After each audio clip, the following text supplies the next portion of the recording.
No, this rally make my blood pressure go up. But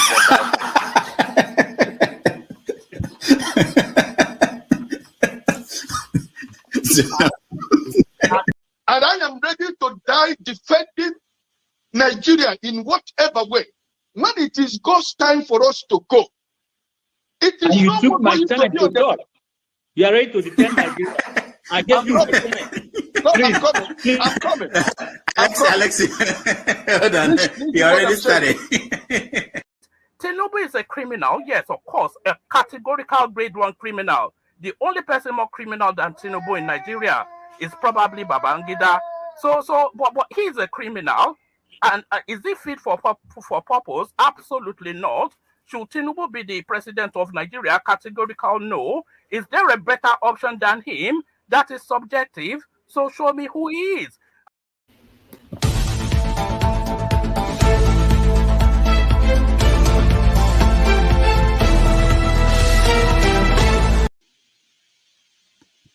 This is not a joke. It's not a turn-by-turn thing here. I wouldn't be here. After this election, stop coddling Showore and having him running his mouth. He cannot win a single local government. So You are the one running your mouth. Stop, be respectful to Showore. Are you all right? Mute that guy. Mute him. It's my turn. Are you mad? Mute that boy right now. Amari, hold on. Mute that son of a bitch. No.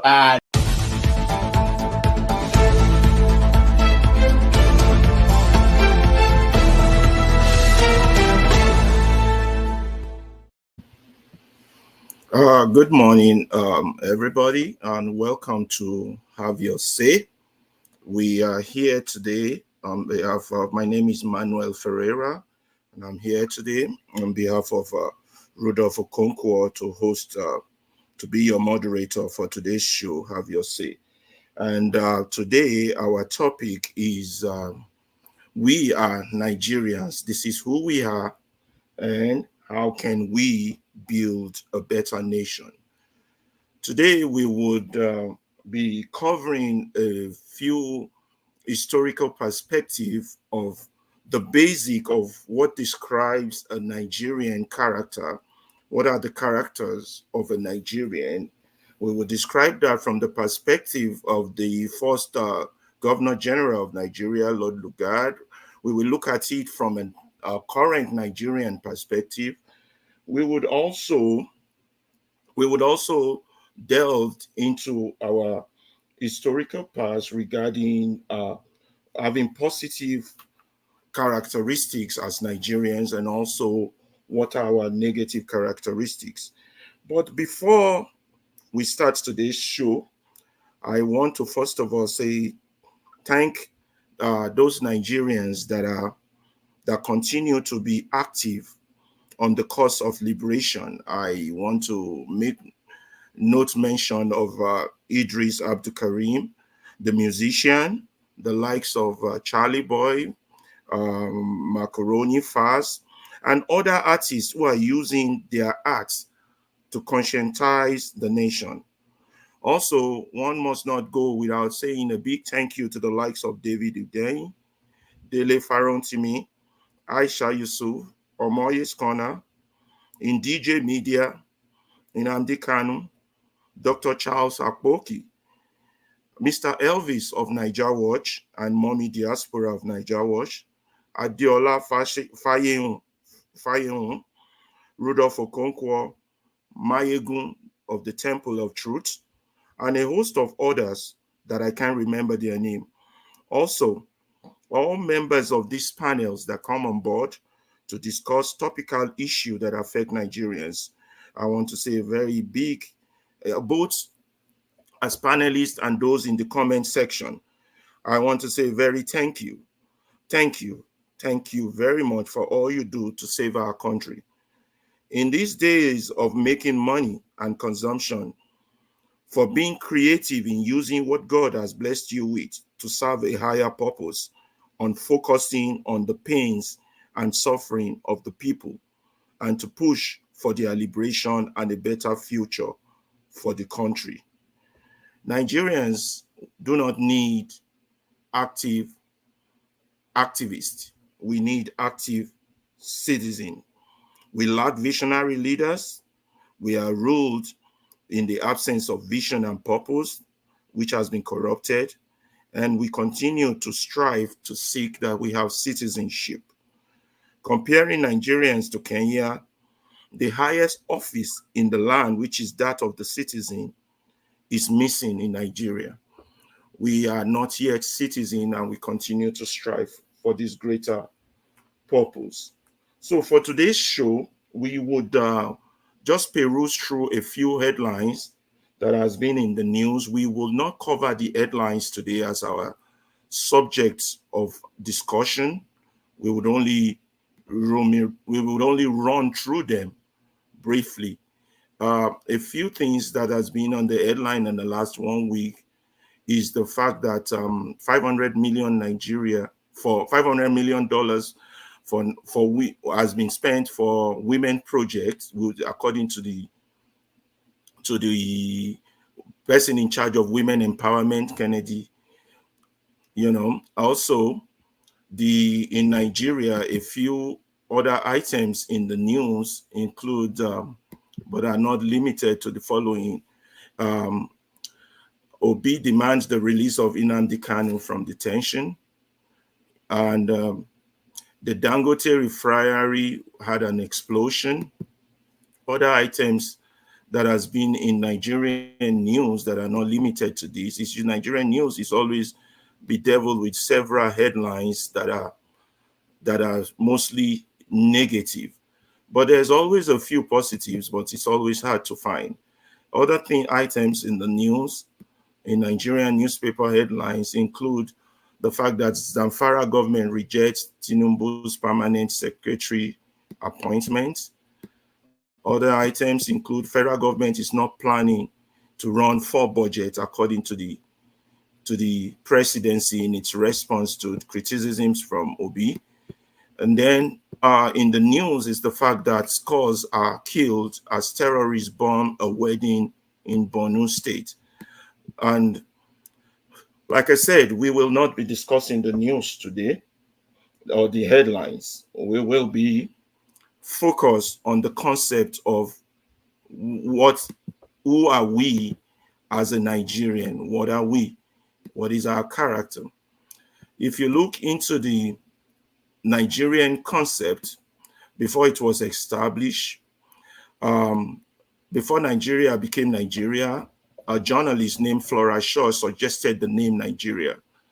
She proposed the name based from its initial name, which is the Royal Niger Company Territories.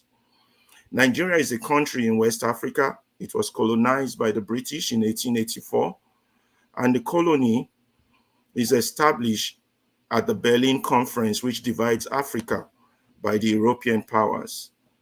The British targeted Nigeria because of its resources. Then how do we Nigerians view ourselves today? We will delve into details. Before I start to add people or post the link to add people to this conversation, I want to say that the motto for Nigeria is unity and faith, peace and progress. If you review the Nigerian motto, you would see that unity we barely have. Faith, I think we have that in abundance, or at least faith in whatever religion we profess. The other aspect of our motto include the other aspect of our motto include unity, peace, progress. Let me read the motto again clearly so that I'm not making any mistake on what unity and faith, then peace and progress. If you look at the concept of peace, it has been very elusive for some Nigerians, particularly in the Middle Belt area. And the question of progress since 1960 is seriously debatable. I wouldn't agree that we are making progress. So within our motto in itself, there are questionable issues there to be addressed. So let me post the link so that those who wants to join us can start to join us. I'm posting the link. If you want to join this conversation, please feel free to click the link to join for discussion, and we can take it from there. Now, as we bring in people, I'm going to first of all take us to what is our characters as Nigerians. What is our character as Nigerians? Now, what's his name? Lord Lugard, who was, I see Mr. James. Thank you for joining us. Lord Lugard, in his detailed note that he kept, thank you very much, Mr. James, for joining us. In his detailed note that he kept as a record keeping, did make a clear description of what he believes a Nigerian is. I'm going to run through that with us, and after I do that, I would raise our first question on that. Again, the link has been posted. Please feel free to join us, and thank you, Mr. Alexander, for joining us. We will, as more people join us. Thank you, Mr. James, for joining us. Mr. Alexander, thank you. That's Mr. Gomez. I'm seeing his face for the first time. Oh, really? You've never seen my face? Ẹ̀gbọ́n mi, mo kí yín o. Oh, mo kí ẹ. Mo wá bẹ́ẹ̀ jà ní o. Ó better there, and láti jà anytime. Oh, better. So the first, I'm going to, while I'm adding people to join in this conversation, I'm going to go to the quote from, or the notes taken by Lord Lugard. You understand? Lugard was the person who joined Nigeria, Northern and Southern Protectorate. So, but as his girlfriend then was a journalist, and they both kept detailed notes of Nigerians who they referred to as the natives. And in their notes, you'll find interesting comment, which is worthy of review in our today's world. Let me see if I can add that screen, that slide on here. Okay. Okay.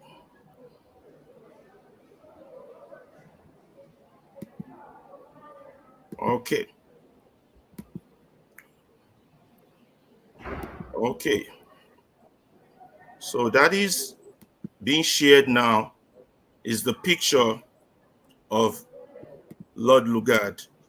And Lord Lugard, in his statement in which he was describing Nigerians, had some interesting things he wrote down in his papers, in his document.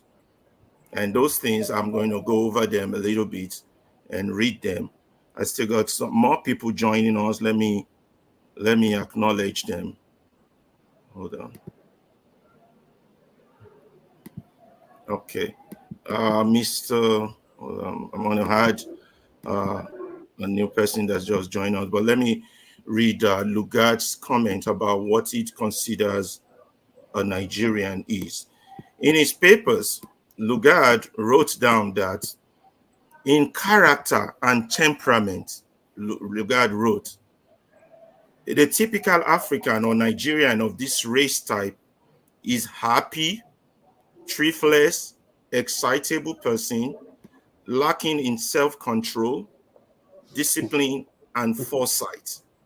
Note that that's our unsavory words he's using to describe Nigerians. He said we are a type of people that are happy, we are thriftless, we are excitable people, and we lack in self-control and discipline.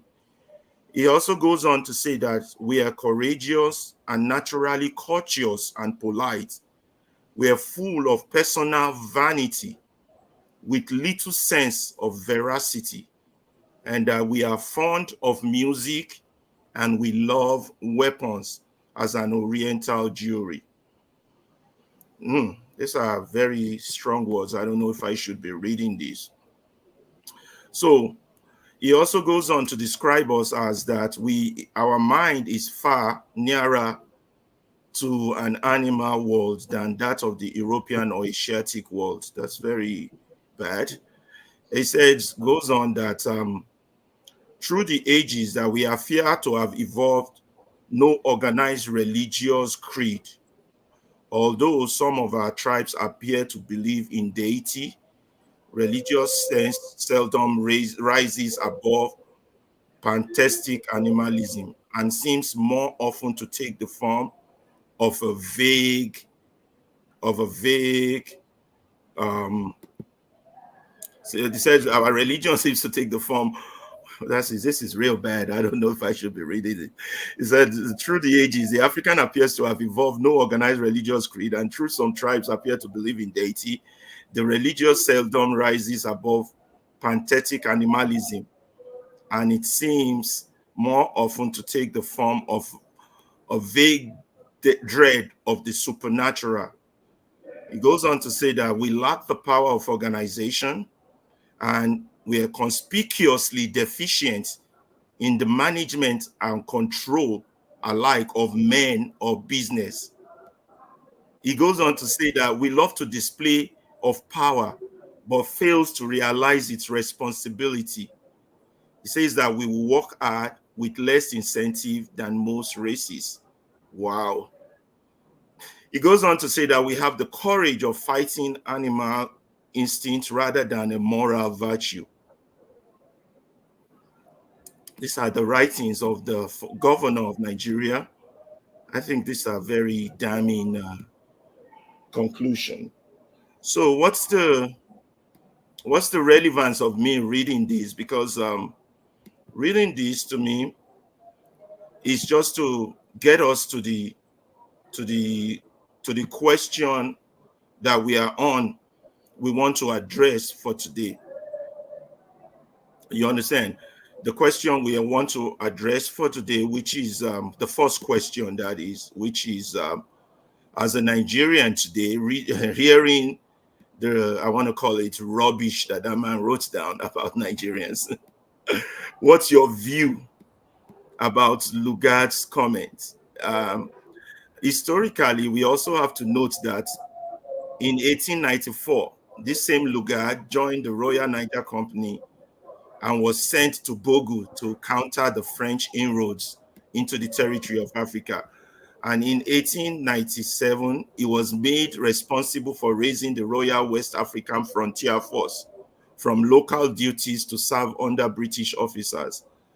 Lord Frederick Lugard, as he was known, was the Governor General of Nigeria from 1914 to 1919. Now, another historical perspective to this thing was the fact that the Royal Niger Company sold its holdings to the British government of the territory of Nigeria for $1.1 million. That's 1,865,000 pounds. That was the amount the British paid to acquire the area that would later be known as Nigeria. And in 1899, Elizabeth II was that happened in 1899. Elizabeth II was the only monarch to rule Nigeria during this period and was officially titled Queen of Nigeria. The monarchy was abolished on October 1, 1963, when Nigeria adopted a president as its head of state, despite struggles with staggering levels of poverty. Okay, back to recent time. Recent data from World Bank points a sobering picture out of a population of exceeding 200 million, over 104 million Nigerians live below poverty line. The name Nigeria was taken from the Niger River running through the country. The name was coined in the late 19th century by the British journalist Flora Shaw, who later married Frederick Lugard, a British colonial administrator. Nigeria covers 356,668 square miles. That is 923,770 square kilometers. Oh, that is it for generally the Nigerian issue. Let me add more people. Olumide is just joining us. Let me add Olumide to the screen, and I believe Forefather is also here. Let me add Forefather. So welcome everybody. That's scary. Yes. Can I quickly react to that? I'm going to go back to the background. I just want to quickly react to that. Yeah, before you do that, Olumide, I'm going to request that you please stop driving and then put a park somewhere, and then I'm going to raise the question again. What question we want that's to what I answer? want to do. I want to park. Yeah, please park, and then we're going to have 3 or 4 minutes, depending on how many people we have. Oh, I thought I added Forefather. Sorry, Forefather. I want to pray. Yeah. So we're going to have 3 to 4 minutes. Hold on, Olumide. To add, I feel bad even reading that stuff about the street. I want to crave Pa James' indulgence to just react, because I'm just boiling right now. Yeah, let me ask Mr. James if he approved you to go first before him, since he came on board. He said he approves. So we're going to have 3 minutes. That thing is very, but it's an outrage to just see how he describes us. But there's some truth to it, and the question is, what is your view of what how Lugard described Nigeria? I mean, thank you, Alaba. See, this is the first time that I've heard so many things about Lugard, a few of what he has said and what he has done, but this aspect of what you read is the first time I've heard something like this, which is, I mean, it's fine. But all I want to say is that whatever Lugard has started in that statement is nothing but folly and stupidity. And may he burn 10 times over in the hell that he is in right now. I want him to burn 10 times over. Because the folly of what they created today is what we are faced with today.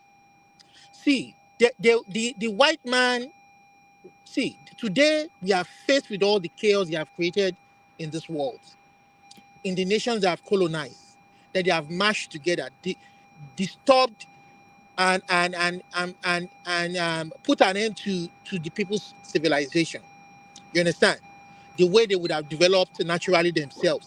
So he's crazy, he's unhinged, and he's a very stupid racist.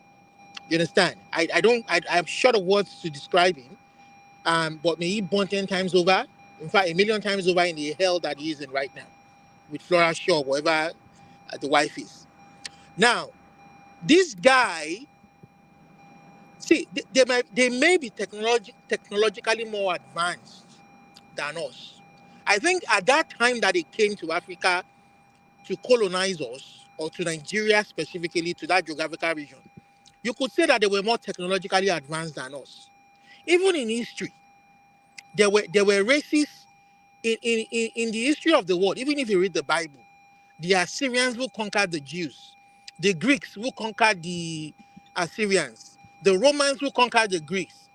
It was like they were more technologically advanced than each other in terms of weapons, superiority, military power.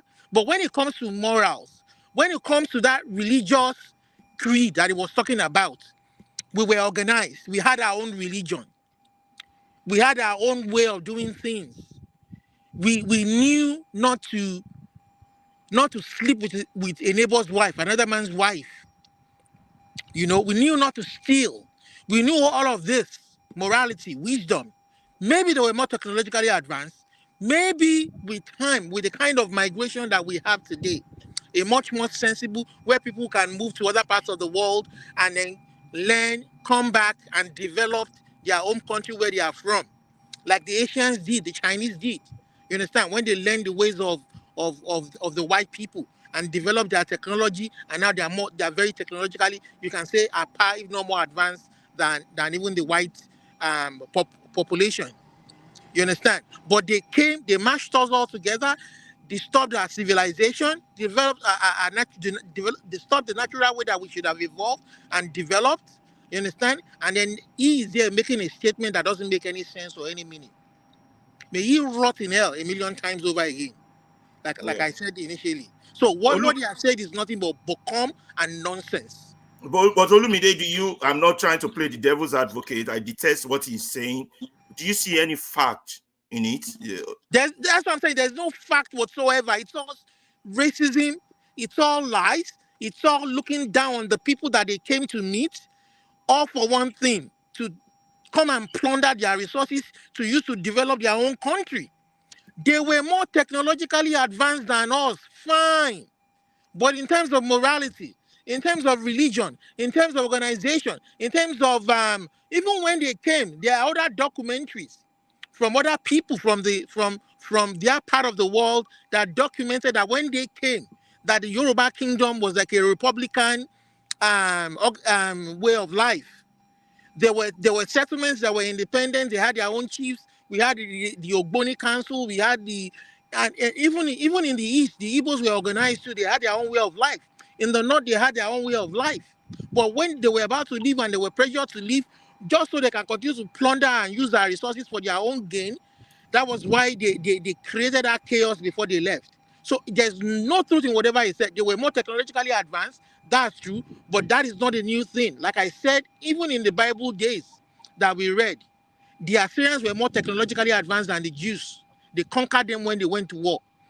The Greeks were more technologically advanced than the Assyrians. They conquered them. The Romans, same thing. And then before we had the British Empire, the Spanish, and all of these smaller other empires that developed weapons, warships. So it was you understand what I'm saying now? So being technologically advanced doesn't mean that you're smarter. It doesn't mean you are better, you're superior to us. You understand? Because now in these modern times, we have people from our own part of the world who go to their part of the world, who get educated, or will even aspire and a lot more successful, better engineers, better scientists, better, you understand? And they can always come back to our part of the world and develop our part of the world. You understand? So I don't agree with that assertion I at all. understand that you're upset, but there's a few words where he's describing things that we see in today's Nigerian context. Are you attacking the messenger or the message? I am attacking him and his message. I am saying that there's no truth in what he has said. You understand? He wrote these things down in his own time, based on what he saw. But I'm saying there's no truth in it. But don't you see those same, not the animalistic part, but don't you see some same similarities in Nigerian behaviors in terms of religion? That is why I'm saying that. That is why I'm saying that they have not allowed our society to evolve by itself naturally.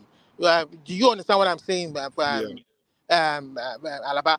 I'm saying that because of the seed of chaos for their own gain that they've sown and continue to sow till this day, that is why we are treating each other the way we are treating each other. You understand? What is wrong?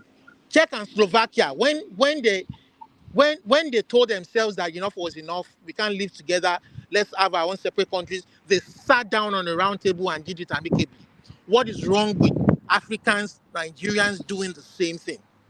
What is wrong with that? You understand? So you have 1 more minute, Olumide, so that Mr. James can. So that is what I'm saying. But because of the seed of chaos that they have sown right from the beginning, you understand? They have sown that seed of chaos, handed over power to another part of the country that is different from another part of the country in terms of culture, in terms of civilization, in terms of the way we see life. that is now here with us till today, so that they can still continue to have access to our resources in the name of independence, and we're not truly independent. You get what I'm saying? I don't Yeah, believe thank you, anything that he has Olumide. said. I don't believe all he has said. All he has said is just nothing but he rotten there 1 million times for what he said. Okay, Mr. James, it's up to you. Should I read it again? It's quite terrible reading that stuff. Can you hear me? I can hear you, Mr. James. Can you? Good. Let me add righteous man yeah, thank you, righteous man. Welcome for joining us. Mr. James, can you, if you need me to read it again, I feel bad reading that rubbish. I don't want to call it rubbish. Righteous man, let Mr. James go and then I will get to you. Thank you for joining us, righteous man. But let Mr. James go. Did you hear what I read earlier, righteous man? No, I'm just coming in. I'm just watching England match. I'll read it again. Don't worry. But let Mr. James go with his submission. Yeah. Thank you, Ovie, for joining us. Mr. James, it's up to you. It's up to you now. Okay. Now, I listened to what you read. One thing I want to say is that it is not what you think of me that matters, but what I think of Hold on. Somebody is talking in the background. Let me figure out who that is. Can you all mute yourself so that we can hear Mr. James? Thank you. Thank you. As I was saying, I said it is not what you think of me that matters, but what I think of myself. What he wrote is his opinion of Africans using his cultural background as a yardstick of measurement. I hope you can hear me. Yeah, we can hear you. He said there's an echo, but we can hear you. Go ahead. Okay, now, Britain of his time and Africa of that time, culturally, were sharply contrasting. So it is foolhardy of him to use his standard to measure a people they perceive as barbarians. Let me put it that way. That is the impression of Africans. They came to Africa, they said they discovered Africa after sending Mungo back. If you read the account of Mungo back, his first journey and second journey to Africa, his impression of Africa tallies with what this man wrote about Africans. So anyway, that is their impression of Africans. What they think of us is not as important as what we think of ourselves. That's one thing I want to make clear. I agree with you, Mr. James, but I just want to play a little devil's advocate. As a scientist, some people will say he's on point on some description, not the racist part, on point on some description. And I will read that statement again for the likes of righteous man to listen and Ovie because they're just joining us. But you heard it the first time, Mr. James. Would you agree that it was on point on some detailed description of who a Nigerian is on some point? No, forget how annoying the messenger is. I know. He was comparing apples with, let's say, potatoes. Okay. That is how I see it. If the standard he used is quite different from the way Africans organize themselves. If he had gone to Asia, maybe somewhere like Bangladesh, his opinion of the people of Bangladesh will still be as negative as his opinion of Africans, because he was using the European standard for the measurement. This is the point I'm making. So, I mean, every man is entitled to his opinion, no matter how erroneous it is. He's entitled to it, but I am not entitled to it. That is the point I want to make. Then this gentleman, Mr. Olumide, talked about technological advancement. They had the guns, which they call Maxi gun. We hadn't the guns. That is the main reason why they conquered us. Technologically, we were almost at par, because I remember the history of West Africa. There was a man called Samori Toure of the Mandinka Empire. He fought the French for 7 solid years with weapons he fabricated in Mandinka Empire, before eventually it was conquered with the assistance of Britain, and he was deported to, I think, Gabon, Gowe Island in Gabon, where he died. We've been mining gold in Africa centuries before Mungo Park was born. Who taught us the scientific method of mining gold? You get the point I'm making? So technologically, we were not backward. If we were backward, they would not have been coming to trade with us all along. It's just that they invented the gun while we did not invent the gun. That is the main reason why we were able to, conquer us.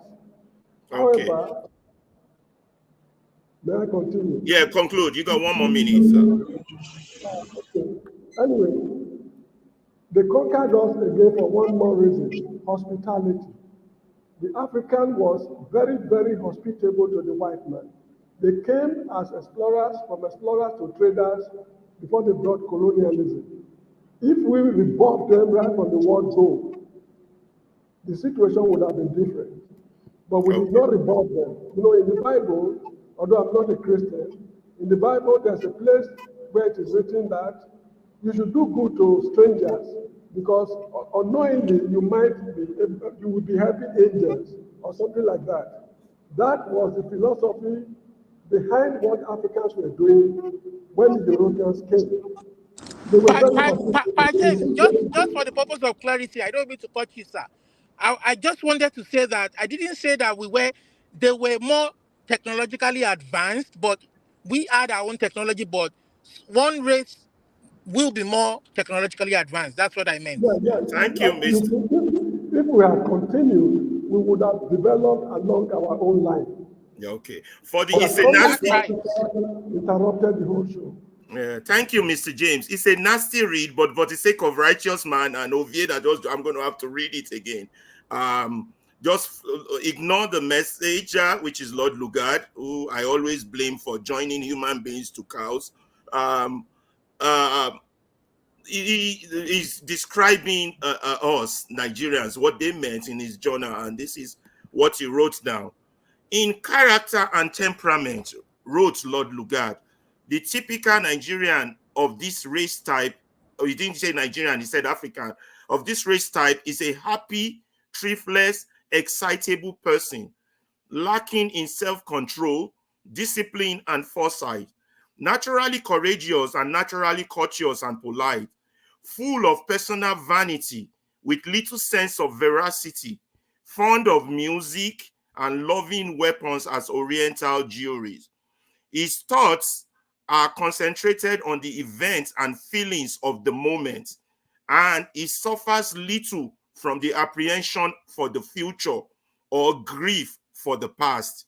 His mind is far nearer to the animal world than that of the European or Asiatic, and exhibits something of the animal plasticity and want of desire to rise beyond the state he has reached.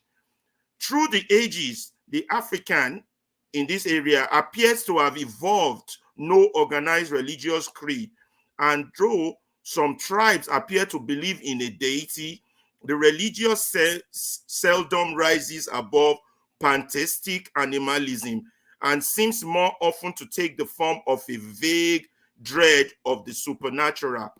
He lacks the power of organization and is conspicuously deficient in the management and control alike of men or business. He loves the display of power, but fails to realize its responsibility. He will work hard with a less incentive than most races. He has the courage of the fighting animal, an instinct rather than a moral virtue.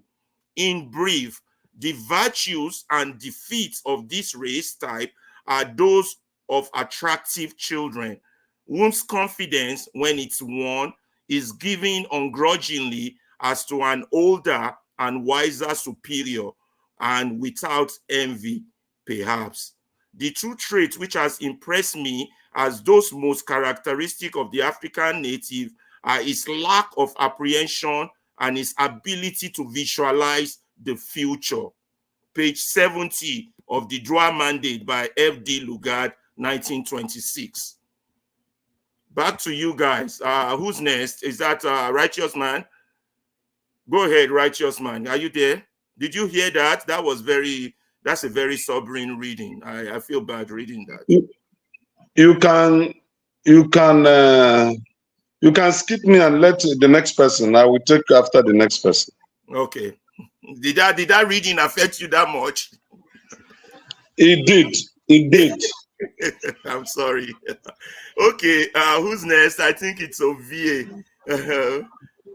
Ovie, is there any truth to that, what that man put down about the description of a Nigerian? After that, I'm going to go into how we describe ourselves. I have another slide for that, not what that colonialist described us as. Okay, let's go on. Ovie, your turn. The important thing to note, you said that was written in 1920. 1926. Yeah. If you didn't say that, if I didn't know what I know now, I would say that is what somebody will write in 2026 about us. Now, I don't think the Mungo Park or whatever I was trying to be funny is giving you. It's Lord Lugard. Lord Lugard. Lord Lugard is giving you the vivid reality of what they succeeded in achieving, turning our people to. Because I'm saying this because this is account of after 100 years of systematically, carefully dismantle anyone that actually stand or go against them. We should count ourselves lucky that we still have opportunity. Now, what do I say this? We are not special. The question I want everybody to go to ask or to go and find out about the people who were in the space called the America. Harry, you live in America. Yes. Yeah, people we hear they call them Native America. You come across them here and there. Go to their, what do they call where they live? How they call? Reservation. Yeah, reservation. Yeah, they call literally, I swear to God. Righteous man. Now, description on here. Now, he did disorganized. I swear to God, if you actually just go there, I don't know. I don't know how to describe them. I don't know. I just, as in, so we should count ourselves lucky that we are still, yeah, because that is an account of 100 years of them carefully taking care of us. So it's not giving the accounts, right? Fast forward to 100 years now. Say that was in 1926. How are we behaving? Mr. James said something very profound. And my brother from Canada, so the film is talking about technology. We are here again. That was what 100 years ago. We are here again. The technology that will make our future generation useless, quote unquote. That's what they are fighting for right now. As we speak, we have no idea. We are busy, with the flex. That's exactly the description of us right now. I don't even know those people right now. It fits our description. And exactly what is going around the world. The technology will therefore make our future generation useless, right? You'll be educated, you'll be healthy, but you can't do nothing. You are useless to yourself, to your society, because there are other technology that will do what me and you are using for today. You can argue that may not touch everybody. Guess what? Billions of people too don't even know what today technology is. I mean, yesterday technology, not talk of tomorrow technology. So it is a description of us today, whether we like it or not. Because, tell me what's our future. I don't mean to interrupt you, Ovie, but you're saying that if we take his name out, And if we take all the racist statements embedded in that speech out, what that man is describing will fit us perfectly today. Exactly. My God. That's deep. where we, again, go back to Kwame Nkrumah's speech of 1963 in Addis Ababa. He's speaking about today. We are going to be worse off. He said it. Just imagine now when they say job no day, job go day, no be you go do one. It's here. That's what they are fighting for. Not capable of thinking about the future. That's deep. When I started using our brother from the American land as an example, American Indians, yes. We were talking about China today. What if the 100 years of humiliation is all about, or centuries of hell? What do you think it's about? If they actually describe them, that's exactly how they will describe. We'll go into that. But those are the people that 200 years ago, China is the leading economy in the world, just like as it is today. So we are not special. That's why I say we still have a chance. But price has to be paid. People who actually accept, people who are selfless, people who don't care about themselves no more. That is what we should be looking out for. People who are staying beyond 50 years. People who don't care about what today, what they are giving us today, all this rubbish. That's exactly the description of today Nigeria. And guess what? They carefully make us do, as I said, they were 100. They are here 100 years with us before this letter was written. Again, it's almost 100 years. So they carefully. Somebody said they left. Yes, they left, but institutions and agents are being recruited every day to maintain us the way we are behaving. You understand? The agent, that's exactly the same thing. I keep saying it. The educational system. This is not who we are. So it's just the clear description. So Longu Park, whatever they call him, is writing a vivid what is. Remember, just as Mr. James said, before they born them, life don't they exist. That part of the world. But most importantly, if you read Dele Ogun's book, right, The Fatherless People, he gives a vivid description how they conquered from one tribe to another. This is in the 1800s, not in the 1900s. That letter was written in 1900. This is in the 1800s. Mr. James was talking about how we are technology and power with them. That was 14, 15, 16, 1700. That is our history. So we are far from who we think we are. We are behaving exactly what they want us. I mean, if you say this is in 1926, this is 2024. Wow. The same thing. Olumide, if you're still there, if you're not driving. This is not about blaming. It's not about blaming. It's the reality now. And as I said, the day when you go visit reservation, you know, go feel sure. You go say, come. So, and again, I'm sorry to put the Biafra perspective here. There's one or two voices in the Biafra that actually are scared of this. That maybe 200 years from now, they will not be existing. Now, maybe even the Fulanis that we are worried about, they'll come and wipe us out. And they tell my people from my village also, they are worrying about king, this one, this. I say, come. 50 years from now, who tell you say now your language that goes for this land? You have a question for me, Alaba?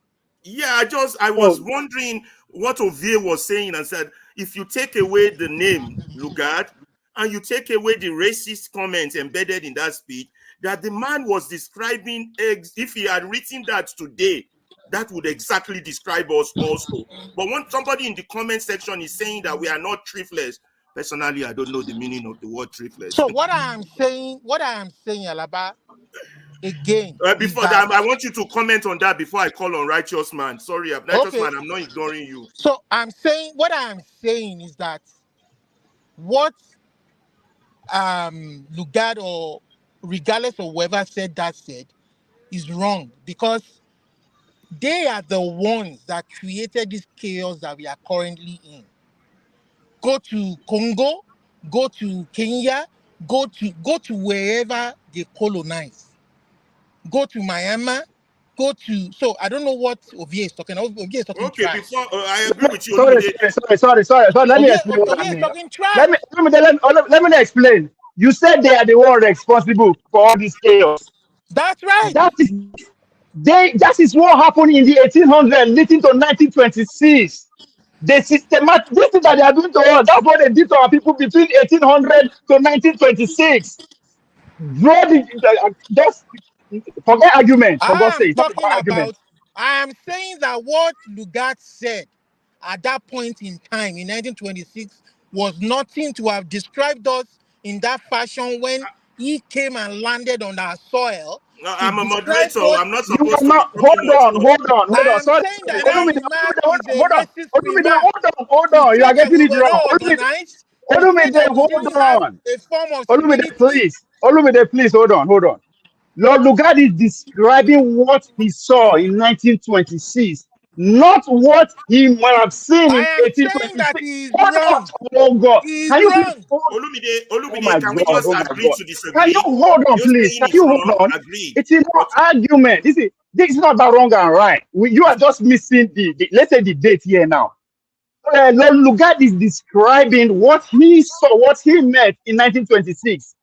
Mr. James talked about technology. That was in 1615, 17, 1800. Now, what Lugard described, it is the aftermath of them being decimating up 100 years, which is what you can describe it today.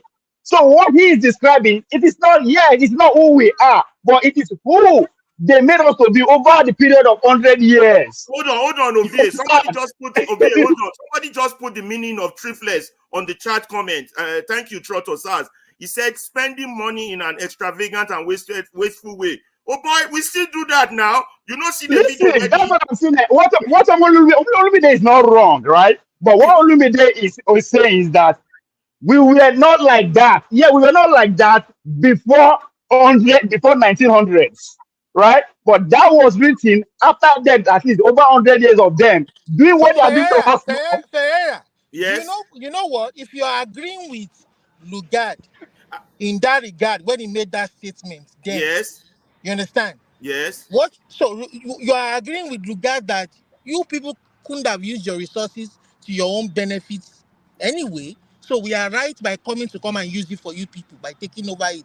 It's That's not a what you are question, agreeing Olumide. to. Let me Okay, clarify. now, just relate us to today. Relate that what you just talked now. Bring us to describe us, we that are living today in that space, Nigeria. We just you will see what you just said in us. Listen, Because Olumide. It's Whatever Olumide, we listen. are today, it's not anything. Ovie, it is the seed Yes, that they have sowed. I agree with you. It is the seed they have sown. exactly. But I What don't agree all with that is Lugard's saying, statements at that time. I no, agree. So listen. what that is If Lugard's describing statement is reflects what we are today, it is because they have sowed that seed. But at that time, exactly. they You came to agree? disrupt our society.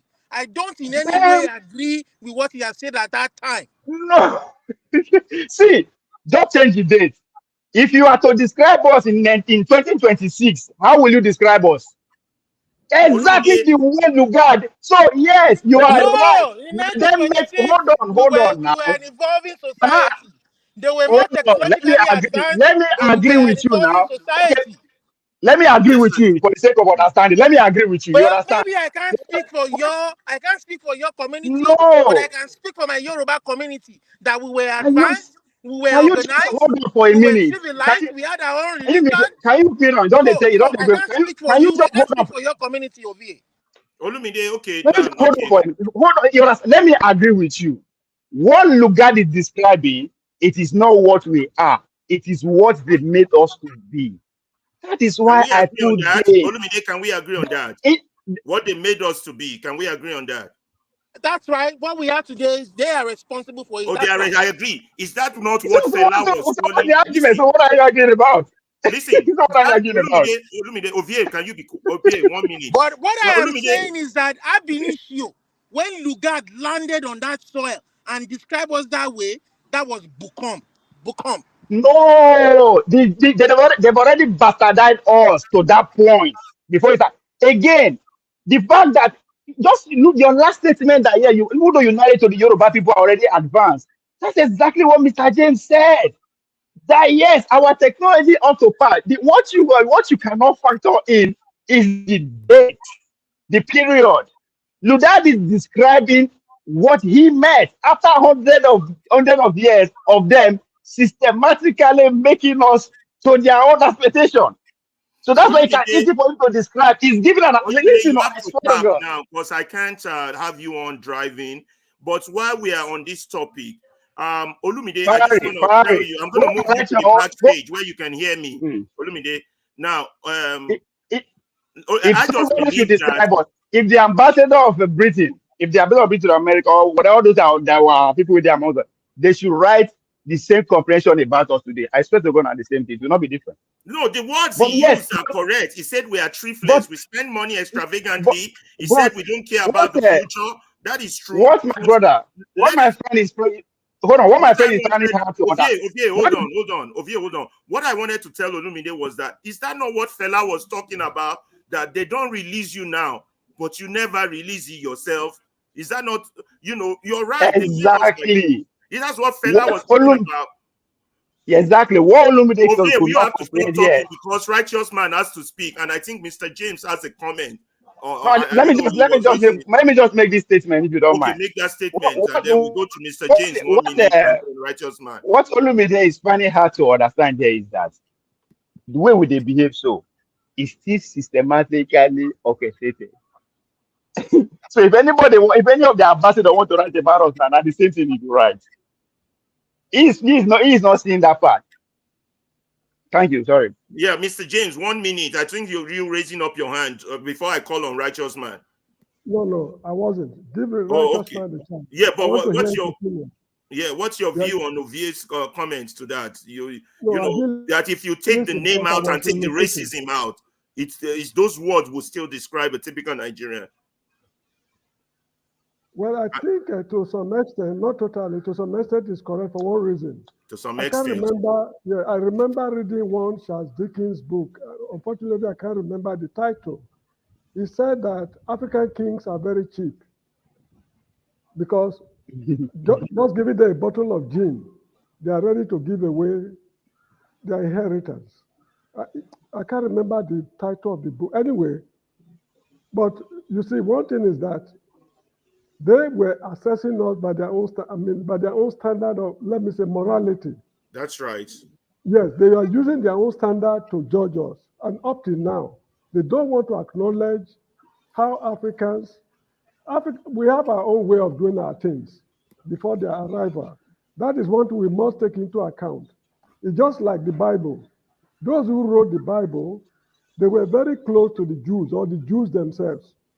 So when they are writing about themselves, they only write good things about themselves. Anybody, let's say the Egyptians, who were not on good terms with them, they will never see anything good about them. Mr. James, let me borrow your wisdom and ask you a question along what you are saying now, right? I think to say the man is wrong totally, we should go and look for a book that is written about us, either by anybody in the 17 or 1600. It would describe us in a very fantastic way that you guys say, yes, we are. But that was before their arrival. No, Lugard is giving the account of after their arrival. If I carry a group of cows pass your land, I can't make a write about how your crop they grow. What do you want me to write? I go write exactly what you understand. But if they say make a write about your land before my cow pass, what would it be? It's a different story. So Lugard is always giving an account of what his people that came before them have succeeded in achieving. You understand? It's different account. This is not for me and you to consume. It's reporting to the Queen, as Randy said it. Queen, this is where the people that came before me, this is their success, right? By the year 2026, right, the commissioner, the ambassador to Nigeria from Britain, if he wants to give accounts to Queen Charles, what do you think he's going to write? He will write the account of what? From independence now, from 1960 to 1926, if you see how he just did his own report, how is he going to describe what? Of course, to their own understanding. That understanding is what they've invested in doing. Hold on. Invested, as you said, now gone, they use this method. That was an investment. What is the success of that gone? That's what that letter is all about. The success of the gun revolution, if you want to use it that way. To summarize, Mr. James, the success of that, the invasion of God, is what that man wrote. You understand? We are not only killing, but it also conditions us to behave certain ways. So I agree with that. This is not who we are. This is what it made us to be. But at the same time, the people that those people wrote about, it is what they made them to be. If you want to have a counter argument, find a book that talks about who we are before the arrivals of what? Your God's visitors. Okay, thank you. Right. Righteous Man is in Nigeria. Let's hear his view on that. That nasty. I keep calling it nasty reading, but there's some truth in it. It's not nasty. So, Righteous Man, your turn. If you take away the man's name, Lugard, and you take away the racism embedded in that speech, is what he's describing true? Yeah. Good evening to every one of you there. It's a soured description. A soured description. It is the least description you will give to any race on the planet Earth. In fact, it's too sour that when you were reading it, it's like I should turn off from the platform, you know. But however, it is what it is. The writer Lugard did not talk about the philosophy of a black man or a Nigerian or an African in that write-up.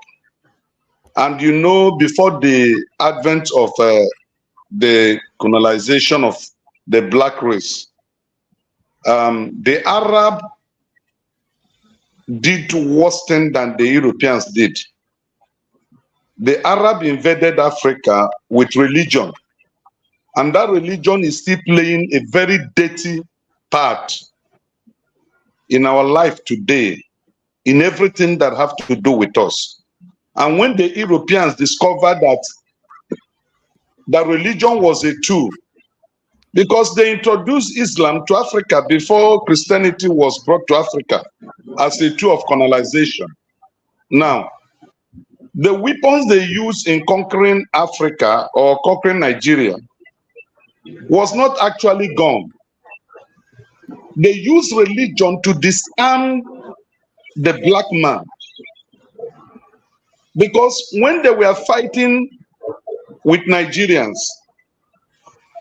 remember we had no gun, but we were buying the white people. We were bringing them down. What were we using?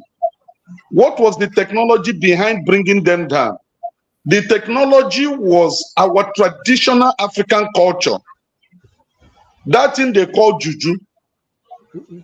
Remember when Nigeria hosted the African Cup, what do you call it? This form of Olympics in Abuja during Obasanjo time. What do they call it? All African Games.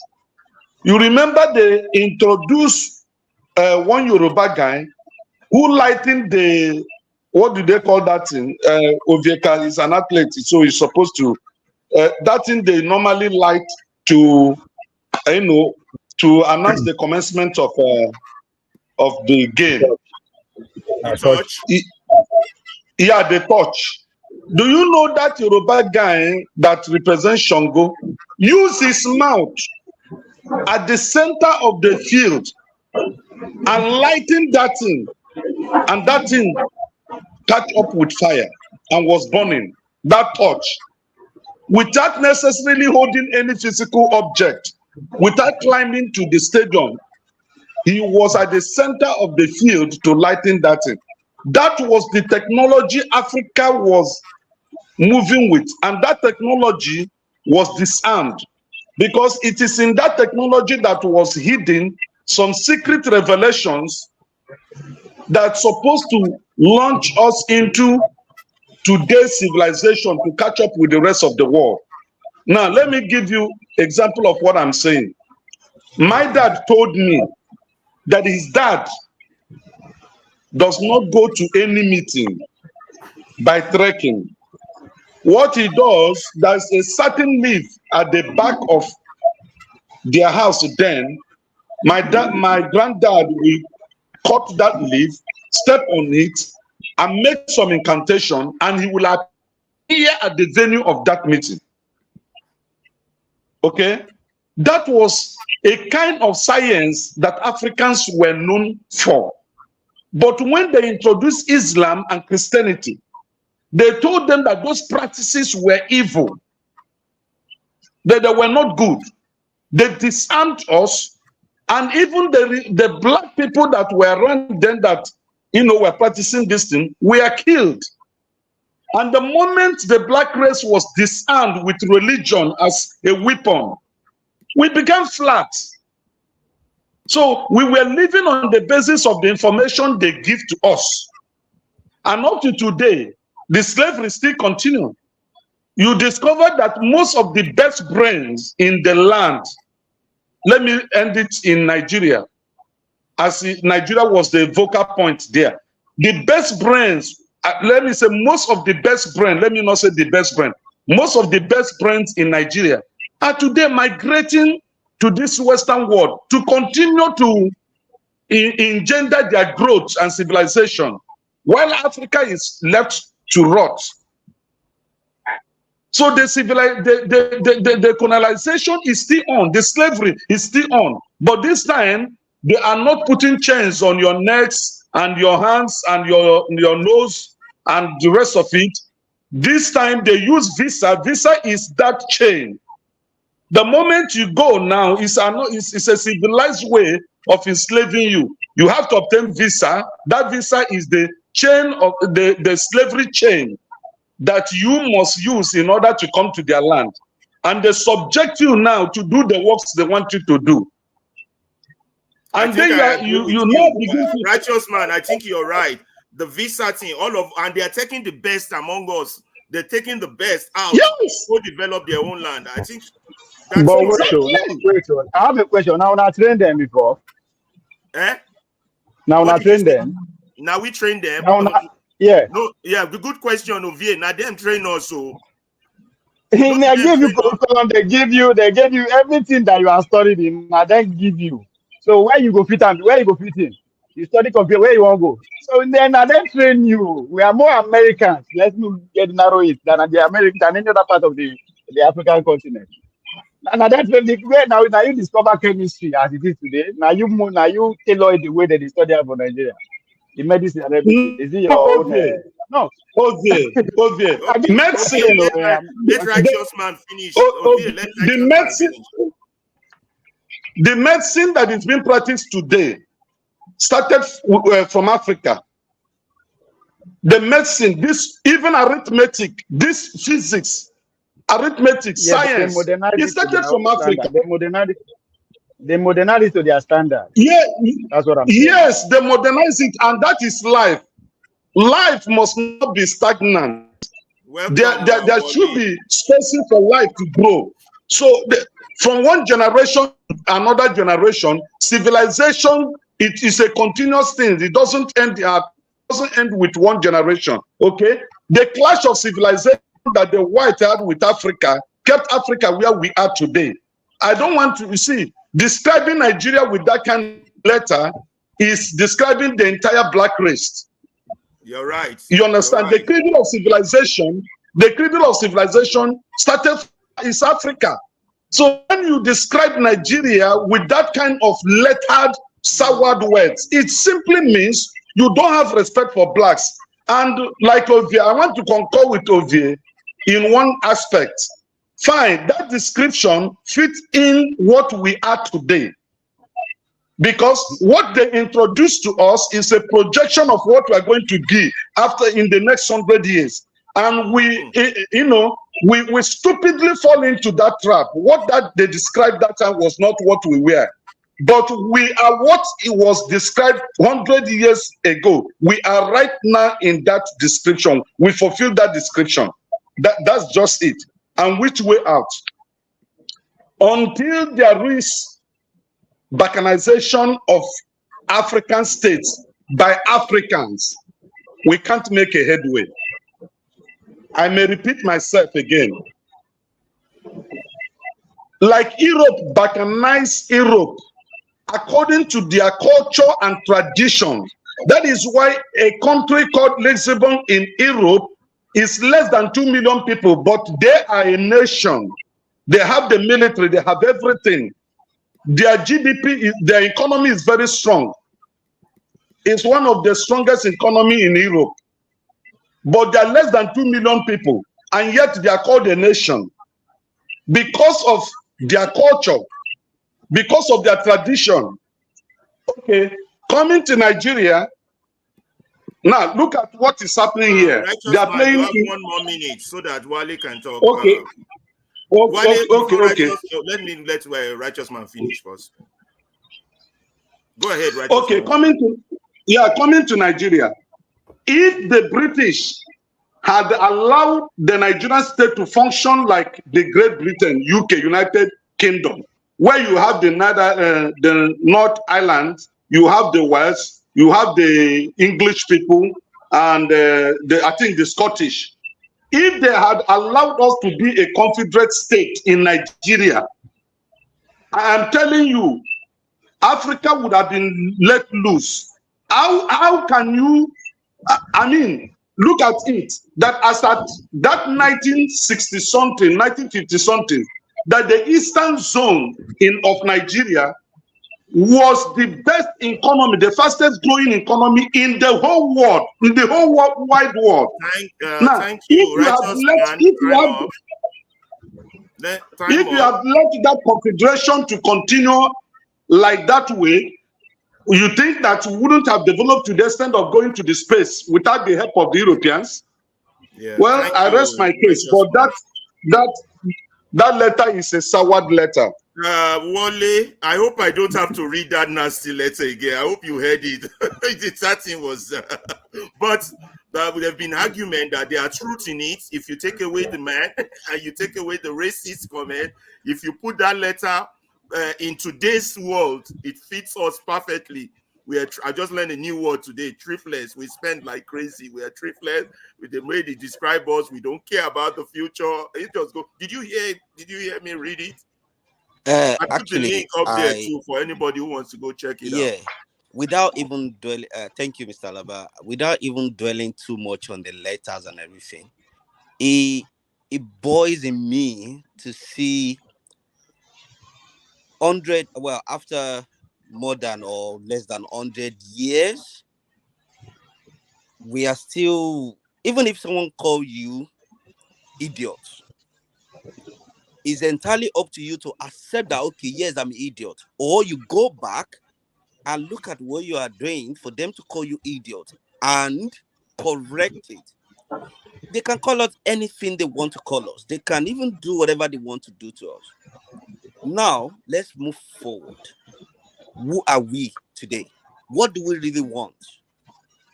That's like my next topic. Wale, don't mean to cut you off. How do we describe ourselves is the next slide I will read, and then how do we? That's my next question. Okay. Go ahead. So looking at what Lugard or whatever they are said, I mean, someone mentioned earlier on that we have the power in those days, and what do we do with the power? Do we really know the value? Do we really know what this power is for? Okay. Before we even go into that, I know we all read books, watch movie or something, and I could say one thing from what has been happening. Let's say my father or my grandfather, they choose to follow what their slave masters did to them by exchanging their power for a mirror or whatever. Now we have new generation coming up, and sorry, I'm not trying to advertise here. I watched a movie on Netflix a few days ago. Anybody can go on there and watch it. When I look at it critically, I could see what new generation, how they've been brutalized and what they have in them. But there are some people on the ground that are ready to suppress them, give one mumu out of us, power or money to kind of continue to suppress the rest of us. So indirectly, Lugard and his, ally. Up to now, they might not be alive, but trust me, they've made their own grandchildren to continue to enslave the blacks. Now, are we actually waking up? Maybe not. So when we look at what is happening with the letters and everything, they've already thought of 100 years ahead of us. We have what it takes to liberate ourselves, but do we? So, Mr. Laba, honestly, if I tell you I know the solution, yes, I do. But if I tell you that are we ready to follow that solution, maybe not. Thank Let you me leave so it so much. that we move on to the next Okay, one. before we move on to the next one will be a more happier note. How a Nigerian described us. Or does anybody? I'm not sure whether Mr. James is raising up his hand, or I don't want to bypass you. No, okay, no. Actually, there's No, I something. think Kindly Well, yeah. let me. Before we round up that topic, anybody want to add or leave? Yeah, 1 minute. One more kindly, yeah, minute. I okay, go after Mr. Adams. thank you. I very much appreciate it. Since the white man colonized the Africans, till this very day, the Africans have not known peace. We've already, how do I put it?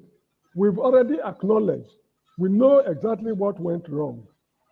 And whenever we have any reasonable African leader who wants to address this problem, that African leader certainly will not know peace. Kwame Nkrumah of Ghana was overthrown. He was lucky he would have been killed by General Ankara and his people. Robert Mugabe did not know peace.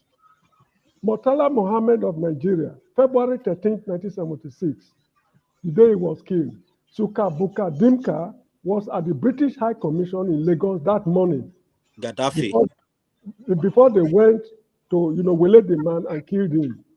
Thomas Sankara of Burkina Faso never knew peace.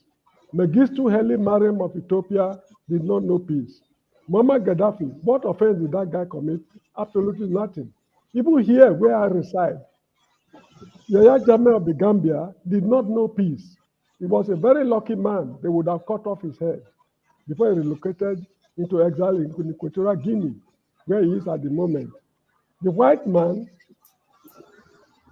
need to, somehow, somewhere along the line, we need to call the white man to order because we just cannot continue like this.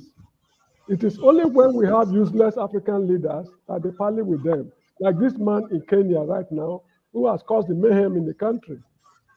Imagine him going to the United States to see Biden. You have Kenya Airways, a national carrier. I think they also have a presidential jet. But the jet that took him to the United States to see Biden was hired for $1 million US. How can we rationalize that? These are the kind of people the white men are embracing. So we just have to do something about that situation. Thank you, Mr. James. Thank you. Ovie, you'll be the last on this, I guess, and then we can move on. Yeah, 1 minute. in line of solution, in line of looking forward. I think there's a reason I use the Chinese and the Native Americans as an example, because whether we like it or not, the future awaits us light between these two faiths, right? Except that we continue arguing and disagreeing with what Luga said about us, whether it reflect of us, not reflect of us, whether we begin to, we are not special. Or we go back to the way Chinese did it. As I said before, 200 years ago, China has the world's biggest economy. Between that time and between 18th century to 1911, that's what they call the century of humiliation. They went through the same thing that we are going through. Their leaders were assassinated. Go and read about human. Yeah, everything that we are going through, all this speaking in talk, blah, blah, blah. There are millions of Nigerians that have followers who are not. We are not special. But are we ready to say, okay, admit, just like the Chinese admitted, they come. This is the year of humiliation, but guess what? We know who we were, where we were, who we are. And they start systematically, right? The way forward for me, shortest way line between that strategy. We have to go back to the days that Mr. James is talking about, whatever those sanctuaries were, in the years that Olumide is bragging about that the Yorubas are on top, whatever those years back, you have to go back and bring what made those times successful and start teaching your younger generation. Because it's Thank not you. you are gone. Start Thank teaching you. them so that our faith will not be the other way around it to be. So that's what is at stake here. Thank you, Ovie. Okay, we're going to more happier things. In fact, there's been a battle raging all over Africa lately, and most of you have been involved in it. Some of you don't even know you were fighting it. But one way or another, the battle keeps raging on. We're going to a better, lighter mode. What I'm doing next is to show us a slide of how a Nigerian described us. It's more positive than what you guys said. Before I run away, does Forefather has an opinion on Lugard? Oh my God. Let's hear Forefather. Man, I must say, Ovie, that stuff you said about 18th century is something that maybe we want to go back to and, go through that again. Because, you see, I've not read a lot about, you sent the link there, but the ones I've seen, some things he got them, let's face it, he got some of the aspects right. Obviously, that's not the entire aspects of that's our own culture of our people, but just the first paragraph alone, I'm beginning to doubt whether he is the one that wrote it. We have to confirm from the book itself. Because if it's him, he seems to be grasped with some of the features or traits of what our people demonstrate.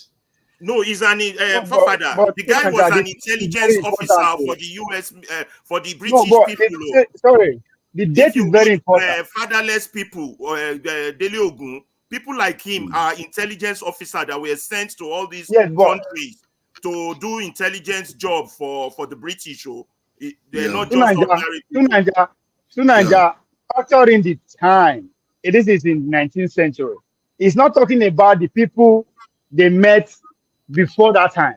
It's talking about the people they met, destroy, colonize, whatever. So it's describing the outcome of the success of that, them being with us. So the date is very important, because if you now go and read what the first people that landed and then in that part in early 17th century, that wasn't the description of us. It's just done in a modern way. You understand? So the description of the people they met is not the same. They describe exactly what you expect. How advanced we are. You understand? But they successfully destroy us over the years. So Lugard now Peking, just like I said now, the Peking, somebody who's coming to write the history of Nigeria. Let's narrow it to Nigeria. Sorry. If you are to write the history of Nigerian Gen Z, the way you will describe them, is that the replica of those that came before Gen Z, our generation, or those that came before us? But you were able to focus on what you see and met at that time, which is the Gen Z period. That's the only thing, that is what you will give. That doesn't mean you don't know the other part of it. No, you are giving a vivid account of what, as I said, what your people have succeeded in doing to us over 100 years. You are not giving account. Okay. So I'm not I'm not talking in this time into consideration. I'm not saying sorry. Thank you. Let Forefather give it so that I can move on to something else. Yeah, thank you, Forefather. Some of the things I don't know, maybe I may be biased because he's highlighting some of the features that even I criticize amongst our own people when I said our threat assessment antenna has broken, that we don't see threat coming. And he literally describes it here. He says, thoughts are concentrated on the events and feelings of the moment. That's true. And he says we suffer little from apprehension of the future. That's true. That's true. He didn't write it to. I read the same. That's true. He said we are thriftless. I didn't even know the meaning of the word thriftless until one of the commenters gave me. But I explained a lot. Was I not the one confessing here that? Was I not the one confessing here the other day that even I have that problem? That I asked myself, why do I spend when we don't have anything? Yes, we are thriftless. That's true. That is scary. It's scary because I'm complaining about these things myself, and somebody else has already seen it in us. You know why I brought this thing up? Because if we are going somewhere, you have to know where you're coming from.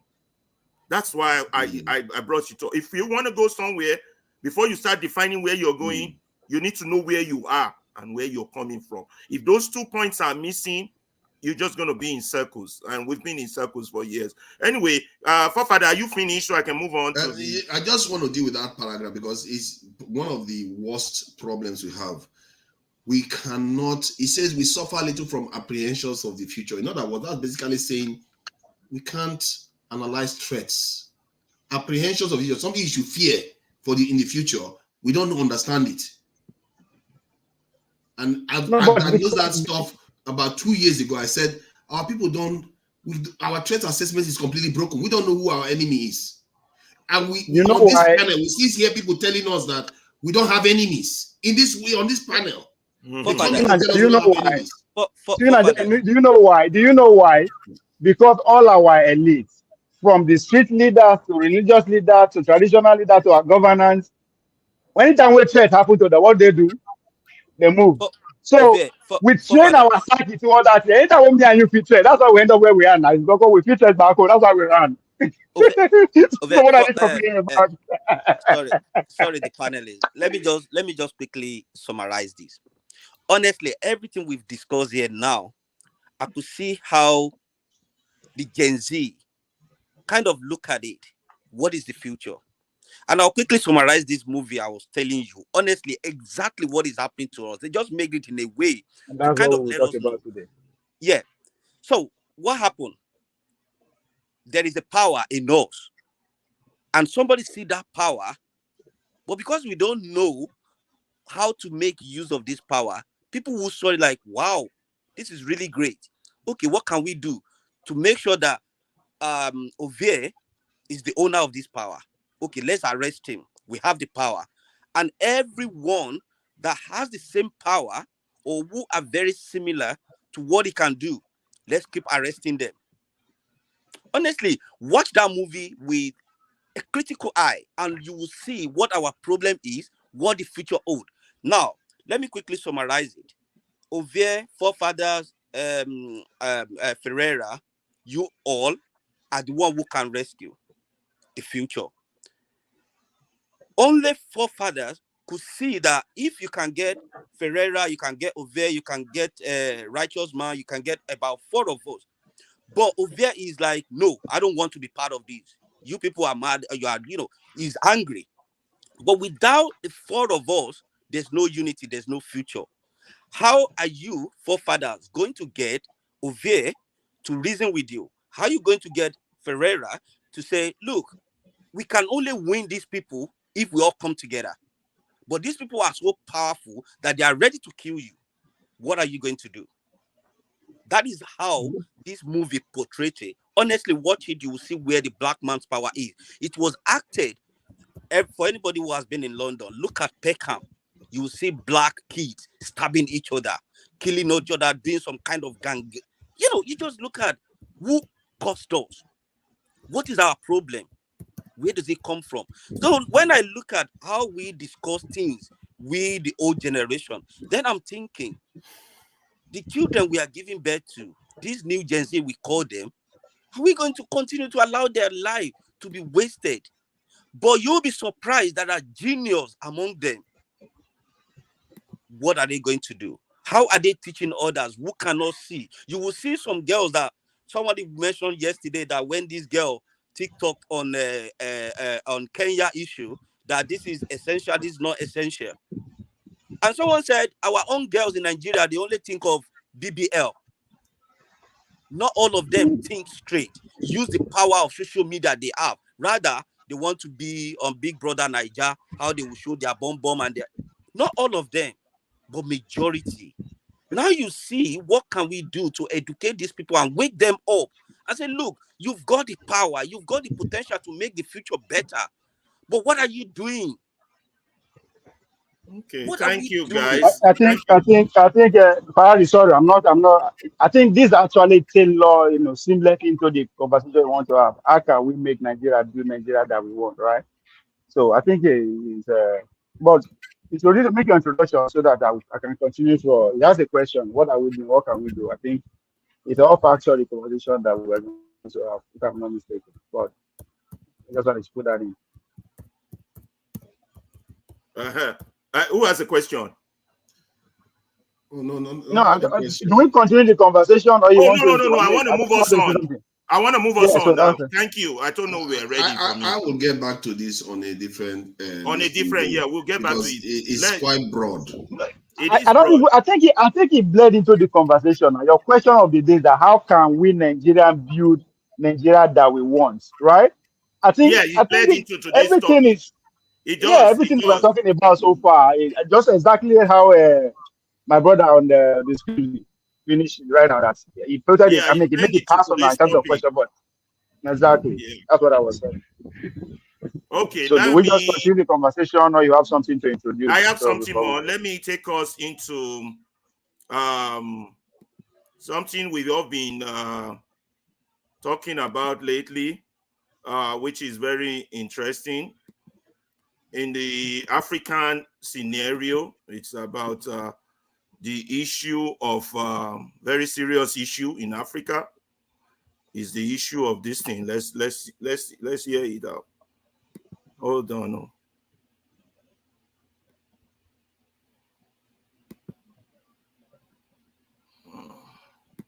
Come on. I don't know what everybody else is doing.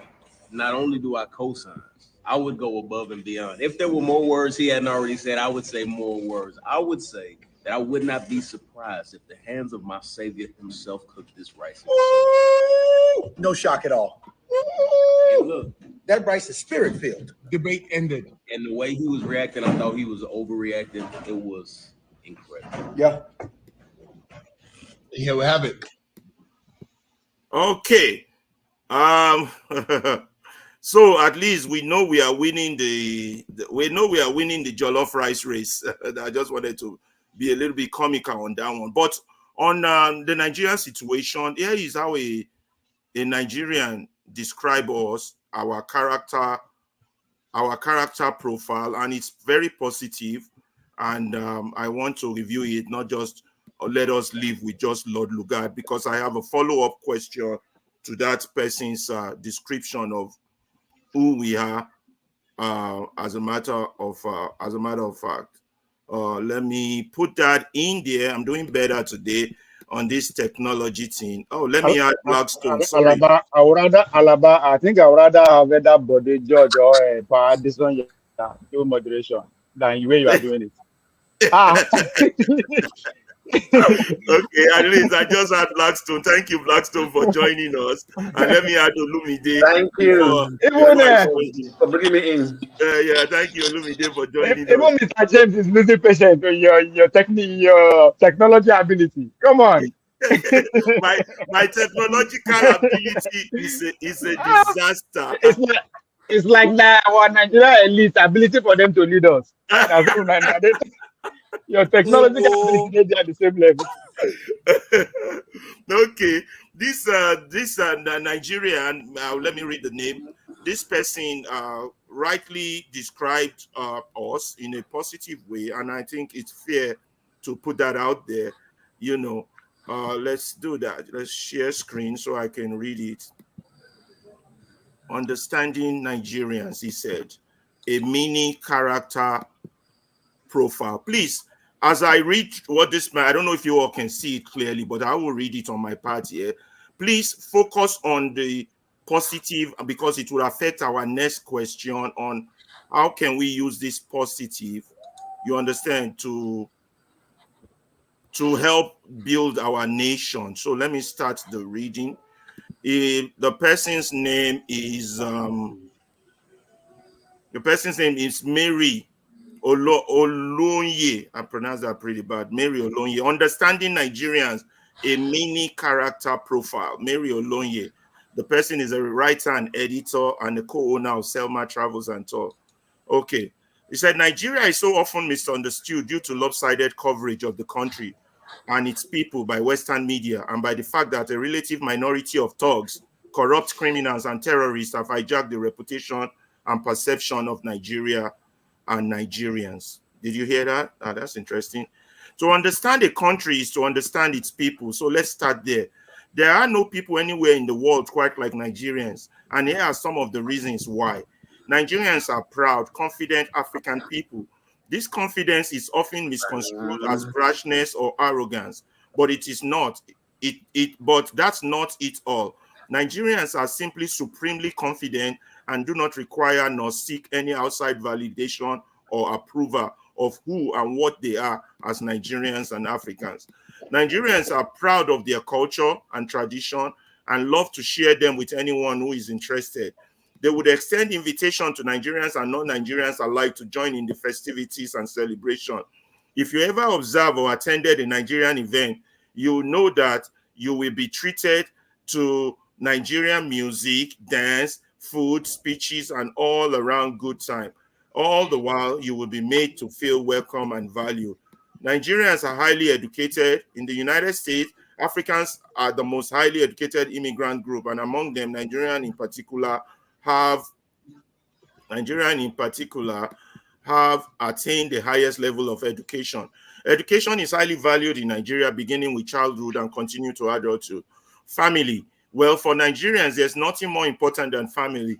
Family is not limited to the immediate family, not by any means. Family includes the entire extended family, from the nuclear family to the neighborhoods, to the village, to the hometown. Family means grandparents and a host of aunts, uncles, cousins, and more cousins, nieces and nephews. Family duties, obligation is expected, and family help each other out financially, emotionally, physically, and in any other way that help is needed. According to a World Bank blog article, Nigerians in the diaspora sent home 25 billion in 2018. A lot of it was sent to help support family and friends back home. What else does this person have about us? Nigerians are exuberant. When a group of Nigerians are gathered together discussing an event or topic, sound loud and argumentative. This is because a Nigerian will defend his or her position boisterously, and it can even sound like the participants may come to blows, but it's mostly playful bravado and will blow over. You don't have to worry that one of the participants will take it all too personally. Go home and and come back to, I'll skip that one if they disagree. Nigerians are very hospitable. It is rare thing for you to visit a Nigerian house, whether in Nigeria or in some other country, and not be welcomed with meal, snack, or a drink at the very least. Closely related to Nigerian hospitality is the Nigerian generosity. If a Nigerian something and you admire it, they may just offer it to you. Hey, take it. It's no big deal. It's not given to you right then. The next time you visit, you may be presented with that gift. Community is very important. Nigerians help each other out in times of crisis, loss, or illness, no matter where they are in the world. Nigerian community and organizations help each other. A call goes out that someone needs help, and Nigerians, if they are able, will send money to help, even when they don't know the person. All that matters is that a fellow Nigerian needs help. This organization provides space for Nigerians to connect while living abroad. When it comes to entrepreneurship and creativity, Nigerians are the aim. This seen in child investors working on projects in schools, roadside, or whatever materials are available. You recognize it in the accomplishment of numerous Nigerian immigrants who contribute to the success, innovation, cooperation, and organization in the fields of technology, medicine, education, literature, finance, science, and so much more. All of course, there is Nollywood Nigeria, movie and entertainment industry. Nigerians have the ability to laugh at themselves and not take everything so serious. There's something to laugh about. In Nigeria, we surely find one thing. Even during challenging and bleak times, Nigerians remain keenly optimistic and hopeful. They are confident that given time, they will find a way and all will be well. And one last thing, Nigerians are convinced they make the best jollof rice. Okay, that is it. My question based on that episode is... Someone mic is on. Hold on, let me get remove so that we can get the screen members. My question based on that episode of who we are as Nigerians, the positive part of us is this. Considering, hold on, let me get the right question so that I don't ask you guys the wrong question. The right question here is that considering the... Sorry, Alaba. Yeah, go ahead. On. Go ahead. Someone mic is on. Somebody's mic is on. Can you please help me turn off your mic so that I can, if not, I'll check it myself here. Okay, please help me turn off your mic. Okay. It's okay now. Okay, perfect. Now, this is the question I have prepared for us on this positive aspects of Nigeria. What are the major positive characters or attributes you think we Nigerians have? And what are the negative characters or attributes we have as Nigerians? And also, which of the positive attitude can we use to develop our nation? Please let us stay on the question. It's going to be 3 minutes, not too long time. List our positive, bam, bam, bam. List the negative, bam, bam, bam. Any way we can use any of the positive to help develop our nation. This is our question. Please, panelists, let us stay focused on the question and not derail so that this can flow and we can move on to the next one after reading that positive. The mere fact that we still win the jollof rice battle is just impressive. I can tell you that right now. Okay, who wants to go first? Should I go according to the screen? Oh, Wait, Wally. I feel, hold on, a question, please. I feel smoke while I did talk. That's a no. I think our opposition will against that. Okay. No, the reason why I asked, because what you just read. I'll go last. Yeah. I'll go last. I know. I just can't bear it. I'll come back. Just go. I'll go last. You think it's an exaggeration or what? You don't think they're factual? What is the difference between this and what you read about Lugard? Isn't that the same thing? Okay, go. I need to hear. I think the panel wants you to go and smoke so that you can smoke and come back. I think the panel think that I felt torture listening to you. I felt torture listening to that. I felt torture. I think the panel wants you to go and smoke. You need to smoke on that one. Okay, Wale, I'll go with Wale. I'll start from down low there with Wale. I was just checking the backstage to make sure I think someone is before me. Sorry, Mr. There's someone before me. Okay. Mr. James, go ahead. Mr. James. Sorry, I wanted. Sorry about that. Thank you, Mr. Wale. I'm sure you can hear me. Good. We are trying to. Good. Now, the problem is this. Good and bad are relative. If you are talking about good qualities of a Nigerian or bad qualities, what is good from my perspective might not be good from your perspective. For example, if I'm a spendthrift, entertaining people lavishly, while I've not been able to take care of my family at home, people will be clapping for me. From your point of view, it is something good. But from my wife's point of view, I'm an irresponsible man. So nothing is good and nothing is bad. It depends on how we see things. And another thing is that you see, those qualities you read about what somebody wrote about Nigeria, there's no African country you go and tell a citizen, tell us what you think about your people, that will not repeat the same thing about their people. So I think we should concentrate more on what Lord Lugard said. I think it's far more important than what these are just. You're saying we tend to exaggerate our position slightly. Well, something like that, because if we have those qualities this lady is talking about, why is the country so bastardized? Interesting. The country is upside down with all the good qualities the lady or the fellow, enumerated. Mr. James, but doesn't that sound too pessimistic? Yes, I'm pessimistic because of what I've gone through in life in Nigeria. There's no need for me to be optimistic. I've suffered unquantifiable hardship because of my nationality. So why should I be talking about optimism? So if things are bad, I just have to say that they are bad. The country is bad. The country is upside down. Actually, I was telling somebody not long ago that I'm a Nigerian by birth, not by choice. My mother gave birth to me as a Nigerian. It is the white man, Lord Lugard, who made me a Nigerian. If Lugard had not come, I would have been an African, but not a Nigerian. So my Africanness is of more value to me than being a Nigerian. Okay, so you and Ovia on the point that we should just stick with what Lugard said and not what Okay, your point has been noted. Let's move on to who's next. Olumide, your take. Wale want to go next. Okay, Wale.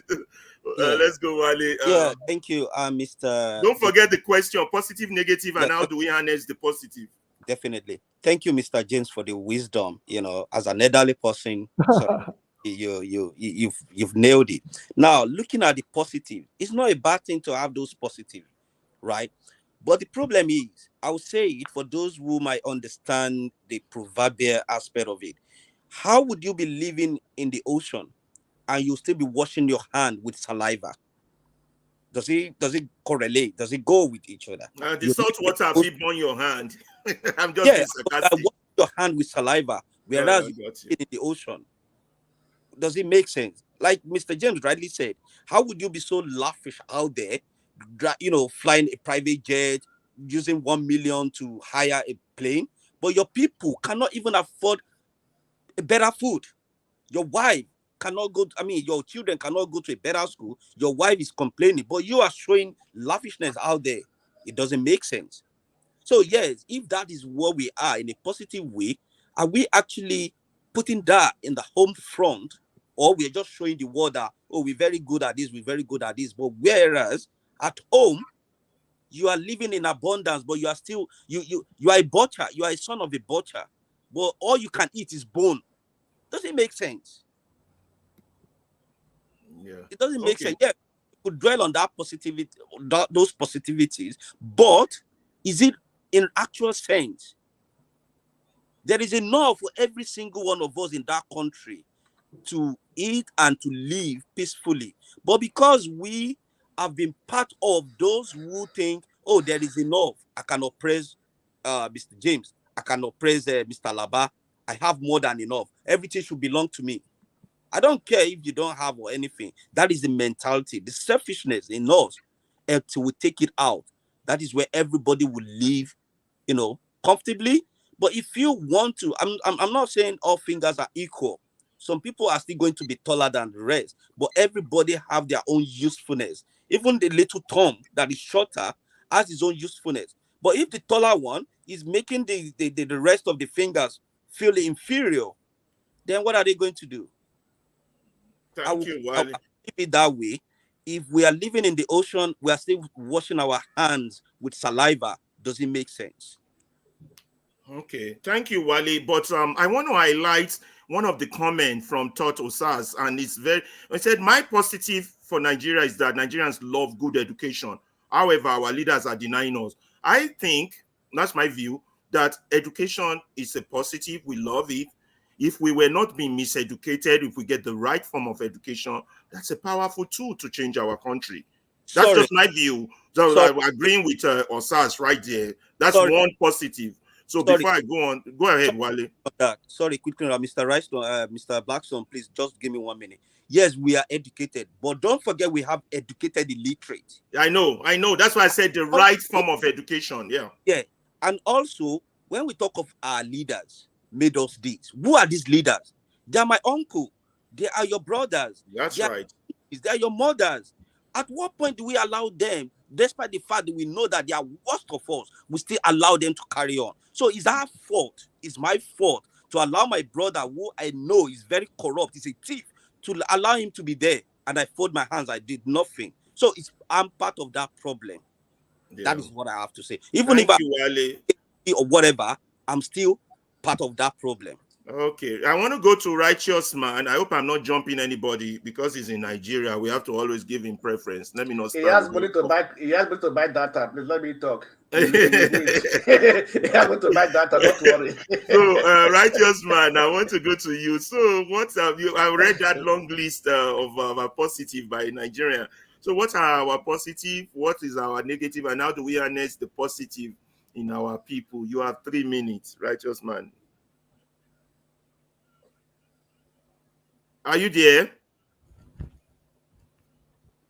If Righteous Man is not there, let's go straight to Mr. I can see the names now. Beside Wale, Mr. Blackstone. Yeah, Since Righteous Man is not there. Yeah, remove this comment. Then remove this comment from the screen. You need to see the name. Oh, yeah, okay. I got to remove that comment. That's true. That's why I don't see the name. So yeah, thank you. Okay, since Thank you Righteous so Man much. is not there, let's go to Mr. Blackstone. So Go ahead, thank you, Mr. Alaba. Blackstone. Yeah.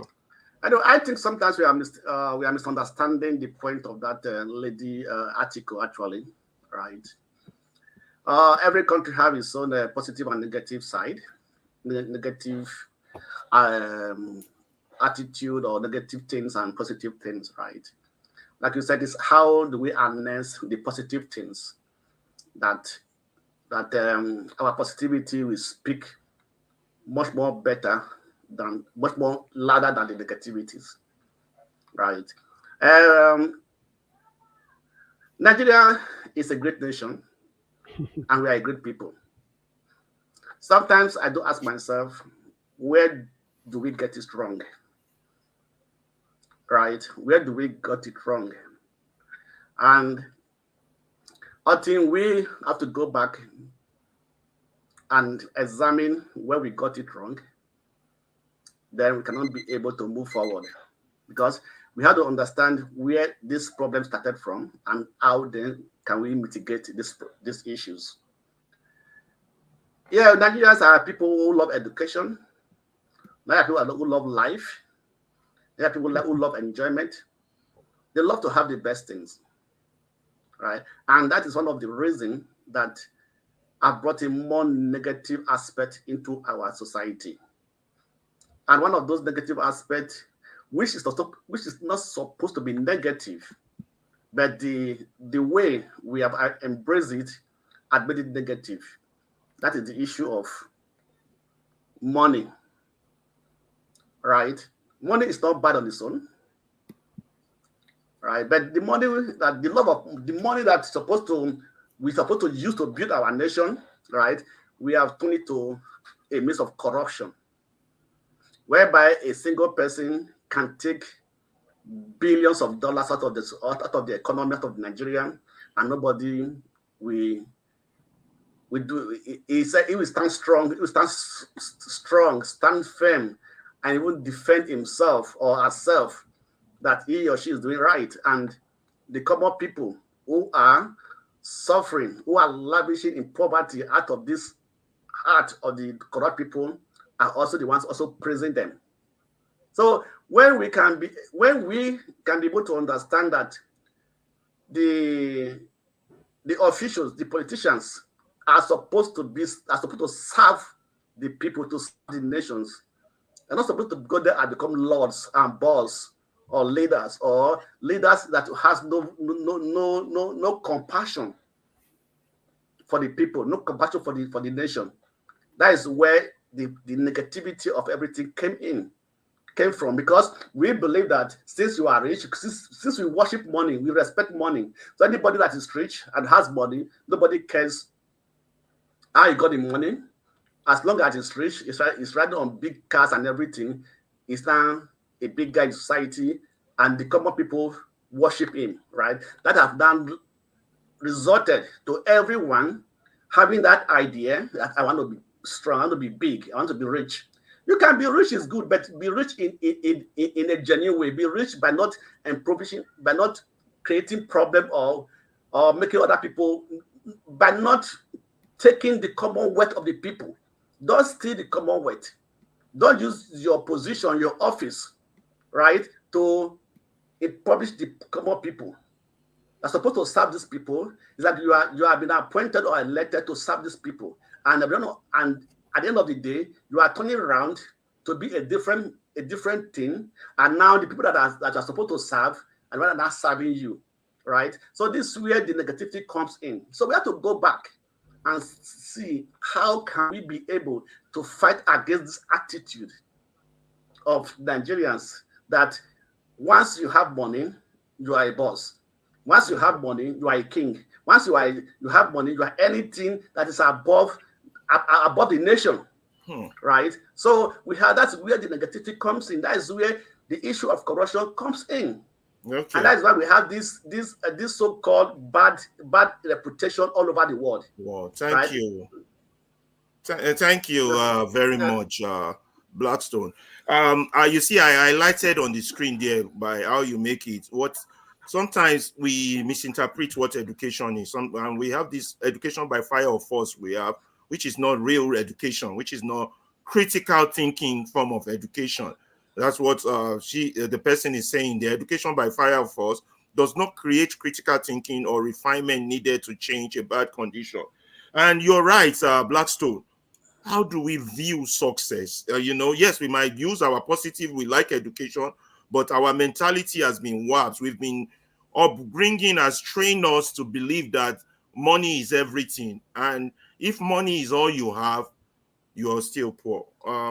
Before we go on, I have to do what Forefather does best, which is talk more about the page. Please click the like buttons, and I will take a 1 minute break and to advertise this page, and then I will continue with Olumide when we get back. So let me do that. Okay. Thank you so much for watching. Thank you. Have you subscribed? Yes, you. Have you subscribed? You. Yeah, before you go, click. It's free. Click. Just that's it. Have you subscribed? You're laughing. Have you subscribed? Have you subscribed? Thank you. Thank you. Thank you. Hey, madam. Thank you so much. I can see you. I can see you. We have to get to 100,000 subscribers. By the end of the year, how are we going to do that if you don't subscribe? Yes, you. Yes, you're about to click off. Why? Have you subscribed? It's free. If you don't, ask your son, ask your daughter how to. Just one click. Thank you. Thank you. I see you. Aha. Thank you very much. Thank you very much. I'll see you tomorrow.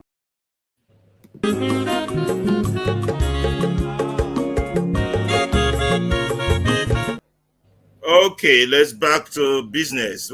Please click the like button, subscribe, and do the needful. We are discovering intelligent discussion on how to rescue our nation. And I think someone just joined. Let me add them. John, is that John? Yeah. Welcome. Oh, someone has already added you for me. Thank you, John, for joining us. I appreciate that. Hope you've been following us. We will catch you up with where we are. But Olumide is about to speak. I just read an episode of written by a Nigerian on how all our positives. So I want him to tell us what are our positives, what are negative, how do we harness the positive to build a nation. Olumide, the floor is yours. Okay, so thank you. So we do have a lot of positives, that can be harnessed. We have our cultures, our different cultures, rich cultures. We have Nigerians are dogged, we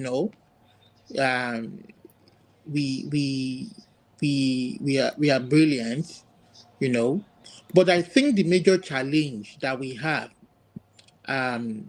where I would tend to align with Pa James, in the sense that, see, no matter how good these qualities are, every country has very good positive aspects that can be attributed to it, But the ones that resonate to the world, are the ones that the institutions of governance that represent the country portray to the world. You understand? There's the reason why we say, people like me will say, oh, that society is a shido. That society is a no-go area.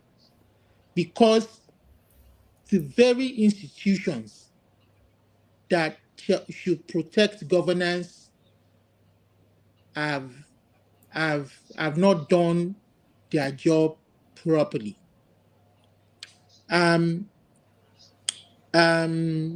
What was I going to say again there? So what I'm saying now is the fact that a large majority of Nigerians want change. Where I differ from Blackstone is the fact that I believe that a large majority of Nigerians want change. They want the right things to be done. You understand? Every day. Why do I say that? The evidence for me, the clear evidence for me, was the last general election. They wanted a change for the better, where a majority of Nigerians voted a certain candidate, but a minor few. Unfortunately, the institutions of governance in Nigeria that should work and portray these positive images to the whole world has been taken over by criminal few. By a few people who don't want to do the right thing, who are not thinking of the general populace, but only their own pockets, their own personal benefits. So when you now tell the ordinary Nigerian to imbibe positive attitude, to do the right thing, when the very institution of governance that should portray it is not doing such, it's like a waste of time. It's like a waste of. It's like you're just like you are like a speck of sand in a large, you're like a speck of pebble in a large ocean. Because that institution of governance is a representative of the people. When your police force has no integrity, the police force that should fight crime are the ones perpetrating crime, framing people up for crimes they never committed, trying to make themselves look good to the public that they were solving crimes when they were accusing the wrong person, where they never did any investigation. When the justices that should uphold the law and interpret the law, you have 1 minute left. Take bribe to look the other way. And more importantly, where the vote of the very people is what should bring accountability to the person who has not done his job properly according to the people who have voted. That is the only way they are hold these politicians accountable. But when that is perverted, then I mean there's no place for change. Thank you, Olumide. So let's stay focused on the question so we can have direction. I think what did I do now? What crime have I committed? And I will not say you don't finish smoking. We're coming to you now. Please, Mr. Blackstone, get one thing, one say. Yes, let me my name. So let me try to answer him. I never said that Nigerians Nigerians are not doing doesn't like good things. I never said so, right? What I was saying is that I never mentioned it in good. I said that we have to understand where the issue started from, how we change, how we begin to be lovers of money and begin to praise those that has money and not doing the right thing. Right? That people go to the government, they make money, people start still praising them instead of us shaming them. That's what I was saying. Thank you. Thank you. Now we're going to go to Ovie, and after Ovie, I'm going to come back to Mr. John. Thanks for joining. No. Let John go. Let John go. John, is this your first time of joining us? You seem to have it should be a scarf over your head. Let John speak. Let him speak. Okay, it's okay, John. On a serious note, let him speak. Let John speak. You understand the question? Have you been following us from beginning? Go ahead. What are our positive? What are negative? How do we harness the positive? You have 4 minutes. Okay, so thanks for having me on your platform, and I'm here to add my 50 cents to the topic today. So in terms of our positive, Nigeria is a country that has like bright minds, hardworking people, and we have a young country compared to other countries in the world. But we have more like negatives than the positive, right?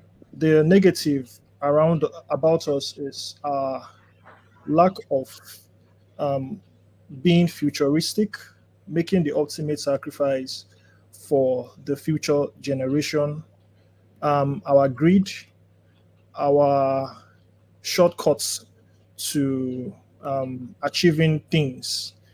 So we have lots of problems, and if we start mentioning those problems, we are not going to be done here.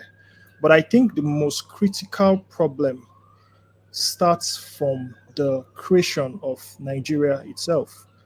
Because when you look at countries or current countries in Europe, they were in USSR, right? They were one massive country, but they broke out and they are doing better today. But when you look at the Nigerian story, everything about us is foreign, from our religious belief system to our educational system, and even our country itself was never a country where you and I or our fathers sat down and agreed to form a country. So the subject matter, which says, how do we build a nation? The question I would like to ask everyone here is, do we think Nigeria is our nation or Nigeria belongs to us? I don't think so, because if Nigeria belonged to us, and if we had a nation, the nation will care for us. Nigeria doesn't care about Nigerians, and that's the fact. We don't give our children the education they need to be innovative. We don't take good care of the resources we have in our land. So the more we still try to fix something we cannot fix, we're just like, I don't know, we are just wasting our time. I feel the solution for us is to go back to either regional government, or we go back before 1914 when Lugard, the slave master, created Nigeria. We have to always add that piece of information, because that's the root cause of our problem. So we should start thinking about how we can peacefully dissolve that country called You have Nigeria. 1 more minute. Yeah. So we have to start thinking in line of breaking away from the entity called Nigeria, because it's clearly not working. And if it was working, by now we should have been seeing signs that the country was going to work. And if we say Nigeria is going to work, the question is, when is it going to work? So that's my 10 cents. Thank you so much, Mr. John. You made very valid point, but you deviated a little bit from our main topic. But it's okay. You're still within the umbrella topic, which is good. Who's next to talk before I move on to the next topic? I think it's Righteous man. okay. Righteous man. Righteous man. Okay, let's write. Oh, you want to go before righteous man? Let him go. Righteous man, are you there? It's so dark. I don't even know when he's there. Is either I can't see It's not him or there. It's not. there's It's no not there. NEPA. It's not there. No, it's not there. It's not there. Okay, Let me go. okay, go. I will start off with the breaking news that just coming in. Hopefully, we'll learn one. I'm able to, draw our attention to people and let's see from there. Macron is gone. Macron just lost. The massive turnout, the 40 years history, the way people turn out to vote in this election is over 40 years record break. So Macron is gone. Some people were saying progressive, they meant the part for the one that have been a high people down that. Anyway, now, why am I starting from that standpoint of view? It also goes back to what Wale said in his conclusion when we were rounding up the first topic that we picked up, when he said, what is the solution? Where do we go from there? And that informed why I said there's no difference between whatever that person wrote, what he's saying, and what describing of who we are as at that time. Now, this is a clear description of who we think we are. But let's look at it critically. For the past 3 years now, I started looking for solution from the standpoint of generation and class. It's no longer individual anymore. And Wally was tempted to go as far to say, oh, the youth, big brother, and all that. Those are individual stuff. If we look at it from the class and generational point of view, you will understand that in order for us to actually achieve any change going forward, we have to understand. When I mean we, especially we on the screen, people who are informed, educated, travel, the people who are classified as middle class, however you want to classify yourself, we are the problem. Why do I say that? We are the only one that can stand up in the international community and say, oh, we are the most educated. we are educated. And I would say, what do you have to show for it? Say, I'm a Nigerian. Like, I do ask myself, are we living on the same planet? There's war going on in Russia and between Russia and Ukraine. Guess what? The whole West is intense. West is intense. West is the Western Empire is crumbling. Few of us get access to education. We say we are educated. I have a coach, a Greek man, that said if one of the athletes no perform, every other person fail. How many of us are educated in Nigeria? Then show me. Well, thank God, our education, that is what it can produce. Like what? That's why the idea of revolution will never be successful, because the group who have the energy, they are already there. They are waiting for us, because it is us, the middle class, who have resources, who are financially buoyant and more experienced, that can organize and finance those young energy that will take war to the top.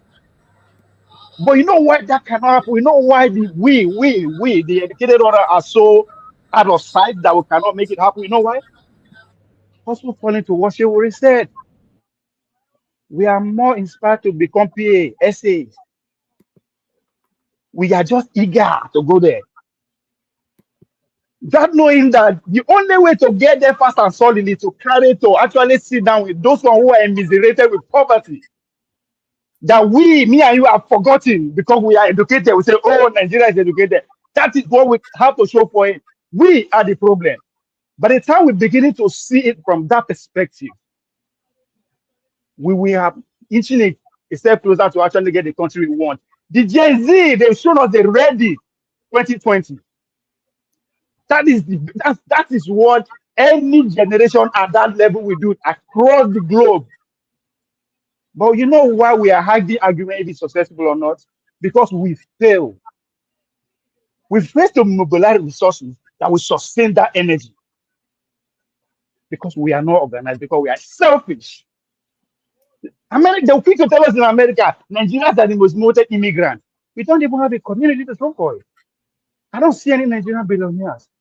It only tells me that even we, the educated one, we don't understand how the world works. We are the bottom of the food chain. You say you are educated. Who cares? Now only 2 countries there, whoa, the whole West is in panic. So yes, let's agree the whole freaking Nigeria is educated.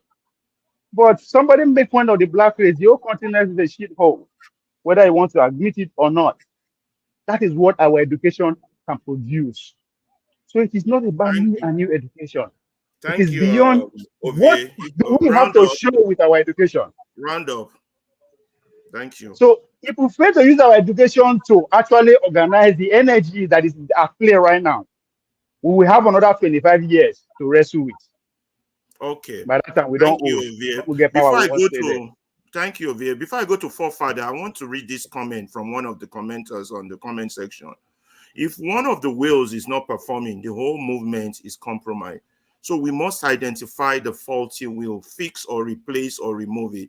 My next topic, which would be to highlight the 4 types of people in Nigeria, would be attempting to do this so that make it one of the wheels. We've got to see there are different wheels in that country, and it's all about numbers. After forefathers make his own submission on our positive and negative and how we can use it, I would go to that topic. I will first of all highlight it for you all to see, and then I would throw to you the question that follows it. It is directing us gradually to how to fix the problem, but that's the direction. But let's hear from forefather, and then I would highlight the wheels that drives us and which one would need replacement. Thank you.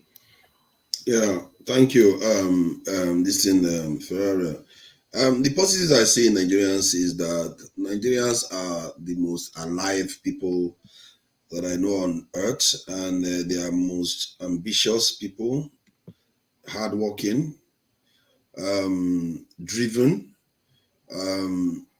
fearless, actually. Individually, they are fearless, they are daring, and they are very, very creative. And these are features that any African can tell you that Nigerians have. And very smart. They always say that Nigerians are very smart. You can't keep up with them individually. And you can see that within our culture. Now, we do also have a very respectful culture for our elders. I'm not sure there is any culture where you have the kind of difference that they give to the elders as you have in the Southwest, in the world, really. So Nigerians have a lot of positives from that point of view. A Nigerian can show up in London today, nothing phases that Nigerian. It will be the same. He doesn't care about changing himself or herself to something else. They will try to maintain. And it just comes naturally to them. And you can see that in the description that Lugard gave too. So from that point of view, those are the positives I say Nigerians. Okay, you done? Okay. On the positives, yeah. Yeah, no. Is there a way we can harness it? Can I respond to that? Yeah, go those ahead. Characteristic, to Nigeria, those characteristics you just highlighted is what built a nation. A nation that we are all running to. That's what we did. So how come we don't have it? Those are the questions we're going to answer from the next slide. Hold on. Is that we are deceiving ourselves or we are all blind? That's what it is. Because no. I disagree with you, Ovie. That's why we are doing this presentation. That's why it's a statement. Like if we say we have all this character, how come we don't? What is the product? What is the outcome of the character? Because if you come to America, you see the outcome of their character. If you anywhere you go, you see the outcome of our character. So if what we have right there is the outcome of our character, and that we are satisfied with it, that's good. I disagree with you. Anyway, we're going there. Before we start agreeing and disagreeing, let's focus on this slide on the screen. Before we start agreeing and disagreeing, this is where we're going. We're trying to figure out which of the wheels are not performing and why we're not having movement. Let's stay focused. I don't want us to do a tit-tat personality, and we don't get nowhere. Let's take it one by one. That's why I've structured this presentation gradually as I have, starting from Lugard's comments to a positive Nigerian, and when we're moving on to the next. People make up a country, my people. Any country is filled with people. We have 200 million. So, and every game of, you call it politics, I don't call it politics. What we practice is sabotage, not politics. But let's leave that. That's not today's topic. Now, every game of who runs or rules resources depends on who is in charge of those resources and the numbers. Numbers play a very vital role in control on who control your resources. I think Ovie's mic is still on. Sorry. Okay, let me close it. Ovie mic still on. Can you, Ovie? Let me do that myself. Where's Ovie's mic? It's off now. Okay, now. Or someone else. Sorry. Let me check. Father, can you help me with that? I don't want you to help me today. I think I'm doing a great job. That's a good one. I think it's AY. Yes, let me bring AY in also. AY, thank you for joining us. Add AY to the stage. So as I'm going into the next topic, please, this is very, very important. And the question that will follow is important. We're made up of people. Have we looked at the people that makes us? That's what I attempt to do in this next level of slide. And then put a number to it and said, just like that statement on the screen, you have 4 wheels in a car. If one of the wheels is not performing, there's no movement. In this case, we might have more than one wheel that's not performing. My attempt now is to see if we can identify that faulty wheel and suggest possible way to fix, replace, or remove it. That's where we're going. I love how you make it, Mr. This thing you put out, because that's the bridge I need to the next topic. So you all heard about Dr. Charles Apoki was the first person that brought this to my attention when he talked about Cipollini's theory of stupidity. And so I went back and reviewed it further.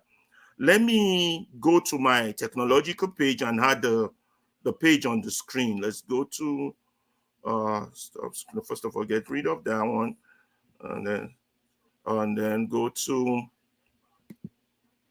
okay, are we still on? Good.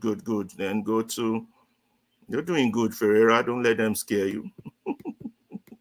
Let me go to present, and then I want to bring that thing on share screen, and then go to Windows, and then boom, bring it up, and then share, boom.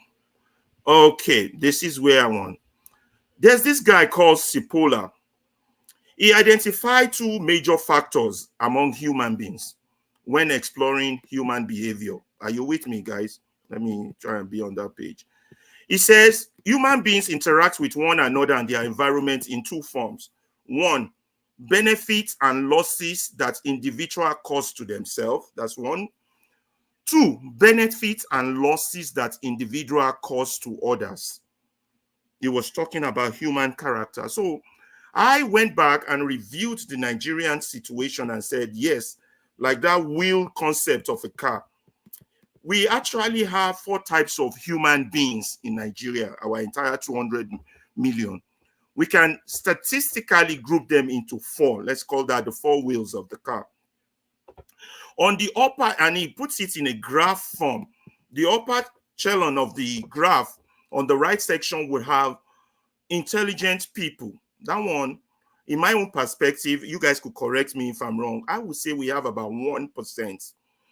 And then on the other upper echelon on the left, we have helpless people. I would say those are about 45%. You see, those are the people. Then on the lower section, you have the criminals or the bandits or criminals. From my own perspective, I would say those one will be about 9%. And then on the lower left, we have people who are just basically don't know jack, just slow, stupid, or, you know, not stupid in the abusive sense, but stupid in the terms of cognitive recognizance of themselves and their environment. Now, these are the 4 types of Nigerians that exist. It's important to highlight that every country has these 4 types of people. Let nobody fool you. Then don't let anybody fool you. Now, what now makes a difference between a country that is been successful and one that has failed is the fact that in countries that have moved forward or moved close to progress, is that the percentage differ from country to country. Let's first of all address that. The countries that has moved forward in this world have been those who have been able to use their intelligent people and harness the helpless people. You understand? They harness the helpless people and then they harness the stupid people. So it makes 3 groups against the criminals and bandits in their community.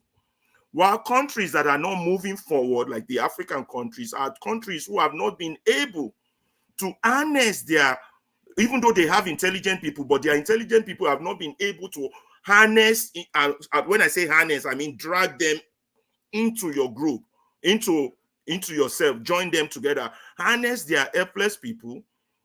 And therefore, in those countries, you would notice that it's the criminals or the bandits that are usually in charge, and the criminals and the bandits always have the stupid people with them. So it is left for the intelligent people to be able to harness the helpless people in order to convince the stupid people, though they can be 75 against the criminal people. That's the difference between countries that are moving forward and countries that are not. I'm assessing that in the Nigerian situation, we could group 45% as stupid, the number could fluctuate, 45 as helpless, 1 as intelligent, and 9 as criminal. But currently, my view is that the criminal bandits are in charge. They totally have all the stupid people behind them, no doubt. And they also have the helpless, but the helpless are not participating. They just, I'm focused on my life. All those your Nigerian problem doesn't concern me. You guys deal with it. I'll go raise my own family. I'll travel abroad. I'll go get my job. I'll do my thing. Don't even call me. I'm done with your Nigerian nonsense.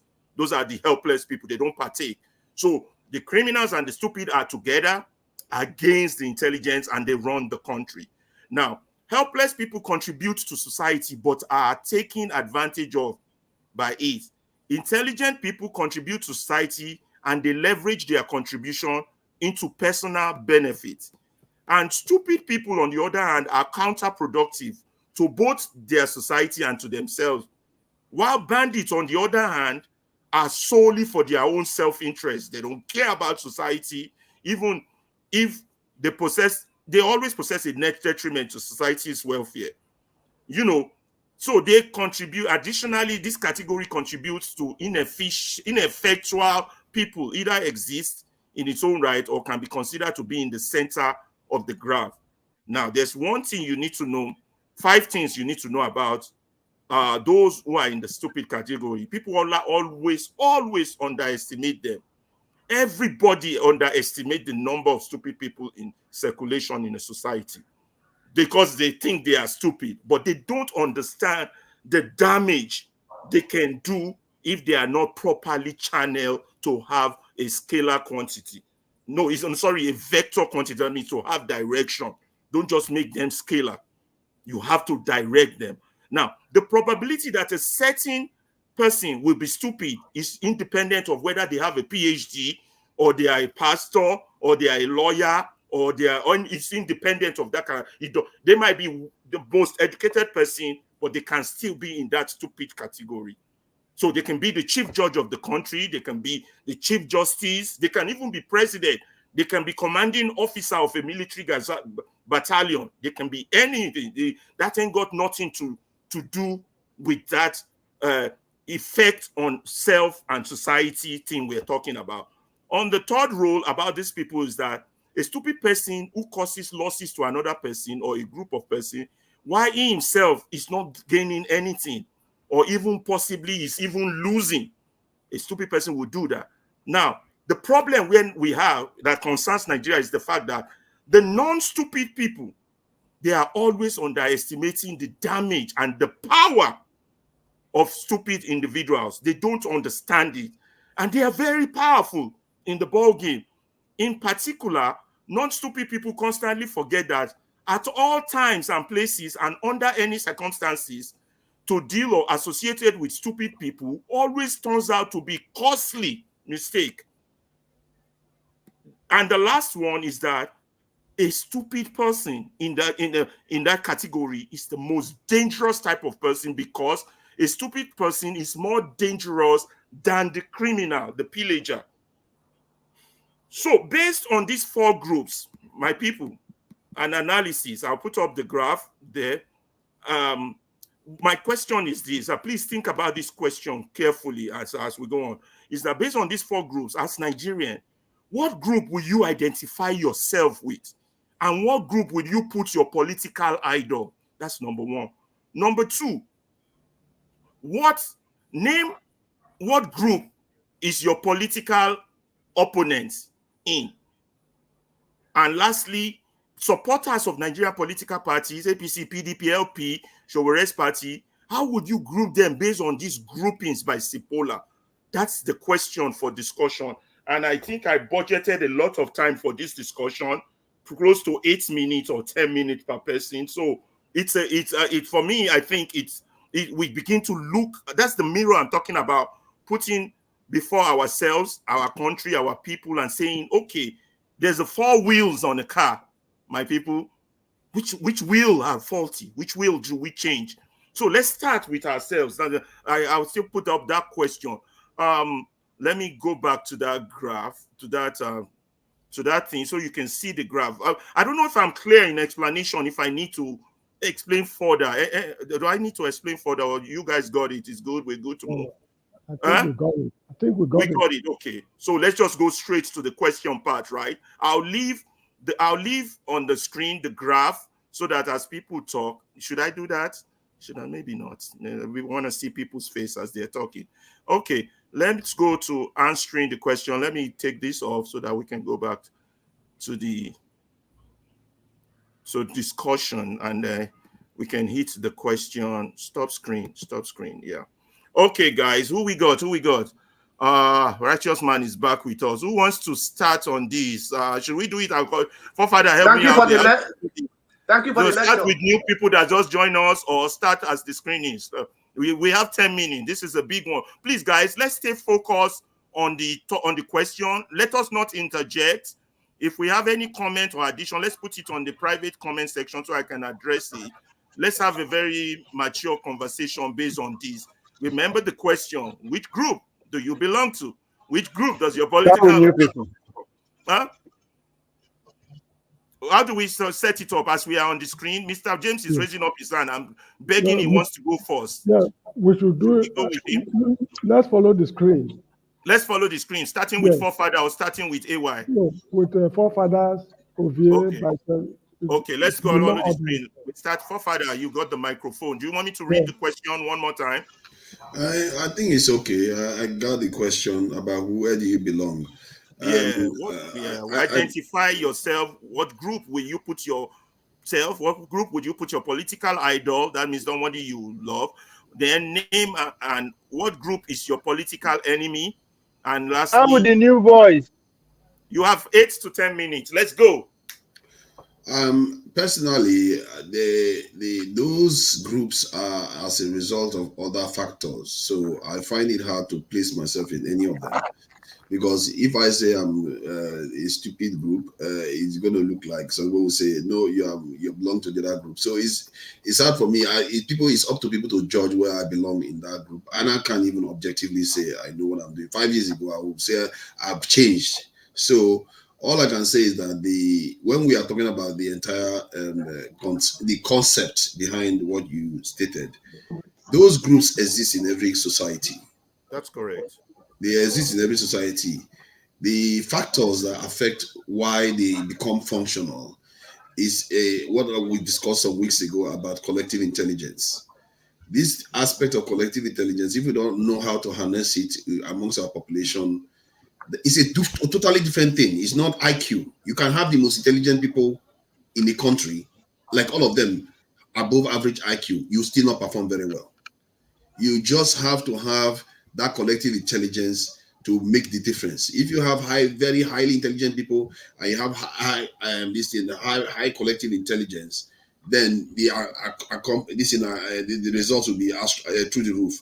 But if you have low intelligence people, but you have high collective intelligence, the results will still be very, very high. The individual ants are not very intelligent, aren't they? But they accomplish so much. They can build whole structures and all the rest of it. They can build bridges and all the rest because they have high collective intelligence. And that is an aspect that we don't necessarily study about. And that's what, in a way, what's his name? Lugard was trying to highlight when he says we don't know how to visualize and our lack of fear, apprehension of the future. And that aspect, I think, but in terms of placing myself, I think it would be hubris for me to start saying I belong to this group or the other group. I just think that the issue that you highlighted there is present in other societies. The question is why do they function and why do we not function? Yeah, I just told you in that analysis. What about your idol, your political idols or foe? What group do they belong? Idol, I mean somebody you cherish. I don't know who you are. Okay, I would say they belong in. I don't know. They don't belong in that group. They are not. I'm sorry. They are not belonging in any of the group because they are not stupid. They are not the most. They may not be the most intelligent people, and they may not be They are intellectual. I think there was intellectual in the middle somewhere. They will be more. Not. Oh my God. Okay. You are trying to force me to choose one side. You don't have to. Just but to counter what you just said, they are in other countries. Yes, they are in other countries, but the success of the other countries depends on if the intelligent people can harness the helpless people and then further harness the stupid people. That's the only way they defeat the criminal group. That's what's been happening in other countries. But in Nigeria, is the reverse. It's the criminal group that is harnessing the stupid people, and now the helpless people just throw in the towel, and the country is free flow for criminals. You see, this is why our societies are affected by events that occur to us and our environment. I don't know whether you've seen that documentary of Gun, Steel, and something. That guy that made that documentary, he basically found from his own findings that most civilizations that we call civilization is just based on the materials that are around them. That's what gave them the ability to become civilization. It's not because they are just special people that are very intelligent. It tells you that there are a lot of other factors that determine whether you emerge or whether you don't emerge. It's for your people to know what you lack and try to harness it in such a way that it kind of elevates their own people. That's like in the context of Nigeria, based on our history, there's something debilitating us. We have to know how to harness that to our own benefit. That is the way I look at it. And if you ask me to pick somebody that is a hero in the context of Africa, I would say I would choose Queen Amerinus, and that's going way back. Queen Amerinus is the last true great hero on the entire continent that I know that did something that even the English powerful people couldn't do. The Cleopatra couldn't do. Cleopatra couldn't do what she did. Mansa Musa was totally irresponsible. And because Mansa Musa sounds like the kind of people Lugard is describing. Thriftless. They spend without, they don't know what value of anything is. They have position, they don't realize what the responsibility is. Mansa Musa emblemizes exactly what Lugard was talking about. And that is what is killing us. So I would say Queen Amerinus is the only one I would call out on the continent that stood her ground and succeeded. You got 1 more minute. Are you done? Yeah, I'm done. I don't have to. Okay. Yeah, we go to the next person. Please, guys, let's stay focused on the question. You have 10 minutes. Everybody has 8 to 10 minutes. Okay, let's focus to the question. I've highlighted those 4 groups by Sepola. You know, assess it in the Nigerian context. Which one do you belong to? Which one does your political idol belong to? Which one do your political opponent belong to? And how do you feel political parties regarding to those groups in Nigeria? Those are the questions. Please, let's stay focused on the line of question. That way we can go around. 10 minutes, here go, Ovie, your turn. It's like me listening to slaves arguing or having a conversation in the 1822 in South Alabama. He goes, nigga, man, I can put in 2 hours. He said, hell no, man, 2 hours, I can do 4 hours, man. I work harder than you, nigga, man. That's exactly what I'm hearing. You are forcing me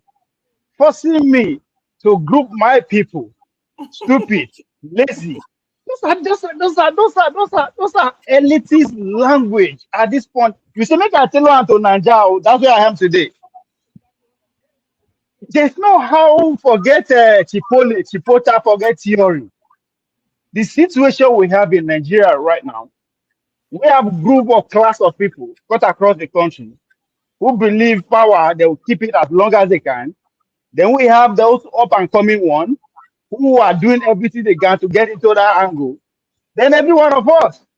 Then now you asking me to the group one of us. At every stage, you see there are stupid people, there are intelligent people, there are smart people. That's not where our solution is going to come from. You cannot tell the helpless Nigeria right now. Now only hunger, and every Nigeria right now is ready to go hunger. But how do me and you, who we claim to be intelligent, how do we organize that stupidity? Because guess what? When the elite, the so people who are in control wants to get power, everything is on the table. If you think a lie, they lie. There's a guy called a Miloko. Everyone is on standby. Bishops, militants, everyone is on standby. If no way say no, now only my kind are going to win already the election. So in as far me and you who claim to know 1 or 2 to understand that there are some people who are stupid, and we fail to understand that that stupidity is very lucrative, especially in Nigeria today. There's a reason why majority of us are, to use your language, are stupid. It is because it is very lucrative to those guys who are on top. So no, I am not going to fall into categorizing like that. Yes, the stupid people are stupid. There are 45 people. But the point of that categorization of I don't mean to cut you off. No, I know. Okay, I get it. So we, those ones that say we are, as I said, are three things you need. We need voice, we need platform, and we need resources. We need the energy, the raw one. Guess what? The answers have shown us that they are ready to go. And guess what? The elite seeds, they came through Obi and they actually tried to use the energy to go to power. So it is our fault. It is those ones who actually have the economic power. That is what I'm saying. At this point, the only thing we should be asking the Nigerian diaspora for is nothing but their money. But we have to find a way to organize that money to actually support those energy. And guess what? With the experience of those who want to actually who are already financially viable, who want just to come there with their organizational skill, they were up there. That's just where we are. Yes, we are stupid. Stupidity is useful. Now me and you know just this year. They even use that campaign. If you tell me say Bruno be stupidity, tell me another thing, but and it works. So but how do we handle that stupidity? That's why it take me to the church, the religious group. At this point, instead of condemning them 100%, we should go in. How do we make sure that those people that are already organized, how do we take the debate conversation to the common? Yes, I know these people, they allow you the chop now because you know they pay tax and anything. Times are coming whereby you don't get a choice. But it is up to us. As I said, it is up to me and you who claim to be enlightened and no one or two things. Our privileges, because you understand, especially the way we categorize those people in Nigeria. We're quick to forget that we are once there, and while we are there, those who are abroad see us like that. And that is because majority of what is responsible for how they say those who are stupid is just survival instinct. They want to survive. That's where we are. That's why when they say we are intelligent, we are smart, we are scientists. Hey, America is so stupid, but we are here. We can see what their stupidity has brought them to. The West world are so stupid, the Chinese are so stupid, but look what their stupidity is giving them. Our intelligence, what is it giving us? So that's why I say when we say we are intelligent, what is the product? What is the outcome? But in as far we begin to see it like that, we don't miss out. We are not intelligent until we can stand in the committee of what and say, come on, you go space, I don't go. This is what you are working on, this is what you are working on. We are talking about the technology of tomorrow that are already enslaving us. We're talking about AI, biotechnology, meeting AI and every other thing. That's where the world is. So if we that understand a little bit of this fail to organize that raw energy that we term as stupidity and use it to actually change the man out of the, as Bamal will say, change the body out of the world. If we don't do that, if we start not looking at towards that direction, Buru said it's not going to work. As I said, we are not special. The Chinese people today, we are joining, went through the same process. I submit my. Okay, thank you, Ovie. While thank you very much, Ovie. While Ovie totally evaded the question, he made a very valid point. He totally evaded the question because I was trying to play a game of numbers. You know, how many are these? How many are that? How many do we need to convince? How many do we get into the intelligent forum? Or what do we need to do? Particularly those of us abroad. But Ovie made a very, very valid point, which I've written down, and by God's grace will be a point of discussion in future. Ovie made a point that we need three things: a voice, a platform, and resources. I've noted that down, and thank you very much, Ovie, for your contribution. And I'm going to go next to Wale. I'm going to be rotating people because if there's any other person on the background that wants to come on, they can partake in this conversation. Thank you very much. Wale, your turn. Yeah, thank you, Mr. Alaba. Well, I won't call myself stupid. And well, this is myself. But with my own categorization, I think I would rather go with idiot tribesmen and citizens. Let me say, partly I'm idiot. And I'll tell you reason why I say that. If I know definitely that something is not right and it's not going to benefit me, even though it's wrong, but I'm going to benefit from it, or it doesn't really concern me, and I look away, not thinking that it's going to bite me well, it's going to bite any of my relative or even my close friend in the future. But I looked away. I'm an idiot. That's why I said I am. But what can I do to make sure that my idiotism or whatever we can call it is not taking the best of me any longer? It's for me to lend my voice, like Ovie said. Okay, I know this thing is not good. My Igbo brother or Hausa brother has not been treated fairly because they are within the Yoruba region.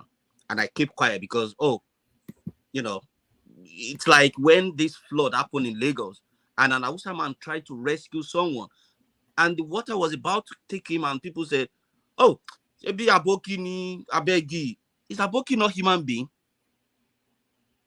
That is me looking at that man, about to be flooded away. And I do nothing because he's not a Yoruba man. I'm an idiot. A tribesman, well, that goes with the tribesman because it doesn't really concern me. Either anybody wants to, do whatever they want to do. In as much I'm benefiting from it, I'm an idiot. Now, coming to tribesmen, it links to the first one where it says, oh, he's an Aboki man. What does Aboki man know or whatever? Let him get carried away by the flood. If it's a Yoruba man, will I do that? If I could rescue a Yoruba man in the same situation, that means I'm a tribes person. So I'm not helping the country. The last one, which is a citizenship, which is a citizen, it's okay, irrespective of who is going to benefit or who is going to be there. Am I contributing or lending my voice? Am I getting into that platform to make sure that, yes, do what you have to do to make sure the country you are in or your country is better for everyone? Then if I'm able to think that way, yes, every single one of us as human beings, we will have some level of selfishness in us. No matter how we try to be perfect, we cannot be perfect. But the level of selfishness and tribesmen in some people, it's so high that they can't even see anything beyond that. So if we can all reflect and say, wait a minute, what am I doing that is actually leading to the downfall of this country that I call my country? What is my own impact? We are able to reflect. Then that will make us to think, you know what? I need to change my orientation. I need to change the way I think. I need to change the way I see people. Okay, we are all in developed countries. I'm very, very sure every single one of us will work in our profession. What is one thing they will drum into your ears? If you are in a car manufacturing company and you go for interview, they will ask you, what is it that you really, really want to bring to this company? Or what do you want to achieve? The question they are looking for is safety. Because if you make that car and you can't be bothered because you are looking for money, you wouldn't never know when that car will even be what will kill your relative. But if you think of safety first, regardless of whoever is buying it, you know that brake that you are a mechanic that you're supposed to fix properly. You fix it properly, it's working okay. That road is well fixed. The light is all well lit. Then people will be able to live life without thinking that, okay, if I could sell that car for $5,000 or $25,000, I'll make more profit. If I could buy an inferior brake to fix on that car, who is going to die? Do you know who is going to be in that car? If someone is going to build a house and you build an inferior you use inferior materials and the building collapse, do you know which of your relatives is going to be there? So that is what I said. The idiot part of us, it's in every single one of us until we look back and say, you know what, I'm not going to compromise quality over quantity. Until we reflect, is in us, is inbuilt. Every single one of us will have little children. Ask them not to touch a cake. Go away and look from far. You will see how they will be tempted. Maybe they will pick little. Oh, one of them will say, Daddy said we shouldn't touch it. it's just a matter of time before all of them will start, devouring that cake. It's inbuilt, it's in our DNA. But how do we make sure that we are not falling into this? Number one, accountability, either for your action or your inaction. If you do anything wrong, are you ready to face the consequence? If everybody is rising and say, oh, this thing is not good, and because you are benefiting from it, you keep quiet, it's just a matter of time.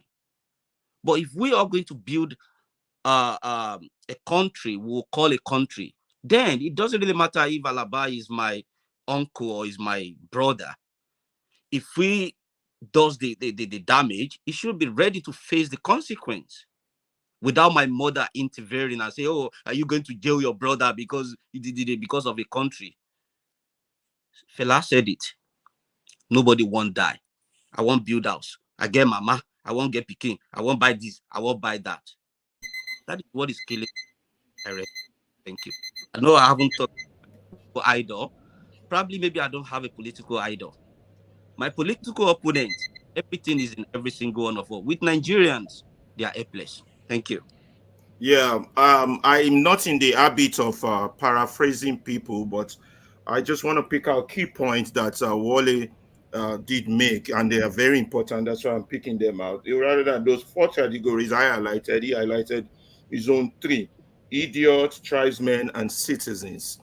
Very valid points, and all the valid points he made. But I just want to come back a little bit on citizenship, because I'm of the opinion that we don't have leaders and we don't have followership. Therefore, when someone was trying to compare Kenya to Nigeria, somebody wrote in a comment section and said the highest office in any land is the office of the citizen. In Nigeria, we don't have citizenship yet. This is a fact. We don't have visionary leaders. We are ruled by people in the absence of vision. We have no purpose. Our purpose has been corrupted. This is coming from daily environment to me. Therefore, the result is the absence of purpose and vision. We have people who are getting richer while the society gets poorer. We don't have citizenship, so we lack leaders. So Wale was able to say that even him and me, we still fall into this stupid category of people we are trying to absorb or change, whether we like it or not, because one way or another, our actions have also contributed to where Alaba, I we have are. a question. I have a question along Who with is it that? too Who is about that? the Before I way. start entertaining questions, I don't want to derail our topic. Sorry. Who is that? No, you Who is said that? something about the legitimate submission that we are not Yes. citizens. And my Yes. response or question to him is that who will give you citizenship? We have to fight for it. That's what we are trying to do here. That's the Now point you of go our give conversation. yourself. Nobody will give you. I don't want Nobody anybody will to give give me. I you. want to give I agree you. Give with you, yourself. Ovie. Yeah. So moving on, let's go on to the next person, and that would be, oh Jesus, this man and his glasses. I better buy me new glasses. Oh, I'm trying to see the next name of the screen. Okay, remove that. That would be John, according to no, sorry, Olumide. Which one? Olumide go be mad now. Olumide. According to this, we're going like this, right? I Now thought we're going Olumide. like Yeah. So, Alaga, I thought can you throw the questions again? Yeah, let me throw the question again. So based on those 4 formulas of 4 categories of people that exist, right? The intelligent ones, the helpless one, the stupid ones, and the criminal ones, right? Intelligent, I say 1%, criminal 9%, stupid 45, helpless people 45. The question is this: based on these 4 groups, as a Nigerian, what group will you identify yourself with? And what group will you put your political idol? Then name them, and what group is your political foe? Name them also. Lastly, supporters of Nigerian political parties, how would you group them based on these 4 groupings by Shipola? So, Go ahead. my political idol, without belonging to any specific political party in question, is Awolowo. Because Awolowo was ideological. He had manifestos, he had programs that was distinct from any other political party of his time, and he implemented them to the letter. And Awolowo was uncompromising. Awolowo will not accept any corrupt person or any tainted person in the party for the sake of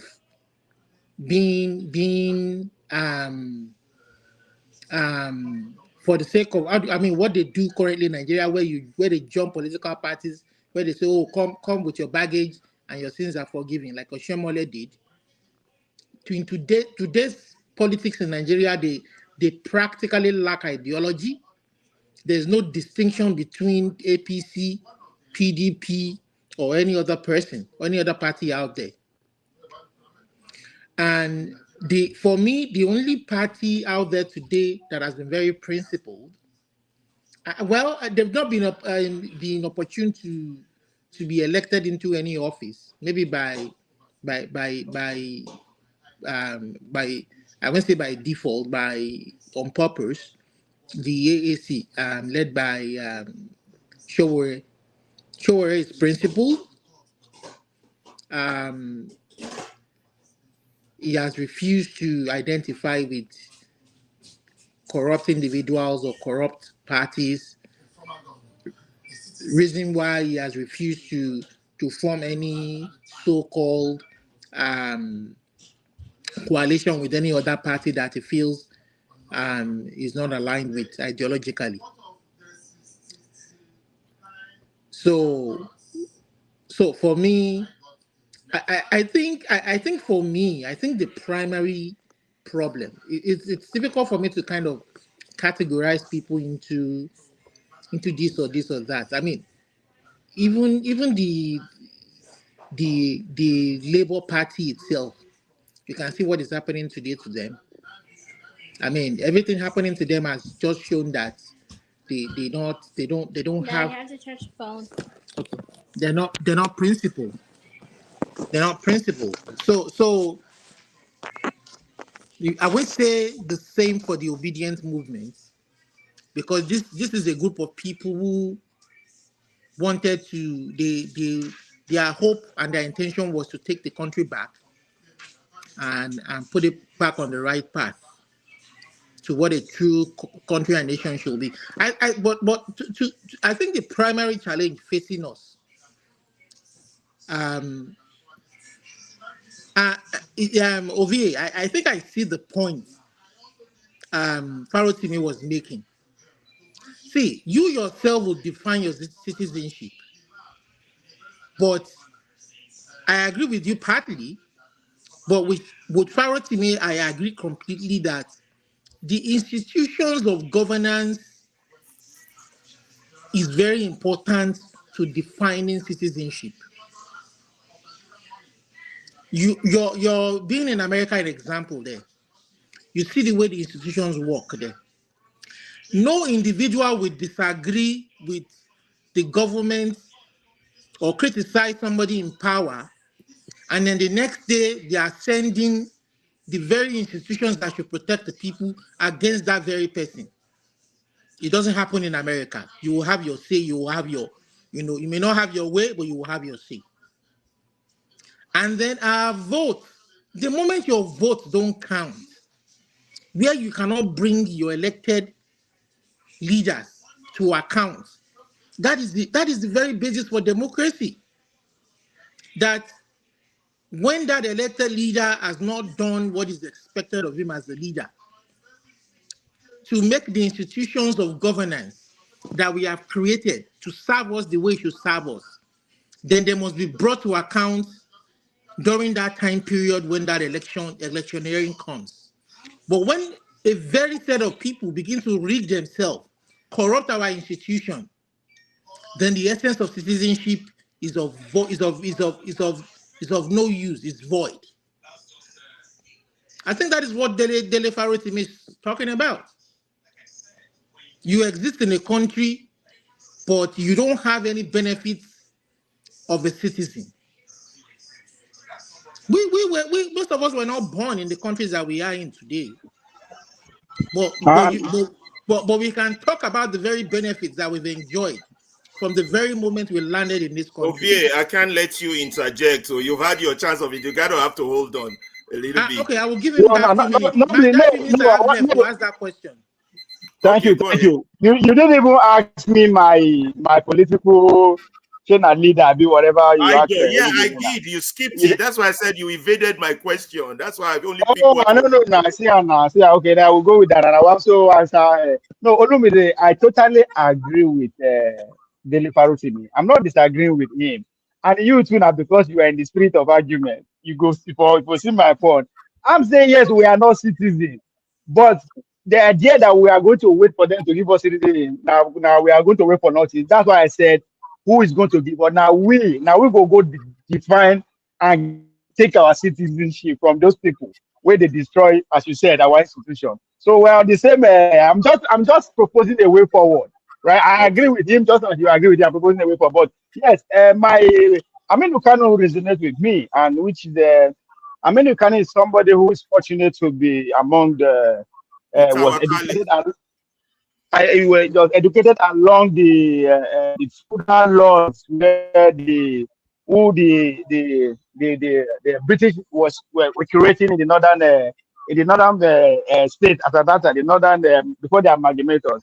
So he refused to actually agree to join those kind of feudal kind of things, and he decided to actually side with the Talakawas. By so doing, they deny him any kind of leadership position at all. Even when his colleagues are becoming governors and all that, they deny him, and he has to go and form his own political movement, right? Again, that's why I agree with Olumide's submission of including Showori. Showori also possesses the same characteristic. He has the opportunity to actually just go with this animal that we have now in charge of us, but he said no. But instead, also he decided to go and form his own political party. So there's a parallel there, and that I think we need more people like that. Who I say, you know what? Yeah, I know that place is rosy, but guess what?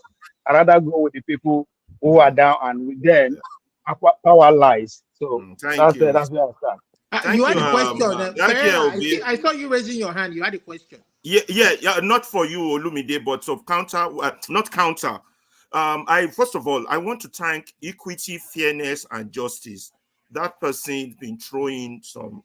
I don't know. It's as if our minds are aligned. Been throwing some. Sorry, Ferreira, can you help me call out crushing you? If you have no, we're not going to do that, Olumide. We're not going to get distraction. No, we're not doing personality thing. No, I won't call them out. They're free to express their mind. No. We're not getting into rougher fights. No. I agree, Ferreira. I'm just saying that if he has a just keep it to yourself. No, let me praise this person first. And with regard to what they're saying. Okay, no problem. Yeah, Equity, Fairness, and Justice. Thank you very much. You've been throwing out a lot of very positive and progressive position. When Wale threw out the issue of the cake and the children, you follow up with this. And it connects with what Olumide and Ovie are saying. The problem is not the problem, but our elite, the political elite. Look at what Equity, Fairness, and Justice wrote. That positive peer pressure is what is lacking among the elite. They are all alike. That's why they're jumping from one party to another. That's why the Obasanjo is now, after supporting Obi, is now wearing this. You see, they are all alike. They are overspending. Sorry to jump in. Let me finish. Ovie, one moment.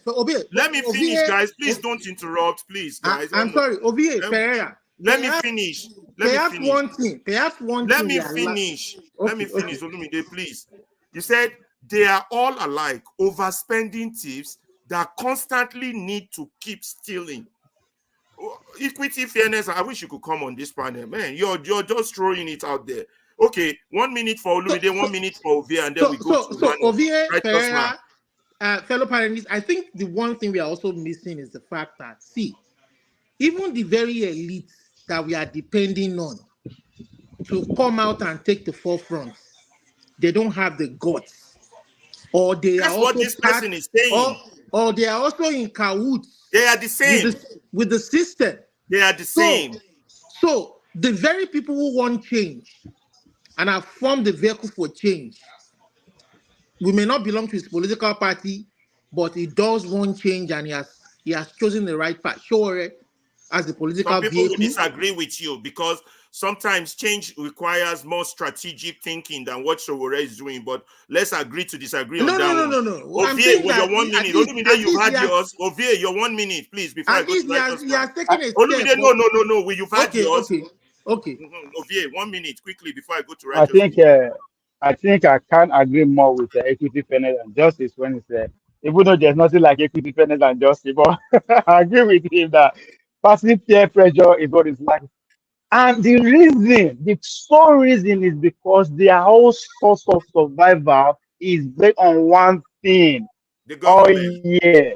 The government. Oh yeah. More Leave money. government affairs. Oh yeah, everybody is tied to that. Oh yeah, there is no competition that is coming from anybody. No, wait. Now, let me give you a reason on that. All the changes. Let's use the American Civil War for example. It is because the wealth that is constituted in the Western Africa is just too much. But as soon as the people from the north begin to generate billionaires from industries and all that, that's where that competition comes. So there's no competition. Unlike back in the regional government of those days, Cocoa people, they don't send you where they farm for north with your guy. Those was no, so that competition is there. But this one, make them local and that go say everybody, even pastor go be, you don't let us scatter. Yeah, thank you Everybody very go be up and down. Thank you very much, Ovie. Now I'm going to go to Righteous Man. Thank you, Ovie, for that submission. I appreciate you. Righteous Man, your turn, please. Thank you. Can you go back to the questions you asked? Question again. I will do that. I want to post the link for those who want to join us while I'm going back to the question. Control V. Okay. The question again was that based on those 4 categories that are highlighted by Cipolla, one, hold on, I'm coming to the question. Based on those 4 categories, groups, what as a Nigerian, what group will you identify yourself as, if any? And what group will you put your political idol, if you have any? Again, what is your political opponent? What group out of these 4 do they belong? And lastly, all those that participate in Nigerian political parties, APC, PDP, LP, how would you group them into these 4 categories? Do you group them as intelligent, stupid, helpless, or bad criminals? So that's the question, Righteous Man. Okay, Olumide, are you the one that sketched this structure? Which structure? It's me. The group, you. Oh, no. It's a professor, somebody called Professor Cipolla. I don't know him in details, but he did his analysis about human beings and their interaction with themselves and their environment. And he came up with 4 groups based on benefits and loss they cause each other. Okay, why I asked that question is... Go ahead. Why I asked the question... Yeah, why I asked the question is simple. That sketch can only function in an organized society. That is the only way you'll be able to categorize individuals, groups, or what have you. Yeah, but I don't mean to cut you off, right? I'm saying that in organized society, the reason they are moving forward is that their intelligent people are able to harness the helpless people and then convert the stupid people so that their criminal element don't have its upper hand. But in our own society, the criminal elements are in cahoots with the stupid people. Therefore, the helpless people and the intelligent people are the ones now suffering it. So they have this group in every society, not just us. It's just how they relate with each other is what produces outcome. Go ahead, Righteous Man. Yeah, what you define as intelligent people is subjective. That's okay. True. Yeah, and it makes the question you ask to be somehow technical. Okay. But I will submit to say I have an idol, not because he's my tribal man, okay, not because he fought for his people. He's my idol because I have read his books. I've read history about him, and I've been able to sit down to kind of align him with the Nigerians of today, that by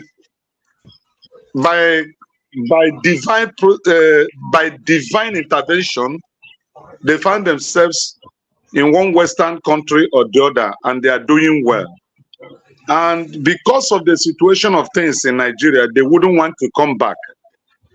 Now, this is a man that the father was the first African billionaire.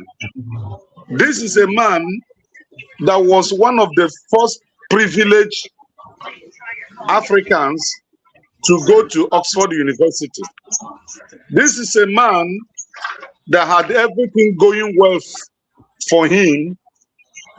He needed not to go into the military to become a military personnel, but he had a vision, and that vision was to liberate the black man from colonization. The love you guys that are in the Western world, the love in your heart today is what is making some of you to come out to make such submissions you're making. For example, Lamide, if you're not thinking well for the black man and for Nigeria, I don't think you will take your time to sketch, even if you are the one coordinating this program today. You won't take your time to go academica in the aspect you have gone so far. Now, it is that love that is propelling you to do what you are doing. Now, my idol, the man I recognize as my hero is late Chief Chukwuemeka Ojukwu. I've listed the reason.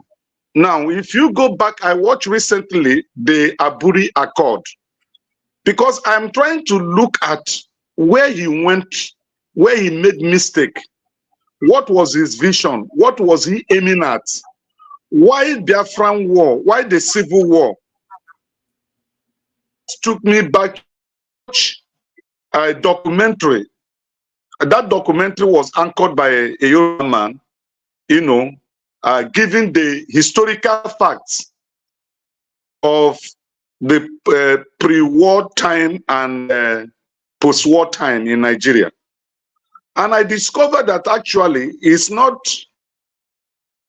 wasn't that Ojukwu wanted to separate from Nigeria, but Ojukwu wanted a state, an organized state that will function, that will become an example, a nation, a functioning nation to other African countries. And those who felt that it is going to reduce the power that at the center is having, gave the man at the center, that is General Gowon, they gave him a bad advice in cahoots with the British government to reject the Aburi Accord that was already agreed upon, and all of them returned back to Nigeria being happy. If that Aburi Accord was implemented, because the aim was not disintegration, the aim is to have a confederacy that we develop according to what each of the region or the confederate unit are able to put in place. But when advice was given to Gowon, he relented on what he had already agreed upon. And then he was advised to balkanize the eastern region. That balkanization of the eastern region led to balkanization of other regions in Nigeria. But the aim of that balkanization was to reduce the strength of the Igbos economically, numerically, and politically, to make them a minority tribe in Nigeria.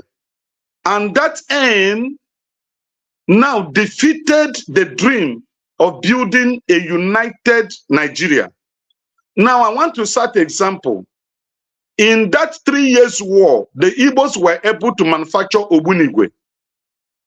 And after the war, instead of the Nigerian state to integrate the scientists that manufactured that Ogbunigwe and make Nigeria an arm-producing country, they allowed those people to West, and most of them, let me say 98% of them must have died. And today, we're going to Pakistan, to India, to Iran, to go and buy our weapons, to Turkey. When this Eastern region produced that Ogbunigwe, mass destructive weapon, these countries I mentioned now were not even producing mass destruction weapon as they have today. But they refuse to improve on it. So the Nigerian state is a state that have no direction, no destination. When you are fortunate, you join the clique, the syndicate that captured the Nigerian state. You loot, you make your money, you live in affluence, you travel abroad, you buy houses in abroad, your children and your wives and concubines goes there, you have party, the armies and the police will watch over you and secure your environment. And then when you die, you are given a state burial. So we are a nation that have no destination. We are like a train that is on motion, but we have no final destination. And that is what is happening. And it will be very difficult for me to categorize myself to belong to a group in a nation that have no dream, no vision. We don't know where we're going to. So I would just want to end it that Nigeria needs a total surgical operation. And that surgical operation will come as a result of revolution. It could be a political revolution which the obedient group was aiming at achieving, but the INEC deprived us that revolution. Outside it, I don't think we have a destiny. Thank you very much, righteous man. The last person that will talk on this topic is Mr. John. But Mr. John, before you go on that, I wanted to prep us for our next discussion. It's about the way we consume information in Nigeria. I am of the view that there are some certain type of information that should not be in the public view. Some people should not be allowed to hold the microphone. I will play you an Arise video clip. You would have your comment on it, and then we will say, should we allow all form of negative, well, don't say negative, sedative conversations in our community that is continually perpetrating our problem? The movies and entertainment we watch, are they contributing to our problem? But that's the next one. But let Mr. John answer the last question, and then we'll get on that one. You'll be the last one for that one. Thank you, John. You got the question right? I don't need to repeat it. Thank you. Yeah. Okay, so it's a very interesting question. Unfortunately, it's a kind of complex question because there are more than 4 groups from the top of my head, right? They have the courageous people and the cowardly driven people, right? So, but to make it easy, we have to go with the 4, right? So, where I belong to, I will say I belong to all categories, right? Both the criminal, both the stupid, both the intelligent, and the 4th one, right? And the reason is we first need to understand how we define stupidity, intelligence, and other categories, right? For me, a stupid person is a person who doesn't make value or use of his resources and time. An intelligent person make the best use or efficient use of his time and resources, right? Same thing with the criminal and the I keep on forgetting the 4th one. You called the 4th one okay, but you know the 4th one, right? Yeah. But the bigger question I'm going to ask is every Nigerian belongs to several groups, right? But the bigger problem is the system is being designed. Now, when you look at countries that are working, right? That we have this same quadrant of problems, right? Of people, right? You will notice that that system was drawn or designed by the intelligent people. When you have a system designed by either the criminals or the stupid people, then that is a mega problem. And that's the kind of problem we are facing in Nigeria, where the pilot of the plane is the stupid, he has more stupid tendency compared to a system that is functional, right? And the when the intelligent folks design a functional system, right? Um, the system tends to get the best out of every categories of people because the intelligent folks know that the criminals will still be in the system. You can't take them away, right? But you're going to design a system that will discourage criminality. This is where justice and equity comes in place. A functional system will discourage criminality, but a dysfunctional system like Nigeria encourages criminality. You can see that from the way we conduct elections, the way we bribe our way to pass examinations. That was the point we got it wrong as a nation, right? When I needed my son to pass, I'm just going to the old school way, right? I know my child is not as intelligent. Instead of me to encourage my child to study more or work harder, I will meet the teacher and say, Teacher, help me, let my son pass. And I will bribe the teacher. That was the point we started to destroy our country because the sad reality is those children that we pushed them to let them just climb the ladder are the ones ruling us today. So when it comes to the political leaders, right, the elites, I don't have anyone. That I've not seen anyone Nigeria has produced so far, right? I'm going to place them in the. They are more like criminals because they just want to like exploit the system and exploit the people, right? A true system would advocate for fairness, equity, justice, and equality. The true system would allow us make use of our resources. Unfortunately, our system is being designed. We've always allowed a foreign person to design our system, and it will never work. Because what are we expecting? The person who designed the system would not design it to compete with his own system. This is the reason why black people have to design their own system that works for them. If this current democracy we are practicing is not functional for us or it's not working, right? Then we design something that works for us, that is natural. I've seen videos where somebody will carry broom, they use it to detect thief. I don't know how true that is.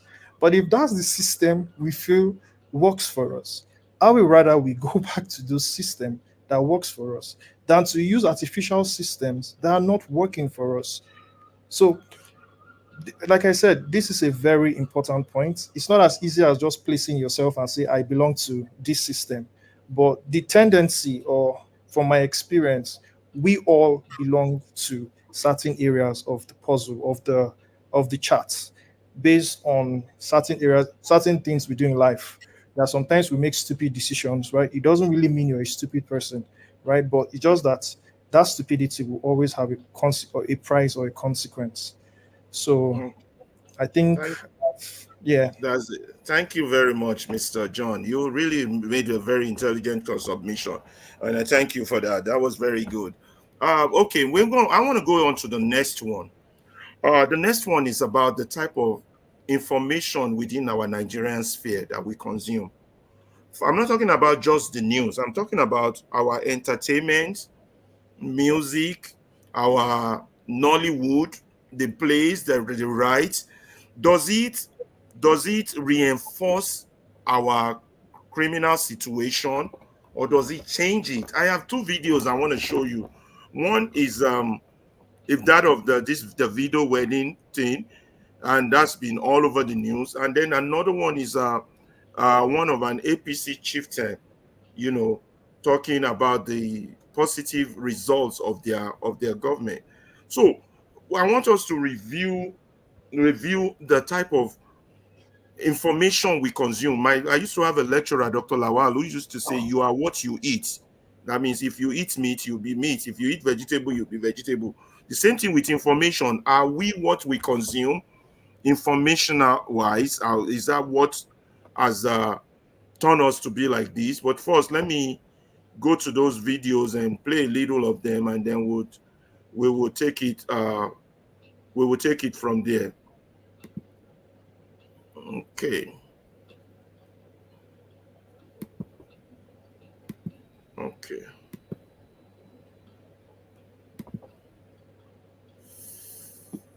Okay, share.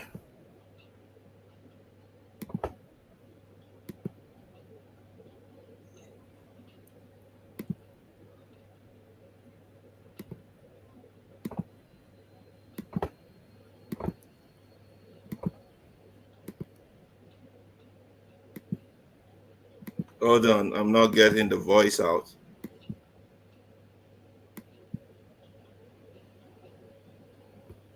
Be back here. I'm so happy you're back. And we're starting today on a very happy note. Let's begin what's trending with the biggest story in Nigeria, and of course, that's the wedding of Nigerian musician David Adeleke, popularly known as Davido, who tied the knot with his longtime partner Chioma Rowland, fondly known as Chef Chi, in a grand ceremony in Lagos on Tuesday. The creme de la creme of Nigerian society gathered at Harbour Point in Victoria Island to witness the union of the beloved couple. The star-studded event boasted an impressive guest list, including former President Olusegun Obasanjo, the Oni of Ife, Oba Enitan Ogunwusi Ojaja II, and several state governors, senators, and celebrities. The hashtag Chivido2024 took social media by storm, captivating fans worldwide. Let's take a look.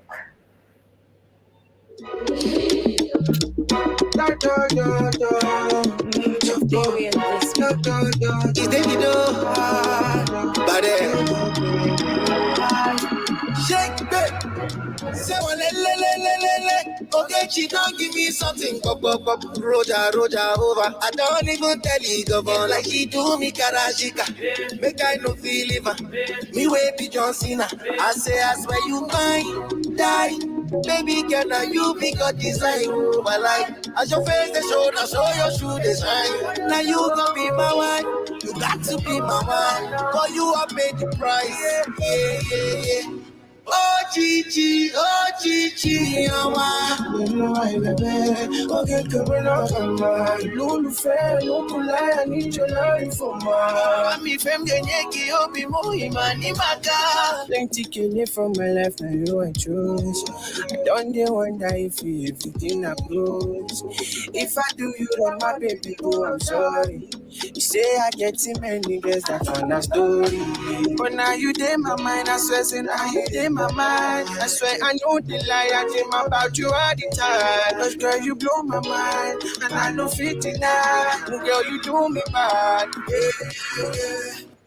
I mean, what a truly amazing event. I was so excited seeing the acts there. Olamide was there. I saw Nato C there. We also had the creme de la creme. I think it's so beautiful to see such a display of love. Particularly, you can tell his family was welcoming his bride in. Chioma, you could tell that she is a member of their family, the Adeleke family. I think it's lovely to see them happy. They are a couple that has been through a lot, particularly in the public eye.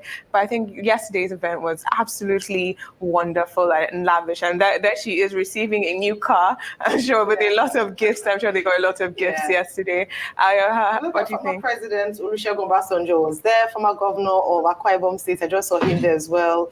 Also, we saw Sheyi Tinubu, the first son of Nigeria.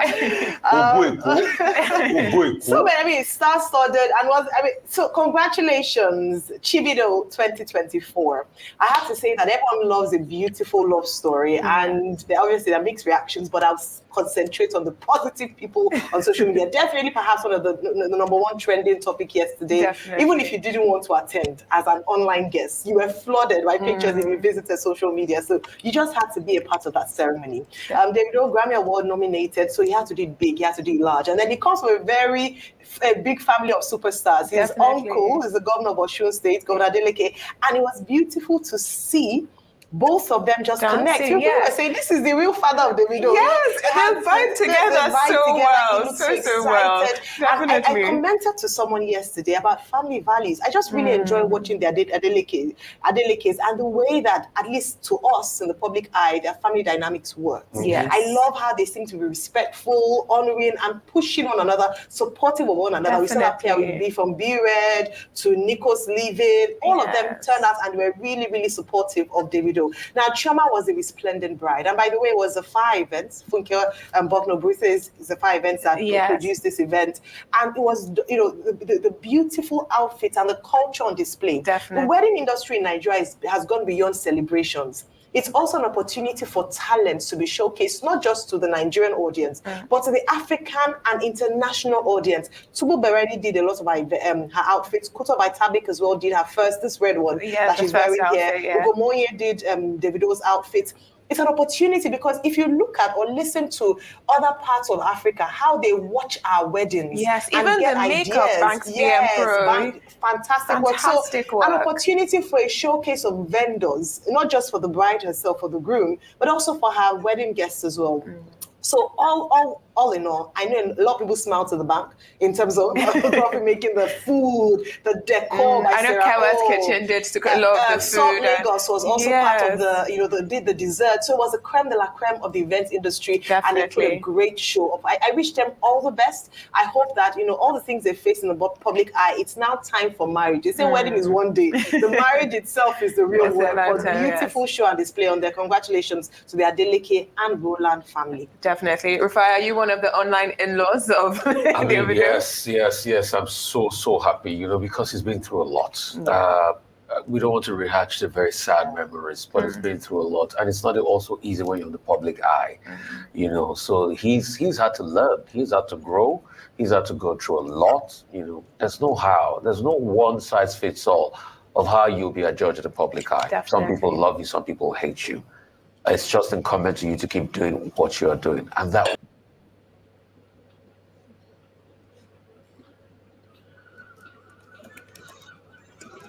Okay. Alaba, are you hating? On why? Yeah, Go I ahead. want to stop it. Yeah. Okay.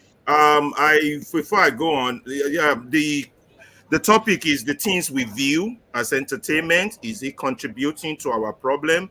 I've got another video regarding the things we view. That one is from a APC chieftain making comment about how the government has progressed. I want you to view that too, along with this the video wedding thing, and I've answered the question: are these things contributing? Who is that?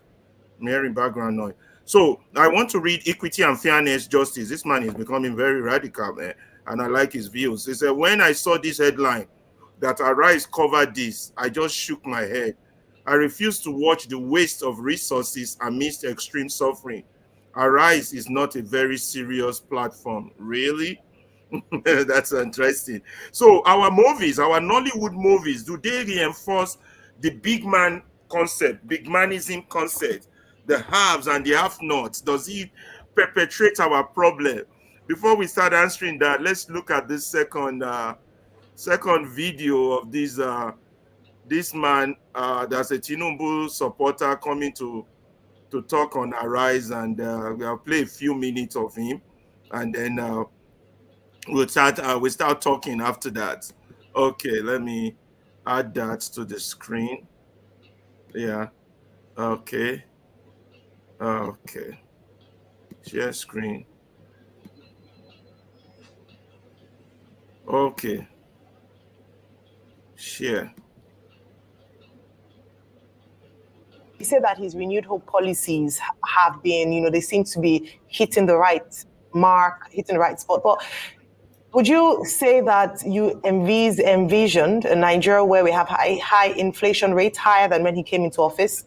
The value of the naira in terms of the exchange rate in disarray since he came into office, and a few other policies, the removal of fuel subsidy and the attendant effect on Nigerians since he came into office. In fact, I believe it was a former chieftain of the APC who had said that the only way that he would win an election in 2027 would be if he rigged the election. What's your take on these things before we look ahead to 2027? Okay, so let's get something very simple straight here.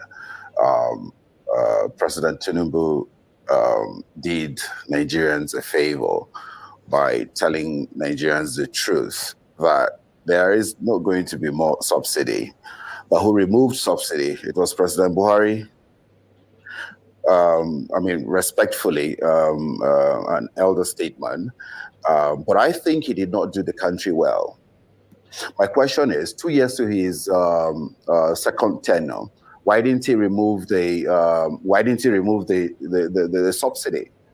Because there was no budget. Okay, there was no budget.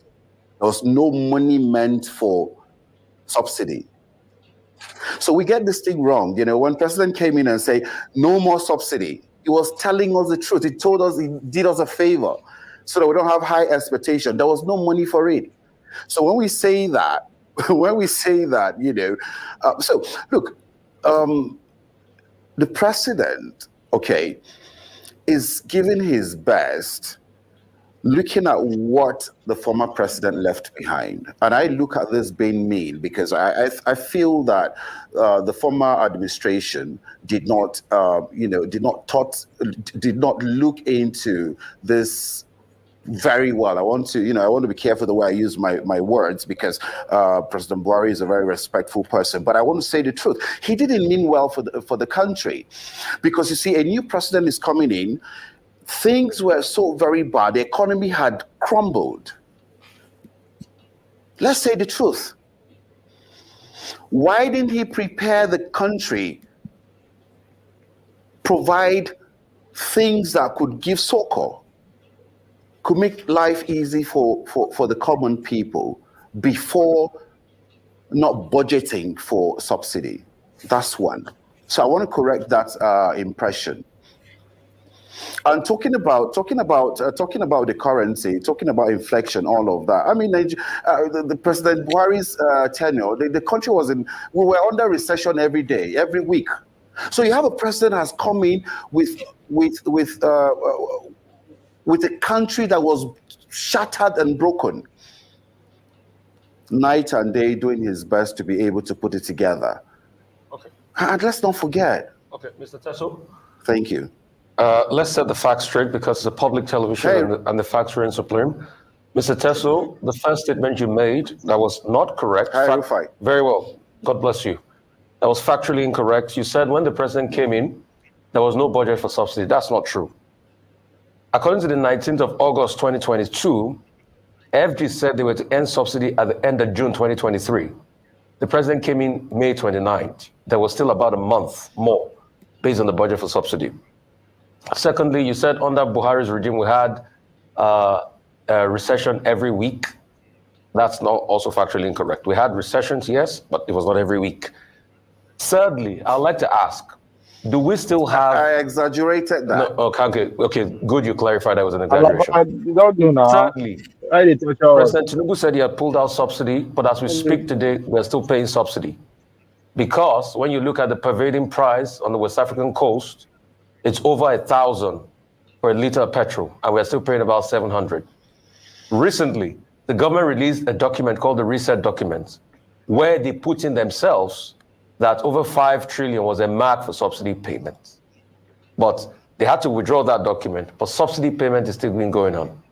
Many government parastatals, the Minister of Finance recently was asked about subsidy payment.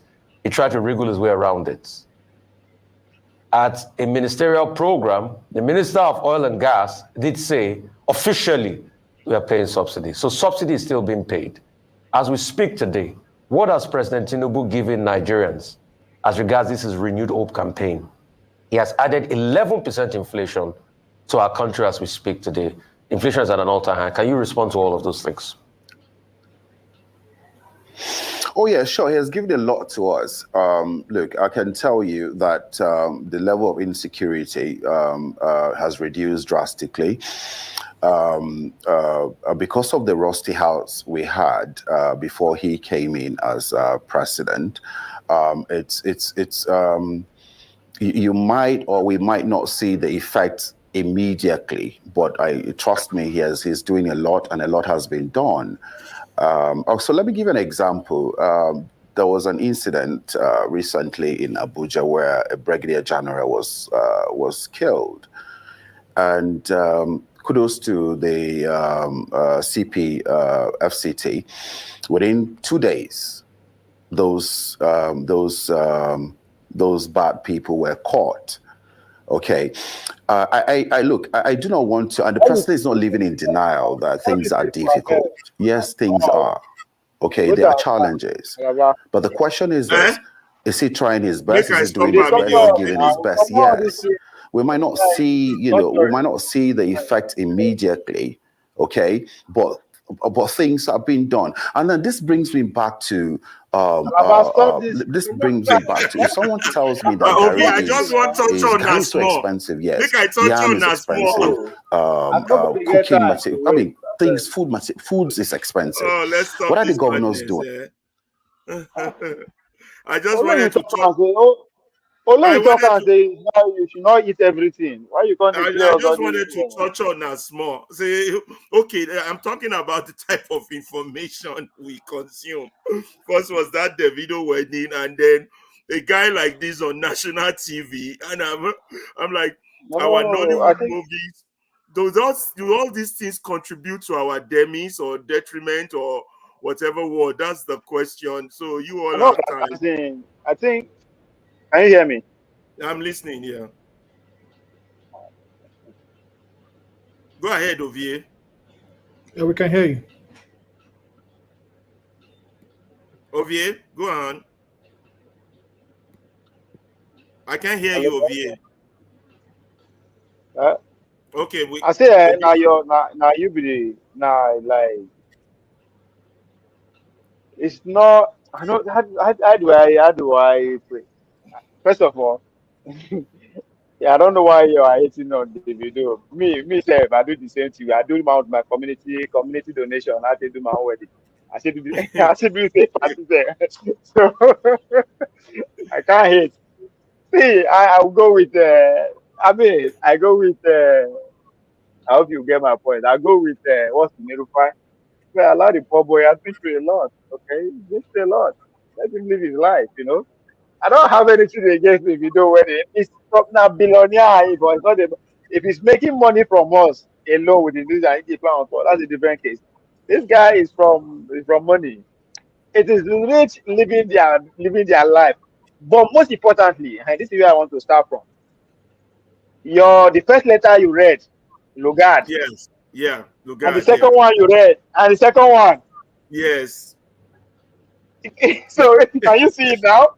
Yeah. It's like words and opposite. So can you see everything at play at the same time? Yeah. So that's why I tell you, it's not about argument. It's there. It's right there. Either we good, we no good, or we they see. So it is it's funny. It's funny when they see on our face. Just because in a Lugard na describe una say no be true. This is exactly in display. But I think you are trying to blame the other man that come to talk. Why do you blame him? You ask a question. The information will consume. So what is at center stage here is the entity called Arise, the likes of Rufai. Now them say after 1 year, and that subsidy is something deal. Nigerians have feel the impact. Una see come, you see it, you wake up, mature man, wake up, wear 3-piece suits, what's it that? So you don't go blame him, he's doing what he knows to do best. But the most important thing, who owns that platform. That's the platform I'm talking about, right? Who owns the platform? What is the difference between the current man in power and the guy who owns the platform? So whatever they display to us is oscillating trickling down. But most importantly, we don't control the who we be. Americans. Americans don't control the information they consume. Who you be? How you want to control the information you hear? If you go church, they go tell you say Jesus Christ is the patient, God go do it for you. You go your office, your guy they tell you say, "God, you need to step up or go for." But like, so what do you mean you control the information you hear? No, it's a system. That's why when I talk, when people don't say, "Oh, we are the most educated," who is telling us that in the first place? Who is telling us? So yes, we are not in control. We are not incapable. We can't afford to control the information that we consume. We cannot afford it. It is expensive. You live in America. If you want to control the information that you cannot afford it. Plain truth, you can't. If you really want, so if you cannot afford something, if you are not in control of information in a way, I mean, no, we are not there. We can't. We cannot. We can't. We don't have one. As I said, we cannot afford it. It's not in a. It's ridiculous that we are having. But Davido is not the issue here. Davido, they live his best life. I will do the same thing. You will do the same thing, right? That's right. How do you expect him to live? Now you will decide to consume that because you talk from the beginning. What you eat. What about what about our Nollywood movies? Do they confirm slave master relationship? It's all the same now. As I say, I talk about information. It's not a part of your channel. That's why I use church as example. Every form of information, they are not now. Who provides the money? So it is not even the music that we consume today. If you sit down with an elderly person, you go to say we are the most unfortunate generation when it comes to music. So we don't control the music we hear today. The Burna Boy, the Davido, they are gone. Even themselves, they don't control what they put out. So no, as I said, forget Nollywood. They are not in a position. It's not. It is sad. Nah. So it's supposed to be. So it's just that we are deceiving ourselves. We are deceiving ourselves. There's I should say, if I want to go with the analogy that Chipotle put, right? Among all these groups that they put forward, one is at working one. That's pretty much what it is. That's why I said, if you come to Nigerian level, whether you hate the political class, you like it or not, there's one thing they know how to do best. They know how to come around for that goal. They will make sacrifice. They go out there, whatever, but they don't. It doesn't matter where you come from at that point. Because guess what? It's better make I get small than make I don't get anything at all. So we have to learn that from them. The guy with the shout Biafra, the guy with the shout Dudu, whatever, we agree. But let's for us to get there, for you to get your freedom, that is the talk. We need to take that talk. So that there we need to. So who is at working who? And as far as I'm concerned, the Gen Z, they have nothing to lose. They have proved their worth. We now will be the top life generation. We know how to flex. We know how to enjoy, even in the midst of nothing. Those that came before us gave us the democracy they are seeing now. The Tunubus, we believe them, we like them. They focus on one thing. They needed the change of power from military to civilian, and they did everything they could within they were assassinated, they ran out to everything. I mean, the story is unfolding now in Bola Tinubu presidency. Right? You cannot hate those generations. You feel no matter how you want to see them, they are reaping what they say they worked for. So in 20 years from now, 40 years from now, if the Gen Z enter power, they begin to agree say we fought the dead. We this is what we did. We deserve to be here. You will not actually do. Everybody is doing his part, but our own we the middle. What is our sacrifice? What is our bragging rights? You understand? Now chop life, we just the chop life. We just live life. So it's everything that we've been talking so far is in between that first letter you read about Lugard and the other one you read from LinkedIn. It's right there. So I don't feel they do and Choma. I mean, I'm with them. As I said, I use community contribution, do my own small wedding too. But you know here about time because guess what? I don't have what it takes to put it on channels. Channels don't care about ordinary people like me. you see how I say a Rupa star. He has been through a lot. He's been through a lot. Which one has he been through? What did he been through? Eh? Poverty in Nigeria, they go through that in the middle of subsidies. Imagine, they're arguing about subsidy, the effects of subsidy. He was so passionate about it. But he said, baby, don't leave man, he enjoy. I agree with her. Leave that young man. He's a hard-working man. he deserves to shut everywhere down. He deserves one. So I'm on mute. Sorry. Now they So arise. Now they arise their problem, not me. There are some Now they poisonous arise with the food problem. that we consume every day that is desensitizing our people and just perpetrating the problem. Yeah. Basically. Yes. Olumide, are you there to go on Even within themselves, they don't trust that medium of information. That's why Bola Tinubu decided to build his own. He understands the power of the medium of information. The guy he understand. He go build his own. When the election call, he say, "Go, I know they come on now." You understand? That is because he can afford. So when are we going to build our own platform, right? It doesn't have to be news all this, but it's very important. I mean, Nnamdi Kanu is a clear example, right? Yeah. He has a medium. That's the power of who controls the information that you consume. So Tinubu understand that, he make it work for him. So in that Lagos, if we actually believe that we can do that, it's possible. It's So not man, leave immediate the here video before alone. I go on to John, Mr. John. Olumide, I don't see you. So, Mr. John, so what do you have to say? Information we consume, is it adding to our problem? You saw the Davido wedding, nice, it glorifies us. Then you saw it also shows our negative spending. You saw the other man that was, I don't even know what to call that man, that you all guys felt torture just hearing him talk. Yeah. So, and then our Nollywood, does those things compound our problem, or are they helping us? So that's my question. I agree 100% with Ovie, and you see, the media affects every one of us because information is very important, and this brain that God gave us, right, is very important. We absorb vital information, right? Because when we absorb vital information, right, it's going to unlock our creativity and our innovative spirit, right? I will use Nollywood as an example, and I'll compare it with Hollywood, or maybe use a country like China, right?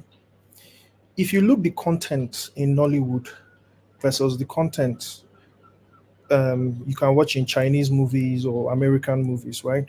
You will notice one key ingredient. In Nollywood, if I have a problem, if I'm facing any problem in life, all I need to do is I need to look for a pastor.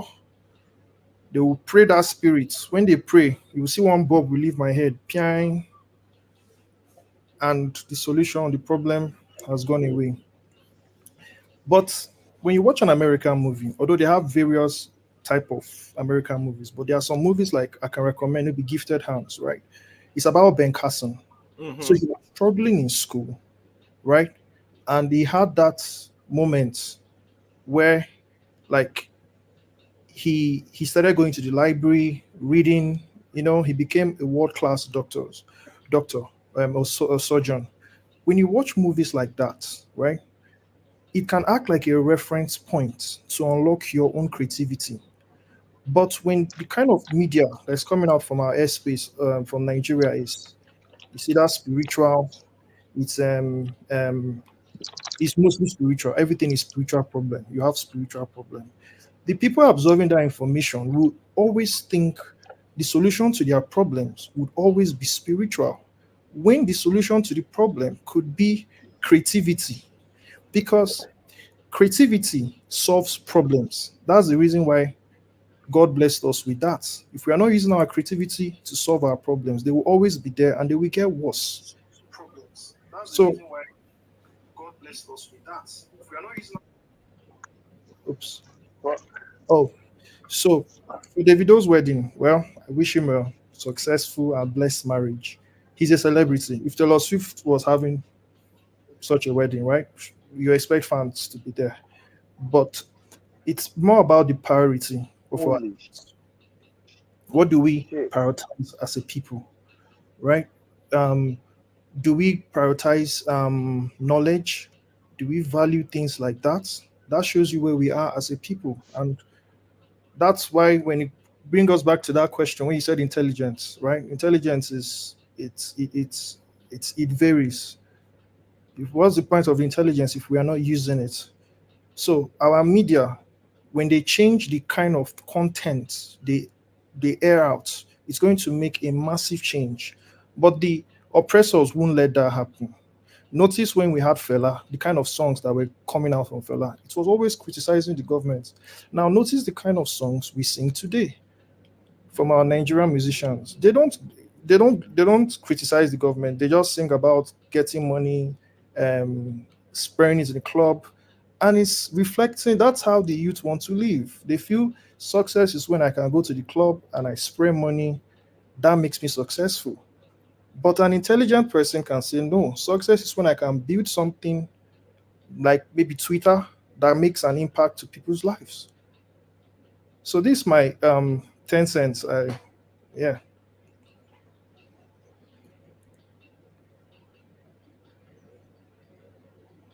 Hello. Hello, Wale. Okay, I don't know if Olumide is there, but let's go with you, Wale. What we consume wise, I mean, I just showed you the video wedding, and then I showed the touch of a man speaking, and everybody on the leave. Like, can you please stop this video? Okay. And our Nollywood. So, what's your view? Are they contributing to our demise, our detriment, our problem, our situation? What's your view? Okay, like my previous speaker said, when you look at that country and you see the kind of people that will come on air and spook something that, you just like, really? Like, I mean, you can tell. You can tell when they speak. Like, in a country where you are not blind, you can see a lot of people suffering. And you haven't even, I mean, you are supporting a man who hasn't even done half of his tenure. Now you are thinking of 2027. What benefit? What is one thing that the government that see? Sometimes when I look at that country, my conclusion would be you're trying to save a slave, and the slave doesn't even believe that they're slaves, or they don't even believe they are suffering. So what are you going to tell them that, hey guys, you are suffering, but they don't believe that they are suffering? So they look at you like, okay, if you think we are suffering, you give us whatever you have, and you keep giving and giving and giving, and they never make anything out of it. And then you have people like that man that came on Arise TV to spook all sort of lies and something that doesn't even make sense, and they blow grammar. And you look at, okay, would my grandmother, who cannot even speak English, come on here without consulting her brain, think first, open her eyes and see what is going on before opening her mouth to say things like that? Then we Wale, have. do you think the media has a responsibility to censor him, or they should just let him speak? In a way, I'll look at it in two ways. The medias are there to make their money, to fuel, to buy petrol or diesel into their generator. They have to bring someone else into the air. But it's up to you. Like, say, for example, now, if they invite someone like me to come and talk, to come and say something, is it that I refuse, or I go there with my brain, or I look at what I'm going to say? But the problem is, he is not the first person. Have we not heard about Asha you, Asha you, Asha you? What did they get from that Asha you? When they may feel it, they lock all the cash machine and they can't get money, their own money from the bank. What do they do? So then you look at the people in this situation and be like, what they're supposed to fight for? They will just give them some kind of propaganda, and they will talk and talk about it. The next week, they will give them something else. They will move on.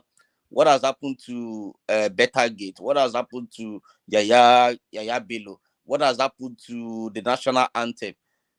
See, these people, they just move on as if nothing happened. Wale, what about our Nollywood? Okay, the Nollywood. The contribution.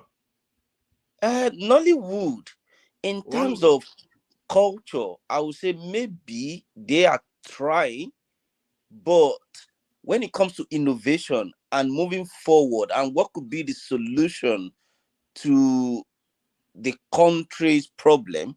Yeah. You think they are constrained by law, or it's just a lack of talent in production? It's marketing. It if you say, for example, I don't know if you watch this man TK Tunde Kelani's Shaworoide and Agogo that kind of movie. Yes, you will see what is happening now. But how many people do you think will watch that kind of movie when they are not showing bomb, they are not showing nakedness, they are not, drinking and say, oh, you have to get more money? People wouldn't, when it comes to marketing, you want to make a movie that you'll be able to recap your money from it, but what sense is it giving the community? That's why you wouldn't see someone like TK making movie like Pure Water. They will come up with something. They are not. When you look at the man, he's not. He will wear his dashiki kind of clothes and his cap. He's not into affluent. He's thinking of what he can bring. That movie Shaworode or Agogo, I think it's been more than 20 years. Is it not fitting into the Nigerian system now? Those are the kind of things. But how many of them do we have? They are producing movies just like Pure Water that doesn't even make sense. Maybe because they want to buy G-Wagon, they want to be on the red carpet, all those sort of nonsense. So from marketing point of view, you wouldn't blame them because everybody is just looking for money to be rich. And when you look at our religious sectors as well, everybody is just making, come and pay money, let me be rich, I can buy private jet. So the people themselves, they are not ready to be liberated. That is my problem. If I think someone said, I can't remember it, like I rescued 100 slaves. I would have rescued more if only they know that they are slaves. Okay. But people who don't even know. If you go to Nigeria, okay, you see that wedding, everybody just flood there. Even the people that have to go and borrow money to buy or rent a car to go there, simply because they just want to show that they're there. Look at how many people. Are you trying to tell me that those people, when they drive past the road to that venue, they didn't see a lack of infrastructure? They didn't see people who are suffering. I'm sure maybe a mile or 500 meters away from that venue, you will see a lot of beggars. If you have been to Nigerian party, before the venue, you will see a lot of people that are begging. Maybe the security guy just blocked them from infiltrating into that venue. Are they not seeing that? How many parties have you come to in developed country and you see someone begging you for food? For food. Yeah, I'm not talking of the it is sad. Thank you, Wale. Let me ask one question. Yeah, go ahead. Those people who speak for those weddings, like let's say they are celebrating and all that. The question, waiting there they think, right? Maybe waiting me and you and Wale they think. Waiting there they think is that this is Davido. Davido na trend maker. Davido has what? How many million followers, right? Yeah. So they will calculate Nigeria standard now. By the time I spend maybe 2 million, right? I will able to get it. If I'm lucky enough, I'll be so close to Davido that if I will fit into the trend. At least from there, about what? 20, 30, 40 million people will see me, right? This is how they think. So the idea is one person they suffer whatever, man, no, that's not your problem. How am I going to go viral, right? How did the whole world get to see me? Say I did this because, of course, we are talking about it. It's still trending. It's going to be trending for another couple of weeks. So that's the world we are in today. It's not about. Thank you. Go ahead. Before I go to Olumide, one man went to Moga. You put on your camera, and then I only have Olumide and one man to more on this topic before I go to my next topic, which is about the rapid development of China within the last 40 years. The video is actually long, but I'm going to find a way to cut it into tiny little pieces so that I don't bore people. How they were innovative in utilizing education, number one, education, then regionalization. I'm using regionalization because even though China is communist, from that video, they were able to put power in the local setting. And then that was what resulted in this mass economic progress that they have within the last 30 or 40 years. One was education. Second was the regionalization or localization. And the third one was implementation. So that's the next topic we're going on. But let's, one man went to Mo and Olumide make their comment. Olumide is not on the screen, so I'm going to go straight to one man went to Mo on Nigeria consumption of information. That's what we are talking about. One man went to Mo. Do you think I showed two videos, one of the Videos party and the other one of an APC man? No. Don't worry about all that, Alaba. Okay. Are you attempting at an esoteric conversation? Is that what you're trying? I don't know what esoteric means. My English is not that strong. Esoteric. You don't know what esoteric means? Yeah, can you tell me? Okay, can I just show you something? Because absolutely not. Can you tell me what esoteric is? Esoteric. Yeah, just tell me, and then we move on. You are attempting at a narrow niche conversation that doesn't quite seem to bite with. That's your opinion, and you're very much entitled to it. Next. Well, what do you mean next? Look, I mean, what next you got on your criticism? All I'm saying to you is that you need an infusion of there's a Sheung Okinbaloye interview with Obono Obla. You know that is No. I don't consider him. So you want to talk about China and filial piety? Do you even know anything my next about topic after piety? we conclude this one? What does filial piety mean? Tell me, what does filial piety mean? We got to stay on. You said I'm No, scripted. hold on. Person. I'm asking you a question. Scripted. Can I ask you a question? The last time I hosted, you said I'm a scripted person. I like to stay on my script. Yeah. So I have a script for today. My last video will be the China one, and okay, we are right now do you know what filial piety means? Wait, let me finish. I'll let you speak. Now we are on the type of information we consume, either from our Nollywood or from our media. Has it contributed to the? You want to talk about the video? Nigeria is. If you don't feel like talking about it, we've had other interesting topics earlier. Hold on. About Lugard. Guy, settle down. Now, the interview you're talking about. Sorry. Yeah. Is that not a more engaging thing than I'm asking you. Hold on. You won't want to tell us what is engaging. You have your own. Sorry. If it's not engaging, they need to now. You said it's engaging. If it's not engaging, are you sermonizing or conversating? I have a script and I have to stay by my script. I don't want you to stick by your script. You said you are going to China, and I'm asking you if you know what filial piety means. And I told you when I don't know Igbo words, I need you to tell me. Because I don't want to be like Istoko Yibo passing. I tell you what filial piety means. Can you please tell me? We are wasting time. Do you know who Confucius is? Do you know who Confucius is? Are you an English teacher? Do you know who Confucius is? You want to talk about China? Igbo where you talk, come on, man, no, if you understand. You don't know who Confucius is. You don't know what filial piety means, and you want to talk about China. Can you tell me, Mr. No? I should tell you. What we know is a drop. What we don't know. All right, let me leave it. I just thought maybe you wanted to pivot to something more engaging. I have a script. I'm following my script. All right, stick with your script. All right, stick with it. If it's that important, take it up on your channel. Thank you. Can we go on, please? Olumide. Yes, because that whole interview na propaganda, right? I know. It's a distraction. They're taking us back to Buhari days. What's the difference between Buhari and these people? Are they not the same? So whether they come in, so the whole interview na propaganda.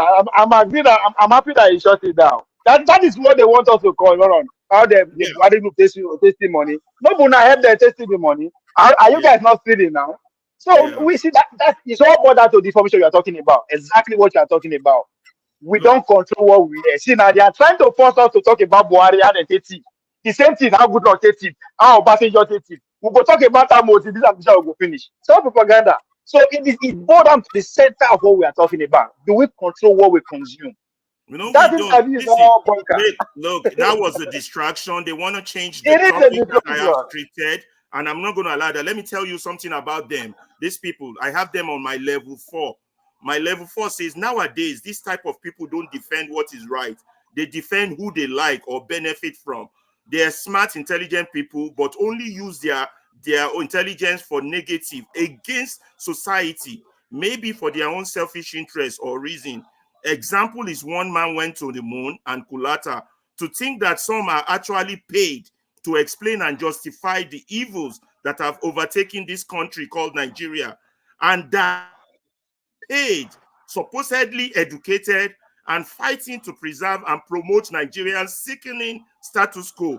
Integrity without knowledge is weak and useless, but knowledge without integrity is dangerous and dreadful. Let them go dine on that one. That's how I describe them. And they're not going to hijack my moderation today. They will not. Sorry, I appreciate what you just talked to, because now see the same thing with the poor people. Now you go on that podcast, they confess. What do you want us poor people to do? If not the fact that you like our misery, you just want to torture us. You are telling us they steal our money. Your people, they power. Go there and arrest them. We are powerless. But they just want to boo us. They tell us that Buhari will take it. No, what can we do about it? If I have entertained that rubbish, Ovie, that would have taken us off for another 2 or 3 hours, and we would be attacking the goal of the whole interview. Yeah, that was the goal of your interview. Don't tell us. Go and tell the security people. If you're so we sure might of what not you are be talking much about. on this medium, but we are having intelligent, productive talk. And if that is making them sick, let them go to where they can be entertained. You understand? That's simple. Olumide, you'll be the last on this topic of information before we move on to the China issue. Olumide is not, can't hear me. Olumide, your turn. Yes, Alaba. Yeah, your turn on this issue of the type of information we consume. I showed the video, and I showed that man that was a torture to listen to. And then one man went to Mo, attempted to hijack my moderation. After that, my last topic would be on what we can learn from China to develop our country. So go ahead, Olumide, your comment on the Davido and the Nollywood and everything we consume as information. Thank you. And if anybody wants to, after Olumide, if you have any other additional to say before we move on, just please feel free. be careful before they send you to hell. You say what? What did you say, Wale? I say be careful before they tell you to go to hell. I know. I'm building a lot of enemies because I'm trying to toe the right road. They can't succeed. So with regards to Davido issue, I mean, I want to extend my own congratulations to him on his wedding with the love of his life, and that's all I can say. And whatever he has done, or whatever amount of money he has spent, as some people are alluding to, is his money. I mean, the money that he made through his vocation that he does for a living. So I don't have anything against it. So Nollywood, see, I don't have anything with people consuming Nollywood or people watching it, and I mean, they've made a success of the industry. I think that every other institution in Nigeria should take a cue from Nollywood. Seriously, I'm serious. Nollywood as an institution, the music industry as an institution, they've been able to assert themselves independently. They're self-regulating. They set their own standard, and they've been able to sell what they make, and been able to make. So for me, I think they've done a good job for themselves. And when I say that every other institution, I'm talking about I'm talking about the health industry. I'm talking about the law enforcement agents, institutions in Nigeria. I'm talking about government agencies, the ministries, departments, and every other institutions that should work for the people. Take a cue from Nollywood. They've shown themselves to be competent. You understand? They've been able to use their talent to that potential that they've been able to make a living from it without stealing from one another, without, they've been able to package themselves and sell it and make money from it. You understand? They've built integrity for themselves. That is what every other institution should be doing. You understand? Every government agency, as the police agency, as the military, you should protect the people. You should show yourself competent. Don't wait for the commander-in-chief to give you orders before you do the right thing that the law has empowered you to do. The law has constitutionally directed you to do. Don't accept kickbacks. Don't try to, you understand? So if every institution show themselves to be able to work independently and competently, you understand, to do the right thing, then we begin to see the changes, the kind of changes we want in our society. INEC, don't rig elections, stop rigging elections, let the candidate that win prevail. When that candidate doesn't perform for the next, if there are any mechanism to remove that candidate in the course of his or her duty or for the time that the candidate is there, like electricity we mentioned, recall. If recall is not possible, the next election cycle is there, let's have a free and fair election, let it count. That way, when everybody knows that we have this, that is what they call rule of law. You don't rig yourself and steal power. Use the institution of government to steal power. What happens is that you have a rudderless society. You have a society that is typically what you call a shithole society. Nothing works. They bend the rules. You understand? They bend the rules. The government will appropriate money and spend money without recourse to the law, without recourse to the institutions that you oversee, you have oversight over them, the National Assembly. When people are elected into the assembly through a rigged election, when they come there, they don't do the job of the people. They do the job of themselves. All they want is money, the constituency allowance that they will get maybe every quarter up to a year for 4 years and appropriate that to themselves. By the time they leave governance, they are millionaires, when they should be making laws that should change the lives of the people. So this is I don't have anything against Nollywood. Yeah, do you think Nollywood can influence them by their production and script? They can, but the problem, yeah, they can. I think they can, but the true situation of the fact is, well, if they begin to do that, will they, like we have in the West here, will they go after them? But they can't use their talent to enlighten the people rather than be part of them. Because the only so are they part of them now, or they are using it? Yeah, the challenge I have is that some of them, majority of these artists, maybe because of the money involved, they don't care if who they align with is against societal ethics, societal values. You understand? So they want the money, they want the fame. He has something he wants to interject you on. Go ahead. Okay, go ahead. I think we should look at the Nollywood and even Hollywood from a power perspective. The question we should ask that: what power that institution possess in a society? They possess the power of persuasion. You can say they are there to educate, to inform another, but the most important thing is to persuade the people to whatever story they want you to believe. So if you see it from that perspective, you now ask your question: did Nollywood pass in that direction? You did take all the story that Nollywood that is manifested from Nollywood. Is it a story that actually make our society better in any standard you can measure it, right? Or we could have the direction we are headed. Because as far as I'm concerned, in Nollywood never told our real history. They just refer the history of what Ferrari, again back to the first letter you wrote.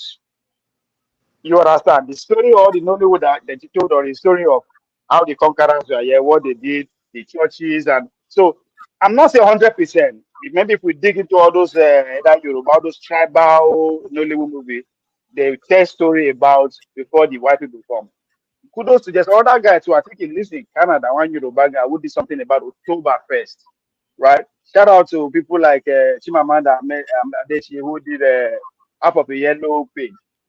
Those stories will actually take us back to in some sense. So in that direction, it Nollywood pass or fail, right? Because I don't meet people, especially the way they me out now Nollywood at the leg. So that's how important they are. You understand? So they are they possess that power of persuasion, telling stories. Ovie, is it a failure of those who know to go recruit them? Because sometimes so you might need to. It's about everything. It's about the money. Like where the money coming from? Who pays the papa? They pay the tone. That's why I say, do we control the information we hear? You understand? Information is so important today that Elon Musk pay for the $4 billion. I don't think we let Olumide conclude, and he's off the camera now. Yeah, so all the information whatever for social Nigeria, how many billion you want?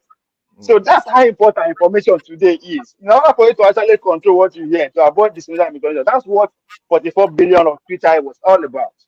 So Nollywood, who was financing Nollywood? That's where the story emanates from. So the same thing with Nollywood. Now, if you now want to use Nollywood out of America, you will see how their story was. Now you can say they are biased, right?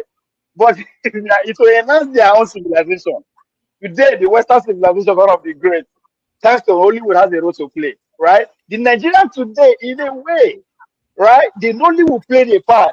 That's what I'm asking, right? People who are talking about Nigeria via Hollywood, what are they talking about? The Caribbean, the other African country, who are talking about Nigeria because they watch Nollywood stories. What are they talking about? You understand? So that's how powerful. Do you have an idea of what they're talking about in the Caribbean about us? Those that watch Nollywood stories, what do they say about us? Do you have any idea? You know, of course, the prominent one is Juju, and it's still the how what me and you that we wake up the watch now. Talk about how Juju they how what rich people, the Nigerians are rich. You know, the same the Nollywood focus on what the Arise are doing. Just the story, the news attend the story of the what, the powerful, the rich. That's what they are telling about. They talk about stock exchange. They talk about wedding. They talk about news of how Shehu come to now. How one person they do corrupt money. That's their life. That's the same thing really was centered around that. They're telling the story of the rich and the evil that really our religion of Christianity portray. Right? A lot of us know say Lesson, he did the same because of the wood. A lot of us like say, okay, the missionaries that came did a wonderful thing in our society, they are Nollywood. So that's the aspect I expect us to just see from. The power they possess, that enormous power, how were they able to use it to actually enhance our Olumide conclude so that I can move on to the next topic on this China thing. That I don't even know how I'm going to do that video, but I'm going to skip a few. Sure, that's fine. I mean, I don't. I mean, so that we can see what China did and what can be lessons for us. And that's the last video that I have in my. I mean, the most successful industry in Nigeria today, apart from the oil industry, is the entertainment industry. They've been able to self-regulate and make something for themselves, and You understand? Even though a lot could still be done. Apart from that, I don't see any other institution in Nigeria that is functioning and really serving the people. Yeah. Okay. What can we, sorry, everybody, along that line, what can we say about our tech self? We don't talk much about, I mean, we don't get tech industry for Nigeria. We don't get tech industry. We don't get that. Well, maybe we do, but the challenge there is that do they have that environment to thrive? Do they have that environment to? They produce a minister. Let's give it to them. They are doing well. No, Nollywood never produce minister. No, that's what I'm saying. Nollywood doesn't have government money funding them, but they are that's what I'm saying, they are self-regulating. They made a success of it. They don't have government money invested in them. They've been able to use private investment. That's why I'm saying, apart from oil, they've been able to make the oil. But they were not able to use that success to achieve power. They are struggling to do that now. I mean, you can give it to this guy in Lagos. What will be his name? Our brother in Lagos, this is President Sule. So they are not able to translate that. That one is a disgrace. That one is a disgrace. This is what I mean. This is what I mean. Redeem as an organization, their success due to producing the vice president, right? The small tech industry, they produce minister of at least for history, minister of whatever IT and whatever. Nice, that young guy, Olubon or what Olubuku is, the young guy that they pick as minister. Now that industry. What I'm saying is that in terms of power, yes, no doubt, economically and whatever you want to put in, Hollywood is a very successful industry. There's no doubt about that. But don't you think the inability for them to translate that success to power, either produce one of the, that's where I'm going. Until they lack that, they were not see, Ovie, not everybody, me, for instance, I'm not interested in politics. You understand? No, not individual. Not individual. Don't make it individual. Don't make it individual because listen, you know what's not make it individual? Because Okonkwo, a politician, he want power. The guy I was using as an example in Surulere in Lagos, Desmond, he want power. So don't make it don't put it in the general context. I understand what you're saying. I understand what you're saying. But what I'm saying is that not everybody is interested in politics, but we are interested in our society functioning normally, functioning the way it should function to serve the people. I don't have to go into politics. In that direction, what is the contribution of Nollywood in that point you just made in general society? What is their contribution? Okay, let's leave this Nollywood question so we can see this China thing before my own time expires, and then we can have a say. I mean, is there any lesson we could learn and any implementation? It's not like those that are ruling us, it's not like they are listening, but at least on our part, we would educate ourselves. So let me start with the China video, and then you guys can comment. I'm okay. Share screen. Okay.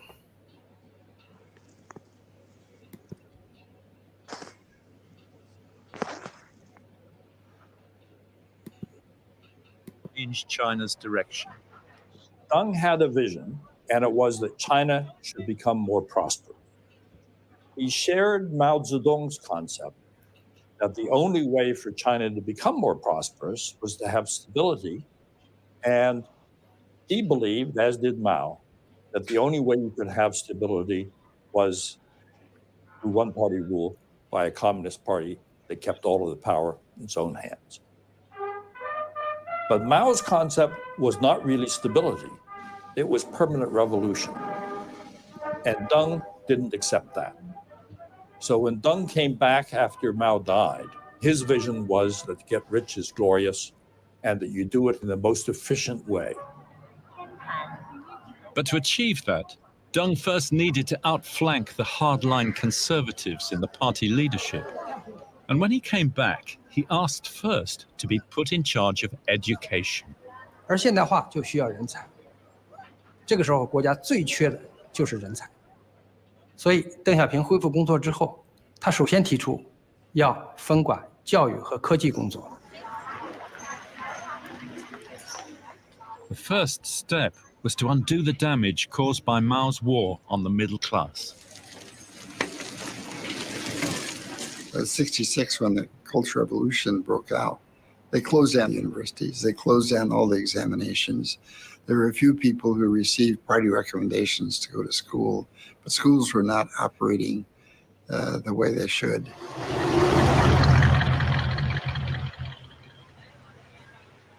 When I finished my high school, I went to a factory in Shanghai. I did not have any hope to enter university.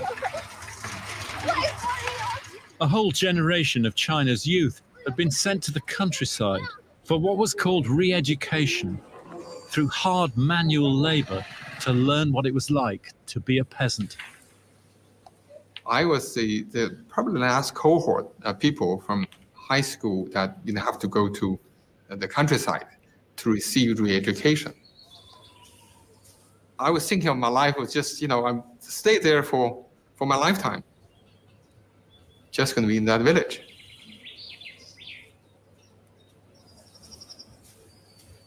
And then in summer 1977, Deng called a conference in Beijing on the future of education. Higher Education Department, Professor Liu Daoyu, he told me, you are invited by the Deng Xiaoping tomorrow in the Great Hall, in Beijing. I go to the People Great Wall. But no people speak. Because at that time, that after Cultural Revolution, they are very fair, People were scared to yeah, speak out. Scared, yeah. Yeah. Then the Deng Xiaoping say, you can take any opinion freely, comfortably. And did you speak? I propose to the Deng Xiaoping, I have an opinion. I propose 16 words for the enter of the university. Those 16 words would change modern China. Exams should start again as soon as possible. They should be free, fair, and open to all, not just the party. Deng agreed, and the first exams took place that December of 1977. When the news announced that actually we can take the examination to get into college. He spent almost 6 years in France as a part work, part study student. So this kind of international outlook helped him.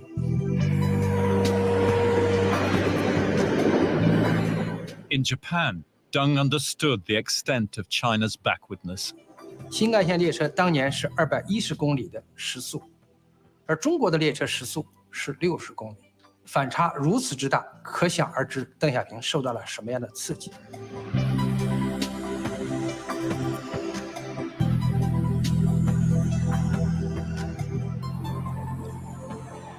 He saw modern robots in the factory making cars. He saw the most modern steel plant in the world at that time. He talked to Matsushita, who the great electronics man, and he could see the extraordinary technology. And he was excited like a little kid in seeing all those things. Deng wanted the Chinese people to see for themselves how others lived. He asked specifically the Central Television crew to film people's life. He said, please focus on how ordinary people in Japan lived, in Singapore lived.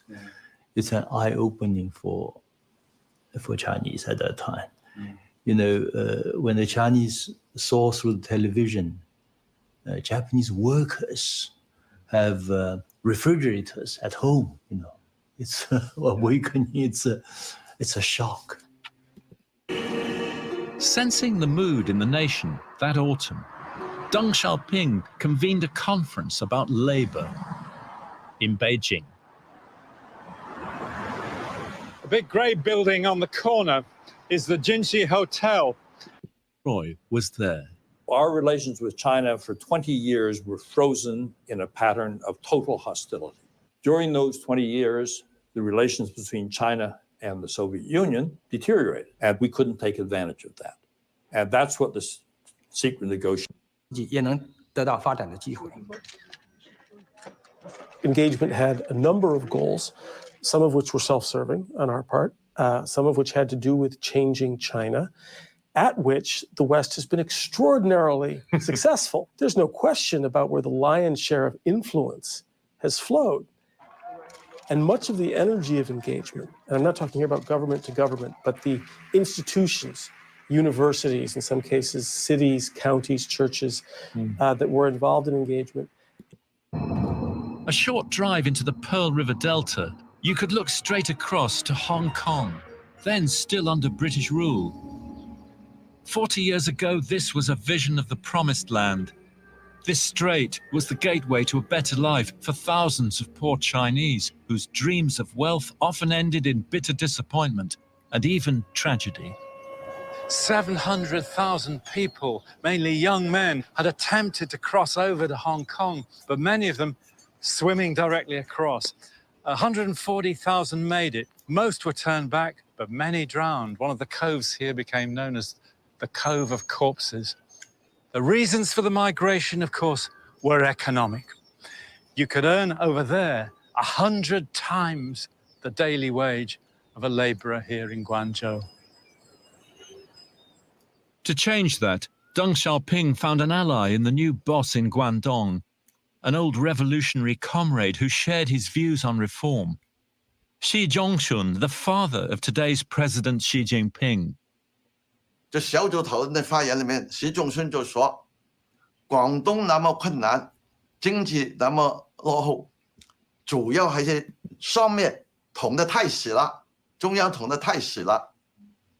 如果广东中央给点权，广东放开一点，不要捅得那么死，独立的国家啊，让我自己来弄，没有人干预我的，我几年就可以把它搞上去。邓小平就肯定习仲勋。 就是要撒出一条血路来，叫他要撒出一条血路来。So Xi Zhongxun was now free to broker huge deals for local industry, unleashing the potential of the new economic reforms. Here in Shenzhen, then just a rocky peninsula opposite Hong Kong, a local entrepreneur proposed a business plan involving foreign investment, a no-go since 1949. He had a plan to create a breaker's yard here, where old Chinese merchant vessels, and there were lots of them, would be broken to pieces and sold as scrap metal to Hong Kong merchants the other side of the water to feed the construction boom over there. Now, of course, there was no space for such an enterprise, but there was here. So on the 31st of January 1979, barely a month since the plenum meeting in the Jinxi Hotel in Beijing, the deal was signed. The first foreign investment contract in the history of the People's Republic of China. Deng had warned Xi that central government had no money to give him, but they devised a plan to try to free the economy through local enterprise. They called it a special economic zone. This was totally typical of Deng Xiaoping's approach.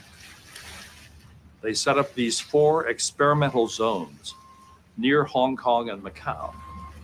And they permitted market forces to operate in those zones, but not elsewhere in the country.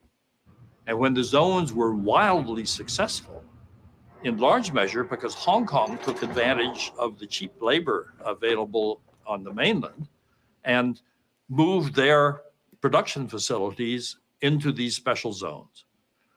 And this then became the model for the entire country. In a system stifled by bureaucracy and ideology, Deng's idea was to give more freedom to local initiative. I think this is really the key. Test something at the local level, see if it works. If it works, expand it on a regional level.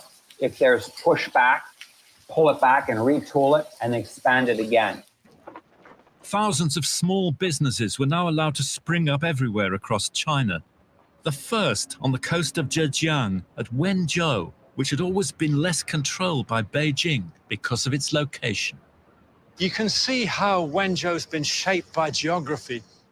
Hemmed in by the mountains, cut off from the interior, it's always been an outward-looking place. From the Sung dynasty onwards, its merchants have sailed down the river, up the coast to the Yangtze Delta cities, down to the Pearl River and on to Vietnam. So when the great opening up happened 40 years ago, this city, with its clan-based businesses, was ideally situated to take advantage of the new opportunities. And Wenzhou was the first city in China to establish a system of small private enterprise. Wenzhou would be the birthplace of China's private economy. 130,000 small businesses, from noodle bars to China's first private airline. And the first private business certificate in 1979 was issued to a young woman selling knitting in the street. She's still here. 那时候我们已经把小小摊在自己家门口摆了嘛，他们就过来告诉我们，就是说我们现在可以，国家有新的政策了，你们也许就是可以做生意了领取一个营业执照，个体的营业执照，拿到执照以后，我真的很高兴有了这张证，有了保证一样对我们个体来说呢，是一个保证。So, how did you get into buttons then? How did the button story come? 客人呢来问你家有没有衣服上的纽扣有没有？后来我就一想呢，去上海，那么就去上海呢，城隍庙那边那边看了一下纽扣特漂亮，我就拿个几十个过来，拿到我们温州这个小摊子大家都很喜欢后来嘛，从那时候80年以后，从那时候呢，我就是拿几百个，拿几千个。3 more minutes, guys, and I will 小批量生意了，是这样的。So China embarked on an economic and social experiment, mixing the communist command economy with the energy of capitalist enterprise.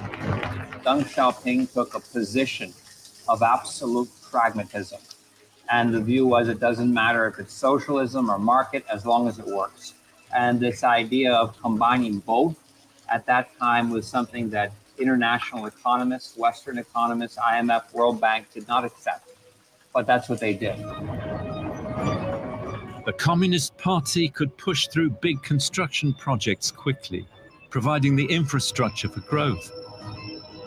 But they also needed to liberate talents lower down the chain of command. As Deng Xiaoping put it, to democratize economic production. The big thing that we realized is that they had to somehow release sort of pent-up productive forces. And since the biggest component of productive forces is the human capital element, they spent a lot of effort on this. So they changed from one-man rule into collective leadership. No longer could decisions just be made up at the top. So they gave people downstream the responsibility and the authority to make decisions. Let me repeat that part. That's the most important part of the So China video. embarked on an economic and social experiment, mixing the communist command economy with the energy of capitalist enterprise. Deng Xiaoping took a position of absolute pragmatism. And the view was it doesn't matter if it's socialism or market as long as it works. And this idea of combining both at that time was something that international economists, Western economists, IMF, World Bank did not accept. But that's what they did. The Communist Party could push through big construction They didn't projects follow quickly, IMF instruction providing or the anything. They infrastructure for tried their growth. own. But they also needed to liberate talents lower down the chain of command. As Deng Xiaoping put it, to democratize economic production. So basically, they democratized economic thing that we realized production. is that they had to somehow release sort of pent-up productive forces. And since the biggest component of productive forces is the human capital element, they spent a lot of effort on And this. they focused on human So capital. they Let me changed stop there. So from that one-man rule into John, we collective could start. leadership. No longer You can could see- decisions just be made up at the You can see the difference in Nigeria, whereby as people are clamoring for regionalism or localization of things, they keep opposing it. You see what China did, even with their communists. First, They ignored IMF and all their nonsensical talk. Totally ignored them. Secondly, they focused on their human capital, their people, education, reform their education. Thirdly, they could democratize economic production. They localize it and then regionalize it, as against the speculations of economics and IMF. The same thing. That's why we're saying in Nigeria, let people be themselves. If they want localization, let them have it. If they want regionalization, let them have it. All this centralized nonsense that is holding the people back, and then invest in the people. You see those 3 steps: education, localization or regionalization, and democratizing economic production. That's what took China, and this only occurred within the span of 30 to 40 years. As at 1976 or 1979, there were some towns in China that don't have a TV. Imagine when we've had a TV in Nigeria since the 60s. You know, to add to what you've said, right? Yeah. So there's a lot we could learn from them if we have people with brains in government. Instead of this opposing, you can't go local, everything has to be centralized. Look at what China did. They're communists. First of all, there was reformation. They retrained the middle class. Everybody can go to school. Everybody, old, young, just go take exams. Exams as well. Just go take exams. Go to school. Then they were sending their people out to America, to Europe, to go learn. Just go learn. Go, just go. And they asked the man, isn't it bad as you're sending this? We said, look, if we send 10 people out and 1 person comes back, it will be gain for us. So why can't we learn from this? It took them 30 to 40 years. As at 1976, China had nothing. We are so rich. Look at them today. Yeah. Just 40 years. Massive transformation. Even the US is bowing at their knees. Forefather, you want to have a comment to that? Yeah, there is one part that is left out of that equation. China was a strong country before that. China became a nuclear power in 1965. Yeah, but they were the highest in poverty level. Yes, it doesn't matter.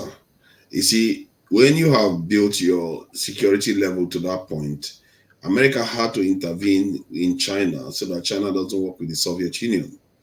And they cannot force China. They cannot sabotage China. China is very strong. Even if they are poor, they are still very strong. That's because they see money in their population the same way there's money in our population. That was why the US didn't resist their effort. If you go and ask the reason why Nixon did what he did, he didn't care about money. They can make money from Mexico, Brazil, and all. No, they do. They do. America is capitalist. They care where their products are going to, who's going to buy it. They do, Forefather. Let's not minimize those points. I didn't show the whole video; it's too long. But if you had watched that video in its entirety, all these points think about it now. Think about it. Is it not cheaper when the goods are coming from just around southern Africa? Because it's not the entire Chinese. Father, let's be specific here. So it's cheaper for the Americans. It's cheaper for the Americans because it's not the entire country of China that is just working for only America. China wasn't working for. I don't want us to derail conversation. I don't mean to put words in your mouth, Forefather. China wasn't working for them. China was concerned about its own interest, how to take its own people out of poverty. Yeah, that was what they focused on. Because the poverty was massive. I hear what you are saying. The point I was trying to address is that if we, from our point of view, think that America just did it for economic reason to just America didn't really help them, Forefather. They ignored America. They ignored the IMF. They ignored everybody. Forefather, don't watch this thing in full. No, I hear what you are saying. Didn't you hear what I said? Everybody was telling them it was not going to work. You see, the funny thing is that when all these people say these things, you listen to them. But when I told you that I don't care about religion, politics. You don't care about what works. That is exactly what they said. You heard what they said Xi Jinping did. He didn't care about which system that they are using. He cared about what actually works, as long as it's benefiting his people. Because these rules are just for human beings. And in addition to that, I want to highlight this by Stan. While they were doing that, China had a zero tolerance for corruption, unlike Nigeria. You have to put that in place. If we are serious, we need to be at that stage. Yeah, and then your thing is, you are not listening. This is exactly what Lugard said. You are not building for the future. You want to build a church, you want to build wealth when you don't have any way of protecting it. China built their security first. I keep saying this to people, they don't listen. I disagree with you. I think their security became stronger after they became an economic power, because they could not match Japan militarily in 1976. We could look it up. We could look it up for clarity. On future conversation, we could check that up. Their military was weak in the 60s and 70s after the Second World War. They were colonized by Japanese. That was earlier. That was, I think, in the 50s. They never had a powerful military as you are describing now. But that's my point. China was a bigger country, but a small country like Japan that was technologically more advanced. Japan was even building its nuclear weapon when they went to war with China. And that was in the 40s, and they defeated China by and large. They caused a lot of havoc in China. Then when the Chinese left, the Chinese learned their lesson. Then one Chinese official told, I've said it before. One Chinese official told a Japanese official, "Thank you for waking us up." And once the Japanese left, because the Japanese went on to lose the war, the Chinese never looked back. They went to the Russians and said, "You have to give us this technology." The Russians refused to give them when Stalin was alive. Then Khrushchev gave it to them, and they went on to build their. Even when America wanted to make peace with Russia, America wanted to make peace with the Soviet Union, and the Chinese said, "No, I'm not going to be part of that peace deal you are talking about with America. We are going to go ahead to build our own nuclear technology." And they went ahead to do it. 1965 was when they tested their first nuclear weapon. In 1970 something, guess what? America is there, coming there to beg them, come and do business with us. Come and do business with us. One year did you say they test their nuclear weapon? China was not militarily strong in the 60s and 70s. You want me to send you the link so you can play it for yourself? So they were not militarily strong. I can show you I can send the link. As at 1976, they don't have TV in most of China's cities. How can they have nuclear weapon? Come on, I can send the link to you so you can share the history here. No, so you can share, so you can see what I'm talking, so you understand. It took that guy, he had to say, go and video the life of the Japanese, show it to the Chinese people for him to start to change mind. See, I can send you the I have link. A question. The link is in backstage, so you can watch it for yourself and see I put the what link they had, the sacrifice they had to somebody in make. the chat comment was asking for it. For the It's documentary, in the you can back. watch it in full. So there won't be this back and forth. Go ahead, John. What's your contribution to this? Are there things we could learn? Is there? But I noticed one thing. There was a zero tolerance from the start. You can say they have a stable political system, communism, but communism wasn't working for them. You understand? As at 1976, based on this documentary, communism was sending their people into abject poverty. Before this guy came in with this idea of re-education, the decentralization and localization, that was what did it for them.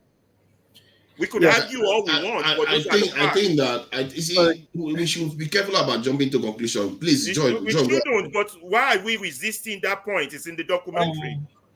So it's Go ahead, John.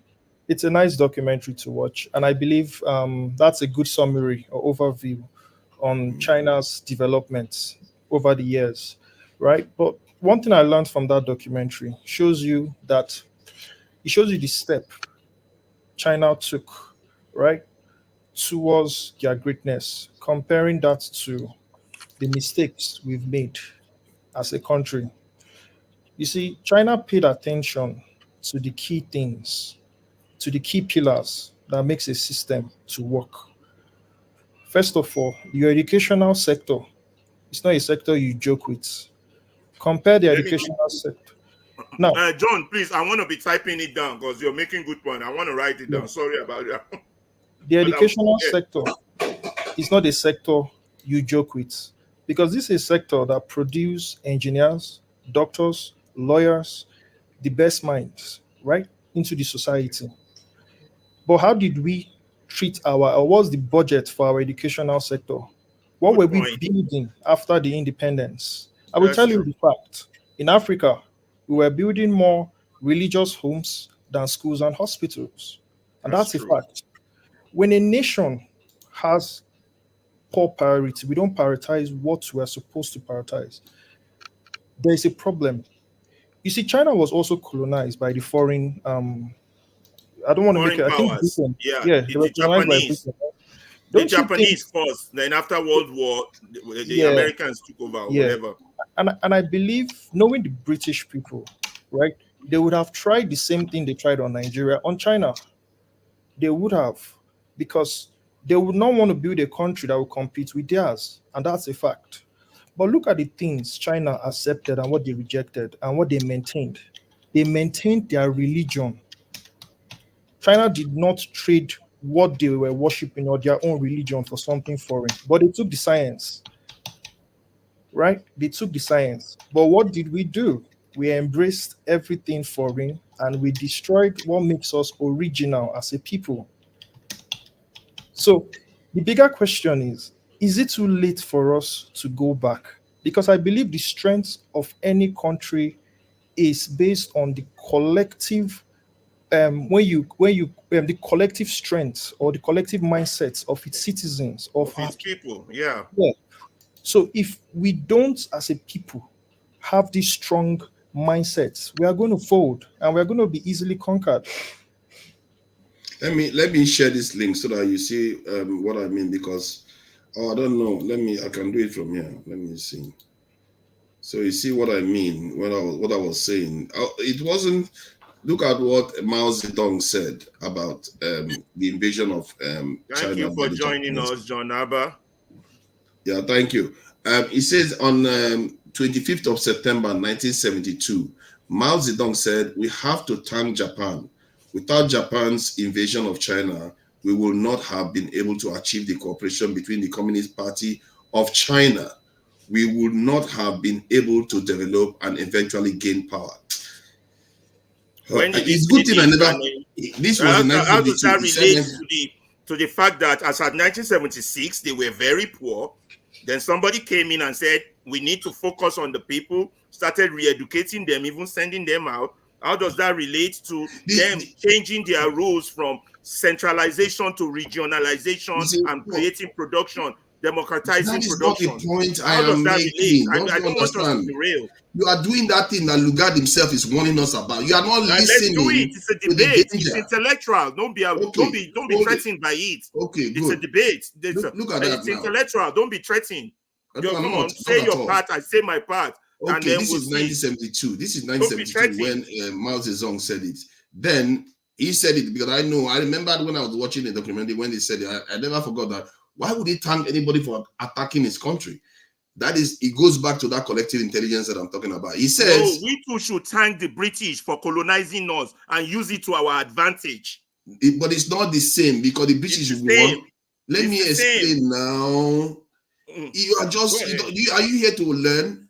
I'm here to learn intellectually, not deflectively. No. But it's not deflective. Colonization, Japan was China was colonized, Nigeria was colonized. That's equal to me. Yes, they were colonized, but the outcomes were different.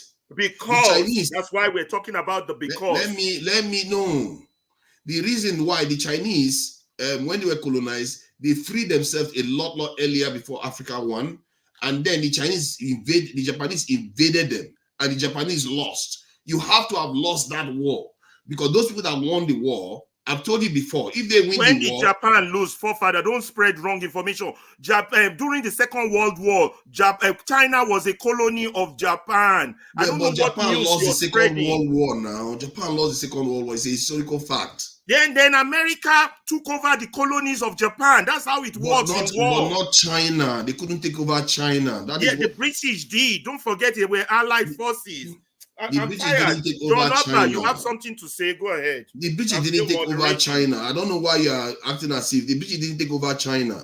China It was doesn't matter. free. You're derailing. What I showed the video But you are not for, letting me share the information. you're sharing wrong information. What I showed the video for is But what can we learn for the 30 to 40 years accurate. of China rising from a poor country to a rich country. But you That's are the completely, video. you are choosing I wasn't sharing nuclear weapon. I wasn't sharing war. I wasn't sharing gun. You're derailing my topic, and I don't like that. But you are They doing made their exactly people were what you are poor saying. as That at 1976. By 1980, 2024, they are the richest country in the world. That's all I'm showing, not derailing. Yeah, but you are not saying, but you are you see, that's what I consider misleading people. It's not misleading. It's when you do because that. Your country hasn't done the initial stuff that China did. Your country hasn't done it. You are telling them to go and start developing an economy that will never develop. Name one thing that China did that we haven't done. Then we are having a conversation. Okay, let me read it again. We have to thank China we have to thank Japan. Without Japan's invasion, China, hear what he says here, would not have been able to achieve the cooperation. Did you hear the word? Cooperation between the Communist Party of China. We would not have been able to develop. You remember what he said? Develop, not before this, develop and eventually gain power. The communists gained power. That is the leader. It That's doesn't Mao mean the Zedong. communists did not provide wealth. That's what the video showed. The communists failed in terms of provision of wealth. I don't know why we're arguing. Power, forget wealth. Without power, forget wealth. Oh, you will not get wealth without power. The video said as at 1976, they were as poor as a church rat. Yeah, that's of course. why That's a Western thing now. That a Western person will tell you anyway, that. let other people speak. John and John Abba are here. Yeah, sorry, I want to ask forefathers. So who do we thank in our case? Who do we thank? Yeah, we don't thank anybody. All our leaders were completely useless. They never fought the British. The British handed over to them, so they didn't have that force to bind them together. You see, this is the problem. As a matter of fact, Lugard himself deliberately kept Nigeria apart. It was his policy to make sure he divided Nigerians. And then when he left them separated, and they don't have any incentive to come together. This is the difference that the Chinese is actually making clear, that without that war, they wouldn't have been binded together. Because when you fight for your survival, you tend to be bonded I have a together. question for you. Define together. The Communist Party control, but there were oppositions in the Communist Party. What did they do to those opposition? They deployed them to the local areas or send them in exile. This guy that transformed China was one of the opposition. If you watch the video carefully, so they were not together as you're trying to make us believe. They have sections even among themselves. They had division, but you see what he said. You are not listening. He said to gain power, you have to cooperate. Enough people have to come together with that strong will, because they've experienced what it's like to be weak from the Japanese. So now they have to cooperate with a strong will to achieve what they needed to achieve. The problem with our forefathers is that they didn't experience what the Chinese experienced. It's not about military might. This is about economic transformation. I keep telling you. Don't you keep bringing military into it. Without military might or without a security might, you don't have economic might. You can't. Okay, that's your view. Let other people speak. I'm still moderating at least. I know you are still moderating. John Abba, go ahead. Can I be allowed to just share the video so that people saw? No, John Abba, go ahead. Okay. Wow, you've ended I'll be gone in a few minutes. You can share your video. You've ended up where Lugard is complaining about. You know, like watch a show or something. Good evening,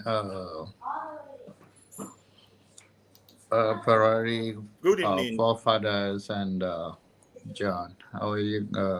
I just registered myself here. Been watching from the YouTube from the beginning, but just for my commitment to say thank you guys for a good debate.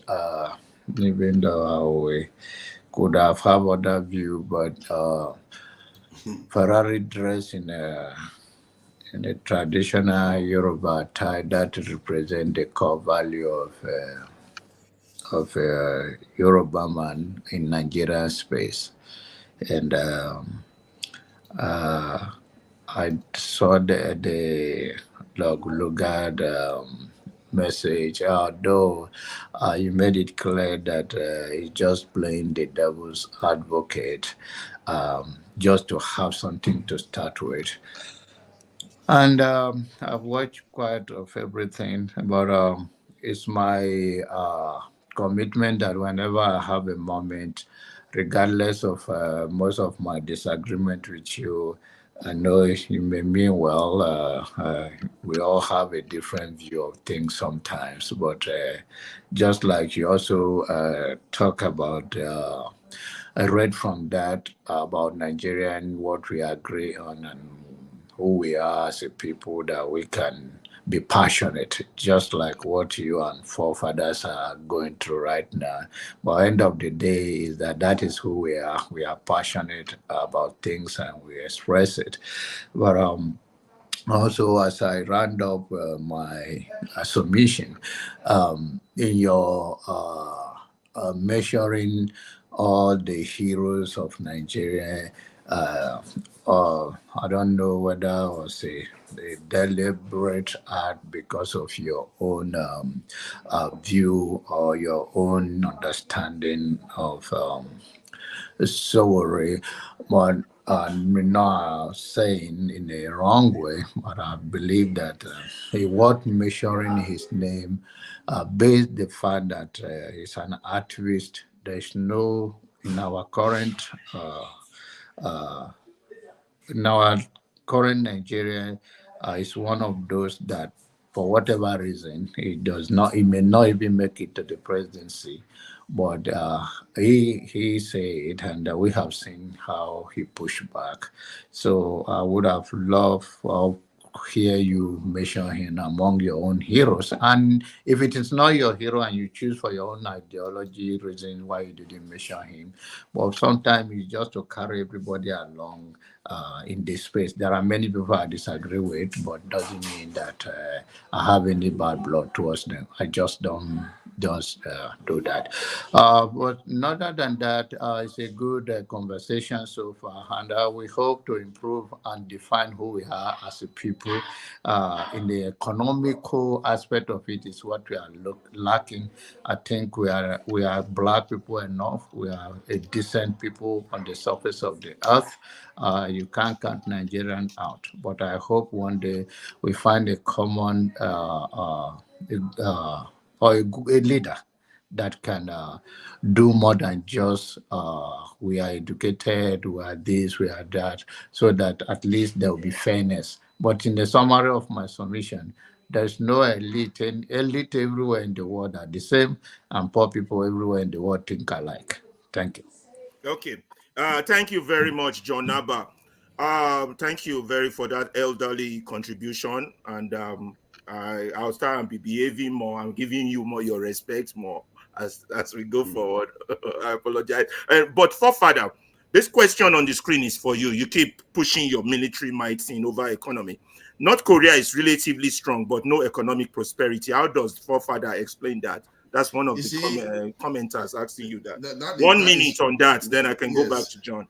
That is a serious mistake, and it's part of the brainwashing that somehow the education we've gotten and the West has given us. How is that brainwashing? North Korea, let me explain now. Okay. North Korea is far more successful than Nigeria.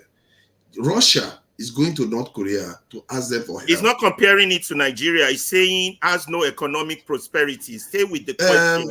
You can worry about economic prosperity, but give me security prosperity. I will ensure your future generation will survive and survive and survive into the future. Saudi Arabia is very rich. Do you think they are what's the word? They are militarily strong to withstand? Yes, stronger than Nigeria. Without the dependence on US. They control without the dependence on the US. They have the money to buy at the US. Well, if they are able to also buy the security. They survive it with their money. Because they can buy the security. If they are at war with US, would they survive it with their oil money? Saudi Arabia can build a nuclear weapon within 6 months. I doubt you know that. But let's agree. You doubt that now because you don't know that they have. Let's agree to disagree. Already. Money doesn't necessarily mean you can build weapons. No, I'm not saying so. I'm saying that Saudi Arabia, in terms of security awareness, they are far more aware. Remember, these people fought wars. They were not really colonized. They fought wars to get Saudi themselves to where they Arabia got too to. was. I don't know about that. Let me leave what I don't know. Okay, go on, for So finish the up so point that I'm John making can about comment. North Korea, is that North Korea, Russia went recently to go and ask them for help. Russia went recently to go and sign a mutual defense pact with them. Now, anybody attacks North Korea, they attack me. Why? Did you see them coming to do that with Nigeria? Because they know Nigerians are losers. We are not anywhere near where North Korea is. North Korea is sending satellites into space, testing ballistic missiles, testing nuclear weapons and all the rest. And you want to compare yourself to them? I don't understand. Is when you get before I go to John, I want to ask you, from this China video that I showed of this education, then regionalization or localization and democratization of production, what can we learn in our present situation? What can we pick from China? I would say, number one, they were strict on corruption.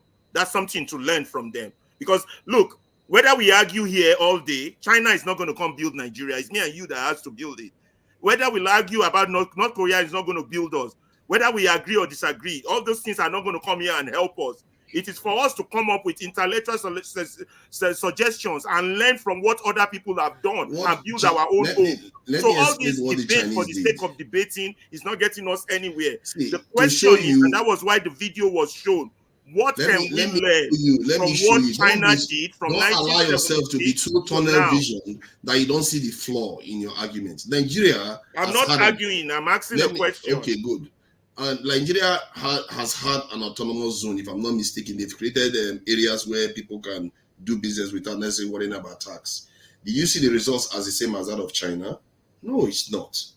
Because the Chinese, a long time before that, have already set the economy up. This is 1972 that Mao Zedong was making that statement. He considered himself developed because they were advanced enough. Because he calls himself developed, does that mean he's developed? Let me highlight what one of the commentators said. Some of your supporters, this is what they said. Hold on. I'll continue with your statement. I'll highlight it now. My point is that if you don't put, I'm not disagreeing with what you are saying, that is a good thing, but you have to found the foundation is on security. If you found your security, the foundation is dealing with corruption like China did. Haven't you heard when the so-called father of political science, Machiavelli, said, without good security, you don't have good laws. You can't do that. And I cited North Korea situation. Why are they still poor? They've got the biggest nuclear weapon in the world. You just think they are poor because the West told you they are poor. They are not poor. This is what somebody highlighted. The question is not North Korea versus Nigeria. The question is, what can we learn from what China did from 1976 till now that made them the richest country in the world, elevate poverty for their people? I'm concerned about my people. I don't know what you're concerned about. I don't want to build a North Korea where everyone in my country is carrying a gun and yet they are hungry. I don't want that. You see, your thing is what you are doing. You are condemning your people to servitude. Let me be the referee. Let me be the referee between the two great men. So I think I understand Forefather's point, and I understand your point as well. What Forefather is trying to say is the war or the genocide that happened in China kind of united the country, right? So they kind of learned from that, and they knew the common enemy, right? And that's where we've lacked as a people. Yes, I also get the point, the corruption, but for this formula to work, we need to consider all variables. So it's not just security alone. You still need the educational sector. You still need to fight corruption. I would tell you that the people who made China great, we also had those people as well in Nigeria. But are you sure they were not like bribed or they fell for the tricks? Maybe when they had this goal or desire, they were just told, okay, we'll give you 10 million naira or 20 million naira. And they took the money over the long-term goal of saying no, right? So all factors, we have to consider all factors and learn from all factors. The security is important. Nigeria is passing through a huge security crisis today. So that's important. Just to address that point. I just want to read what money. There's no money. Can I make a submission?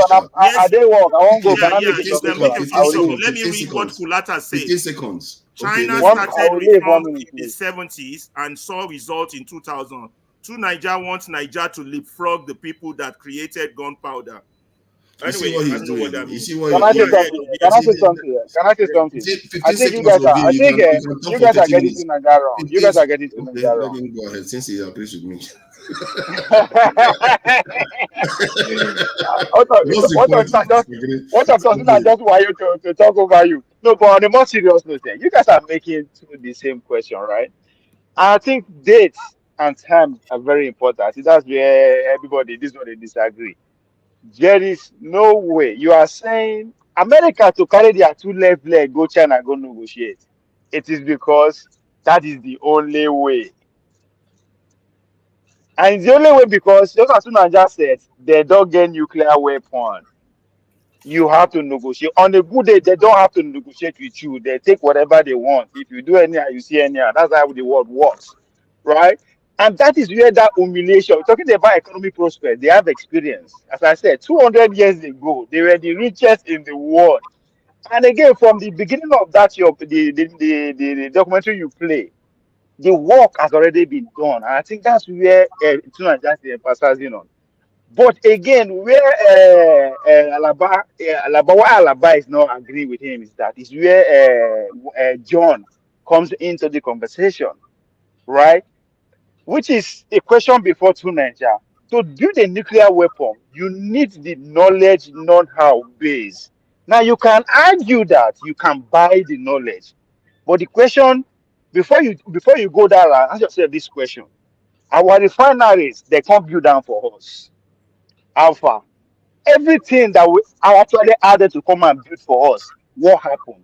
We refuse to build a knowledge base. And to build that knowledge base, you need invest a lot in education, which is where John is talking about. But for you to invest in education, you also need some level of prosperity. This is where Alaba is coming from, the economic prosperity. So in a way, all goes hand in hand. It just depends on the situation you find yourself. As far as a total is concerned, which I agree with, we never reach that situation where we say we would make deal. We don't have to make. No, his audio is Just gone. him. He'll be back. He'll be back. John, go. Go. Who else is done? John, go ahead. Sorry, guys.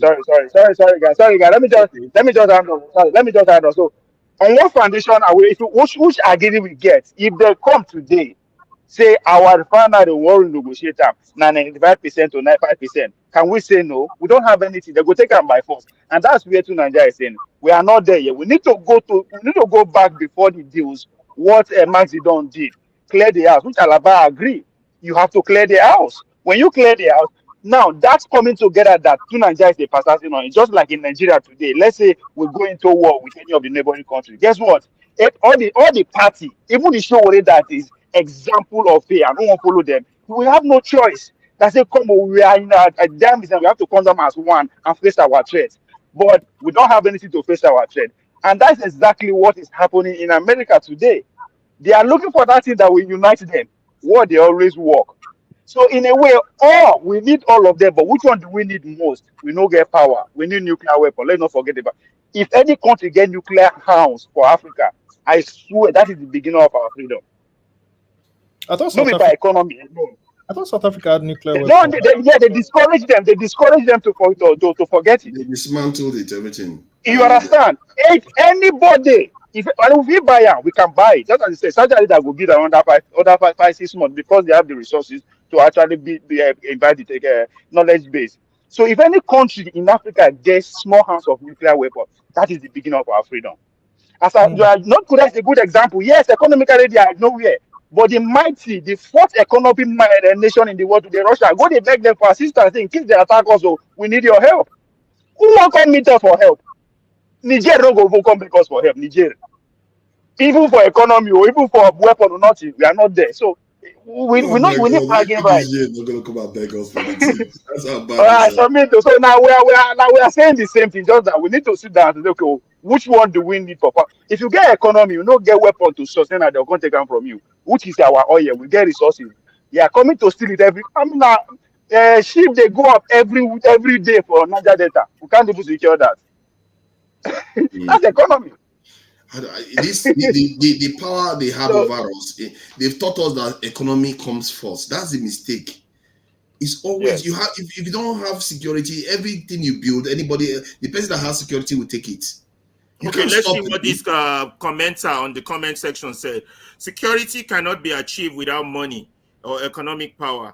The Q being which comes first, but I believe in reality they come together.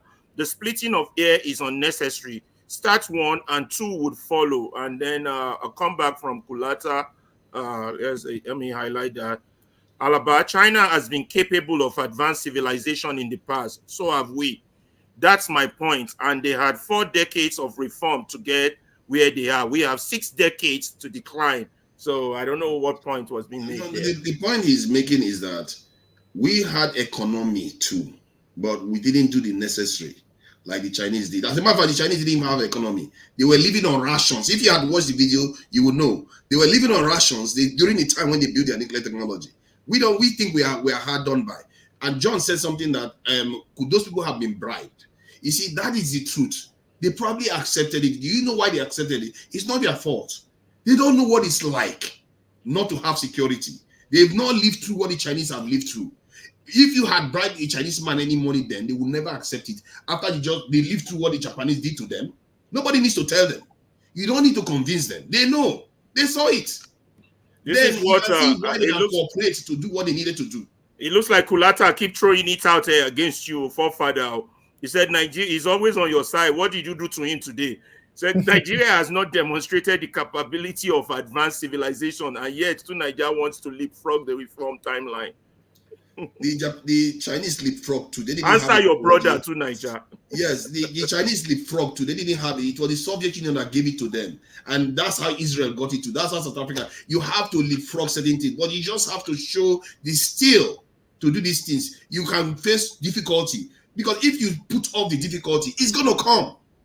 Believe you me, you are becoming weaker and weaker and weaker. The others, while you are becoming weaker, the others are getting stronger. They will come for you. They will come to take the rest of the things you got eventually. Anyway, the point of that video was to show the importance of education, let's not call it education, because what China did was re-education. Remember, they were all stuck in Jam Mao, whatever's theory of eliminating middle class. Then they got re-educated. Then they decentralized. They started allowing locals to be entrepreneurs. And then after that, they democratize production.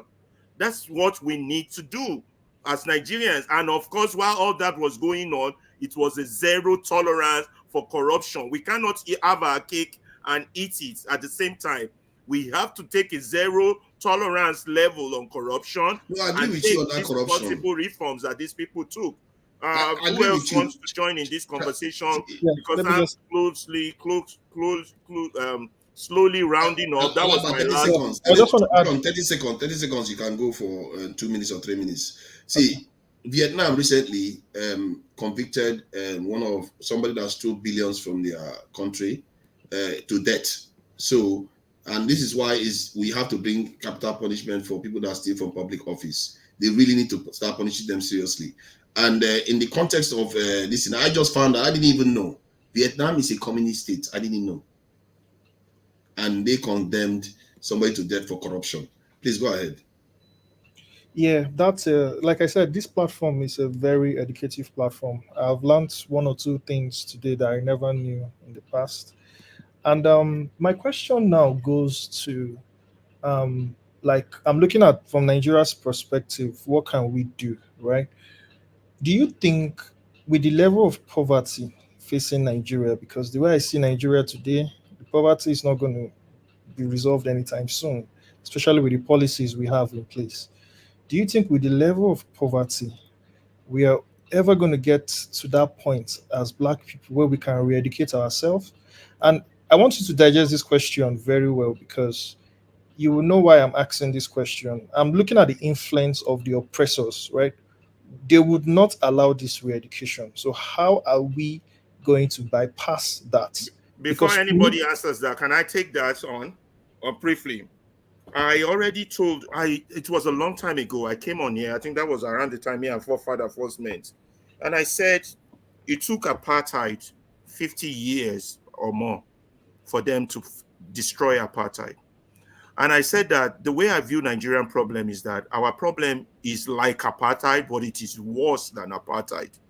I said that apartheid had a visible, seeable problem, black and white. You can see it. It's easier to fight something you can see than something you can't see. Nigeria has a problem you can't see because it's in blood, it's in the family, it's in everybody you know, it's in your village, it's in your king. I said, for us, it will take more than that 50 years to fight it. But before we even start fighting it, we have to make that problem visible. That's the stage we are in now. Our problem, even though there's hardship, has not crystallized. If you did the chemistry, has not crystallized yet into something visible to convince my neighbor that that thing will kill you. Don't touch it. It's like you're trying to fight the Night King and you don't even know the Night King exists if you ever watch Game of Thrones. That's the way I see Nigeria. So it's going to take more than 50 years, but a lot of people attack me. You want us to wait for 50 years? Okay, we're not going to wait for 50 years. Of course, I summarize that all this political garbage we're partaking in, it's all fool's errands. They're not going to lead us anywhere because they lack ideology and they have no future perspective, just as Lord Lugard letter described. So what are we to do? What we need to start doing is those who know, and I'm not saying I'm one of them, I might not know. What I know is just the drop. The ocean is still there unknown. What I know is just a drop. Let's be honest about that. Those who know, the thinkers among us, like Dele, like Nnamdi Kanu, like Mayegun, the prophet, the thinkers among us, we are not coordinated enough. We are not utilizing the current level of technology available to crystallize our problem to the visibility of my neighbor. So the common man out there would know how dangerous following a Tinubu is. Right now, the APC and the PDP and Labour are like the Nazi party. And in 1934, every German, almost 99% of Germans, were in full support of the Nazi party. But the future direction the Nazi party was taking the German people was total destruction, which eventually came out in 1945, by the end of 1945. You understand? The same thing here. So Fela's been shouting this to us. 40 years ago, nobody was listening. It's no concern us. It never reach us. You can have any problem. So people have been saying it. But now that luckily it's beginning to come out in little form, we are wasting away a revolution. And that's why I partake in this show. I don't have time like this. I swear to God. If I can just educate one person and see that the Night King is coming. The Night King is dead. And I'm not talking about death for me. I'm talking about death for my children. And how do we need, right now, somebody like me is like that guy in the Game of Thrones who is in the library studying what they need to kill the Night King. You understand? And I can't do it alone. I need others. I need soldiers. I'm not saying, so the visualization of the issue is so deep. For the mind of me, I don't understand why the likes of Dele, the likes of Mayegun, they are not going to the prison to visit Nnamdi Kanu. They are not on this medium and going from one medium to the other. They are not trying to recruit pastors to be talking about this thing. They're not recruiting artists, musicians to be talking about this thing, that the Night King is coming. Winter is coming. Nobody gets it. We're so busy. I don't understand why you said why they are not going to the prison. Because they know they know things that we don't know. They know. So the people that know, it's just like in that Game of Thrones, the people that know were the one. It was so bad for Jon Snow. He had to form an alliance with Cersei Lannister. That's how serious the problem was.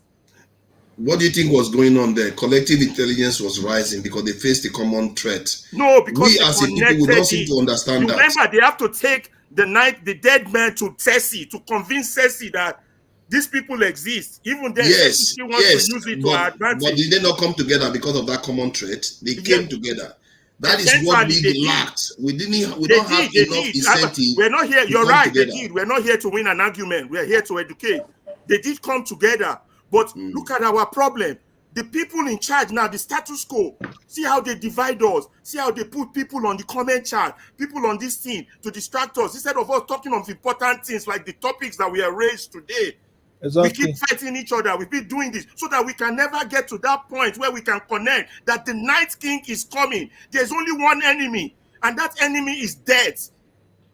And it's the death of our people. It's a genocide. They're going to wipe us out. Our language will disappear. Our children will, we're already losing. Those of us that have children abroad, they're not coming back. They will never learn Yoruba. They will never speak that language again. That's a wipeout going on there.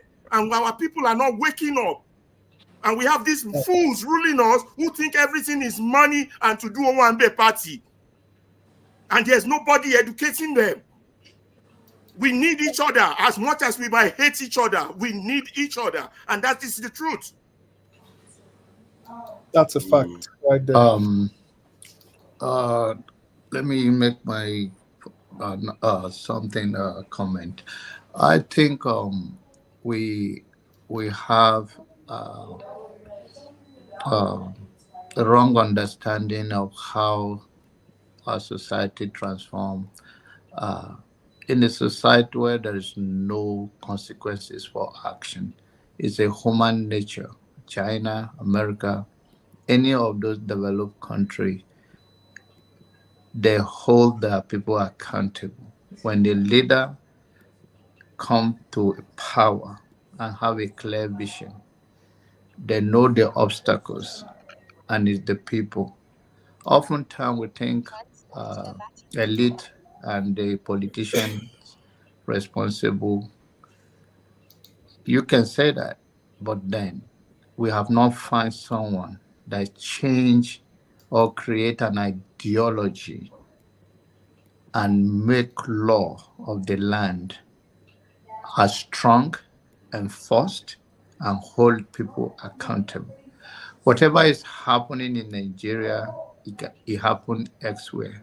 But the difference is that when they see a new sheriff in town, they know that they can't get away with it. There is nothing peculiar to what is happening in Nigeria than any other country. Then they know, even the China we are talking about, you can't mess around.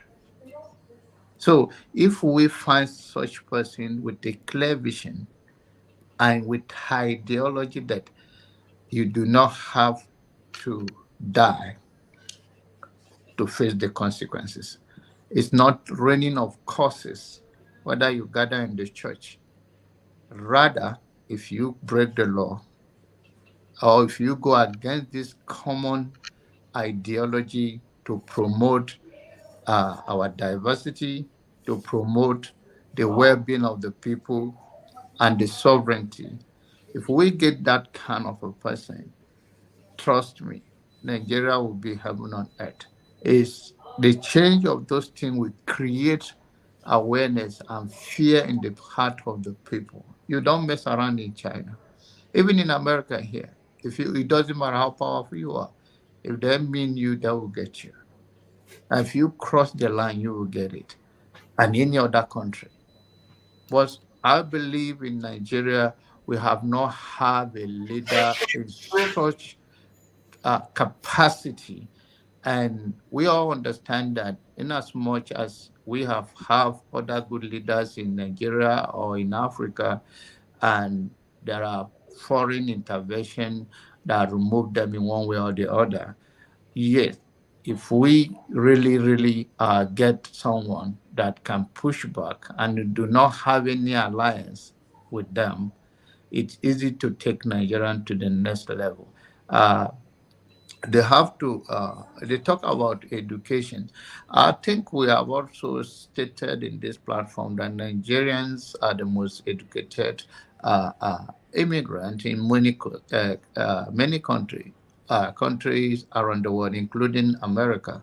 So it's not education that is holding us back. It's just that we lack a strong leader and when I say create an ideology meaning that you have to take away the way we believe, our belief system, whether it's Christianity or Islam. Yesterday, I heard Brother Alaba says when they were talking about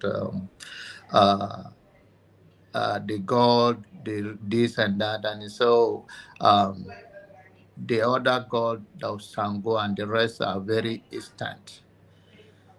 If we have such instant, it may not go through that process again. But if we have instant justice in Nigeria, that people are held accountable, that we don't have to be that barbaric or very brutal, we can sit right. Because the soul of human everywhere in the world is the same.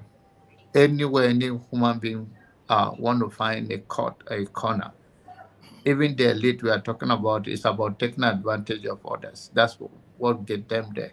And if any other person have that opportunity, they don't gonna apologize to you for doing it.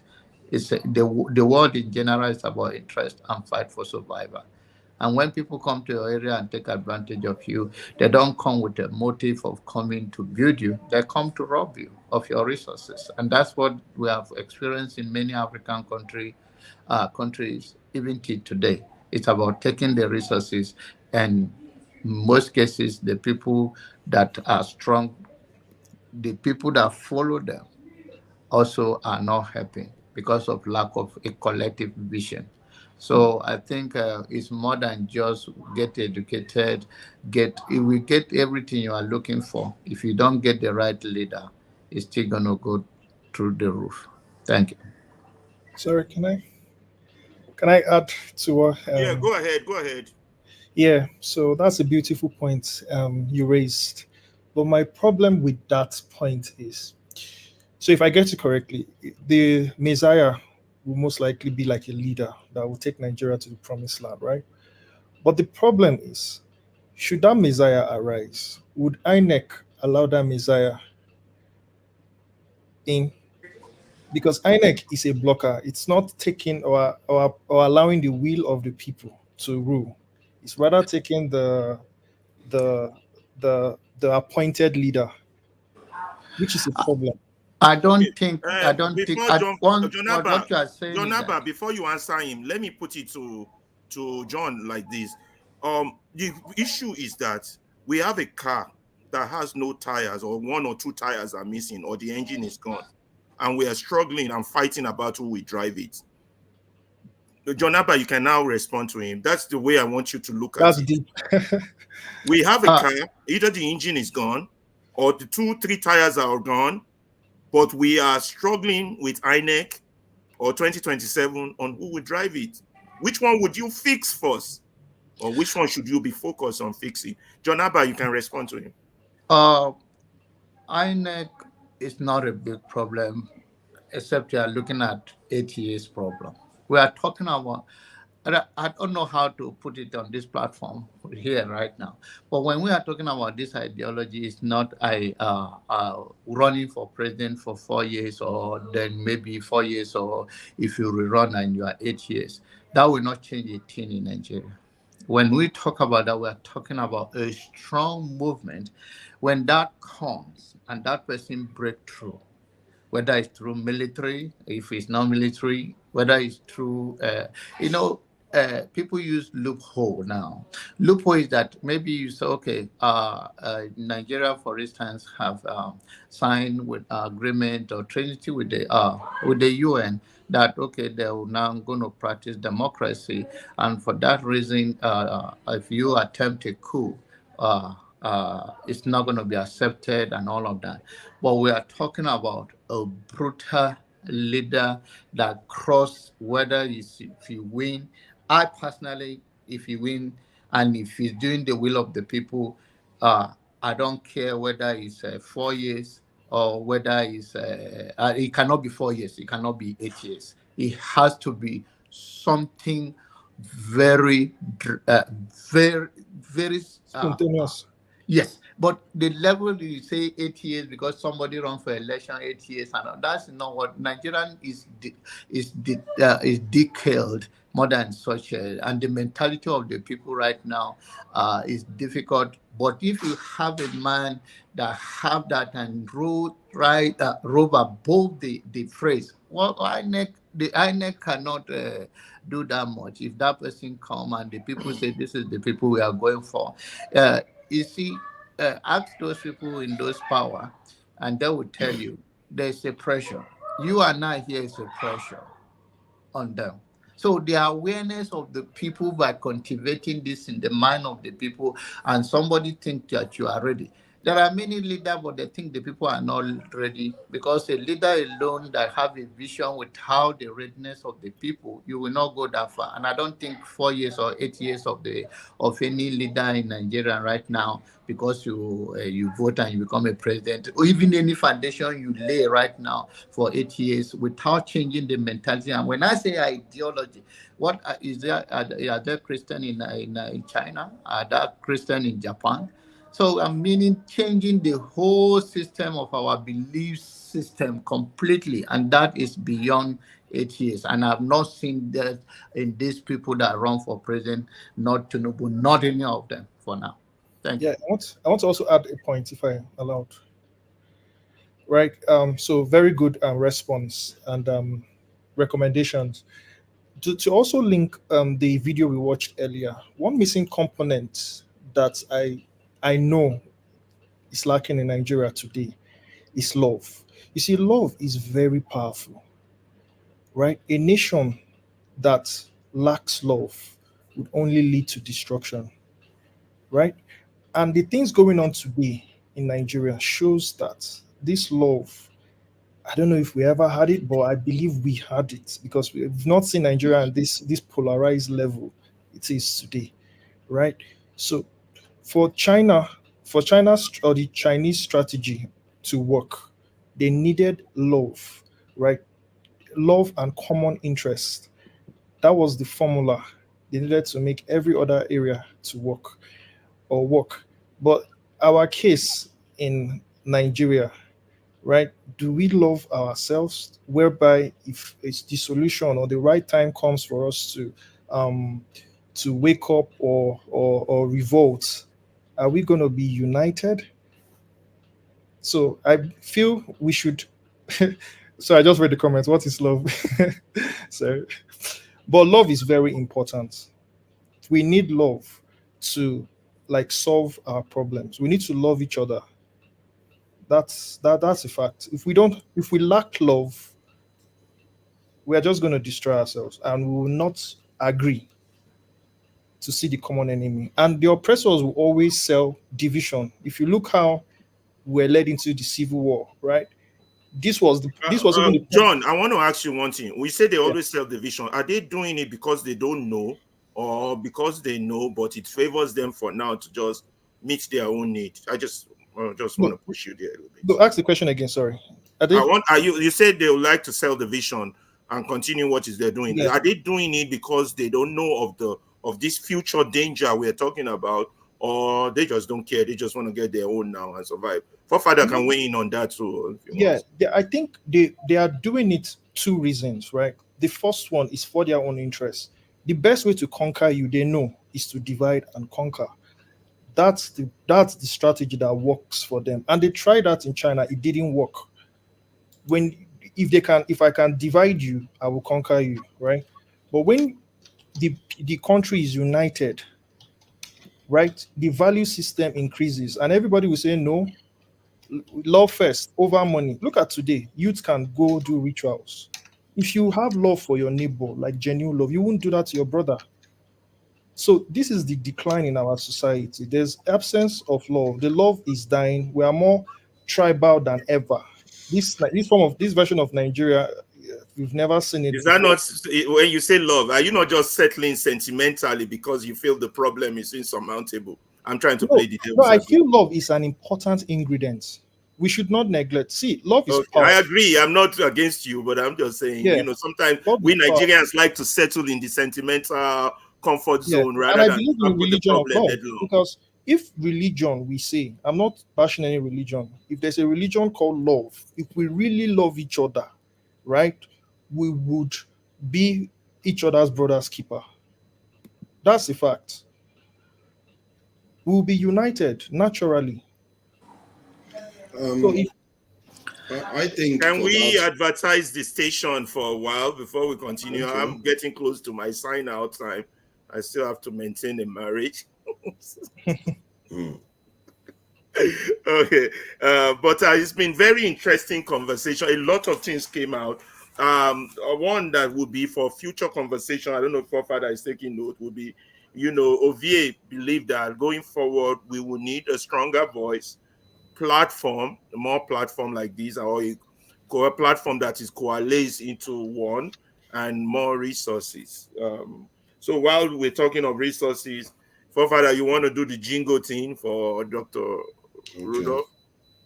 Let's see. Yeah, let's do that. Thank you. Thank you so much for watching. Thank you. Have you subscribed? Yes, you. Have you subscribed? You. Yeah, before you go, click. It's free. Click. Just that's it. Have you subscribed? You are laughing. Have you subscribed? Have you subscribed? Thank you. Thank you. Thank you. Hey, madam. Thank you so much. I can see you. I can see you. We have to get to 100,000 subscribers. By the end of the year, how are we going to do that if you don't subscribe? Yes, you. Yes, you're about to click off. Why? Have you subscribed? It's free. If you don't, ask your son, ask your daughter how to. Just one click. Thank you. Thank you. I see you. Aha. Thank you very much. Thank you very much. I'll see you tomorrow. Thank you. Yeah, Olumide just popping in before he starts interrupting people. Does he want to comment on the China video? Well, I will slowly be begging God Forefather to take over. His supporters, the the one Nigeria and co have been saying, get Alaba out of that seat. Put Alaba, China is one example. You understand? But we don't necessarily. There are other examples. See, the reason why I love my country, where I stay, Canada, is because we borrow from every proven successful method and embrace it in every area of our lives. You understand? Have you looked at Norway? Have you looked at Sweden? Have you looked at these are countries where they've never had any interruption in their civilization whatsoever.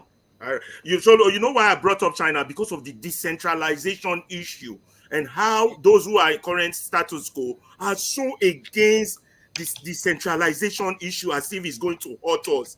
And you know what? China, and you know what? One thing people miss is that China is largely more than 85% of their ethnicity is homogeneous. Is one ethnic, the rest are minority. So it's easy for them to implement whatsoever they want to implement. We are unique. We are multi-ethnic. And then when forefathers is saying security, okay, for instance, if for the sake of argument, like you always like to ask people hypothetical question, let me ask you your own hypothetical question. If today we become a secure nation militarily, what is the purpose? What do you want to use it for? Tell me, as a Nigerian. Nollywood, Afro beats, selling cars. Those institutions are already successful on their own, Mr. Man. What do you want to use a military for? What do you want to use nuclear weapon for? Ask for answer now. If I don't give you the answer, so you can use it to start marketing your own goods all over the world, creating whatever you want, shaping your own society the way you want. Nobody telling you what to do. In terms of prosperity, you can be far more prosperous. You can invent things and defend it. You can create wealth and control it. In this world, if you don't have it... But who has stopped us now? Who has stopped us? The people that have it, everybody that have it is stopping us. I disagree with you, Forefather. I think we are stopping ourselves. But that's a debate for another day. Okay. But we are deciding that, you can say we are stopping ourselves because we never did that hard work to secure ourselves. You know, when you are in a house, you might be very rich, but if the armed robber comes to the gun, you hand over everything, don't you? Why do you think that is? Because the truth is that power is power. You have to give way to power. And that's what's been happening in our country. And we think we're ever going to succeed. We will never succeed. If we don't take care of that, you're going to keep having problems. The examples are all over the place. Even Lee Kuan Yew, when he took over Singapore, small country, tiny country that didn't have any power. What was the security policy? He called it a poison shrimp policy. A policy that If you come after them, you are going to suffer too. You might beat them, but by the time you are done, you will not be normal again. And that's the same policy North Korea followed. These people never back down, and they are successful today. Look at Singapore, one of the richest countries in the world today. If you don't take your security seriously, you can't build anything. And I would have thought this was like obvious to anybody. But for further, see, the reason why I kind of find your idea very grandiose or grandiose, whatever to pronounce it, is because look at where we are. The people you want to go and compete against. Look at the amount of ocean, rivers that separate you from the European continent, Asian continent. What have we done in that West African sub-region?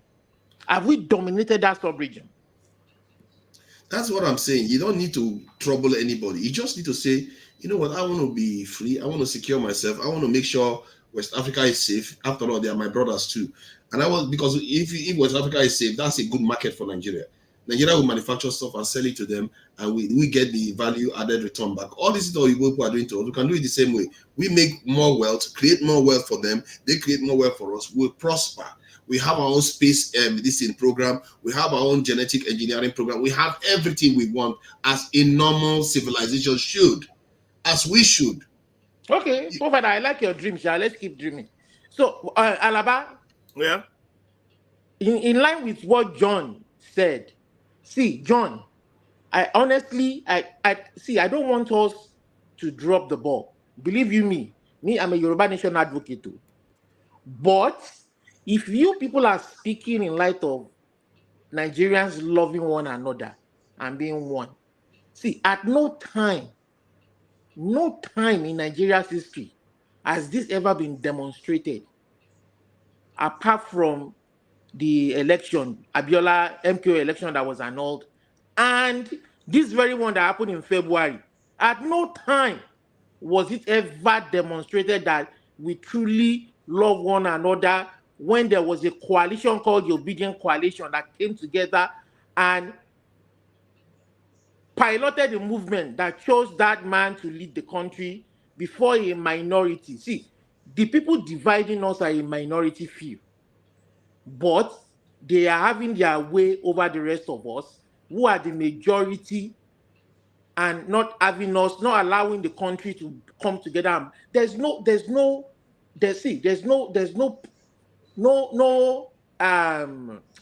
how do I put it now? There's no iota of, there's no I mean, it's so clear that with that election, Nigerians, the majority of the people are not racist.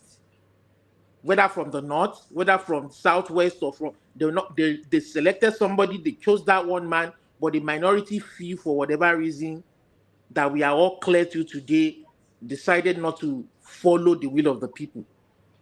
My own big question now is, in 2027, is this trend going to continue?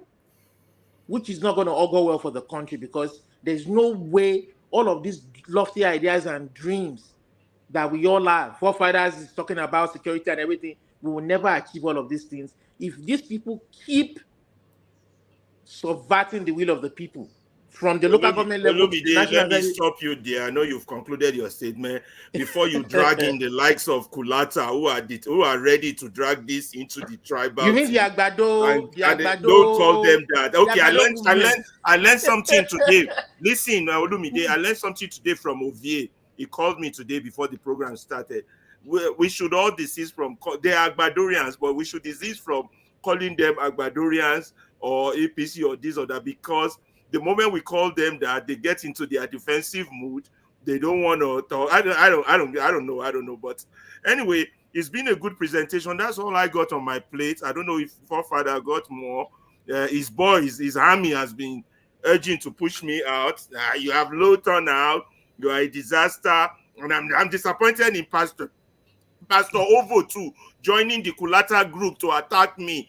It is only me that have right to attack Forefather. Nobody else has right to attack me. But everybody, that's what they do to everybody. You don't know. I know. It's only KJ. I'm not taking it serious. I'm not taking it like that. But it's been a great show, very, very, very enriching, and we should keep it up. If new topics come up from this conversation, please jot it down. Let's share ideas and keep pushing ourselves beyond the limits. Solution will come. We got to keep doing. We don't need activists, guys. All of us need to be active in whatever role or capacity that you can. If it's just talking. Okay, Alaba, I'm taking over from you now. So AB. There's always been love among the people, but what I'm saying is that a minority few, the cabal in Nigeria, are the ones that is preventing the will of the people to prevail. There has always been love between the Hausa, the Igbo, and the Yoruba. There might be a few racists among all ethnic groups who are racist in nature or ethnocentric in nature, but in America, in US, in Canada, and Britain, they are supremacists, they are racists, they are far-right extremists. But when election time comes, they don't. I'm sure the large majority of people who love who love the country will vote. They never have their way. They never win. Not in this current time and present time that we are in. They never win. So okay, Forefather, take over mentorship. I'll be here still with you guys until they come and drag me. Thank you. Thank you. The topic is quite interesting, and the topic you went through is quite interesting, and it's worth further examining some of the features that was described by Lugard. And he is a racist, and he is I think they call him ultimate imperialist, and he is against educated Nigerians. He was very, very, pernicious against them. He goes after them and try to separate them from office. He elevated the emirs and all the other people. So he has his own agenda when he says some of the things he's saying. It's just that some of the things he's saying also rings a bell, even amongst us. We know that some of those things he says rings a bell. And normally people will say, oh, he's just correct. But what he fails to include was the environment that Nigeria exists in. The way Nigerians respond to threats cannot be the same the way he expects us to behave, because we are not facing the kind of threat that, let's say, China and all the others are facing. There's a reason why no black African country has been bombed and bring F-16, come and bomb them. They don't do that. They are very clever people. They know if they do that, 1.4 billion people will wake up in the world. One evidence of this is when the president, Tinubu, threatened to invade Niger. When I went to one other American channel that is hosted by an American, I'm a Nigerian. I'm against the invasion. I hate the policy Tinubu was trying to do to go and invade Niger. But the way they came after me, you would think I'm Tinubu's brother. These are Americans. They are not Nigerians. So they are Americans. They are not Nigerians. They were attacking me. They were like, we see you are a disgrace. You are your rubbish. No wonder South Africans are coming after you. They were attacking me. I was like, but I am against the policy, and most Nigerians are against it. Why are you attacking us as if it's our decision? This is an imperialist leader that doesn't listen to the people. But what that tells you is that that will wake up the entire black race in the world. If people perceive that the West is attacking the black or any black African country, and black people don't seem to understand it until that event occurs, they will not understand what it means. And that is why you've not seen it, because they know full well that if they come and start bombing like Ghana or Nigeria or Cameroon, many black African people will go there to start fighting on the side of the Cameroonians against the French or against the British or against the Americans. That's what's going to happen, and that's going to govern that thing that the Chinese are thanking the Japanese for is going to happen to Africans. It's going to force us to come together and say, you know what, we have one common enemy, and we need to deal with them, and that will elevate our cooperation, and it will elevate, and it will kind of remove the cloak in our people's eyes, because right now they will take money to sell their brother out. I believe so. If you, no matter how much a dream you paint for in Nigeria right now, chances are that they will take money, because they don't understand. How can they? They've never lived through it. They've never lived through seeing a foreign invader come in, decimate your whole town, everything gone. Your family, your chiefs, everything gone, no questions asked. They never lived through that. That is what the Chinese lived through. That's what the Japanese lived through. That's what the North Koreans lived through. That's what the Vietnamese lived through. And look at where they all are today. Fact. Look at where they all are today. How is it that these countries, Japan was nuked twice? Like they nuked them once. Let's do it again just for the sake of it. Nuke them again. And look at how developed they are. That shouldn't happen. It's not right. We are not even under sanction. We were not nuked. And look at how poor we are. So it tells you that something else is in charge. That ability of our people to unite without even having to convince them. That love you're talking about, you don't have to tell them. What love? I don't care about love, bro. I don't want to die. My family just will kill off my family. I'm going to make sure they pay. That is where people will live. People prepare that. What is love? What? I will fight. I will do everything. Those people that did that, what they pay for what they've done. This is why North Korea hates America so much. You don't know. See, I think when you hear, when you see terrorists, they'll say death to America, death to America. They'll be carrying it. When I saw a North Korean female general's face, when she was talking about America, the hatred I saw in her eyes, I just couldn't understand that kind of hatred.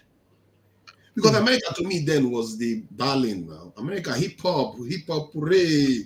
But the hatred this woman had for America, I couldn't understand it. It was so deep. It's stronger than anything you see on any jihadist. And until I found out that, you know what, and that wasn't that long ago, because then I saw the video a long time ago, about 2 to 3 years ago, I found out that, you know what, America destroyed 80% of North Korea. All the structures of North Korea, America destroyed 80% of it. It means many of the towns, almost 100% of the structures destroyed. Can you imagine Nigeria? You go to Nnewi, everything flattened. You go to Onitsha, everything flattened. That is how it was for the North Koreans. Everything destroyed. You wonder why when those people grow up and rebuild their country, they are going to hate America. They hate America with a venom. And within 3 years, after America did what they did to them, 3 years it took them. They built in their capital, they built an underground train line, 100 meters underground. Within 3 years, North Korea. North Korea. Within 3 years, they have a metro line underground in their capital. Within 3 years, they built that 100 meters underground with a population like a tenth of what Nigeria has got to be. That's what happens when the people really mean business. Nigerians are not awake. If Nigerians wake up, you'll be surprised the progress you're going to see. It's going to be like miracle. That'll be the greatest miracle. I'm telling you, it's going to be like miracle. When people mean to do the right thing, refinery is nothing. Power supply is not. Those things are easy things. Our leaders have made us conditioned to believe that it's such a big thing. You know, when they started generating power in the world, that is since more than 100 years ago. You know, there are refinery. The first refinery that was built in the world is still active today. It's still active today. So that tells you that there's something wrong with our country. That is not normal at all. It's not a normal country. Look at how the president went and changed the national anthem. Did he ask Nigerians? He didn't even ask Nigerians. Just like, hey, you know what? I like the national anthem. Let's go back to the one the colonizer wrote. Because why? Because they don't want to engage the Nigerian people. When you tell Nigerians, you know what, come together, write a national anthem that unites us and that says a prayer, because it also includes the prayer for Nigeria. Do that. You know what that does? That increases our collective intelligence. But no, why do that? You don't do that. You don't want to do that. Because whenever you come together, it's beginning to increase your collective intelligence. That's how collective intelligence works. You mean cooperation between the people. That's how collective intelligence starts building up. So, but our leaders never do that. Don't do that. If you increase your collective intelligence, tomorrow now you're going to be asking for a strong military. Nobody needs that drama. Stop. Let's go and give this to the former British woman. That one is fine. It's fine for us. This is what our leaders do, and our people are not picking up on it. That these people are betraying them every day. What Lugard did is what our leaders are doing. Yeah. Lugard deliberately kept us apart, and our leaders are deliberately keeping us there. Don't improve it. Keep it like that, so that when they are ready to come back, they can come back and take over again. Like Mumu, like apprentices that refuse to become masters. That's a fact. That's our leaders. That's our leaders. That's what we have right now. Whether they know, sometimes I feel like they don't know. That's my thing. Sometimes I actually feel like they don't know. They know, because if you look at the foundations of Nigeria, right, this is a country that has participated actively in slavery, right, selling people for wine, umbrella, which shows the value system of the black man has been broken for a long time, right? So when we emphasize on the love, obviously we know it's not going to be like overnight, and it's not saying we can't still divide as a people. Like, we can't have different countries within Nigeria, right? That's not what I'm saying, because even if we have those countries split today, right, you still need to love the country. Or maybe I'm using the wrong term. Maybe patriotic was the most appropriate term I should have used, right? So if we don't get to that stage, nothing is going to work, because we have a situation where the West, or the IMF, the Western people, or whatever, they just install leaders. John, it's hard to love a country that has not done anything for you. No, I'm not, exactly. That's the point. It's really hard. No. See, my point is, people are not getting it.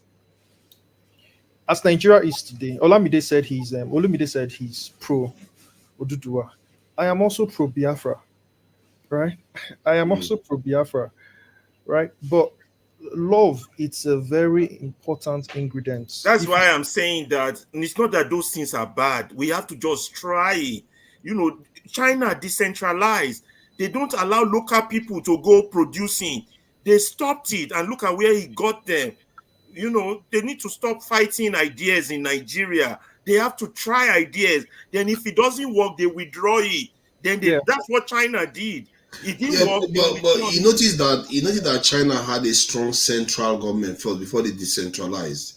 The problem with Nigeria is that right now, if you just knock one side a little bit, the entire thing falls apart. Because our nation has become so weak. You're right about our central government is strong and united in corruption. That's the problem. which is they're strong and united in that one, but not strong in I don't know. Make I leave I want to go chop and drink my Guinness. I know if you drink them for here. That's what I need to find out. They hold me back. Hey, nice one. We need to find out how much they are spending how much they are stealing. I've been trying to find the precise amount. We can start guessing from where our leaders are stealing money. I have a document. Hold on. I have a hold on. I don't have a current one, but where are the books? I have a document that stated it in. Where are my books? Hold on. Okay, I'm going to cover the person that wrote it so that you all don't say I'm trying to promote. This is the book, Savagery in Politics, right? Yeah. It quoted the numbers on page of how much we've lost through corruption. But this book was produced a long time ago. Let me see if I can find it. This is an old book. This book was produced in 2006 by my uncle, Dr. Alaba Ferreira. But it quoted precise number of how much that has been stolen from Nigeria from 19 something to something. I gotta go back in the book and show you. Anyway, when I find it, I'll read it out. At least you have an idea of some certain. I don't know the current years, but as at 26. Yeah, there was some document that was shared earlier on in the week about some of the spending of the government. I want to know, because there are some things we know the government has to spend on, like servicing international debt. They can't steal that one. Otherwise, everybody will know they are not paying their debts. Like paying employees, they can't steal that one. Otherwise, we all know the employees, federal employees who come out and complain. We know they are paying that one. How much do they spend on the secretariats and all those things. Realistically, we can do an estimate to say, okay, given how many buildings the Nigerian government has, power supply and all those things, they definitely would have. So you want to start eliminating all the essential things we know they must spend money on, otherwise the nation is going to fall apart. So then when you eliminate that, what if that calculation shows that at least 80% of the national budget is going into all these things? That tells you that the remaining 20% is the dark area where they could steal from. Then we now go into those areas and start finding out what they manipulated there, how they shifted things, so that we are objective about saying they are stealing money. It also has all the languages and dialects they speak in Nigeria. I've never really read it. I don't read though. That's bad. I'm trying to look for the money parts if I can find it. I know I read it one time. Because my fear is that all this stuff we say sometimes, I ask myself, why is it that whenever people get there, they start doing the same thing again? Because is it because they discover something that we don't know? This way it's structured. Let me give you a Yoruba proverb. Eru wo latoke, eni kí ló dé tẹ́rù wo, wo sálẹ̀. A crippled man is carrying load, and the load is bent. And you're saying, why is the load bent? You're looking at the top, you're not looking at the bottom. Because he's crippled. That's a Yoruba proverb. Yeah. That his leg is bent, eh? Yeah, that's why, it's from the base. Repeat the proverb again. I want to check that proverb out. For example, why would you have a 1999 constitution that creates impunity? Impunity is license for corruption. It gives governors impunity. What kind of nonsense is that? Which country does that? You understand? There's so many other details, but let's just leave it at that for now. The thing about governments is that, you know how Xi Jinping or something, when he said he didn't care about systems, for me, what I find is that he's correct. They were pragmatic. China was lucky to have him at that particular time, because he understood what power in the end is about power and what gives your people wealth. Who cares about the system? It doesn't matter what system you're running. Yeah, they were communists. They went with the capitalism. Because remember, the capitalists have access to wealth. It's not because it's capitalism that made them rich. They have access to wealth. They had empires. Even the capitalists are welfare state. Let America survive. Okay, now you are speaking. Without its welfare check, let America stand. The whole of New York, the whole cities would be dabaru. Let them stop their welfare check or Section 8 or all the help they're giving. Because both of them, they mix it together. It's what works. Let me share this information that I saw. But one thing I noticed in all those systems, whether it's communist, capitalist, or what, there's rule of law. That's what's missing in Nigeria. Rule of law. What we have is rule of man. And we're not going to get anywhere with the rule of man until we start having the rule of law, irrespective of what system we adopt. Yes. It's definitely like that. If you look at Israel, they don't even have a constitution today. UK doesn't have a constitution. Many countries out there operate like they just make it up as they go along. And they have issues, but they are doing way better than we are doing. It tells you that, for me, I've always said it, if you don't fix your security, everything else you do, you're going to keep failing. Because all the other countries, even if they have bigger flaws than we do, they don't even write their constitution. Britain, the Great Britain didn't have a constitution when they conquered the whole world. They were just going everywhere. They're like, oh, what do we do here? Let's do a direct rule here. When they go here, let's rule directly. When they go to some other place, they say, you know what? Let's take over the whole place and live there. They were just making it up as they went along. There is no pattern to it. And that organic approach to gaining something, because the true idea is let them gain wealth. That's all they care about. They don't care about your systems. They don't care about anything else. Anything that gives them wealth is what they care about.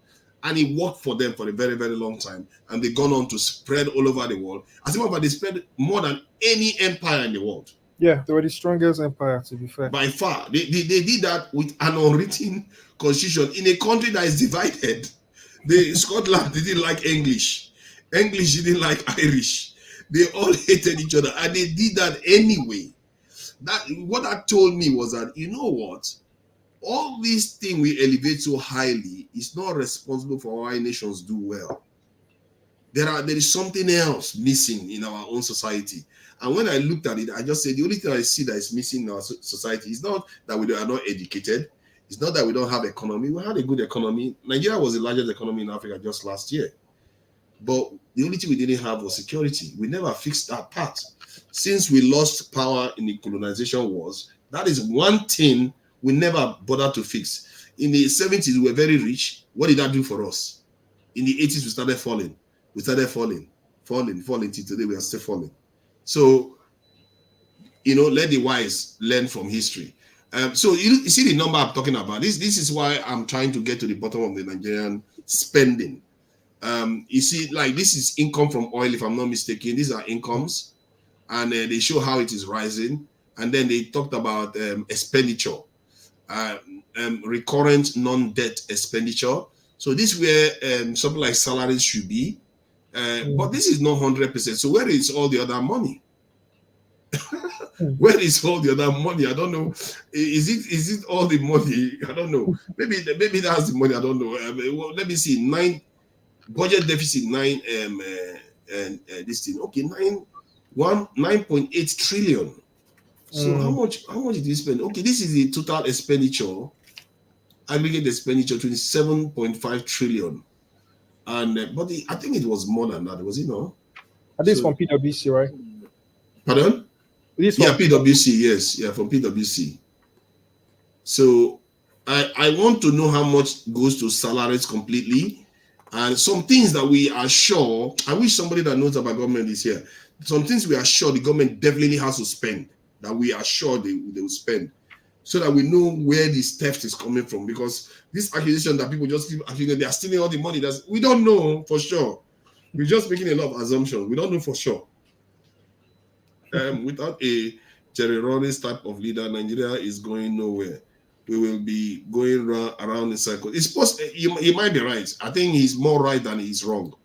The reason why I say that is because there is a chance. There is just that slim chance that it could happen in a different way, where it results from uprising from the street, and then the street forces the political class to change. Because to an extent, it happened like that in South Korea to an extent. But they had a dictatorship leader, let's face it too. Even if he was elected as a president, he was a dictator for quite a long time.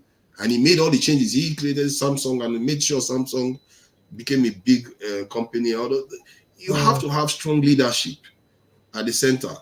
And South Korea, guess what? They too went through hell. So it was easy for them to unite to solve a problem. For us, we don't have the incentive. We don't have the incentive to unite. If I make a plan with you now, somebody comes and offers you $1 billion, you will take it. Sorry for interjecting, Father. I need a bit of clarification, please. Did you block Tokwe O, or was it Ferrari that blocked Tokwe O? No, nobody blocked anybody. I never block anybody. Yeah. Because she's unable to comment. She's double unable check to get into the comment section. If I find out, listen. If I find out that she was blocked, or you, Ferrari, blocked her, there's going to be war on this platform. There's no need for war. I'm going to win the war, but there was no blocking. Everybody should welcome. If I find out that you blocked don't waste her, time Ferrari, on that. There is no blocking. Rudolph. Nobody blocked anybody. Okay. I suspect that even if he did, it probably was by accident. Nobody blocked anybody. There's no blocking. Find out that Ferrari, you block her. You're not going to win that one. Let's take it easy. If it's by accident, it's possible, because sometimes when you're commenting, you go to that right hand side, you go and press something you don't expect.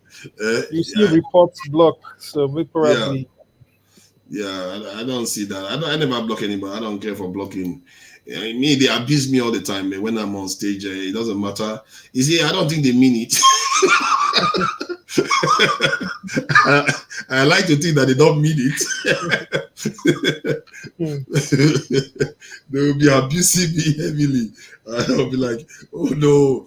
I'm one of the people that is hosting a channel, and the people in the comment section are busy attacking the host, constantly attacking the host. It's like ridiculous, man. I was like, this is not funny at all. But I get over it, and they too are getting over it, because if they find that you're not as angry as they are, then they too start taking it easy. So that's how it is. I don't know how anybody will block anybody. But that said, anyway, I wanted to do the numbers for our this thing Sunday, and even last week I did ask about Nigerians about how much they are willing to pay to restore security in the country. You know, there was a wedding that was bombed in Borno recently. 18 people lost their life in Nigeria again, and there's so many people injured again. And what our president going to do is we are going to take action against them, and we repeat again. This is the thing. They don't do anything. They stand their people down. You know, come on, Egypt that is half our population, has 1.3 million soldiers. And their police numbers, I don't even know, because it looks like every house there's a police officer there in Egypt. Because they used to have terrorist problem too. And they made sure they've wiped it out. But Nigerian people, what are they doing? For how many years we've been bombed? They refuse to recruit. They refuse to recruit into their security forces to prevent all these things from happening. That wedding where that stuff is happening, there should have been police people around there. They should be living around there. They should be part of the environment. You have, I don't know, there are so many places in Nigeria where there is no security presence in Nigeria. We don't know that before. We didn't know that before. Now, with all this is going on, we are beginning to see it. There are many areas in Nigeria, there's no security presence at all. And how can you run a country like that? Pardon? I mean, even the apparatus as well. Because if you look at developed countries, you have CCTV cameras everywhere, you know. China going into using AI to study people's behavior. So they are going to the stage where they will start tracking criminals just based on predictive analysis. And like the world is advancing and we are just stuck where we are, you know. What Nigerians tend to do is let's get technology. Let's get synergy. Let's get clean energy. Maybe that's going to help us secure our country. And now the new one is let's get GMO. That's going to help us. It's like they do even simple things. Have you even tried proper industrial farming before you start talking about GMO? They've not even tried that. They are talking about GMO already. GMO, do you control the technology? GMO is a technology. If you go and start doing technology that Oyibo people control, then you are putting our children's future in their hand again. Exactly. As if we've not done that before. The kind of mumu thinking that comes from Nigeria sometimes, it scares me. These are highly educated people. They will be talking about, oh, let's go GMO. No, they are not normal people. Most of these people are compromised. They are really compromised when they come and start selling you all these things. They are selling it so you can accept it. Farm your country. Secure the farmers so that they can go and farm. Nigeria, Ghanaians are exporting yam. Let me show a video what Ghanaians are doing. Because here in the UK, the yam we eat is Ghana. Yeah. And I know Nigeria has better and sweeter and more yam. And yet we keep bringing yam from Ghana. That's how ridiculous our situation is. Where is that video again? Let me see if I can find it here. Because I just find that really strange that we can't even figure out how to do yam. Let's see. Look at Ghanaians. They are the ones making all the yams that we eat in the UK and America probably. They're exporting it. Paul Fathers. Yeah. It's okay for Ghana to export yam and we don't do. With our population, the reason for exporting some of those things is to bring in money and to our economy. With even our crude oil, if you look at other developed countries like Russia, there are things that they export like gas and all of those things. But when it comes to food items, I don't have a problem with Nigeria based on our population that we don't export it. But there are more other mineral resources that even they come to take from our land that we are not even in charge of it. So those are even more vital and are more important and can generate more fund for our economical growth more than anything else. And also the strength of the youth that is not even activated in Nigeria. We have youth graduated from school for many years in their 40s, even some people even in their 50s are still living with their parents if they are so, or live with their uncle, and everybody just stuck with each other like Chicago Journey, because we have not have that um, a way of inspiring ourselves to be better. In as much as I believe that we need a stronger government to regulate our and enforce the rule of law, I also believe that the citizens are lag behind in many ways. And like my step is to encourage my younger ones. For the past many years, many of them, they are graduates. And today, they raise a lot of money from farm, not just they can feed themselves, but they also, they have pig, they have cows, they have chicken.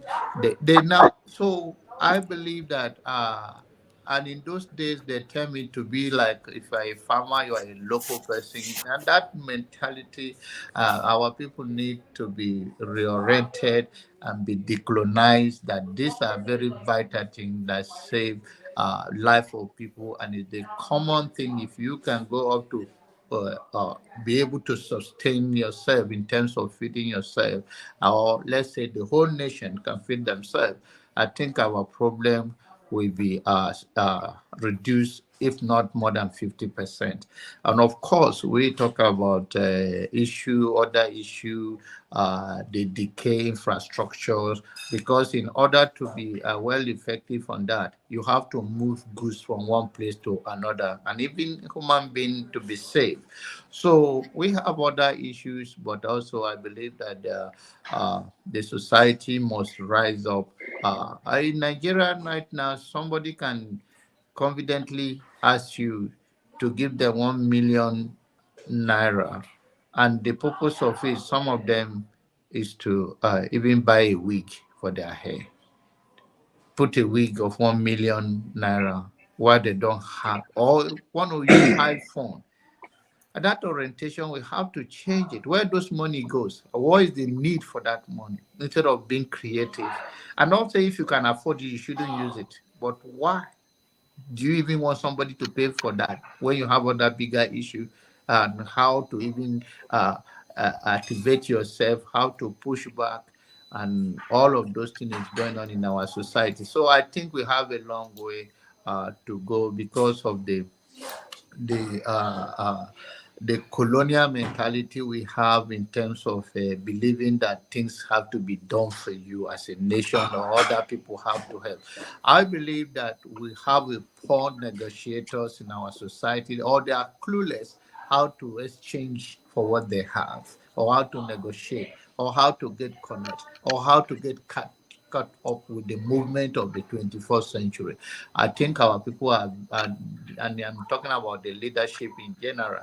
And then when it comes to ordinary Nigerians, they look for what is not in the market, or even when it's in the market, they don't need it. They go for it for the sake of trying to, and I think that is also was mentioned in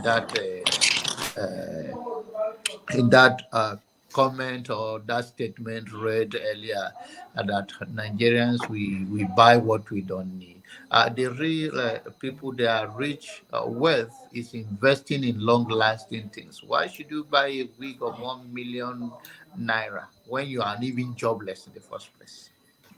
So I think our priority is not you want straight. to start trouble today, if you tell them not to No, be it's wearing not. 1 It's million naira about wig. telling the reality of our mentality. I'm talk to the issue of our mentality, that we do not have a set of priority, and we are here and there and there and there and there.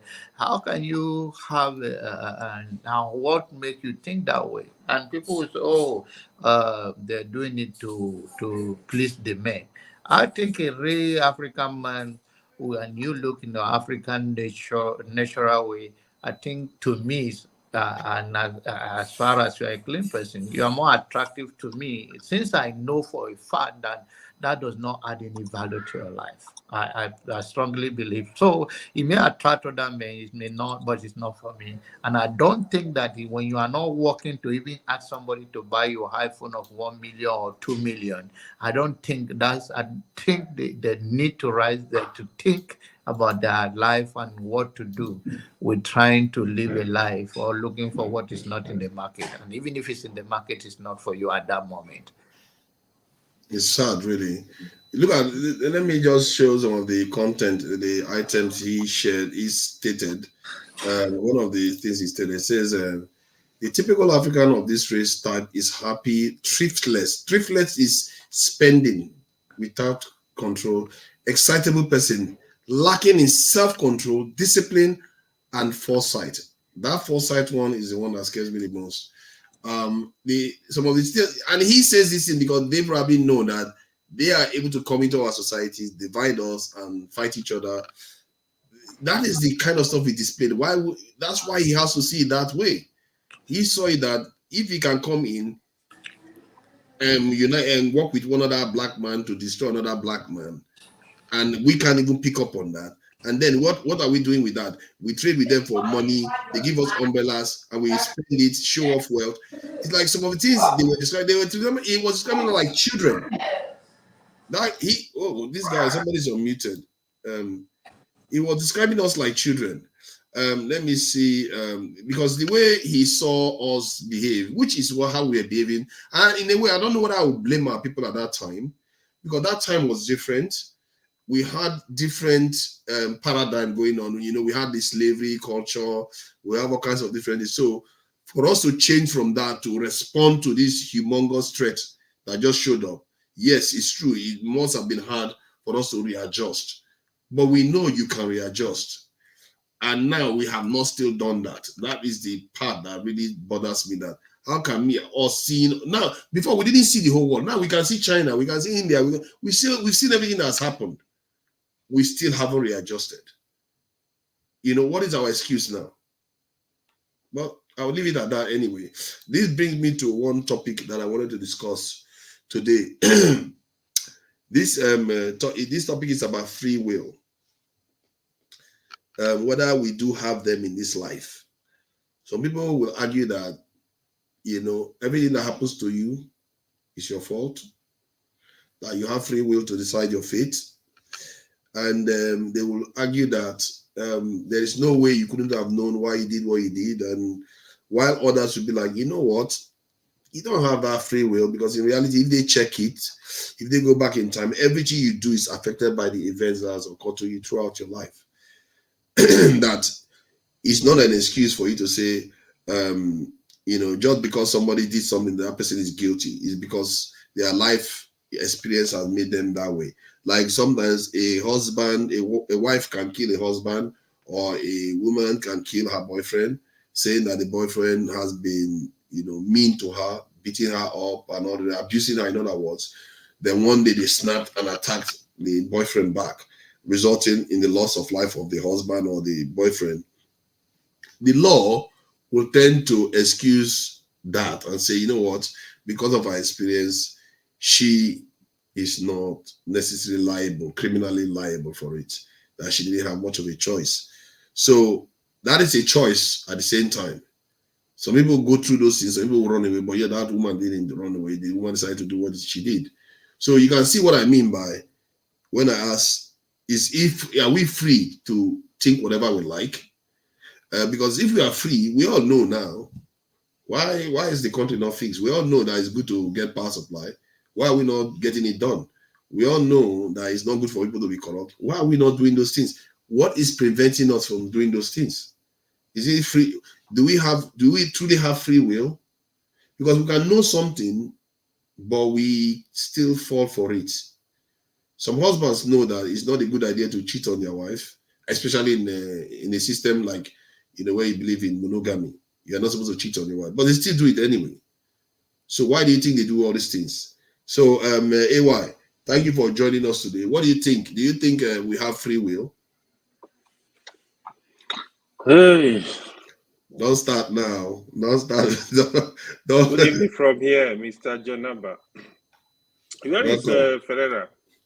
Ferreira has gone into hiding. You know I what was he here will. earlier, so I thought it was going to be like a panel discussion. I didn't know he wanted to just lecture people. He did we did talk. He did Oh, talk. was it a panel? I thought it You know, was just a lecture.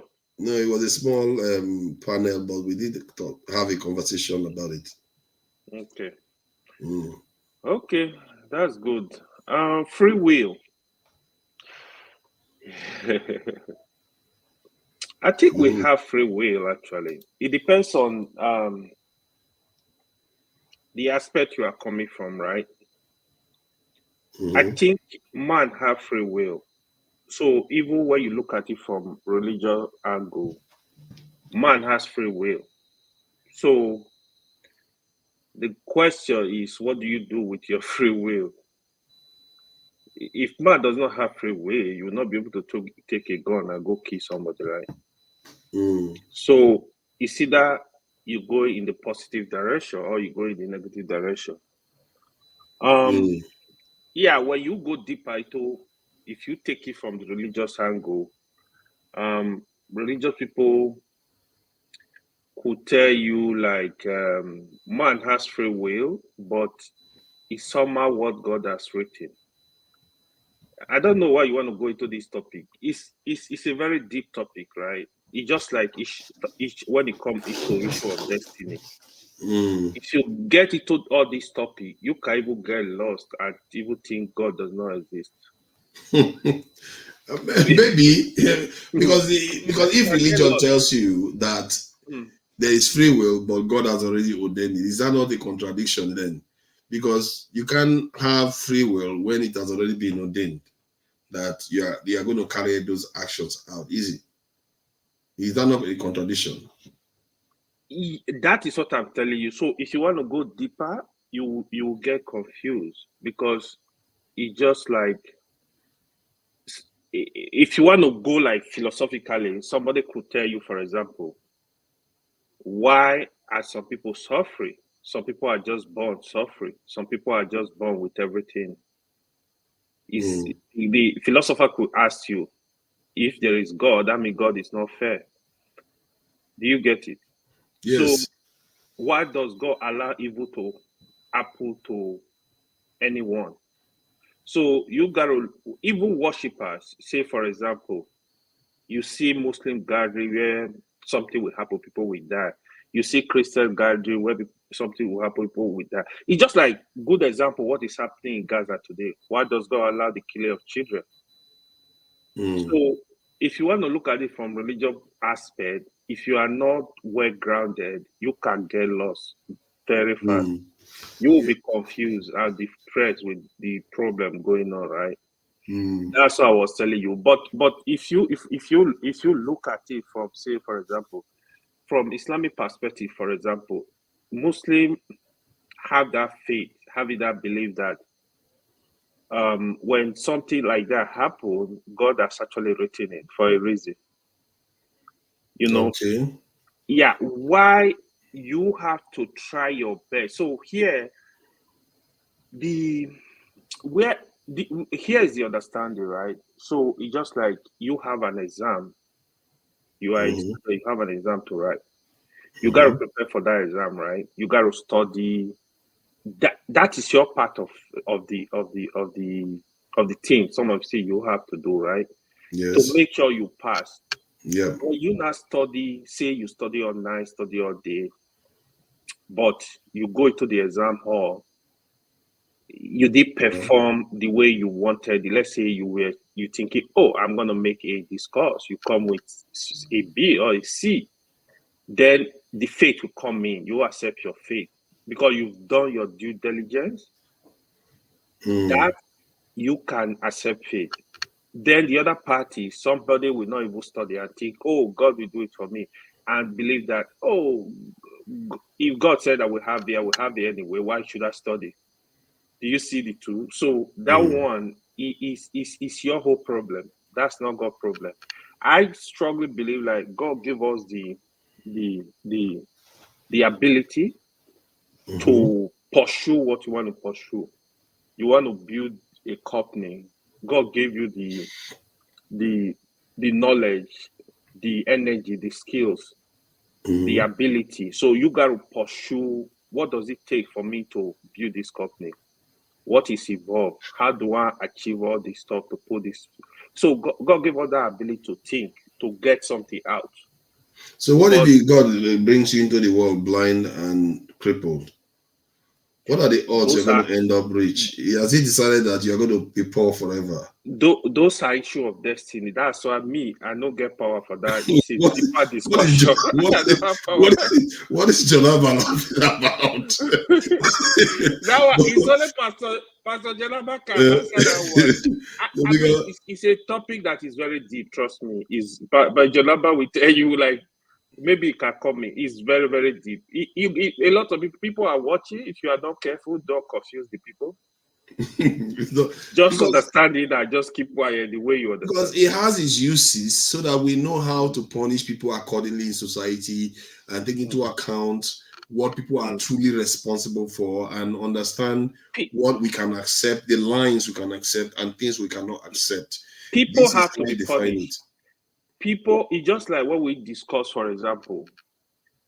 I heard there are some topic I wanted to comment on. It's just like what we discussed, for example. I remember one day we were having a discussion how a minister, for example, let's say minister of health, to steal billions of dollars of naira, for example, instead of you to build an hospital, you are not doing it because we are not seeing the direct physical impact of the people you are killing. People don't understand it, right? You will see an armed robber as the bad guy. Armed robber is even better than that. Probably armed robber during his lifetime probably kill 20 people. That minister will kill generation. It will kill. It's official. AY says an armed robber is better than the minister. It's all right. It's official. let's call that and post it. AY says an armed robber is better than ministers. But it's true. What you are saying is true. If you look at the casualties. Because the country that understand it, they will not spare you, right? They will take you out. You can't mess around in some country with that, right? Even issue of drugs. That's why I don't have pity for when government put policy eliminate anybody with some volume of drug, because what did they do in society is very devastating. It actually damaged people completely. Like, you might not see it like in terms of somebody taking a gun and just shooting somebody to death, right? But what they are doing is very bad, right? So, but some of these people believe what they are doing is the right thing by their standard. This is the thing, because when we look at society, sometimes we look at it from the point of view of the majority that says, okay, this is how you should live and this is how you should not live. But if you look at that majority that decide those things, they too have a lot of issues that, that's a little bit shady. Like, if you look at the North, now the majority believes in this in Sharia. But some of them, they will go and kill somebody for blasphemy, even if the Quran didn't put that there. So you can see how. So let me tell you this: the rules for operating a Sharia is more difficult than even the normal civilian rule we have. Because Sharia is the rules are more difficult. Let's say, for example, if you as a woman, you say somebody rape you, the evidence you're gonna bring, it's so hard to even meet it. Very difficult. You see, people act based on their emotions. It doesn't equate to Sharia law. It doesn't equate to law. They are just so are you saying disobedient. Are you saying overall, so that we allow Jonaba to come in? Are you saying overall we have free will, or we don't have free will, like God determines everything that is going to happen? Or we have free will. I believe man have free will. Man has free will to do bad or good. But if you are not into religion, then consciousness of God will come in. Okay, I'm doing bad. I know God is going to punish me for this. If somebody does not believe in God, even I have seen people, that's why I take humanity also serious. If you believe in humanity, you also know that what I'm doing is bad. I should not do this, even if you don't believe in God. But if somebody does not believe in humanity, does not believe in God, he does not care, they don't have limits. They will keep doing their evil. That's when you hear, like, for example, it's a serial killer. He doesn't care. He doesn't care. He doesn't even think. He doesn't have that capacity to say, I'm doing bad. They are just there. So, but every human being, how God described it, right? Every human being, what I know, the day you commit the first sin, let's say you are a serial killer, the very first day, no matter who you are, you're gonna feel it for days, if not months, if not years. So the description is like a black dot. You do one evil like that, a black dot is just gonna hit on you. Then you do another one, it's like a cover. You keep doing it, you are not used to it. You don't care how many people would go down. So, but you see, okay, now look, now you see what you said was about the serial killer. Bad, isn't it? Killing people recklessly and all that. But if that same serial killer is part of a security apparatus that is designed to maintain law and order, that security officer's ability to kill the So who are criminals, you killing? That's the question. Exactly. Who are you killing matters If now. you are doing it legally, then probably it's okay. Like, for example, you defended your country. So human beings are determining what is good or bad. Huh? So human beings determine what is good or bad, not necessarily whether. We know what is good or bad. Yeah, human being could also determine. It's okay. Let's say, for example, you kill a soul. If you are killed, why should you? That is just justice. Kill a soul, if you kill a terrorist, it's okay. If you if you kill somebody, a terrorist that want to kill people, you kill the person. That's fine. So that's evil, right? He's coming to do evil. You have evidence. Oh, this guy is coming to blow people and kill people here, and you kill. You are doing your job. So I don't see anything wrong with that. I guess when you look at it from that point of view, it can be seen as a form of self-defense. So yeah, exactly. It's still a self-defense. So that lady that attacks her boyfriend or her husband is justified. No, that's a different topic. I see. Hey, so hold on. Let me ask you. Why are you attacking him or her? Because he might lose her life. Like he want to shoot you? No. That's the thing, right? So let's say, for example, somebody is coming with you with a knife. He want to like stab you to death. You can defend yourself. If he or she died, you are not really guilty as long as you are not the aggressor. You did come to kill the person. If you come to my house with a gun, I see a gun with you, you want to shoot me, I'm able to pull out my gun and shoot first. That's a self-defense. Yes, but this one, okay, so the lady now that is being beaten day in, day out, that doesn't see anything else other than the fact that this man is going to kill her one day. You leave the house, you leave the marriage, you leave there. Okay, so she's not. You leave the relationship. What did she? Yeah, you don't have to be violent. What did she try to leave? And he went and found her and brought her back, and she forgave him because he's her husband. And then one thing led to another. One day he got heated. He's slapping her left and right, and she decided to react angrily and attack and result in death. You condemn the woman. Well, some of these cases you will leave there for God, right? Because, but to me, like, let the law take its course, right? But I don't think any human being, as long as the person is not trying to harm you, I don't think you have the right to kill or to do anything evil to them. If it's just like abusing you, you leave. You just abandon the person. I think it's a fair point you're making. If the person is not threatening life, you shouldn't necessarily take their life. It means you are also a violent person. If you say somebody is just talking to you, like you take a knife, you kill the person, or you poison the person, or you shoot the person, you are a violent person. Nothing more. What is their culture? Let's say you have a culture like Boko Haram. They say nobody should read. Then they want people to stop reading and they want to take it their own way. Somebody is saying them to stop. You are not allowed to do that. It results in a fight. And then The person killing the Boko Haram people, is that person evil for trying to stop Boko Haram for doing his thing? Boko Haram are violent people. It's not even reading. What they are doing is more than reading. They are violent people. If to me, as long as Boko Haram is, the person is an established Boko Haram member, you shoot, you kill the person. I thought they started from non-violence. Then it resulted in killing. People could make that And argument. that What is now not the led definition you to of killing? Boko Haram, by the way, forefathers. I thought it was against Western education. Yeah, but they didn't say don't read. They say we should learn in our own way. That's all. Okay, so and yet people are killing them for that, and they are fighting back. So if they fight back, it is above that stage now. To be honest, it's above that. If it is a selling ideology of why can't we learn in our own space and Western education is not welcome? Okay, what are they offering in the alternative? So that can be questioned about their motive, apart from the slums or the slogan of Western education is not welcome. Which education is welcome?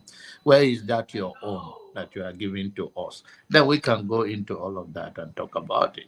But they do not say don't read, because that's not the practical definition of Boko Haram. Boko Haram means Boko Haram, meaning Western education is not welcome. Fine. Which one are you offering instead of that? Islamic one. Where is that Islamic one? So that's it. Again, to add to keep reading the Quran. That's the education. No, that one. What, for example, even Western education is a sin. It's not allowed. There is nothing like that in Islam, for example, right? Because even the Prophet said, he said, knowledge is the lost property of the Muslims. Anywhere you see, you grab it. In this, there is no limit to that knowledge. If that Western, either Islamic, either any knowledge at all. The sophisticated weapon they are using, is that not a Western product? Exactly. Why are they using God to kill people? Why are they using the Western God? Can you see it now? All the stuff they use it to kill people. Where are they getting? Why are they not making their own? And the channel they are AK-47, using where for they their got propaganda. How are they passing out their propaganda? Exactly. The Western media. Even they created a channel that is of their own make, that is organic. I think sometimes. Let's go back to your will or no will, if you want to. Well, freedom of the freedom of will. Do we have our freedom to decide what we want to do? Because the truth is that how do you get to this channel today? Somebody brought you and put a gun on your head, or you can... one thing led to the other. Now, if you calculate it well enough, you will see how I ended up here today. So the point is that if you want to see that. One of the arguments they make is that if you are born in Saudi Arabia, the odds are that you're going to end up a Muslim. So does that appear as a will, or something else is controlling your will? It's a geographical location, and you are a product of that environment. And in most cases, people still change, and they can still change. The majority of they remain Muslims. No, there are some people change from Muslims, some people change from Christianity. So, it's not that okay, now let's go to the fundamental question you are asking. Is there anything like the will? I was just being from the beginning. Yes, personally, I believe everything that happened under the earth here, men decided. Period. I don't want to go into anything more than that, because the reason why I say I don't want to go into it is because I'm a man that of faith. So when anything I say here, anybody can say it and get away with it. It may cost me more, not because I trying to mislead anybody. It is because it may not have enough of material to defend what I would say, and some people are not ready to hear what I would say. So, but in the simple and the summary of my saying here right now is that men decide whatever happen on earth. That's all I can say. We decided, okay. Yeah, I agree. So if we are the ones that decide everything that happens on earth, Sorry, yes. there is. I can't remember a philosopher. There is one philosopher. The reason why his argument was God does not exist. He said, I forgot the name of the philosopher. One of them. He said, man is free. That if man is not free, he would have believed God exists. He said the simple reason that man is free, man can do whatever they want, and God will not do anything instantly, that he doesn't believe God exists. So I believe man has free will. But that is an interesting thing to say, because if I design a video game, that the video game is meant to be allowed to see whatever they do and do whatever they like. From the point of view of that video game characters, they think they are free to do whatever they like, but there are limitations that we also know that we do have. Like when we talk about geographical location, where you are born in Saudi Arabia, you have to be a Muslim. You are born in the Vatican City, you have to be a Christian.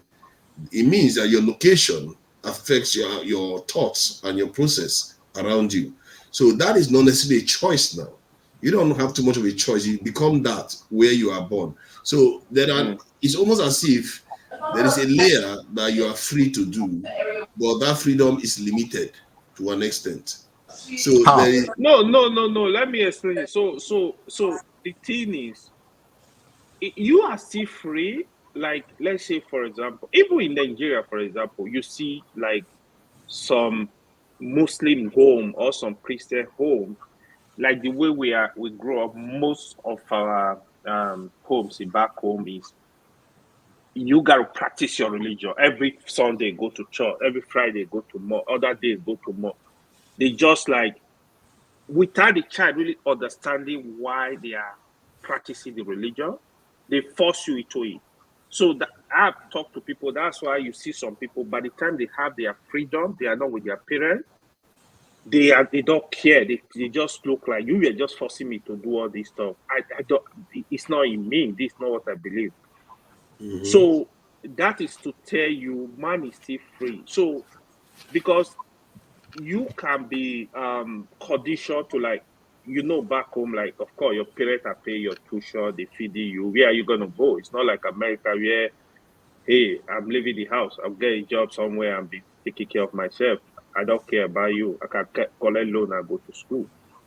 So, but does the trend not still show that by and large, even if there are in statisticians' point of view, there are outliers where you have people that can think outside the box. Let's say they are raised Christian, they become Muslims, or vice versa. You can have outliers, but most of them, like let's say out of 1,000, it's only maybe 20, 100 that might switch from one side to the other. Some people have the understanding, right?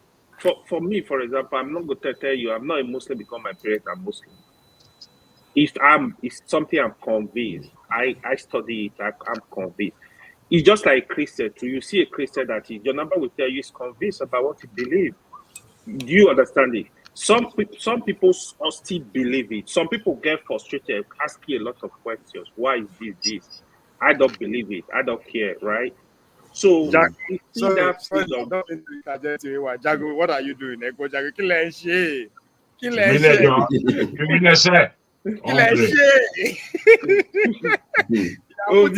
the together, I can see. Sorry, why? Okay, no wahala. So you should be apologizing to me, my friend. No, I think we are doing the same thing. That's why I think the spirit is. That is you guys' plan today, right? Jalaba, I don't trust you too. Now you are smiling. How you doing? So, Father, from what I was saying, right, it's not like people will be divided. Some people, even through their parents, they will have conviction about what they are doing.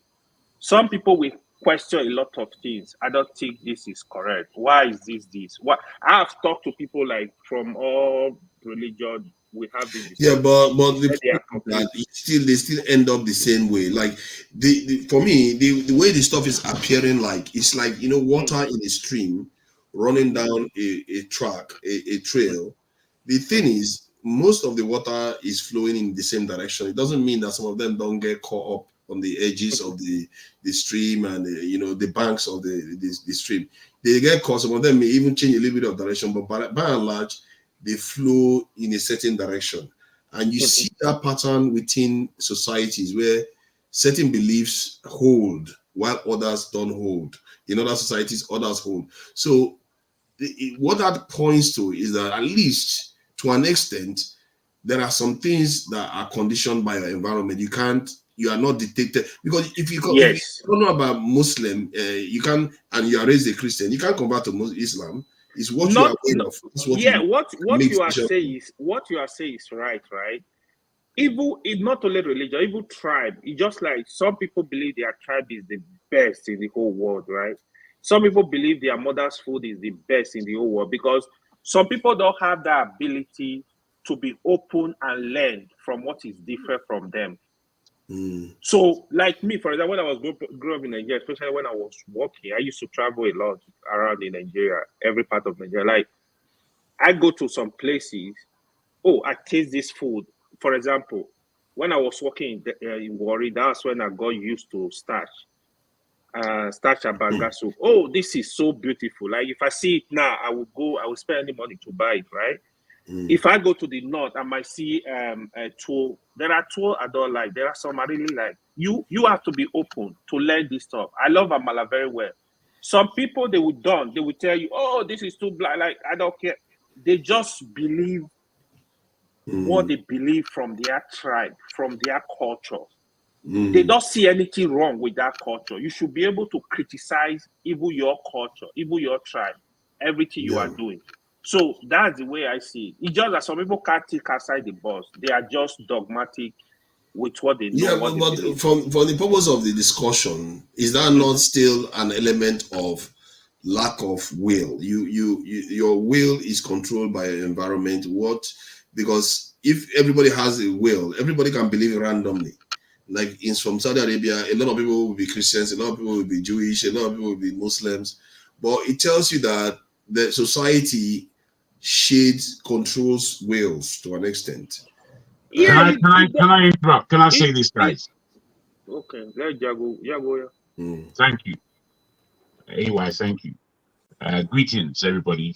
I've been listening actually today. I've got a big question mark on proceedings, but let's delve into this subject. When it comes to free will, I think, Forefather, it's a good subject you have raised, to be frank, and it is esoteric and it is deep. It's not simple. This is a deep subject. When we speak about free will, I think once something is free, it almost tells us it's offered from somewhere. So, I heard what John Abbott said, and I know he doesn't want to be contested as to what he said. However, I do find what he said pretty plain, basic, not really into the negotiation of what free will is. When you are entering into what is free will as a human being, you have received this free will from somewhere, where you may question. But in it being free, it is an offer. Now, it is up to you whether or not you imbibe this free will or not. As a human being, as you said, there are barriers to us operating in the fullness of our free will. We go through childhood, we go through education, we go through processes of influence, we go through culture. And in all this, it is environmental, and it does speak of barriers to using your free will at its ultimate level. Now, when you understand free will, I think a lot goes into it from that learning as to who it is that I am. And once you understand who it is that I am, which is a lifetime's work, don't get me wrong, it's a lifetime's work. But once you can understand who it is that I am, your free will and how you use it within the experience that you've gathered could go further or could be limited. It is strictly up to you how you're using it. I, for one, have come to an understanding of will in itself, willpower. And I've looked at myself and I've had to take stock of the level of willpower that I am exuding in order to move forward. And at times, man, I've got strong willpower. And at times my willpower is so weak, is so frivolous, is so nonsensical. And I engage between these will levels and I compare it to the will I see that other people use and may misuse. And then within this, we know that we are in a constant negotiation for the presence of self and for the dignity and understanding of what it is to be a man. Because your will could end where somebody else's will comes in that way. Just like your rights, as they say. Your rights, yes, everybody has a human right, but it may end when your arm has stretched out to hit somebody's face. That is, you're spending your rights too far, as you can spend your will too far. So I would just like to premise this level of discussion on these fundamentals. I think it's quite a deep analysis you try to give there, I must say, because this stuff is while you were talking, my mind was going to different places. Jonaba, I wanted to say something. You know, Jonaba is a pastor and he has to be careful before he gets into trouble with his parish. Yeah, while I do not go into a deeper conversation, of course, I've summarized this in my belief that whatever happened on earth here and happened to you and happened, the scripture said that for as man thinketh in his heart, so he is. So if as you think, so you are, so tell you that apart from the geographical location where you were born, which you have no control over such situations, as a human being, nobody have control over that. The only control you have over is like if you get married and you decided to have children, it's your decision between you and your spouse, and that child coming between you guys based on that decision you make. And now that child also have no control because that child do not bring him or herself to this world. Because it was a decision by an adult to bring that child to this world. But it also get to a point that that child also make the same decision whether to reprobate or not to do so. So in the summary of a free will, of course, I believe that men have a free will, and everything that happens on earth here is decided by human beings. It's not the only one you also don't have control over it. I always say before these questions that there's 99%. Can I ask you, Pastor John Abba? There's two things that you said that are very interesting to me. First, the quote from the Bible when you said, "For as man thinketh in his heart, so he for is." as man thinking in his heart, so he now is. we have to ask ourselves, why did they use the word thinking for heart? As we all know, as men, we think with our brain. I would just want you to reflect on that supposition. As man is thinking in his heart. They didn't say his brain. Do you know the depth of that? Now, I'll go on to ask you about the position where you wanted to explain free will in terms of childbirth and two parents coming together and giving birth to their child and their family. And within their family, there are maybe one or two people who didn't produce children. Now, is that the will of that person, or was that circumstances that led to the point where children were not bared from this child? I'm being very serious with this subject.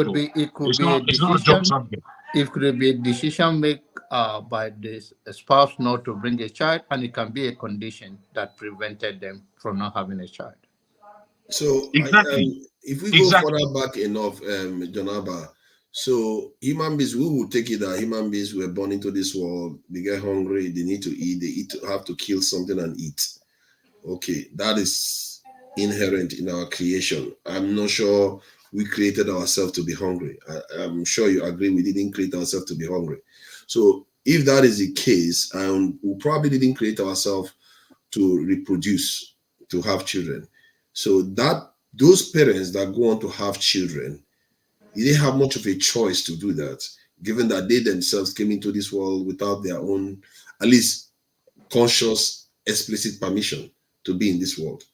So if that is true, that they didn't have a choice and they too have to do what they have to do that they saw in the world, can one argue that we have a free will, given that that's what we see? When you say free will, I thought you were referring to a free will of we controlling what happened around us and what we can do about what happens and the circumstances we find ourselves and the choices we make in any circumstances. As far as human race on earth is concerned, I believe that all that happened around this world is a creation of human being, whether it's bad or it's good. Okay, that's fair point. Okay, if you believe that, that is fair. I don't know how it will be. No, I think that can be said. That what John Abba has just said can be said, but I find it very fundamental, especially if we're coming from the understanding that there are other things that may engage with our own free will, be it to purpose it or to have it as nil. There are other things that are engaged. And what are these other things? We can't cancel them out like they don't happen, like we haven't lived through experiences like this. We can't do that. I think that is to pay into the scientific understanding of how life works and leave that scientific understanding very cold. Alternately, we understand the life that we live as human beings is such that it is not everything that is planned by human beings that actually takes place in that particular way. Certain mistakes are such that we realize that, oh, this mistake is actually the right thing. And we claim onto that because it actually works out. But it wasn't the design. That was not the particular design. We were designing in another direction.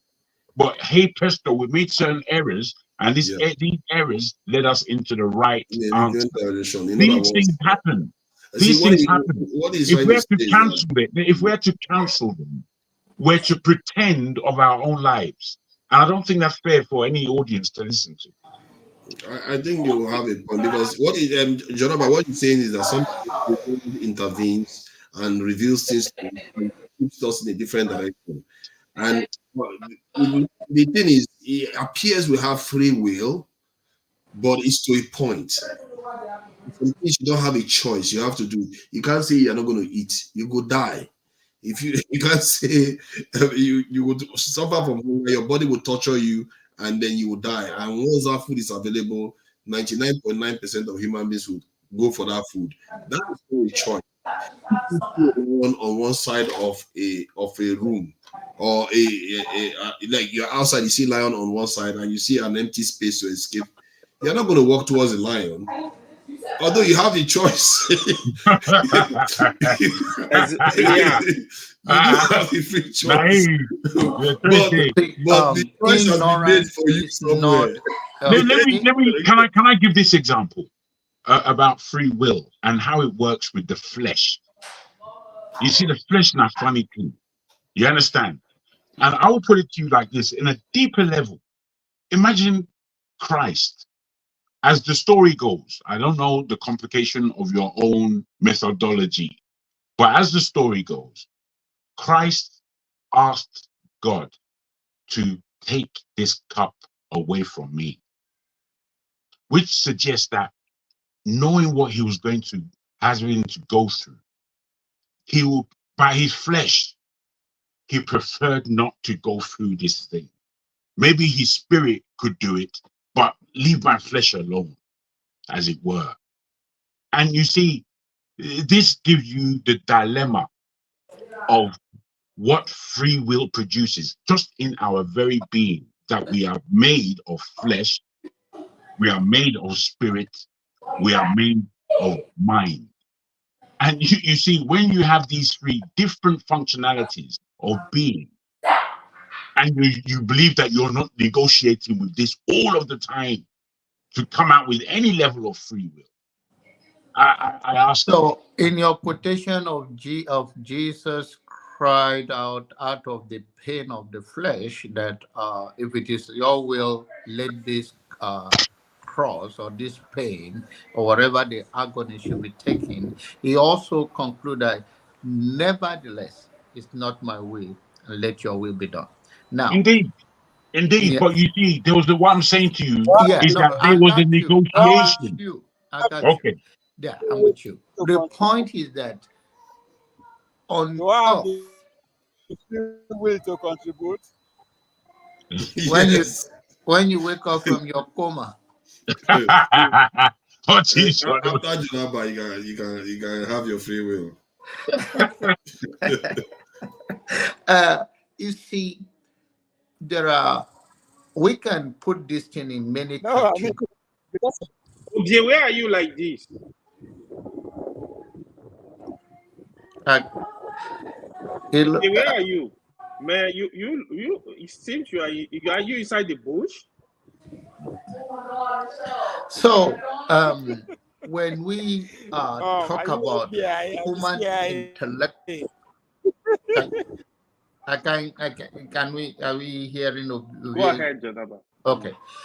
When we talk about issues, the free will, I was relating to human intellectual and whatever happened on earth here. When you are talking about the free, that is a will. The other aspect of life that you can consider spiritual or uncontrolled circumstances beyond your free will, it's a different side of life that you too, end of the day, you have no control because you cannot contribute anything intellectual that make any difference in that circumstance. Okay, but hold on. What do you consider areas that we don't have control over that we still have to participate in? Okay. Now, when you have a nightmare, yes. Right? Mm-hmm. Yes. When you have a nightmare, there are many things that transpired uncontrollable to you. That is not with a sense of being awakened to make any decision of your own. Okay. It just, yes. So in that aspect of life, or as we all age as a human being, no matter how much you want to look or how much you want to live or how much what you want to exploit, whether to live longer or not to die at all, we have found out since the human race that is impossible. So there are things, those things can be put into other categories. When I say free will on earth, on intellectual based on what we see, what we touch, what we eat, decision we make without as a human being, or the economical decision, infrastructure, science, and all of those things that happen on earth is with a human conscience is determined by a human being. When then, like I said, when it becomes, whether you want to call it spirituality, when you want to call it unknown, or whatever you want to relate to those things, it is to another category. So when somebody gets invaded in their property and then, like say, criminals in there trying to rob them, this person doesn't want to kill anybody. He's not want to be violent, but because the criminal is there now, they have to act. So they could decide not to act, but they have to act to protect their own life and everything else. So because they have been put in that position, they don't have it. Do they have a choice to just die? Oh, what are you talking about? If a criminal invade your house today? Yes, and then they want to kill you in the process. Do you have a choice to say, you know what, let me just let them kill me, or I defend myself? Are you talking about whether your choice to make to defend yourself or to let go? Yes, either you say you fight back to protect your life, or you say kill me. Which one is it? Do you have a choice in that equation? Of course, you have to act. if there are some you have it. If it's called criminal for a reason, because it's a crime act of someone that come to hurt you, harm you, possibly take your life. If you have the position, like say you come to access any weapon, it's a decision you make. Like, so can I kill the person, shoot the person in the leg to defend myself? It's a decision. I say, you know what, he come to kill me and I'm not going to let him go free. It's your decision you make. I personally, if I have the chance, I'll not think it. I'll blow through your head. 1 minute. Okay, you see, now what you've done there, they didn't give you a choice. You had to, but you are not going to go outside and kill somebody. That person came and took that choice away from you. Yeah, but that person came and took the choice of you being free away from you, and now you have to kill. You didn't want to kill, but you have to kill now. Choice and free will are two different things. Exactly. They're two different things. I must underline. I have no choice. What is the difference, please? What is the difference? Yeah. The difference. Choice is it not dependent on free will? No. Choice. You see, if somebody has a knife at your neck, and he doesn't know that you have a knife in your hand at his stomach, it is still your choice whether you kill him or you accept being killed. That is your choice. You understand? It doesn't matter. What I'm saying is that it doesn't matter how down and dirty it gets. You always have a choice. Always, as a human being. Let me say this. Yes. Okay. Now, free will. No. We've understood what choice is. Free will now is you taking yourself up in order to commit an act, whether that be a good or a bad act. That is your free will. You're taking all your resonance and you've gone to do something. Understand? But choice is also based on free will. Choice comes from free will. I will say that free will is bigger. But what we are given is choice. But that's what I mean. Now, choice comes from free will. Free will is bigger. You are correct. Yes. But there is, I'm saying that there are these differences, and we have to understand them. See, when you say it from one point of view, that person with a knife on their neck, the chances are that 99% of people, if they have the option to do away with that threat around their neck, they will do away with it, won't they? So does that seem like a choice then? No, that is a choice, because there are those. Because all of them choose in one direction. There are those who may not want the stain of killing someone on their account, that they will now prefer to be killed. That is a choice. That's another choice. But yet, 99% of them choose to go in one direction, which means that doesn't matter. Everyone will take their own choice, and we can count the numbers. But sorry, the point I'm making is that if you can predict the outcome, is that free? It means there is a restriction on your freedom. Hold on, Father. No. It's not like that, Father. Is that there is a threat? The people. There are people who are in danger, and they would run from that danger. And then there are people who are in danger, the same danger. They will stand there and they will be there in that danger. Yeah. True. This is the what I explained earlier about what it is that we're speaking about. It is that magnificent. It's that grand. We can't bring it down to these issues as though what we are dealing with is not a spiritual thing, which is why I come Sorry, away. AY. Sorry, AY. Sorry, AY. What I'm trying to express is that I'm not AY. No, I'm telling the real AY. Sorry, because I don't have he was supposed to talk. The reason why what I'm trying to express is that there are certain situations that appear as if you have a choice, but in reality, the choice has already been made. You don't have much of a choice. 99.9% of people will make that decision in one direction. Does that suggest that the choice has been made? Yes, because let's say now, man, you're dragging things. You're dragging it like one kind. This is not okra soup or ogbano. It doesn't stretch like that. You want the point I'm trying to get us to see here is that, like now, we all going to get hungry and we go and seek food. How many of us are going to choose not to eat? You have a choice not to eat, don't you? The free will is there. You can have that free will not to eat, but all of us will go and eat. So do you have much of a choice on that? Really? You can choose to starve to death. It seems like it, you see, but in reality, you won't. People do starve to death, even in protest. That is an outlier. There's always an outlier. So you have to predict outcomes.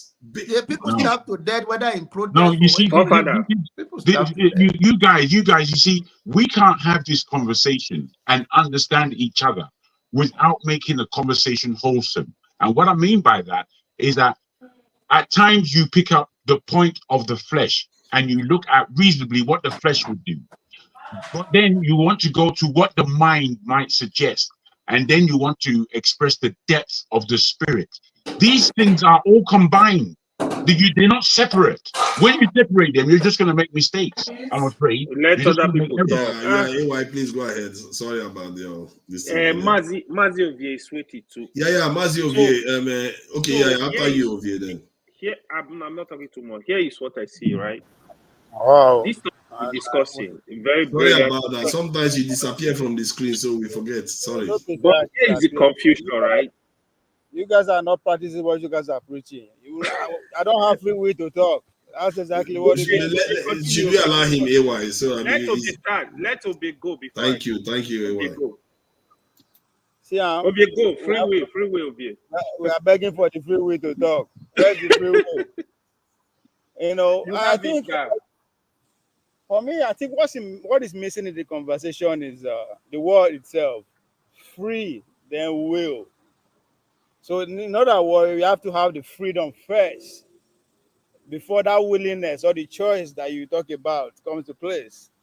And the world that we live in today, they say, even though they say money don't buy happiness, but money buys freedom. And as individual, you need money to buy freedom. As a country, according to Tunanja, which I agree with, we need nuclear weapon to be free. Then we can willingly produce, we can willingly innovate, we can willingly do whatever we want.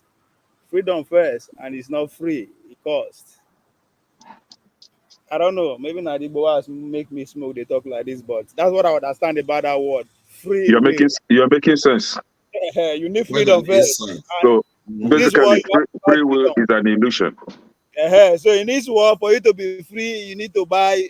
You have to pay for it, even to speak. Go and ask Elon Musk. There's a reason he dropped 44 billion for Twitter, so that ain't go feed the talk. So it's not free. It's not even free in any way. Anyway, if it's there, I don't know. But money buy freedom. Freedom give you the will to innovate, to cause, to fight, to be killed, not to be killed, to make decision, not to make decision. I'm not saying other ways are not possible. I think the world that me and you live in today, especially this, we that live in the urban area, it's all about the Benjamin. That's my own. That Nice. is I give it to you on that one. So actually calling because of what I overheard our forefathers saying about free will and choice, right? But to be fair, it's AY's turn. It's AY's turn. Let's be fair to him. So what I was trying to say, right? I think we're getting this conversation mixed up. I think some of us, we mixing religion with just normal conversation. So when you bring religion in, it's going to restrict the conversation. If you want to focus on religion and discuss this topic is actually different from having that freedom to have. Did anyone talk about religion here? Can you just hold on? Not behaving like doesn't make sense. You're bringing religion. Nobody spoke about religion here. So that's why when I started talking, when I was talking, I said, okay, if you are looking at it from religious perspective, from here. But one other important thing is, John Namba was saying something very important. We did take note of. Despite some of us believe that man is free, there is still that limitation. So, for example, you can't determine when you're going to die. You can't determine when you are born. So it tells you there is that supernatural, I would call God, that control the affairs of man. There are some things we don't still have freedom over. Like, it's just like Janaba was saying also, like, you need food, right? You cannot decide to say, I'm not going to eat. So you're going to die. So some of this stuff, they are just, it tells you there is something super that is controlling everything. Despite we have our freedom, but there is still that limitation. I think that's an important point we need to note there. Yeah. There are two, I think there are about different aspects of philosophy that deals with this. There is the one they call determinism, compatibility. Compatibilistic. Yeah, I've forgotten the I right don't term. forget those stuff. I used to know them a lot. This thing, compatibilism. So that compatibilism is the one I tend to be more in tune with, because it seems to talk about dualism between both. Because you can't have free will when you're not even aware of that stuff. How can you have free will to fly on a plane if you are not aware of aircrafts? So your free will is limited by your knowledge. So from that point of view, it's determined. Yes, that's the other thing. It could be limited by your knowledge as well. Yes. It's just like you have free will. You don't even know that's you a natural phenomenon now. That's So, not something you can learn. The fact that you have the ability to learn obfuscates that. Your camera is awful. Sorry, I'm just doing something I shouldn't be. Apparently. So basically, you believe in he's doing prayer. So let's you believe in predestination, like when something is predetermined, right? I've heard people talking about that fate. Most things are predetermined, right? Then basically you can't do anything to change it. But the same people, when you want to cross the road, maybe for example, you want to cross the highway, you look both sides. You're very careful before you cross the road, right? So what are you trying to avoid? If everything is predetermined and you have no power to change it, why are you being careful then to preserve your life, right? Yes. You don't eat anything that comes your way. Sometimes you choose and pick what you eat to avoid falling sick, right? So you try to be cautious in life in order not to meet your maker before your predetermined time, right? So basically, we have every power to change things that comes our way. We'll try our best, the possible best that we could, to stay safe. Overheard my big brother talking about security, that you have to secure yourself if somebody invaded your house. Why not just leave the person to invade your house and deal with you the way he likes? But you have to protect yourself in order not to be sent to your maker as early as possible, right? So the same way, before I join in, I commented on the comment section. So it is actually right for someone to protect himself, but it's not right for the people of the Eastern Nigeria to protect themselves from Fulani terrorist invaders. You see how people. So no. Hold on. You see how people. You see how people pick and choose. Hold on now. You have to take us back there. Now, you see how people. No, I'm not going to go there. I'm just pushing it a little bit. You see how people pick and choose, right? You see how people pick and choose. Let's just put the clock and then. Can we just have discussion with okay, I'm leaving that part now. Yeah, No, let me come back to the list. That part. Go with yes. it. That is reason So you see how people pick and choose whatever that they think suits them. Now we're talking about free will. we're talking about free will and choice. And my brother here, Maziovie, actually made a very good point here that you have to be free before you talk about the will. So you are not free, you can't have the will. So the freedom or the free will is just an illusion, right? You can't have a will without being free. And people always have this perceived notion that they choose what they want. I mean, their greatest pressure. Tell me, my brother. Tell me who is not free in the example that you're giving, and I want to trade with you on this a little bit. No human being on this earth that is free. Nobody's free. One way or the other. Wait. Did the human race begin in that vein that they were not free at the very beginning, or anyone's very beginning? Were they ever free? I would touch the religion, right? Let me use Christianity for example. In Christianity, according to Christianity, from the beginning, human beings are not free because human beings are conditioned. When they were created, according to Christianity, Adam and Eve were created in the garden of whatever, right? They were given conditions. Thou shalt not do this. Thou shalt not do this. Thou shalt abstain from this. It's conditioned. They don't have the free will. They don't have the freedom. They only had one. They only had one law, which was not to eat from the tree of knowledge. They had no other law at that time. No, No. But I just don't want. I want him to be accurate. You see, what we're speaking about needs accuracy. Yes. Otherwise, we're only speaking from a point of view of our own prediction. We're not speaking. That's when you are right to that, right? Yeah, we have to be accurate. Yeah, they were restricted from doing a certain thing, right? Right. So I don't want to mention anything. I don't know if it is the apple or what. So they were given condition. So that is not freedom. It doesn't look like freedom. It's not a freedom. So is it? Right? Tell me this. I was just trading with him. Just a moment, please. Sorry, John Abba. I beg your pardon. I just want to put to you. Yes, sir. If your freedom of life is expressed upon averting danger, which is what you spoke of, and this particular lack of freedom, as you see it, is to stop you from dying. Is that a condition or is that love? No. In the first instance, right, you have to know the real definition of freedom first. Oh, bro, you're explaining. No, bro. Hold on now. You asked me a question. Right? Yeah, let me answer it the way I know. You have to be free first.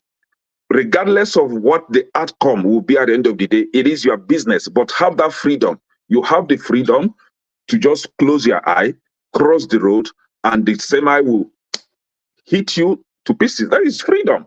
You have the freedom. But you cannot restrict me from choosing to die. And then you are saying that you're giving me freedom or you are saving me. That is different. Right. You are saving me from being harmed, but I don't have the freedom to kill myself. To be harmed. Okay. Yeah. I hear your point completely. Now, I still want to engage with you on this particular thing, whereby you come across saying on one hand, no human being has ever been free. Ever. Okay. And you don't accept that the condition of freedom is to be alive. Life is what gives you that freedom. Life. So in the life that you have been given, the choice of death is yours. It is yours. But there are warnings, as anyone who gives life would give a child and give mankind, is the way I see it. And if you have any Christianity in you, as you're speaking of Christianity, then you may see it in a very similar way. Now, as I say, I'm not coming from a Christian point of view.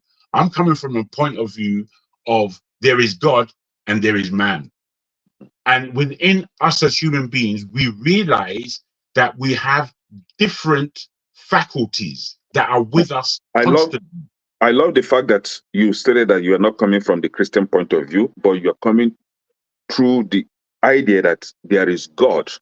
Yes. And if I should define God in my own understanding, God is supreme. He has power over you, right? The creator, So, the creator. the creator.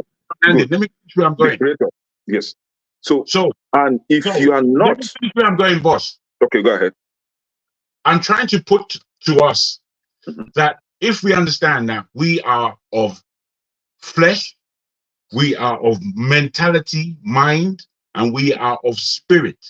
If we understand this and we are negotiating with ourselves as to what we are going to do with our life, you know, to do our own level of creation, to do our own level of administration, whatever it might be, we are now using our mind to envision what it is that we are going to do and where it is that we are going. And then we are going to, we are going to use our physicality. We are going to use our physicality. I need you guys to understand this. I really need you to understand this, because I think we're coming from a point of view of where we are today. And where we are today is a long time since the freedom that we're freedom supposed to be absolute. AY, can you come back? AY. Is freedom supposed to be absolute? Bruh, this is where I'm coming. We don't understand the word freedom, as you tried to explain it before. And we don't understand it because we are using modern and human terminologies to describe God-gifted levels. When we have something gifted to us, we can't now complain that I've been given a glass. Oh, this glass should have not been made out of actual glass. It should have been made out of tin. So when I drop it unknowingly, but within my mind, it doesn't break. Now, my brother, the glass is a glass. It has use. It's whether or not you are going to make use of it, as opposed to complaining that it's only a glass, which is where you're coming from. If you can let me some time to really respond to you. I love the fact that you brought God into it, right? Have you also forgotten that the same God, in as much as hold on now. Let Ovie let me respond now. Just a minute now. Why are you doing this? Just a minute. Let Ovie talk. Just a minute. Ovie will talk. Just a minute. Ovie, are you fine? If you see what these guys just as God gave us that freedom, right? Or that free will, right? He also, the same God also has a place kept for whomever that defaulted.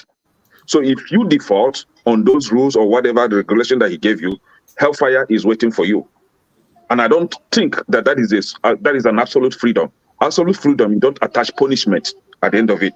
So you ask me, do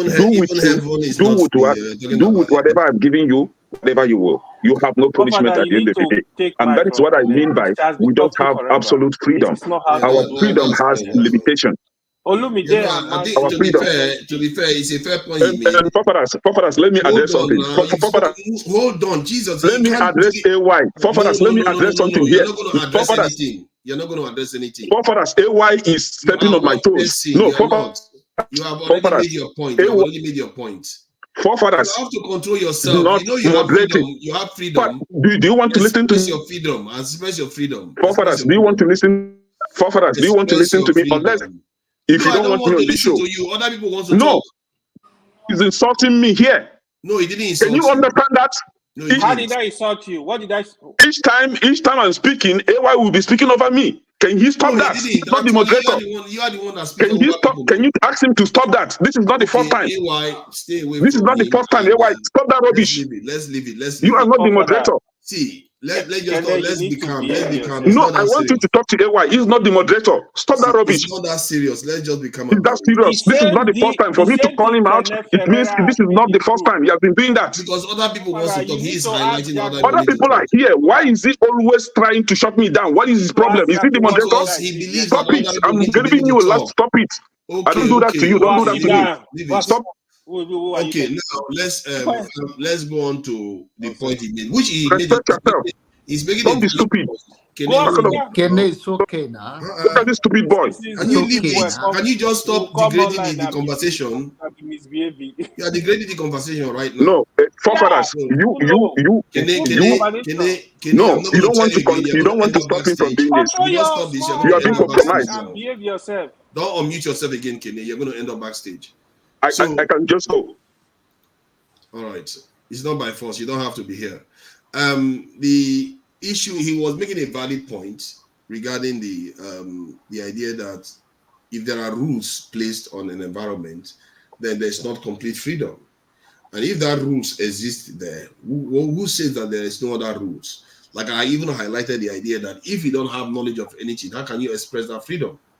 Freedom is limited based on your knowledge for one, based on laws that societies have too, and some of them are actually based on natural laws. Like you have to feed, you have to self-preserve, you have to preserve yourself as a living entity, otherwise you wouldn't exist. Absolutely. So those are things that are placed on us, and even in heaven, you can't. Lucifer was shocked out because he decided that he was going to break some rules, and I often ask, I'm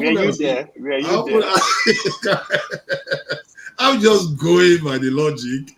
I often ask, what if you go to heaven after Judgment Day? You go to heaven, you start singing, "Hey Lucifer, hey Lucifer." Are you going to be allowed to remain there? They'll probably kick you out again. So there's no real freedom from that point of view. Can I speak? Yeah, please, Ovie, go ahead. I think I disagree with Kene. He said that no man is free, and when he followed by saying that because religions has law and all that, and I was like, okay, every man is born free, but the question is that how many of us know that we are free? We all talk about law, even the Bible and the Quran. Now we right now, a human being, in our law. So how many of us know that we are free? Because now the question where they always ask before now, we are the only animal on this planet Earth that is paying to live on it. Who would they pay? Would they pay ourselves? The animal where they forest they walk out free say we no like I'll go catch and put them for zoo. They make money. So now some people say catch us. We will no say we dey free now. So then catch us, put up our plantation, they use us to make money. so we are all born free, but do you know you are free? It is because of what you are chasing that is enslaving you. Well said there. Talk to them for goodness sake. It's about what you are, that we enslave you. Again, to Nigeria, want to bring on to nationhood, right? We are enslaved because of what our leaders are chasing. That's why they cannot see what you are saying. So man is born free, but how many of us know that we are free? Which is still when my brother from Canada, they ask you, what do you need nuclear for? I almost get accident and I was driving. I'm like, are you serious? You understand? So it's about what you are chasing. Now you go enslave yourself. You understand? Everywhere they ask me, where are they? Are they inside bush? It don't be me carry myself go sit down for bush.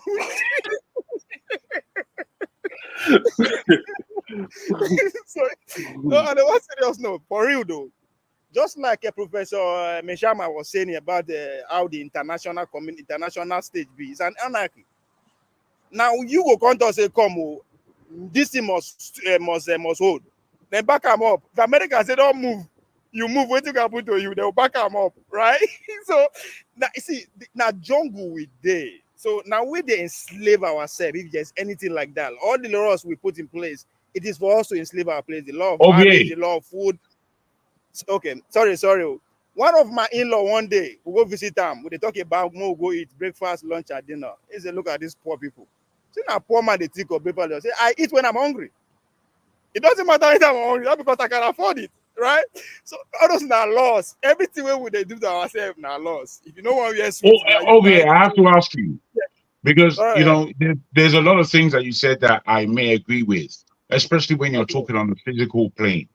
And it seems strange to me that all of us really we seem to have clung on to the physical arena that we are in, which we can all agree upon. But when we're speaking about free will and choice, as I've explained before, this, if something is free, it means it's given. Then we have to ask, given by who?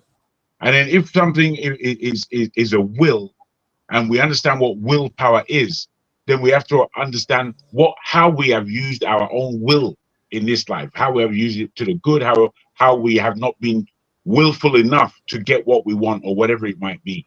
So when you have these areas, arenas of the physicality that we're working with, what about the other areas like thought?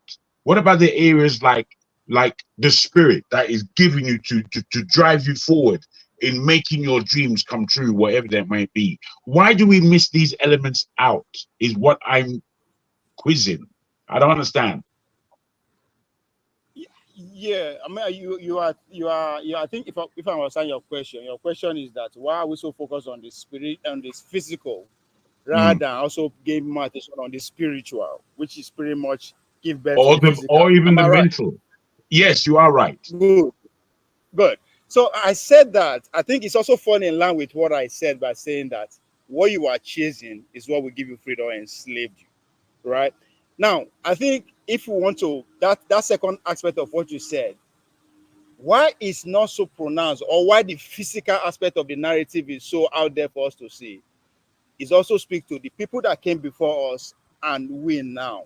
What do we have in focus? People will argue that during the days of hunter and gatherers, those people have time to actually sit down and focus on that you are talking about, the mental and the spiritual.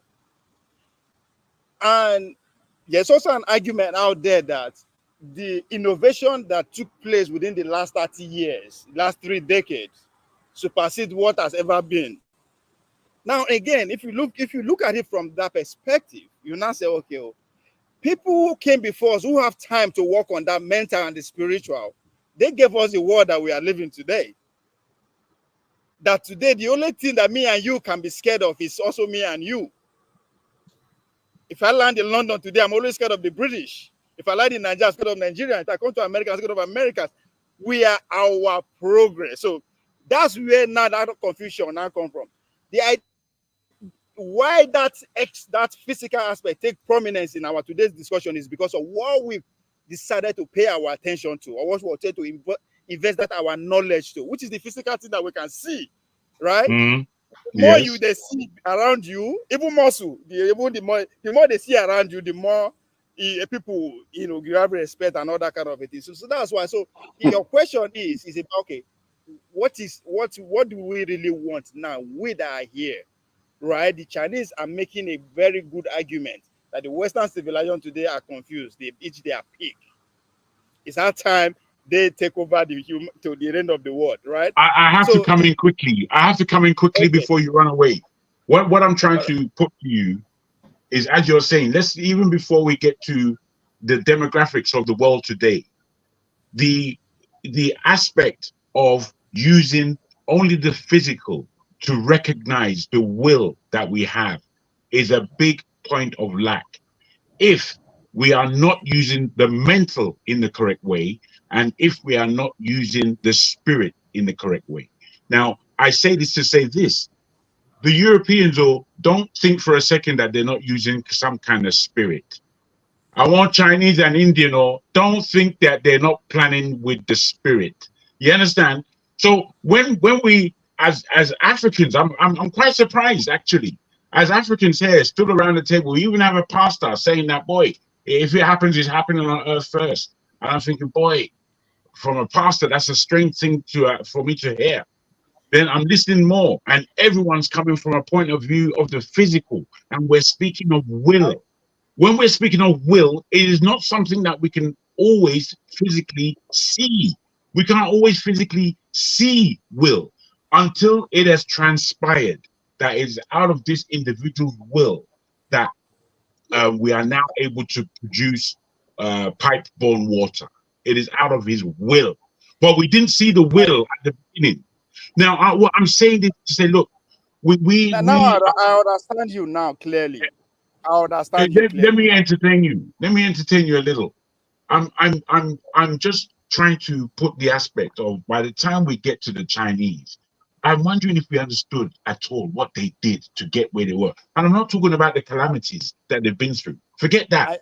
I'm not talking about that. I'm talking about the mindset of individuals that spurred other individuals to glean that mindset. And then the plan that showed everyone that we've got forward thinking, which is the thing that we can't see today. We are going to envisage it for the future. And by what we're speaking about, when we're speaking about will, in the physical terms in which we are using this word, we fail miserably on understanding what it takes to have will within the physical at all. Okay, can I, I'm not very happy with can I weigh in on my? I understand what you are saying, but where again, where I put in demography is because of exactly what you are saying. Thomas Sowell, if anybody familiar with Thomas Sowell, write a book called The Intellectuals and Society. Right? I use demography because it is the infusion of those mind, those philosophical mind, that actually produce the physical. That me and you, because of our geographical location, are carried away. So I was using the Chinese people because, yes, the Confucianists that we're talking about is about mind. Their mind behind everything we are talking about. If you are familiar with the book called Sapien by Noah Harari, the Jewish guy, right? He's working hand in hand with the Silicon Valley guys. If you go to Silicon Valley, you will see philosophers, you understand, who are actually bringing what you are saying. So here in the physical realm, that me and you, I'm not going to say me and you now, where we are coming from are carried away, right? We are quick to carry away, but how is it that Elon Musk is flying to Mars? But the spirit and the knowledge behind it, we are not curious about. How is it that we are having an automatic vehicle? We want it, but we don't know the spirit and the spirit behind it. Am I in tune with your question? I get it. Let's allow AY. This is the Olumide coming. AY, see, hold on. Let me address some point. Olumide, sorry about that. See, I don't know what these chat people are saying that I'm being partial towards AY. The point is that if AY is saying something, let's say, yes, maybe he's interrupting or saying some things against Kenny, but he's not saying it in a disruptive way. He would just say, okay, Kenny should stop, allow other people to talk. That is different from Kenny blocking everybody from talking. Often he refused me, even me that is moderating it, he didn't allow me to talk. You can't allow people to behave like that.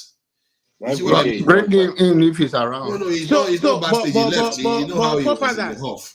Forefathers, let's AY. Let's be fair. He was trying to make a point.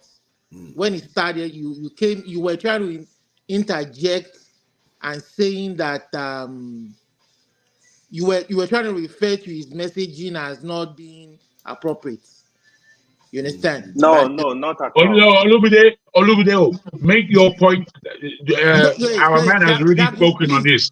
Kenny can speak for it. Kenny is here now. He can speak for himself. Don't come off your mic. Let's settle this thing. You had an opportunity to settle this thing. You didn't. Let's settle this thing. No, what was settling, man? We're big quiet, people man. Let me please keep quiet, man. What's wrong with you? Why are we going to go around this? Just let people have their say. This is where we're missing the point. You come here, allow people to have their say. You want to drive the narrative all the time. What's wrong with you? But what's the narrative we're going to drive now? Personality. You want to speak about personality? People are going to end up backstage. My foot. Okay, finish what you are saying, then he is going to come back. My regionalism, my foot. AY. So I'm trying to say that all you needed to do was just apologize. That we are all friends on this forum. He didn't like the way you were trying to interject him. You understand? Because you were trying to make his conversation look like he was going tribal when he was trying to mention that coming to the issue of freedom and religion. You understand? So he didn't. You don't even know what happened there. Sorry. I know. I was there. Let me just show. Let me show the inconsistency. Let me show the inconsistency of what you are saying just now. You had him not allowing other people to speak when it was your turn, When even me, the moderator, asked him to stop, he refused. That's not true. That's That's not not true. true. That's not true. You want me to play? I That's will not play the true. video back so That's you not see it. true. Yeah, That can I? is Let not him true. replay the Okay. video. You That's want me to very play the true. video back? Can That's I true. speak? Okay, replay it from the beginning. Let's see it. Can I speak? Yes, go ahead. Okay. Father, I believe. Thank you, Olumide, for noting out this. We have some rules guiding, especially the panelists here, right? But AY has been going against these rules, and I've been observing you. Especially, he does this whenever you are moderating, and I've become his target for a very long time. I always point that out. This is not the first time I pointed it out. For me to actually speak up today, it's becoming unbearable. AY, it is okay not to agree with me politically. You have your own poll. I have mine. You don't shut me down because I don't agree with you. You don't do that. I have never spoken over you whenever you are pushing your agenda that I don't agree with. But you often do that to me. And this is not the first time I've warned you to stop it. And today, what happened today for forefathers, you that they claim that you asked me to stop? No. AY has already started shutting me down. And I was trying to ask AY to stop it. And I even called your attention to stop. And then this is when you now started asking me to stop. I know what aiding and abetting is. I know when you are compromised, forefathers. And that was why I told you that you are compromised. You are aiding this boy to insult me anyhow. You don't talk over people. You behave like a child, AY. And you have to stop it. It is okay not to agree with me. It's okay to disagree. But you let people talk, right? You let people talk. I don't shut you down. You don't do that to me. I'm not your child. Are you done? You understand? Let me, Father, give me 1 minute. So, let me reply to it. Yeah, please go ahead. So what happened? People that are talking, I know some of them, they're talking based on their emotions.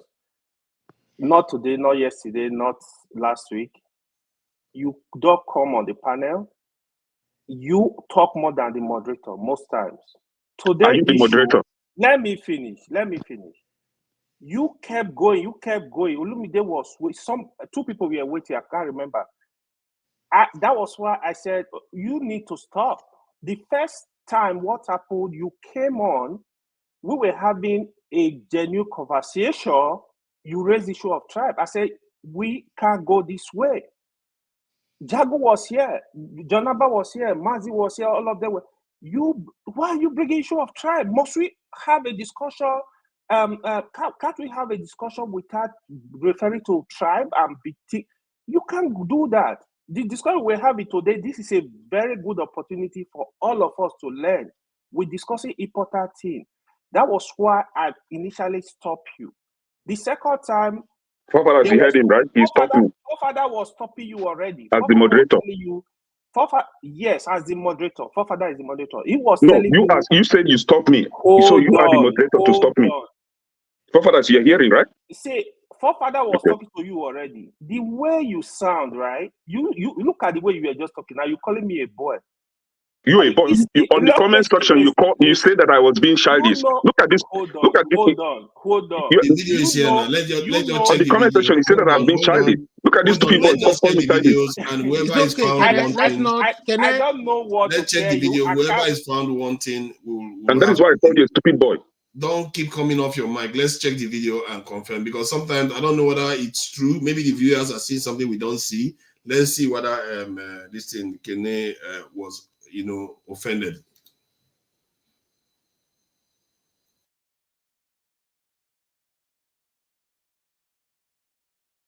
We can't hear you, Forefather. You need to put volume.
Nothing's been sounded, bro. This could be a complete waste of time. Yeah, I thought it was just me actually. Father, nothing is playing out. So just stop it. Let's go back to the normal conversation.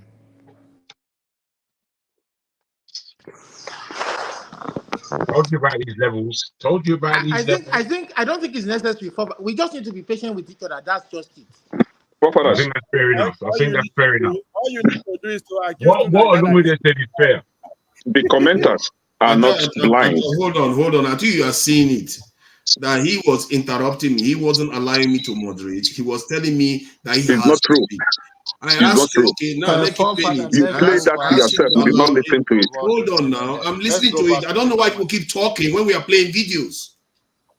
We can't hear you. We can't hear you. You're playing it to yourself alone. Oh, sorry about that. I thought you were hearing. Okay, sorry about that. Let me, sorry. Let me play with sound now. Sorry about that. Start from the beginning when I started talking, right? They were given conditions. Thou shalt not do this. Thou shalt not do this. Thou shalt abstain from this. It's conditioned. They don't have the free will. They don't have the freedom. They only had one. They only had one. They had no other law. Otherwise, we're only speaking from a point of view of our own prediction. They were restricted from doing a certain thing, right? Right. So I don't want to mention anything. I don't know if it's the apple or what. So I just want to put freedom or the lack of in the first freedom. Bro. Hold on now. You asked me a question. Right? Yeah. Let me answer it the way I know. You have to do your business, but road and you cannot. You are saving me freedom. Now, all human you don't is what gives. But there are you're speaking. Hey, I'm not that we. I love the fact that idea that God is supreme. Let me sure I'm going. Go ahead. We mind appreciate what to understand this of view of where we is absolute. You tried to explain it before, and we don't understand it because we are using modern and human terminologies to describe God gifted. Now complain that I've been given a glass. My brother, the glass is a glass. Opposed to complaining that. Give me some time to really respond to you. I love the fact that you brought God into it, right? Have you also forgotten that the same God, in as much as hold on now. Let me respond now. Just a minute now. Why are you doing this? Just a minute. Let Ovie talk. Just a minute. Ovie will talk. Just a minute. Are you fine? If you see what these guys just as God gave us that freedom, right? Or that free will, right? He also, the same God also has a place kept for whomever that defaulted. So if you default on those rules or whatever the regulation that he gave you, hellfire is waiting for you. And I don't think that is an absolute freedom. Absolute freedom, you don't attach punishment at the end of it. So you ask me, do with whatever I'm giving you, whatever you will. You have no punishment at the end of the day. And that is what I mean by we don't have absolute freedom. You hear? Freedom has limitation. Olumide, our freedom. Let me address something. Hold on, Jesus. Let me address AY. Let me address something here. You're not going to address anything. AY is stepping on my toes. No, you have already made your point. Forefathers, you have to control yourself. You have freedom. You hear now? You want to listen to your freedom. Express your freedom. Forefathers, do you want to listen? Forefathers, do you want to listen to me? Unless if you don't want to listen to you, other people want to talk. He's insulting me here. No, he didn't insult you. Can you understand that? No. We have all seen. Hold on. Yeah, did you hear that? Hold on. There's no insult there. Not one insult. All he said was over somebody is not an insult. Hold on. To say that other people should be allowed to talk. No, that was what he said. That was what he said the first time. What did he say that was an insult? If you want to it's a straight question. What did he say? I don't want you to go on the ground. Just tell me what he said. Forefathers. Are you going When to I tell me started what he talking, said, or you going to tell me what you want to say? Can I speak? Then you're not ready to talk. Then leave it.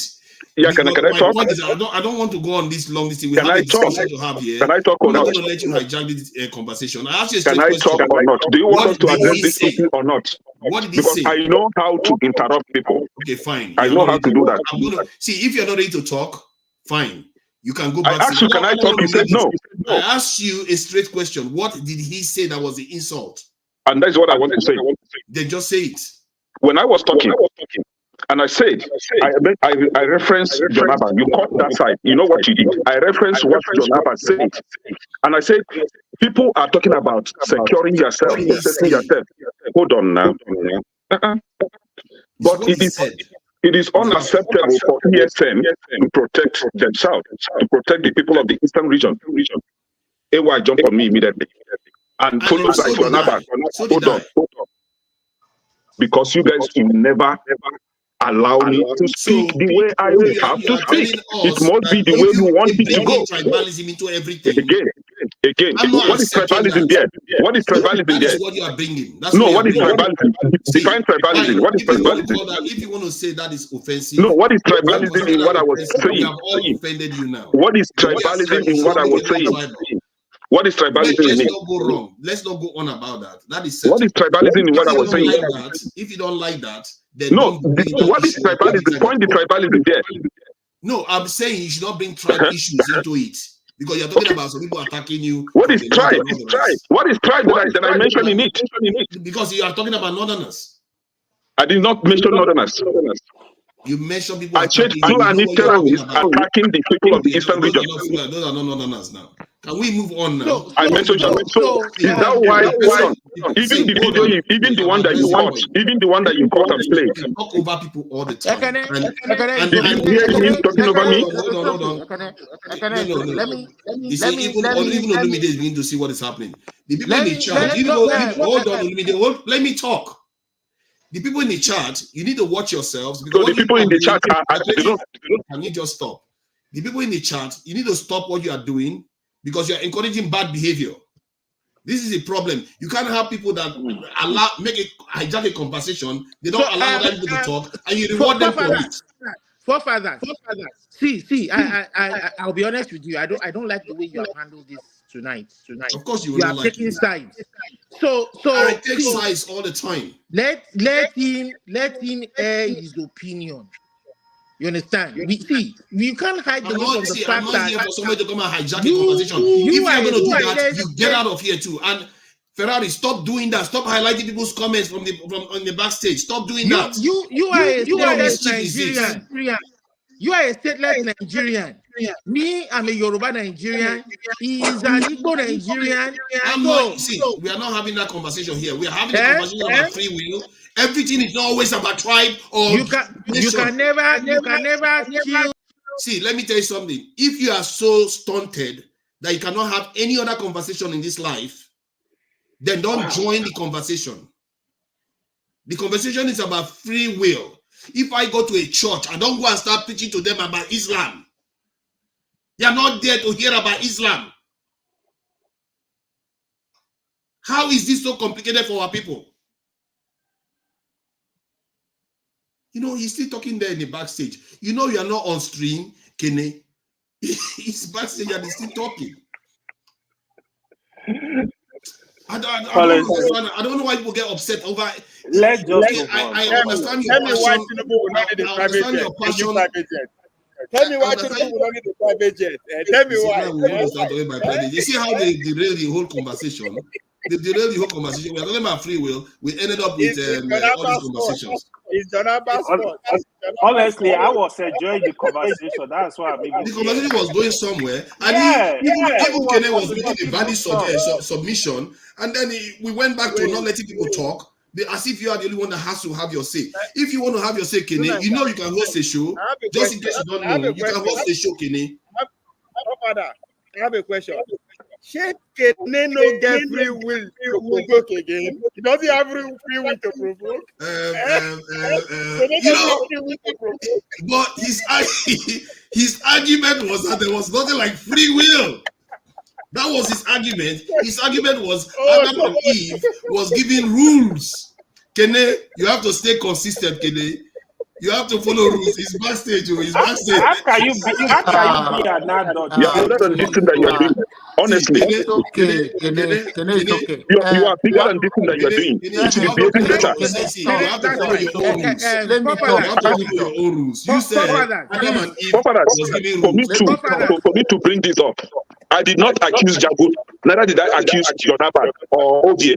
But you see this AY, and I speak the truth. They keep doing this to me all the time.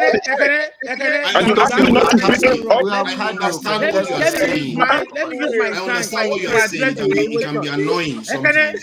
But take it easy. It's not that serious. And then you need to calm down. So, Life is not hard. you see this your On a very good day, AY, you don't have any business with your life. You behave like a kid. I don't have any business with your life. On a very good day, you behave like a child. It is okay to disagree, but you don't target somebody because the person does not agree with you. That person shouldn't be your target. You see how he's smiling. He's not taking it that serious. You're not taking it too serious, Kenny. Because you know what he did. Okay, we are taking He didn't shout at you. He didn't like call you name. You are not to talk over people. You talk over people all the time.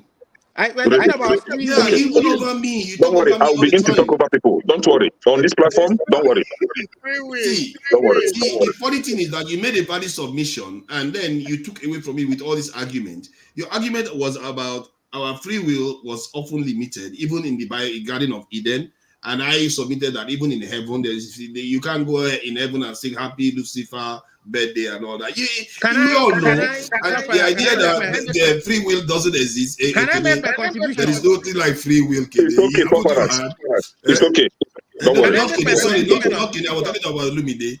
Olumide, enjoy your free will. Enjoy your free will while it lasts. Okay, Papa, that. So, see, we want to change our country.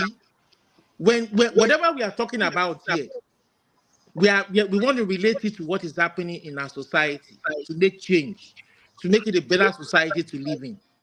If there's no relation of what we talk about to our society, then all we are just doing is gisting. Is that why we're here just to gist about free will, gist about freedom?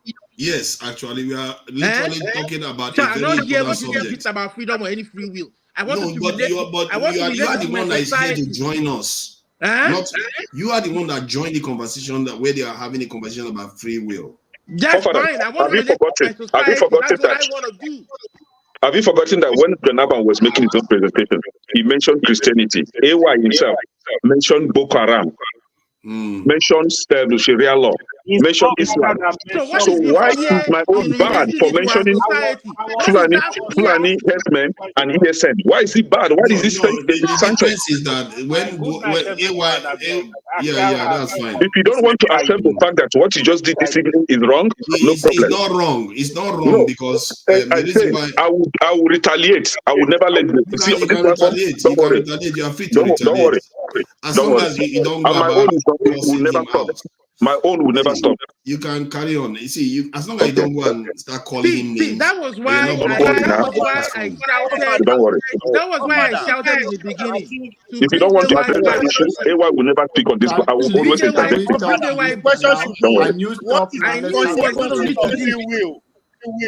Is there a consequence of free will? There are consequences. There are consequences. If you don't exercise your free will appropriately, according to even Kenny's rules, then you suffer the consequences of not applying it. That is what I So, at what point are we going to recognize that Kenne is expressing his free will? At what point? Okay, can I? He's expressing his free will, but it's not within the topic. Can I express my free will now? Let me talk and then it's okay. Let me talk. For further, I get the permission to talk, please. Please go ahead. Okay. My brother Kenne, it's always a pleasure to have you. We are not a baby. We can decide to change the conversation. It's part of the free will. So, and we should be man enough to how we around to make it a part of the conversation. It is a conversation we engage here that I believe many are watching, and that is why sometimes good to put it in a perspective that people see it for what it is. So I don't want you guys to go up and down on this issue anymore. We are all still family, regardless. But sometimes you come across some words that is not supposed to, and we all take it on each other. But we should move past that. So that's all I can say about that. Having said that, I'm going to enjoy the family with BET Award. So they are, you can see now that they are calling me. So have a good evening, everybody. Thank you for joining us, Janaba. We appreciate you. Janaba has to be careful with his opinions on this before he goes and insults people about things. So about his opinions here. See, the truth is that I believe there is a dualistic approach. There is a deterministic aspect that you can't control. If you don't know anything, you can't decide on that. That area is completely outside your control. The ones you know, even the ones you know, sometimes you even curtail yourself deliberately because you want to be part of a society. So your control of that is also limited. But at the same time, you still have some level of freedom to be able to do things that enable you to survive, like eating, choosing to follow the law, things like that. So this is why I believe in the compatibilistic approach to this instead of the deterministic one, because that one says that both things can be true and yet it's not inconsistent to being So am I taking my turn, deterministic. That one is just a big grammar, really. It's a bit confusing. If you want to take your turn, please go ahead, talk about what it's got to do with free will, or whether we have free will, whether we don't. That's the discussion. Please go ahead. Okay, we all have free will. I agree with Ekene in the sense that we have freedom as human beings, but that freedom is not absolute.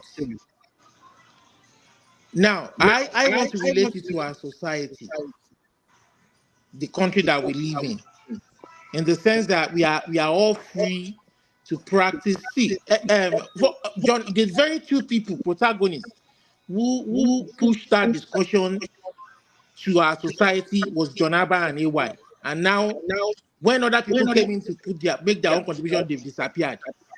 John Abba was talking about Christianity. AY was talking about Boko Haram. We were kind of related to our society.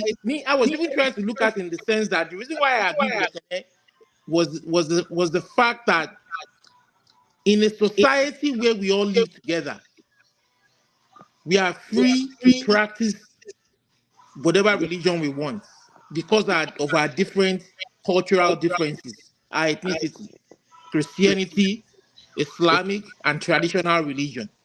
We all believe in some kind of spiritual being.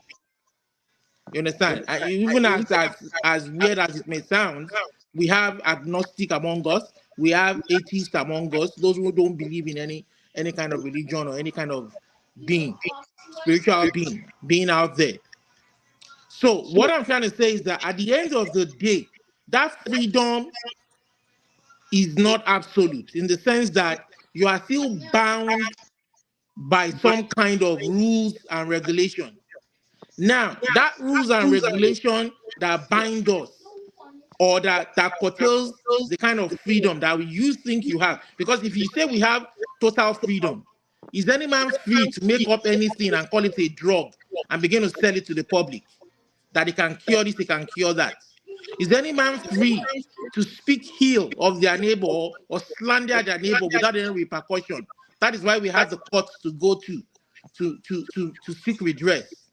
You understand? So the same thing. So what are those rules that bind us, that restrict that freedom? Is it going to be your religious tenets? Or is it going to be the law of the land that is the ultimate decider that regulates that freedom, that doesn't make it absolute? So that is what I see. So in that sense, if somebody is saying don't go there, oh, that's the north. Then is that the kind of society we want for ourselves, where we can speak to issues, where somebody can criticize what happens in some other part of the country and say, oh, they are not behaving as they should behave as a citizen of the country, but some other people in that part of the country, because of their religion, you don't want to touch it. Is that a country? And that was what was trying to happen between Ekene and AY. And instead of being mature enough to come in and settle this issue, AY forefathers, you were trying to take sides and shut Ekene down. Is that the kind of society we want for ourselves? And you want me to talk about freedom? Just talk about freedom, just gist, without relating it to my society, where there's no real freedom there. So what law is guiding our society, guiding our freedom? Yep. When Justice Trudeau decided to shut the farmers' rally down, seize all their donations, close all their bank account for months, what is that? So I mean, the court has litigated on that issue. You understand? And the court said they didn't do anything wrong. No, it's not about what the court say. I said that action alone. What is that? Was he used the law? He used the law of the land. That's not what I'm talking about. He used the law of the land. So you agree with what he did? Sorry? You agree with what he did? So for me, I'm not gonna say yes. No, you know why? Because we are quick to point Nigerian east out without actually emphasizing where we are coming from. That is the same. I ask you that question: is it the right thing to do for the president of a country to literally the same what they did to answers in Nigeria to them? Is that a right thing to do? I'm asking you. So Ovie. So see, you are mixing apple and oranges here. If the government of Nigeria, listen, wait. Listen, you have asked me a question, let me answer. If the government of Nigeria is going to shut down the NSAS protest by locking people's bank accounts, by using every means legally possible, you understand, to do that, maybe they went to the court. Justin Trudeau went to the court before he seized the account. He didn't do it by himself. So did they do that in Nigeria? I don't know. But the crux of the matter, listen, let me talk now. The crux of the matter, maybe you don't understand my question. The matter about the NSAS, the reason why we are holding the government accountable. No, it's not about the NSAS. It's not about the NSAS. Trudeau did not kill anybody in the farmers' protest. He didn't kill anybody in the farmers' protest. Nigerian government killed people. Over 1,000 people's dead bodies were unaccounted for. What are you talking about? Hold on. What are you talking about? Did Justice not kill anybody? Did he kill anybody? He used the law to shut down the farmer protest. In Nigeria, what did they do? They used drones. The army to protect the people, to kill the people. And you are here defending nonsense. You know why you diverse? I'm not vexing. I'm just telling you facts. I'm not vexing. You are mixing apple and oranges. You understand? We are saying that the country is fractured. There's one rule for the people in the north. There's one rule for the people in the south. And you are talking about freedom. And when they get there, when we touch that matter, some people who are sympathetic to them in that region will say, no, don't talk about it. And you want a united country. What trash are you talking about? And you are talking about the NSAS people they killed. And you are talking about Justin Trudeau. How many people did Justin Trudeau kill? In the news we heard, how many people did he kill? Did he order the police to shoot? Huh? Are you done? As a matter of fact, I'm not done. I just started. All right, go ahead. When you finish that. I just started. You understand? The Boko Haram people did you know that today, we didn't talk about it. In Borno, 18 people were killed by suicide bombing. 2 female suicide bombing. Despite the fact that they've been rehabilitated, they've been incorporated into the army, they've been incorporated into the police, what else do they want? They are killing our soldiers and our policemen every day, and you are treating them with kids' gloves. And you are sending jets to bomb IPOC, to bomb ESN. And somebody is talking about the discrepancy in justice. and you are here shutting him down. And you want to talk about freedom. Is that freedom? And you are here talking about Justin Trudeau. You see what you're doing? You see what you're doing? Can you just stop with your sanctimonious stance? So inconsistency. You are the one. Hold on. Let me deal with it. Let me just deal with this hypocrite. I don't know where it comes from. Let me deal with it because you remain quiet while he was ranting on all this while. Let me deal with him because this kind of nonsense. When you ask him to secure the country now, he will be the first to fight against it, and he would rather encourage people to be talking about tribalistic divisions. What is that going to do with tribalism? Somebody just went and blew people up. You are talking about tribalism. The people that they killed are not the other tribes. They are killing people in the north there amongst themselves. You are still talking about whether it's from the south and all the rest of it. Everybody in the country is suffering the same thing, and you're here talking about regional politics. It has nothing to do with regional politics. We're all suffering the same thing. The solution is right there. If you want to take it, you take it. If you don't want to take it, then just acknowledge the fact that you're just ranting for the sake of it, and you want to play the game that we have been accused of doing for centuries now, that we not want to get out of. You want to argue about tribalism constantly. I'm not interested in all this tribalistic talk. We are not suffering the same thing in Nigeria. We are not all suffering the same thing in Nigeria. No. Let me tell you the reason why I say that we are not suffering the same thing. Right? Okay. Okay. Nobody checks Olumide's all his claims. I make an invest like this. And the very first time I ask you one question. What claim are you talking about? How many people Justin Trudeau kill? I ask you. How many people he killed? Oh, wow. That's crazy, man. The protest, whether they protest for U.S. campus, whether they protest against Palestine, how many people U.S. Army or the U.S. police don't kill for New York for the protest? How many people they don't kill? Nigeria, they kill your ancestors people, and you're using it as an example. Does it make sense to you, Ovie? Does it? Huh? What else? What else? What more do you want to talk to me about Canada? You want to talk about Canada? Tell me more. Tell me more of what you want to talk about Canada. Tell me more. Tell me more. I'll let debate my equal. The rest I teach. Let me teach you. Nobody they checkmate you. Now only one question. Checkmate what now? Why are you checkmating? Checkmate what? I asked you one simple question, and this is ridiculous. And I answered your question. I answered your question now. You answered your question. What else do you want to know? What else do you want to know? You won't let him talk. You are saying you answered his question. Huh? Can you let him clarify whether you answered his question? I don't know. Let the other party talk now. Did I answer his question or not? He asked me a question. I just want to point something out because we. Just hold on. Ovie, if you have something to say it. We have to try to organize here. I have something to say regarding what we are discussing about because it's very easy to point out how. What to do in line with free will, in line with free speech. What you do that traded that land for almost 2 years. This guy never come here and make sure that one day. One freaking day. That is one of the most profound events of this century. If you want to write the history of this country, what to do did to those farmers will never be escaped. One day you never talk about. I just asked you a question. See, I'm not here to talk about Justin Trudeau. You understand? I don't. If you have issues with Justin Trudeau, you can apply for visa and relocate to Canada. I'm here to talk about Nigeria, your shitty country. You understand? You want to talk about Justin Trudeau? There are so many issues happening in America. You understand? Like Justin Biden getting too old for the presidency is one issue there. Go and deal with that one first. Okay? Right now we're talking about Boko Haram. You understand? We're talking about that. Boko Haram should be dealt with as a terrorist organization.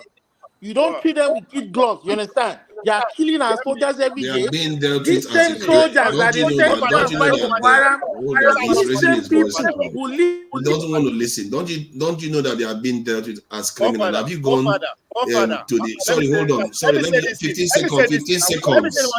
15 seconds is not going to take all your life. Jesus Christ! Can you just give me 15 seconds? If Olumide, if you just went to the military website in Twitter or X as they call it now, you will see continuous. I couldn't even watch it. Continuous amount of people that are getting killed in the name of terrorism that they are going after. The list you keep going down. You've not bothered to check. to see what is on And yet we still have people in internal displaced camps. Yep. Not able. So yeah, please go ahead. Yes. Yeah, can I come in? Please, please. Let me say one thing. Let me say one Ovie, thing. make your point clear and conclude so that we know where we are with your point. You don't allow me to talk now. So if you keep it I will never conclude. Make you allow me to talk. I kept quiet while he was talking. I just now one shot in I want to. Just because you live in abroad, you've been diaspora. It's not a criteria to come to public space and interact with people. It's not the qualification. Just get that. That's it. Thank you. Okay, so let me come in. You see, when I was making my own contribution, I made a reference to what Ovie said. His emphasis on freedom before talking about free will. And I look around. My people from the southeast are not free. So we don't even have the free will. And remember, if you don't have that free will, you won't even be talking about free. And by the way, your right to make free choices. Don't let them shut. Yeah, they can never. You don't even make choices. So the freedom, you must have the free will before you can even talk about free choice. So my people don't have that, and nobody has the right to shut me down from speaking up. Now, forefathers, you said that we are all suffering same thing in Nigeria, and I said no, we are not suffering the same thing, because in that north that you mentioned, the indigenous people of the northern Nigeria, the real owners of the land, are being killed, annihilated, and sanctioned from their land by Fulani terrorists. That is the fact. Nobody is killing Fulani terrorists in Nigeria. Nobody is killing them. Can you hear me? Can you all hear me? Okay. Nobody is annihilating Fulani terrorists or sanctioning them from the land. Mind you, that most of these Boko Haram terrorists are foreigners. They are not even Nigerian citizens. So nobody is killing them. However, the Fulani leaders in Nigeria is aiding them, supporting them, and funding them to carry out these nefarious activities in that country. If you come to Southeast, the same Fulani herdsmen are killing our people in the Southeast. Thank God to the people to ESN and IPOB that have stood their ground to protect our people. If you come to Southwest, thank God to Sunday Igbohu and his boys that has stood their ground to save their people. Now you are now telling me that we are suffering dissenting in Nigeria. No, we are not suffering dissenting in Nigeria. Nigeria is a divided country, whether you like it or not. And I believe why most of us are here is to speak or call out those evils that are dividing us, so that we see if there will be a Fulani is just it's a distraction for bigger thing that is happening. Fulanis are not our problem. No, hold on. Fulanis are not our Now, problem. no, hold on. To you, Fulani is not a problem. Fulani terrorists are not a problem. No, we are not doing that. We are not talking about it. We are not going in that direction now. Hold on. This is about free will. Yeah, can I finish? Yeah, can I finish? Can I finish? Don't go about Fulani. To Just me, talk about free will. Yeah, to me, is a problem, because you don't take lives that you cannot give. Is a problem for me. I have to stay alive before I can even talk about any other thing. If I don't stay alive, how will I be able to talk about how to fix the economy? Safety first. Now, we are talking about free will. The neurologist, I don't know if you have neurologists on the comment section, they can help us. Believe that the idea of free will is just a self-deception. It is just an illusion that you are having that you are free, when in actual sense, you are not free. They also believe that, yes, you might have some degree of free will, but it's not absolute. And therefore, there is nothing like absolute free will. There is no such thing. And I don't know if we can argue this further. Forefathers, you can pull up your Wikipedia as usual or ChatGPT and help us. Thank you. I think that the argument is is. the idea of freedom first? Hold on, Kele. Let me just try to respond to that. What is the idea of listen, Mazi. See, the thing is, I'm trying to go where he went. Regarding from your argument, there's nothing like free will. But at the same time, you went and made an argument that people in the Southeast are not given free will. Are you making an argument that, are you saying that that is normal? That because you acknowledge that there's nothing like free will? That is not what I'm saying. What I'm saying is that in actual sense, we are not all free. That doesn't mean that we should accept that idea of not being free. We have a certain degree of freedom or a certain degree of free will. Let me put it that way. Okay. That doesn't mean that we should just jettison the little that we have or not even try to have more. We can only fight to have as much as we could, but not absolutely having it completely. So now let me ask. So that is true. So, and you one guy, man, this guy, what's going on? People mute your mic. And one other thing I have to say is, if you ask me further, I will say that. Let me announce something, please. Because this is becoming a problem. Some people, they will leave their mic on and they will play audio in the background and it will come through and YouTube will flag it. So it's very, very important while you're not talking, you mute your mic. Because if your audio comes through when you're in the background and your mic is on, they will flag it on the video, and that is not fair on Dr. Damages. So, so the question I wanted to ask regarding the point is that if that is the case, you understand that there's an element of free will that some people enjoy. And we also understand that in Nigeria, some people can say, if you look at certain aspect, some people enjoy more free will than others. Obviously, rich people in every society enjoy more free will than poor people. And some groups of sects, religions enjoy more free will than others, depending on society that you live in.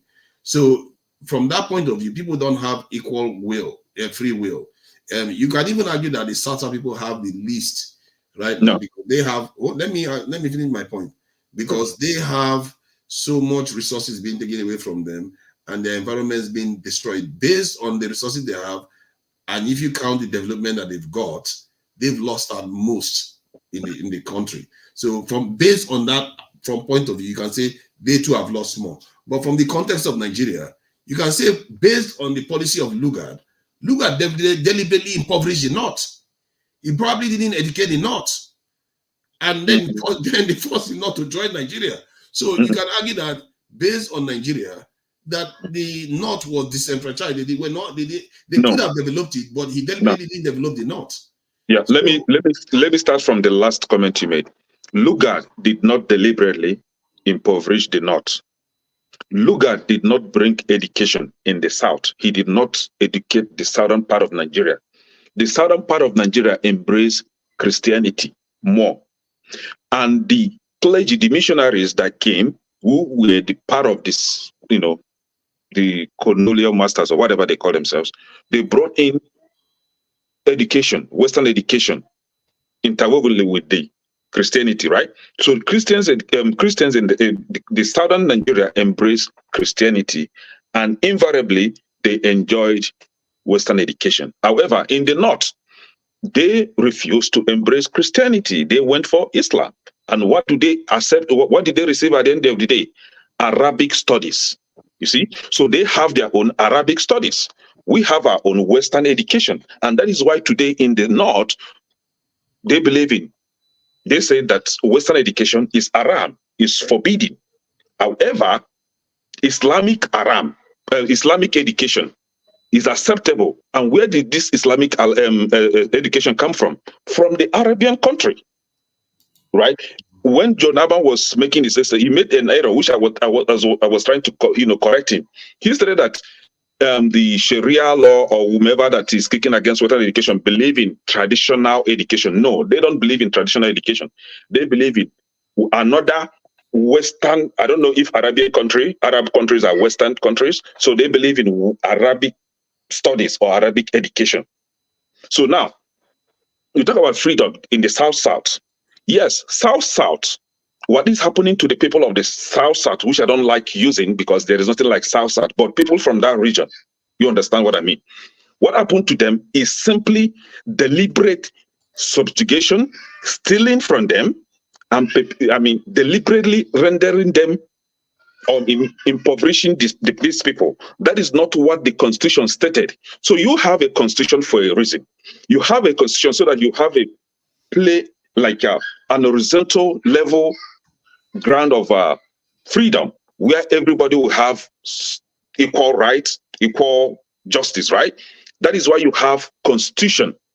However, if you leave that Constitution and you are doing something else, what you are simply doing is impeding on other people's freedom. And that is what is happening to the people of the Southeast today.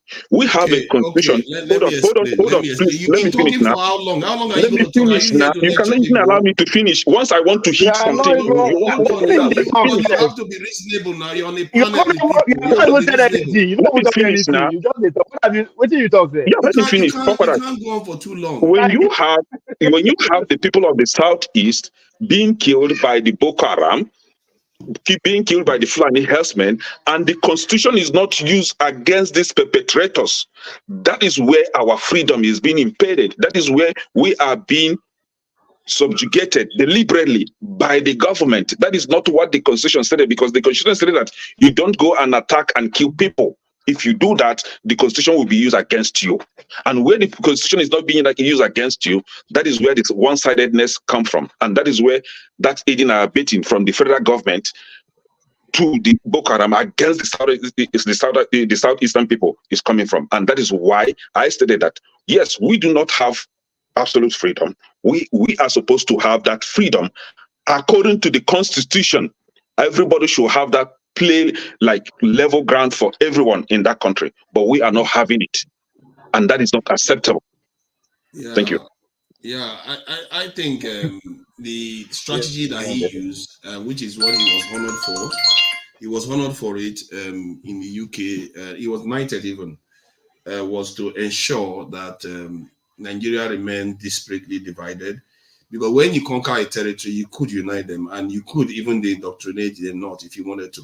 He had the power to do that, but he didn't want to do that. He deliberately kept them apart. That is a strategy. This is something that is well known, and he also made sure the educated ones in the South are put down.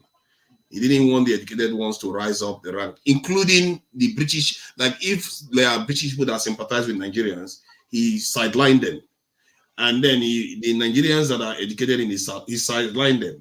Then he went on to elevate the emirs and the chieftains positions in the north. Those are his strategy that he used to separate himself. And they even said that what he did still remains on the ground today, the foundation he laid.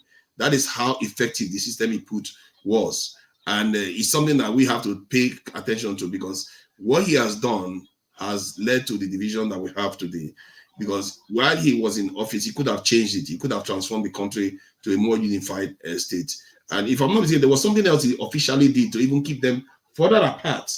He deliberately kept them further apart from the South, to bringing them together. Because this was a landmass. Let's not make a mistake. Even if some of them have a bit of religion on the north, and some of them have they were a landmass of people. There was no real separation between them. And he deliberately forced that separation to ensure that he maintained control over the people. That said, it's about control. My point is that, and free will. If we as a people have free will, then you have already, to be fair, we are all on the same side in terms of fundamentally, when you say that there are rules that are put in place to curtail your freedoms. And it means that if your freedom are being curtailed, then you have a limited amount of free will. And my point is that the freedom that we have is also governed by other aspects. Most of the things we think is governed. Are you asking about we Nigerian free will or as human? Because what are we talking about? Are we speaking Nigerian free will or as human? It's human, actually, but because Kenny made it Nigerian, what is the rules that we are talking about? Then the rules that we're talking about, who put them in place? That's it, same human.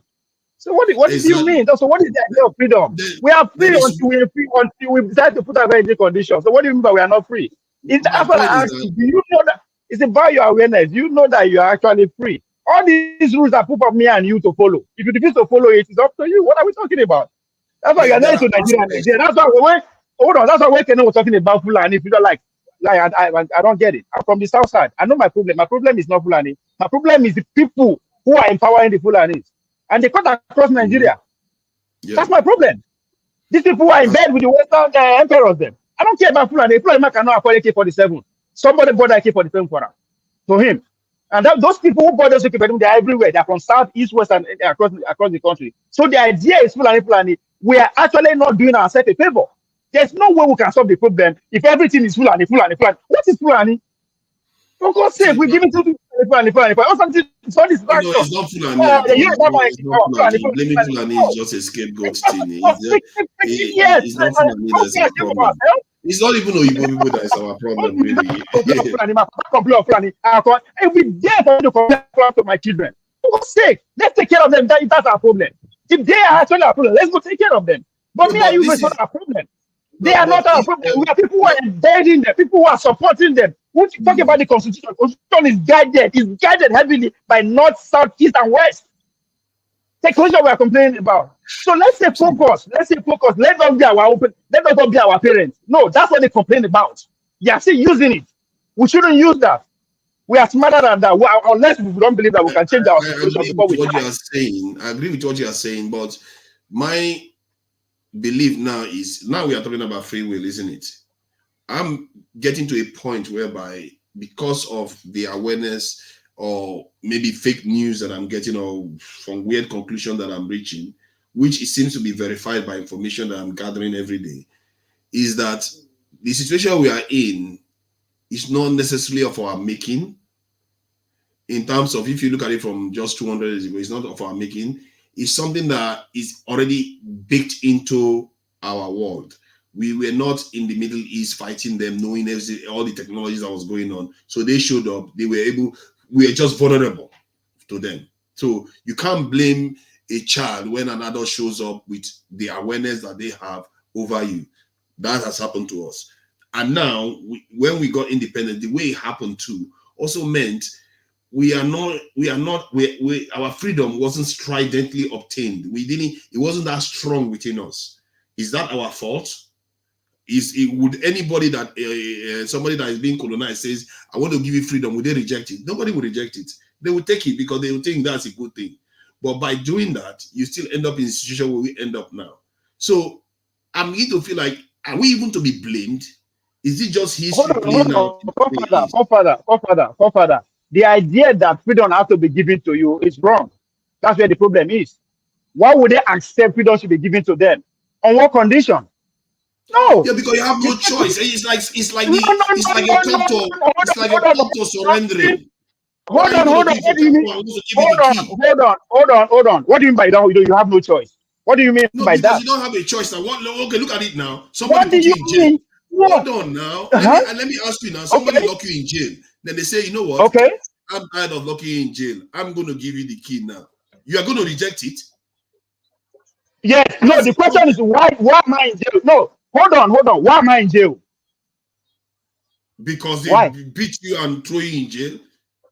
If it is because of me and me alone, yes. But if it is because of the cause of my people, it is bigger than me.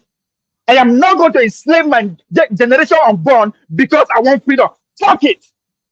They have a choice. But you're not going to. Are you going to reject the end of colonization? I'm asking you a straight question. Are you going to reject the end of colonization when they hand it over to you? What is the end? Who defines the end? Who defines the end? See, that's the problem. Hold on. How it's supposed to happen. Let us understand how it's supposed to happen. Exactly. See, that's what I'm saying. Anything that is given to you, it is because the person has power over you. I keep using the Biafra as an example. They are tired of being given. Let me be in charge of giving myself. That's what power is all about. What are you giving me? You keep using the Americans as an example. They take it. God take it. Nothing is given to you. If I want to go by Kenyan analogy, Tinubu will not be president. If he waited for the Fulani to hand over to him, he will not be president. He went there and took it. Your freedom should not be given to you. You say that all the time. That is because we did not fight our freedom. That's why we are. So why should they accept that? Hold on, they have a choice. Listen, they have a choice. Yes, people fought and died before the life of our came to receive whatever they received. That is counterintuitive, though. You won't attack somebody that is saying everything you're asking for, I'm going to give it to you. To Niger. If those people fight and they didn't succeed, that is not the end. That's why I should define the end. People die before their turn. Before 1960, they've been killing, they've been mending people who disagree with them. Those people have choice to agree immediately. The warriors that they talked about, they disagree because it's not about them. Over the course of 100 years, they've been killing people. So they accepted it. It's not because they don't have a choice. They do have a choice. Every fucking one speaking a language, we don't have a choice. Exactly. Are you saying our leaders accepted them? They accepted. You just said it. We were given. It is in that language. See, you said it. We were given. See, Ovie, let's have a conversation here. So, yes, if let's say because of the colonization wars that we lost, they went on to colonize us, and they had people that were working with them, interceding on their behalf with our local native population, which is us, and which means they created another elite class amongst the Nigerian group, and maybe even some of the old ones that they worked with. But there are some people amongst us that was fighting them that they were busy killing in that period. But those people that they were busy killing they didn't hand over to them. The people they handed over to, because those people were fighting for freedom, you see, it's true that they were fighting for freedom and they were killing them.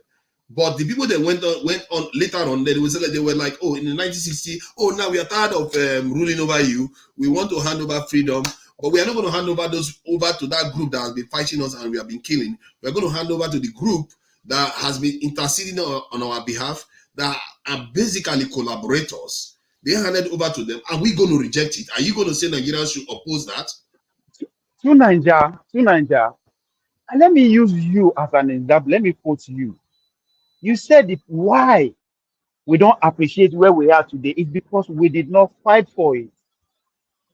So I am surprised you are beating around what your conviction is, unless you are not convinced in that statement.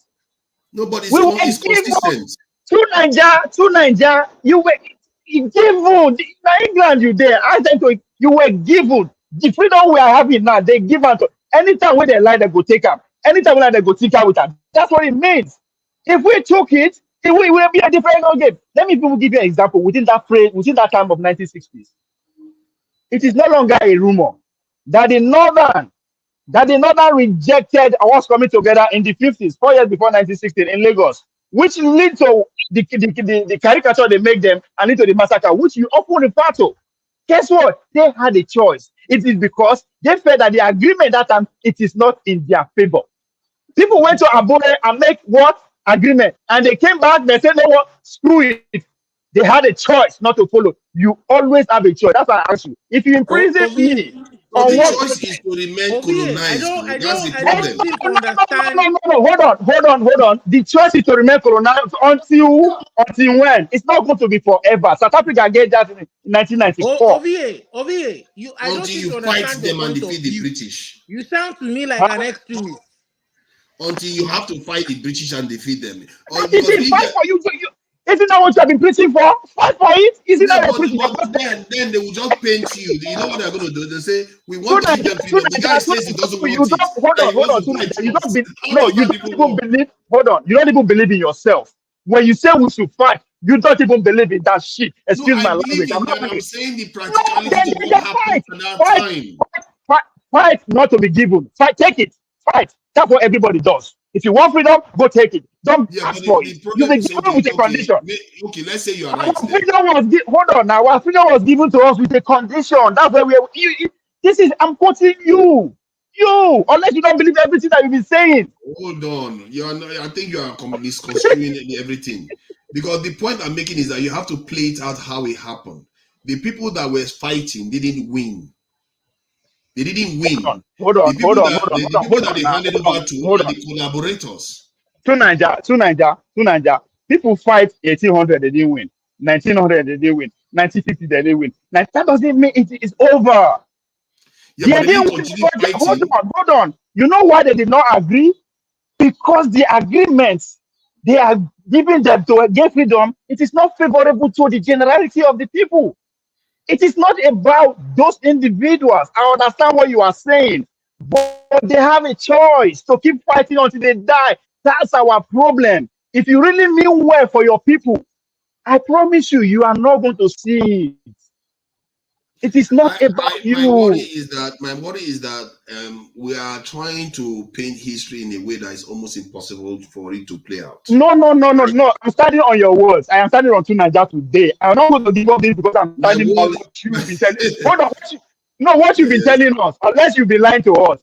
You say it is because we did not fight for our freedom. And now you are telling us when we are at the point of fighting, you say we should negotiate. No. I'm not saying you should negotiate. I'm saying that that's what they did. You're not listening to what I said. I'm saying that you don't have a choice based on the trends of events. That's what I'm saying. Maybe you cannot even blame our people. Senior brother Jagu said it here. Even if God is your throat and one is on your other neck, you still have a choice. Don't tell me you don't have a choice. You just again. That's why we are mistaken. You see, but we all know choice comes when you are aware of certain things. Like if you are being the ones that were fighting them, they're the ones. Hold on now. Let me finish the point. You're not following me. You're not following me. Okay. If you are being the ones that were fighting them in Nigeria, were the ones that went and forced them to give independence, and they handed over to them, you will value it more. But the problem is that when the time for independence came, those ones that were fighting them were not even close to beating them. Then they decided amongst themselves to convert colonization to imperialism. In other words, it wasn't even freedom. It was an imperialistic system that they created. Sorry, hold on. Let me put it in place. That imperialistic system meant that they will keep our locals that have been collaborating with them all this while for 50, 60 years. They kept them in charge of the country. And it's very hard then for those people that were fighting them to go and tell the people that, go and fight these your leaders, that these people are against you. You can see how difficult it will be because the leaders will be telling them, you are getting freedom now. You people are going away. Why are you fighting me? You see the problem. It's very, very hard to fight them when the people are leaving. Okay, make a response to that. To Nigeria, I get out of mind that become president tomorrow. I will make you my defense minister. But right now, I know fit. You don't have to. I know fit because anything outside total freedom is unacceptable. Kill me. Guess what? I have believed that my 10th generation to come will get that total freedom. You understand? I am saying this because, again, I am standing on your conviction today. Unless everything that you've been saying, you don't believe in them, right? Now, earlier on, you are arguing about China. They were colonized people. How did they get their freedom? You talk about side from North Korea. At the expense of their people and their economy, they said, damn it, nothing on nuclear weapons. It is your selfish interest. That is what the leader we are talking about. It's not about you. You are leading people. You are leading generation to come 500 years down the road. That is what we are talking about. It has nothing to do with you. You are just fortunate and opportune to be in that position. If you fail to see it like that, then freedom will always be handed over to you. And anything that is handed over to you, it comes with what? With a price. A price that you a price that you don't want to pay. You understand? You don't for your people. Good. So, we use Aminu Kano and show where as an example earlier on. Aminu Kano was among those people that were educated by the Western people, the Northern elite. He was among the people. But guess what? He has his instinct that he is not going to key into the feudalism of the North. And you can draw that with Showore. Showore has every opportunity to join these people right now. I mean, we can have that debate, but he refused. You understand? That is conviction. The people who negotiate our freedom, I don't hold anything against them. I am just saying that with what you've been saying, that I believe in Nigeria, that because we did not fight for our freedom, that's where we are. So the fact that you say we don't have a choice, I am scared to even put you in front of negotiation. Because we always have the me choice. Anyway. If you have better, you can always you always have the choice as a human being. Don't forget that. Maybe your choice now. Hold Now on your now. selfish Let me interest. say Now your something. selfish. Let me get a No, word no, no, in no. Hold edgewise. on, not you now, not you, not you now. Now our selfish interest now the impact that choice, right? What am I ready to give? That goes on to Mandela again as a hero, right? Well, you're not What letting was me the reply negotiation? though. You're not letting me What was the reply to your point. what was the negotiation? Right? Are That you gave me worried that. that there are holes in your argument? Is that why you don't want me to reply? No, There no, are go. holes in your Sorry, sorry. argument. Hold on. Oh, See, go ahead. Sorry, I didn't know that. because when you introduce the Asians in North Korea, none of them, the key aspect is that they fought and they survived. They won. They were standing. Even when they lost, they were still standing. The people that fought that war were standing. But the ones that fought our colonization were not standing by the time the colonizers left. They had chance to groom people, groom generation after generation that are used to collaborating with them. The people that they handed over to were their partners. They were being trained in the West. They were not enemies at all. There is a big difference there. I agree. If you fight your enemy and you survive it and they leave, you will see your attitude will be very, very different from when you guys just shook hands and they had time to completely Hold on. I brainwash like your your people. analogy. I like your analogy because we are there right now, right? You said That's the where we people. are. Hold on. The people who wanted to actually fight for our freedom were killed. Then they groom who they will negotiate. We, me, and you are at that stage now, right? Because our conclusion here is that the people who are negotiating for us now are groomed by these people, so they cannot negotiate for us. So it is our time, and that's what we are doing now. That is the negotiation we are doing now, right? I am telling you, if I am fortunate to be at that point, at that front, it's not about me. It is my life you want. That's all you can take anyway. That's all I got. I ain't got shit. Take it, right? Good. My people might suffer for another 50 years. I'm talking about it. I'm speaking for my Biafran people now. They strive for the first time. They didn't succeed. They are still living. They are still living. Does that mean it's over? Does that mean they've lost? No. Now, existence now continue. Billions of people have came before us. If we go back to our history, there are people who fought these people. Yes, they don't win. There's a reason they don't win. As you said, they have to bring people that will agree to them. It is not going to continue. The Western world will lose power. If they lose power and we have to negotiate with China or Russia, is that what you are going to be saying? No, it's a total freedom. No, I Anything think outside that, the kill all of context, us if you I'm can. trying to People just explain to you kill it. that the context is different. You have to understand how things played out. We never really won. We never really become free. That's why I said in 1960, we never So were that's what, free. yeah, the fight And will continue.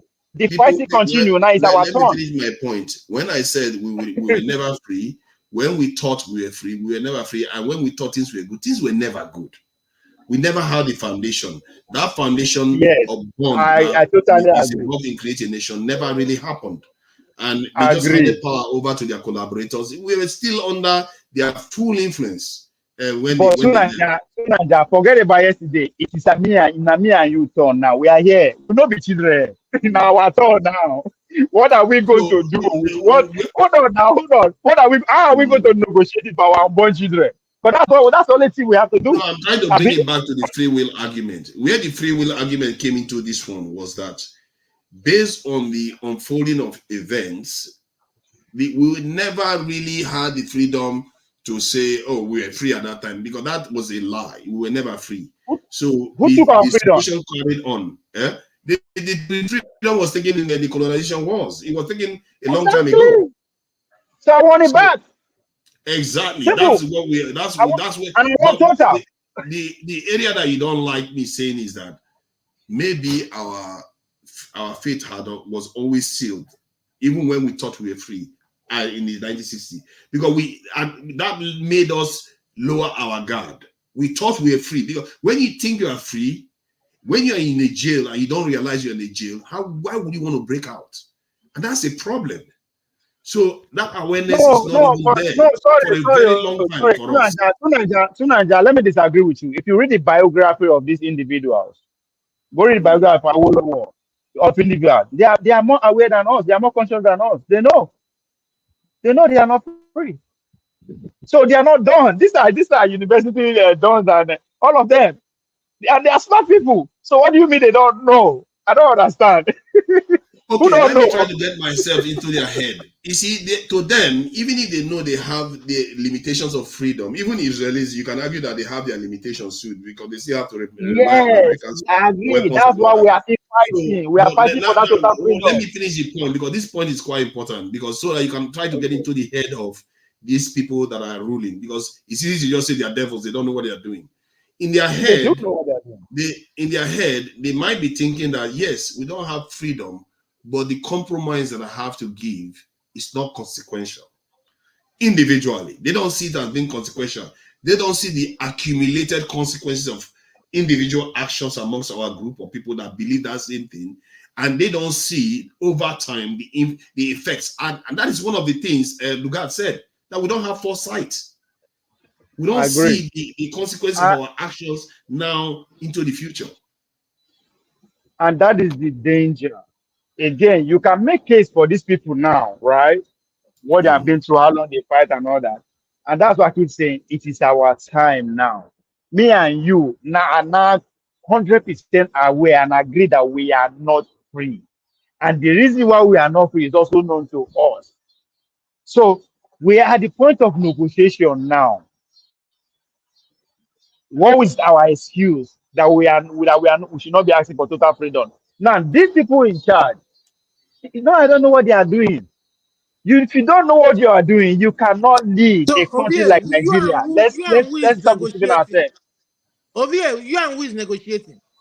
We are having a very high level conversation, man. That's why you're asking that kind of question. What do you mean by me and you? It's not about me and you.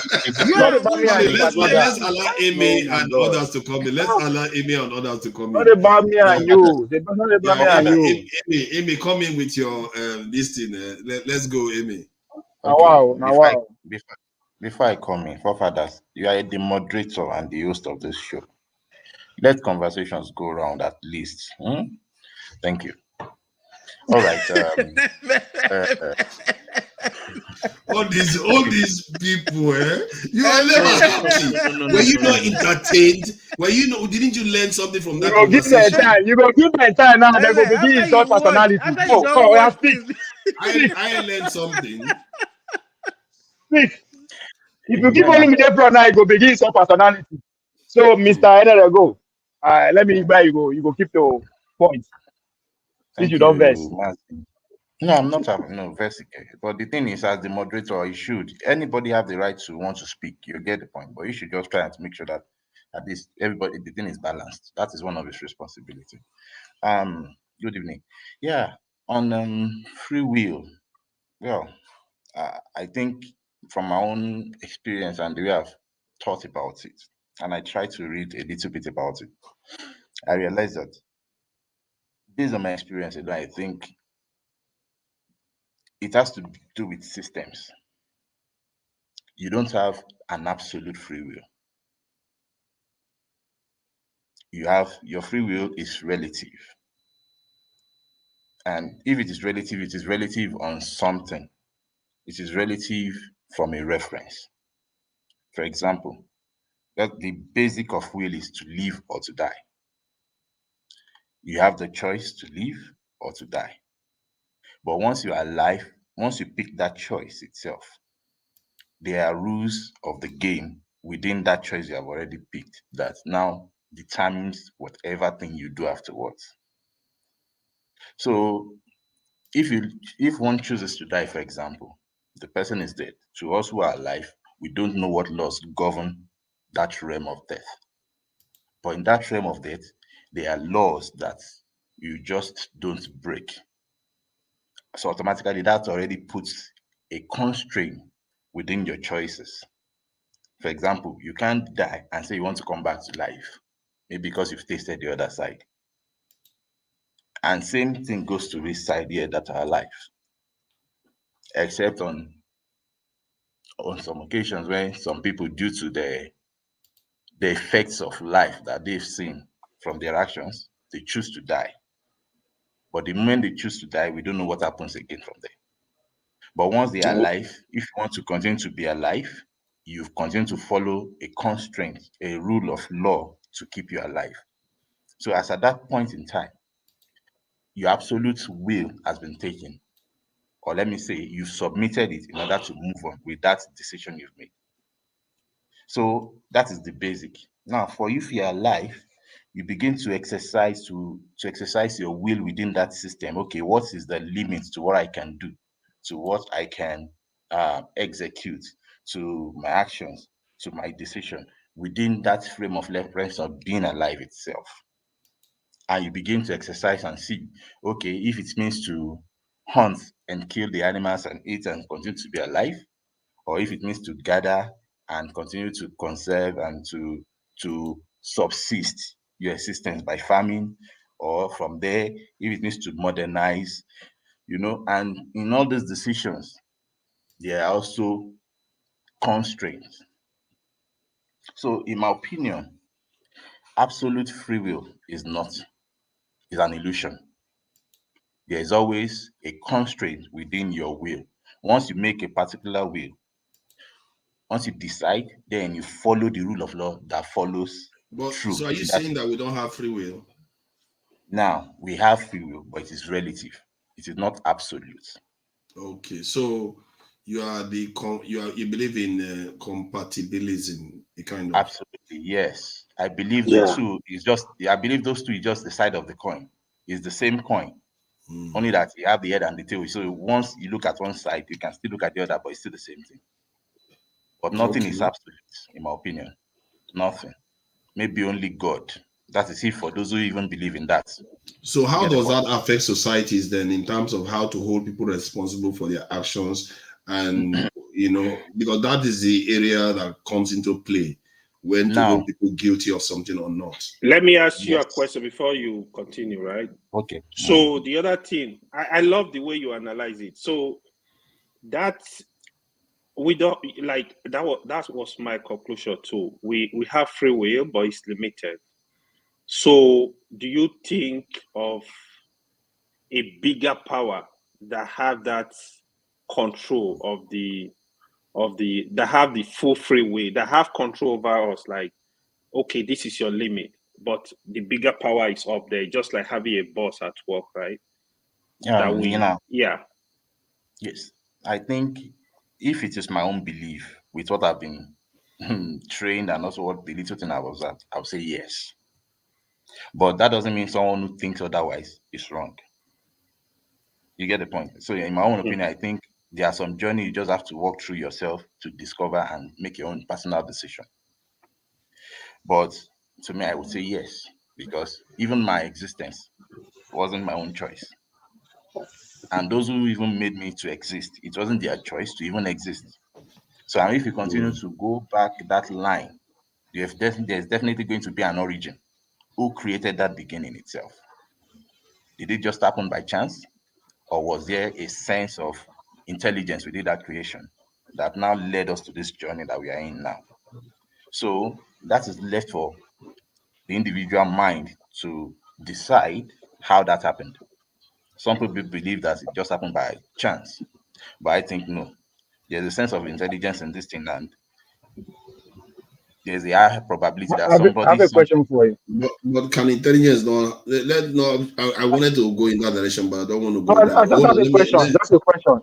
Along what AY asked too. It's along what you're talking about. Just for clarification. Right? You said that there's no absolute freedom. Again, I will ask: is it the context of a state or context of human as a human race, as humanity? Human. It's two different. State, human, any place, anywhere you want to place will and free will, it's always relative. What? And you said something again. You said once you are alive, once you make a choice, you have to stay alive or die. But once you stay alive, don't you think those rules that govern staying alive are there for survival? Which means that it depends on the choices that you willingly make in life that determine the kind of rules or laws that guide that life, that way of life that you choose. Absolutely. But if you look at that as well, it's because you have now decided to stay alive. So if you want to play the life game, you must follow the life rule. You get the point? So So if you want to stay alive, then you must follow the life rule itself. And following the life rule, there are definitely constraint for you to live. You can't say I want to stay alive now and you go and drink poison. That is not a route to stay alive. So in my opinion, I think that the So, but where choice. do you think we came from? Is it through evolution or through creation? From I just think to I go back think to what those you are saying. stories are also I think those stories too are Big mixed Bang. together. I am a scientist, but I think if you use the Big Bang model to explain it or evolution, definitely you are not wrong. But the thing is that if you look at it from a kind of from a vantage position to look down in a wider view, you realize that your story will still gel with the story of those who believe there's a theology. I mean, there's a creator behind playing the game. The only thing is just that sometimes I feel like we are kind of myopic. We don't see too far. So to us, the little things we see are kind of far enough. But if in the grand scheme of things, it's not even a distance. What do you think is the reason for that? What do you think we are short-sighted? What do you think is the reason for that? Let's take Nigeria as a case study. What do you have any big reason why you think we are short-sighted? I think anyone can answer that question. If I'm being honest, okay, Yes. fine. I think it goes to the free will. It goes to the idea of what Tunanja was actually saying. Do we actually know that we are free or we are not free? We are behaving as people who are not free. And the real sense of it, we are a conquered people. So that's why what I agree with what he's saying, that however we are being, is it constrained, you understand, by some hidden power, either just like what I say, either hidden power in terms of spiritual realm or whatever, or physically, especially us in Nigeria, we are not free. We are still a conquered people. We have to come to that realization that we can now either work our way out or work our way back. So yes, in terms of with Nigerians, just like we're talking about what we consume type of information, we don't control it in Nigeria. We can't even afford it as it is today. So I don't know if it goes to if it answers your question a little bit. We are Can I not free. answer? That's why we are behaving the way we are behaving. Yeah, go ahead. None of that freedom. Okay. I will go the opposite of Ovie, even though I believe in what he said. But on the other side, I would say that we are not conquered. We have been conquered, yes, but we can still decide not to remain conquered. Have we made that decision? Yes, No, sorry. yeah, The question. that is now, that is even where I want to go to answer his own question. Because the question he asks is, why are we, if I get the question rightly, that. We behaving the way we are behaving. Yes, thank you. So the truth is that as a collective, greed has led those who we put in, those we have looked up to, the greed, and perhaps those two were also a reason of maybe they were kind of conquered in their mindset to be greedy. I don't know. But the thing is that after a while, you should come to the realization that this doesn't support the existence of my people, the benefit of my people, even in the longer run. People, that's the word. I like that. Yes. So as a result, you should be able to make decisions that will benefit the longer your people more than it benefits you. And the more, the moment you understand that, the more your people are emancipated to remain your people, even you continue to benefit from it. But once you don't want your people to be emancipated because of your greed, which is now myopic in nature itself, which is the myopism we are talking about, then you begin to decide, because those people have already given the power to make decisions on their behalf to you. You now begin to use that power against them, but they don't even know it.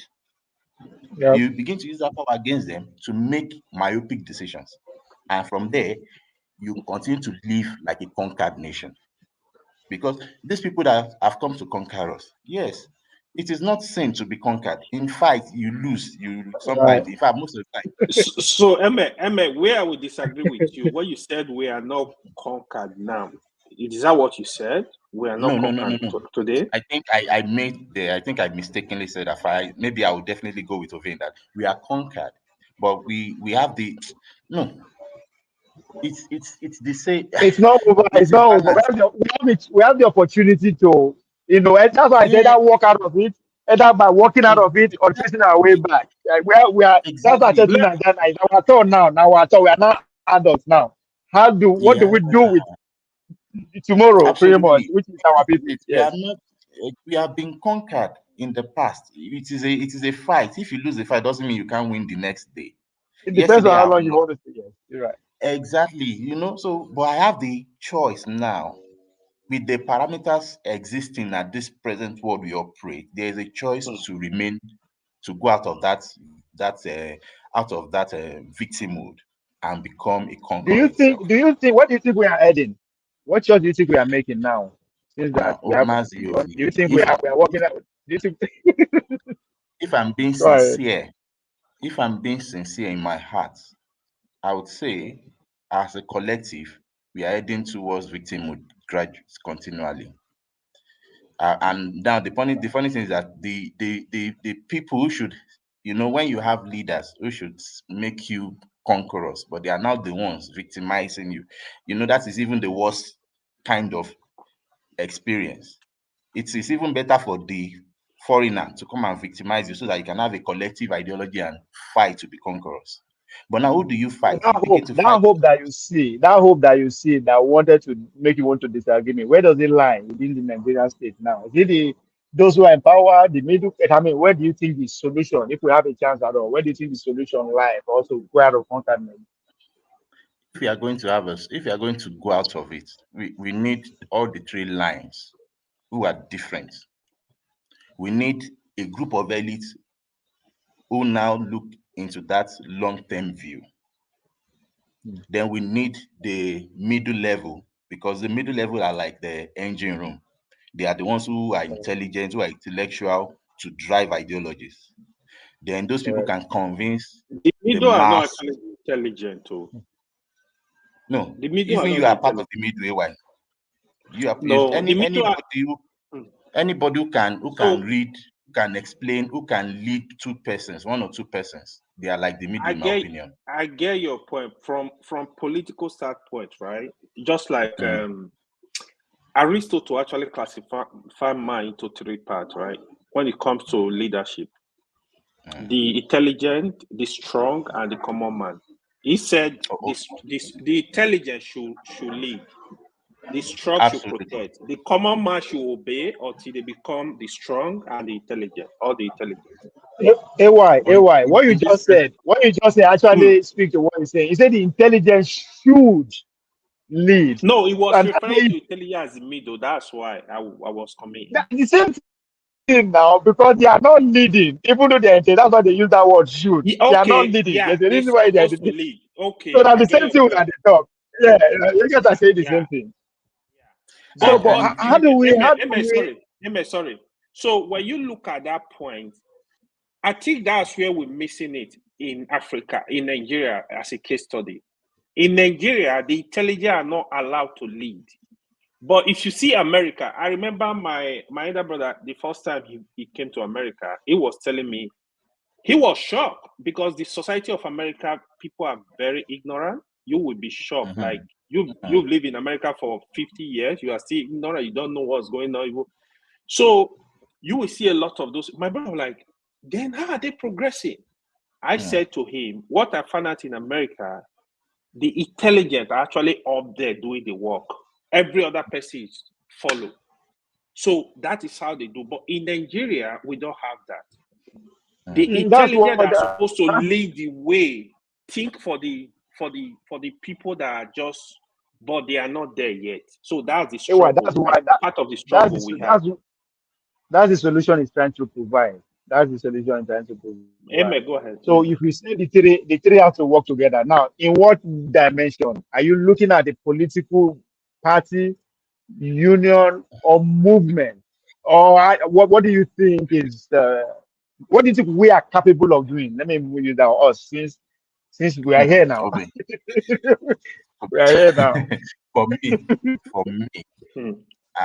in my little understanding, because I think I've not really understood the vast Nigerian space. Oh yeah. But one thing I've picked is that there is greed that permeates every part of the country. Correct. And that unifies the leaders at the top. At the top, because they are all greedy, so they are one. They have that unique language. They understand themselves. In fact, they are never angry to themselves. If you offend me, they know tomorrow we go settle again because you are you get the spot point. on. You are spot So on. that is a problem for me. Now that makes me to think, because like the paradigm that I gave, like you need the intelligence to rule, then the powerful to guide, and then the normal Common man man, obey. to continue Come on, to obey until. they shout. Only that in Nigeria and virtually every other part of the world, that there's this system that has it has now shifted. It is the powerful that even does the ruling, and most of the time, this powerful, they are like this divergent. They are powerful and intelligent, so they are utilizing, because they are powerful and intelligent. They understand the Some of them, the I two don't think they are intelligent. I disagree No, with you. I don't think they're intelligent. No, now you look at it collectively as a group. Yes. Since they are working together as a group, that's how you look at it. You understand? Okay. Group intelligence. They are powerful and intelligent. That is why the intelligent alone can't get there. Because once they want to play the game of intelligence, they don't follow the rule. They use power. It's either to cut you short, to punish you, or to do something that will make the intelligence keep quiet eventually. So that is where it is happening right now in Nigeria. They are intelligent. Now the thing is, for me, the solution, as you asked, is that now we need it has to start from somewhere. It has to start from somewhere, and I think it has to start from a sense of that power at the top, that we gradually, just like a funnel, you have somebody that begins to brood down a particular ideology that favors the future, not just the myopic view again, that now change the paradigm of the people. So if that person, Do you see anybody in sights? Can now, you in my own myopic view, I would say Obi was handed that opportunity. Was handed that opportunity. That's a very, very, very way. It's a very corny way to put it. Was handed by who? By the people or by how? What do you mean by handed over? Yeah, the thing is that he tried to gain the minds of a group of people, which I'll call the youth now. And the youth feel like, okay, if this person has this kind of mind that I think is different from the way we have seen so far, not that it's different, but now it's offering a different paradigm that we want to follow through.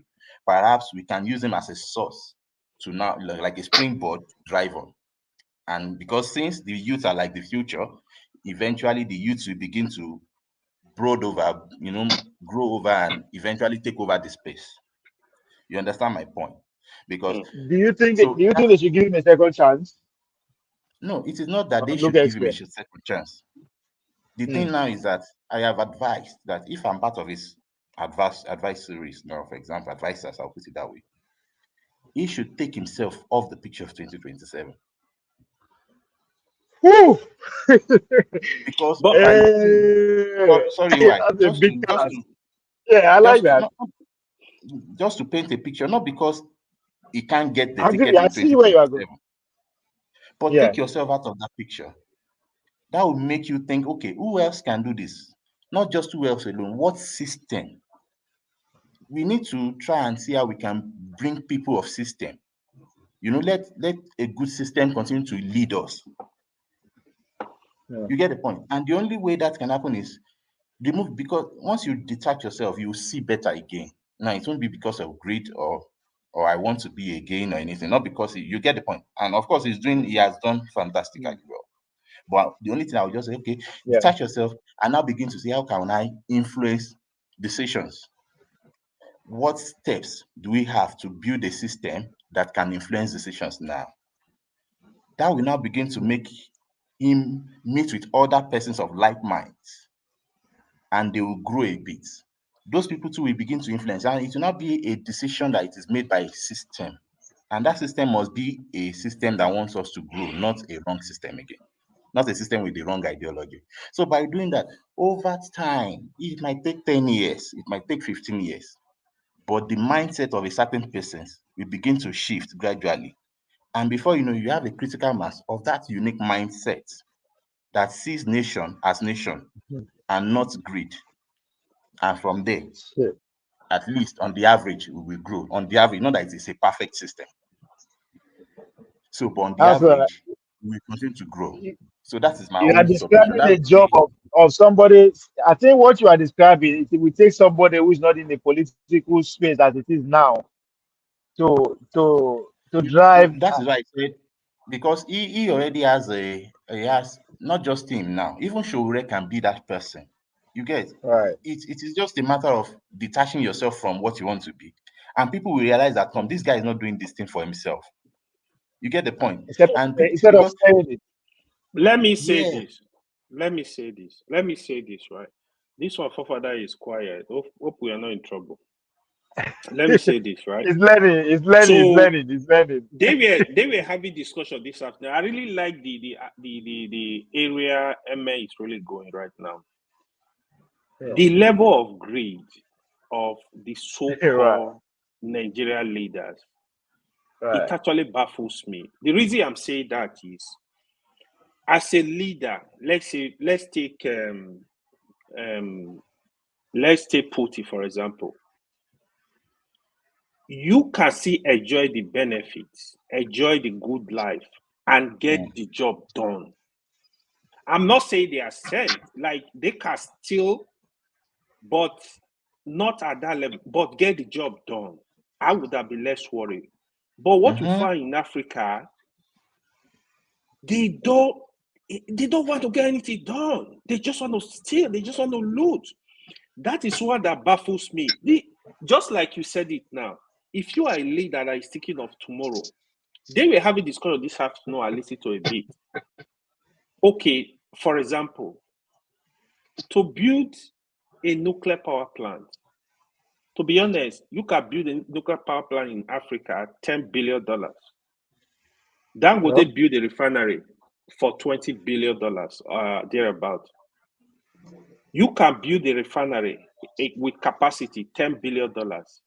You wonder 20 years ago when we had money, many years ago when the president said they don't know what to do with money, you did build all this stuff. You are not thinking of more substation to give people light.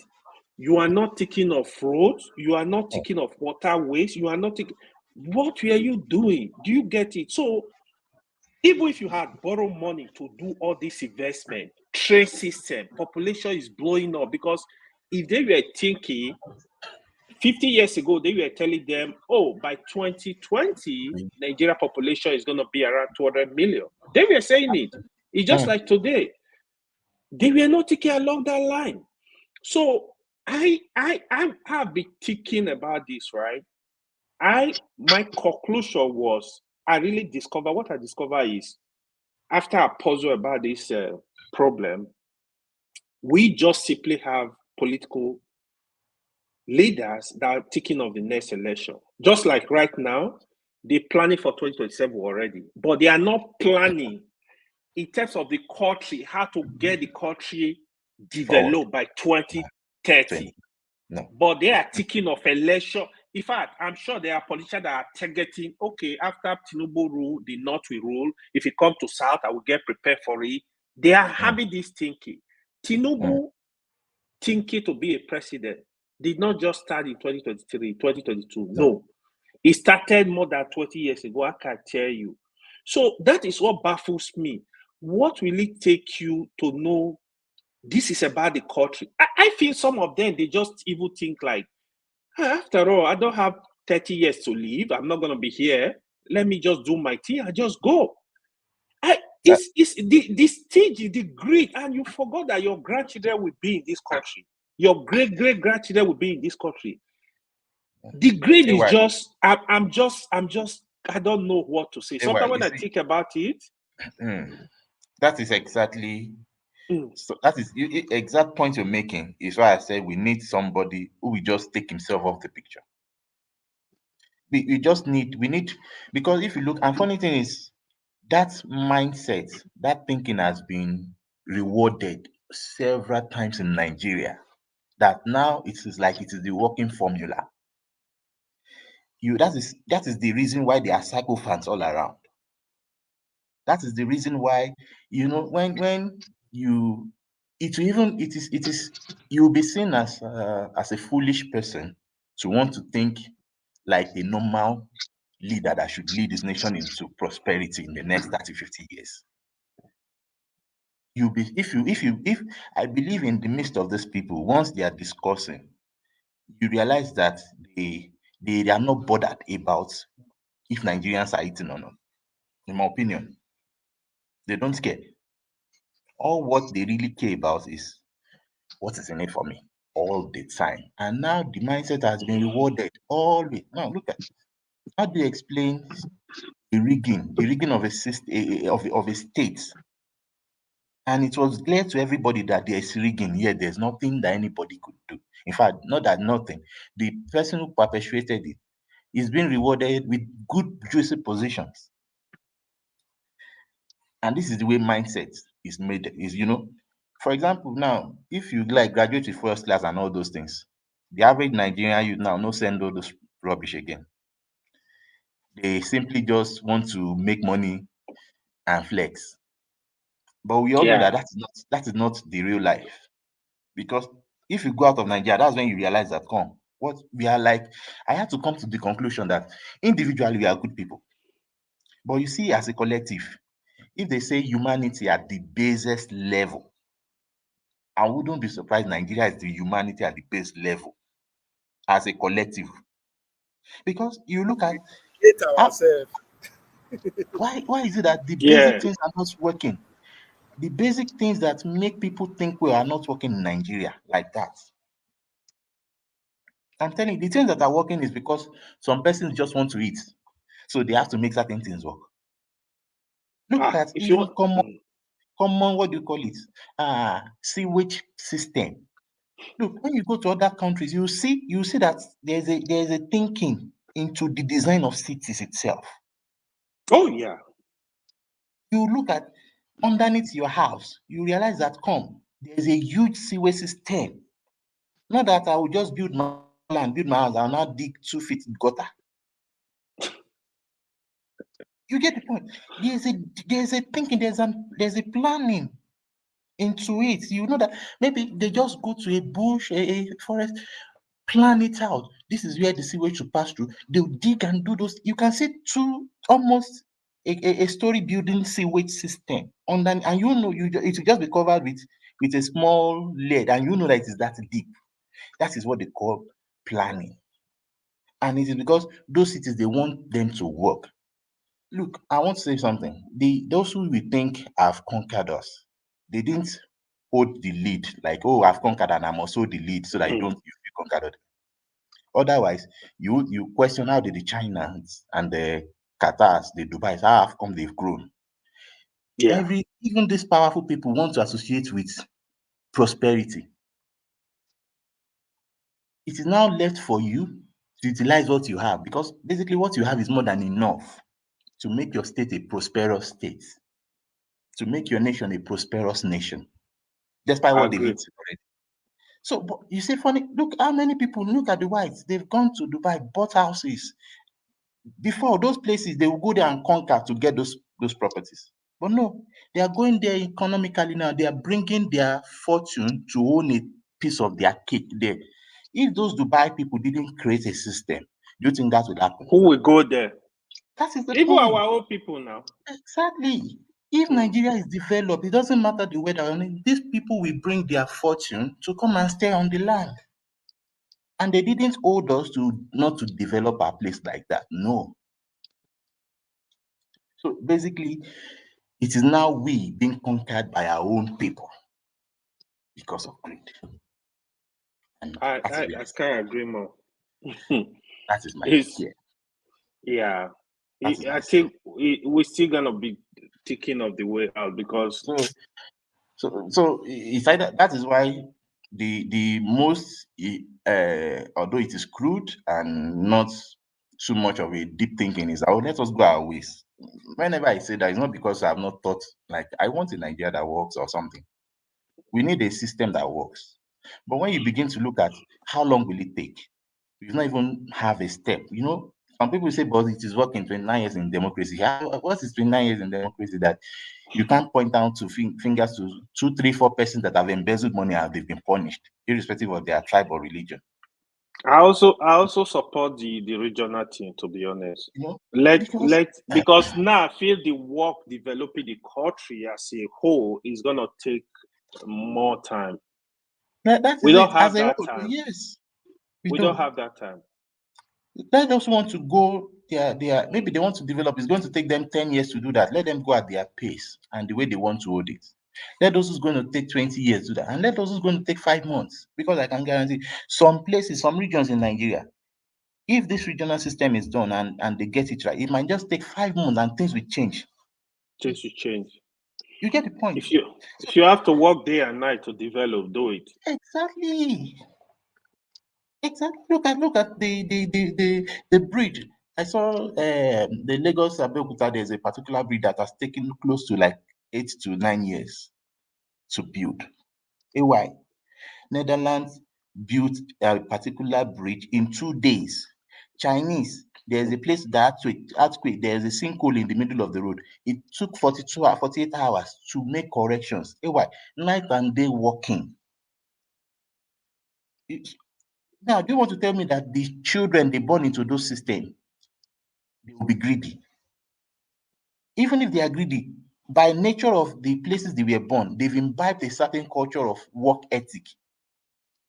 They know that it is. You can imagine a Chinese coming to Nigeria and seeing a bridge and they ask you, how long was it? You said 8 years. You say, come, what is happening here? That they've not seen. If you say you are building something 8 years, it must be that you are building the wallet as a Chinese person now. Because what they've done, you can imagine erecting 80-story building and yet you are putting road on those places as well. Bro, if people that don't travel, if you travel a lot, if you see what is going on in country, you want to cry for your country. No joke. You will cry. Like you want to sincerely cry.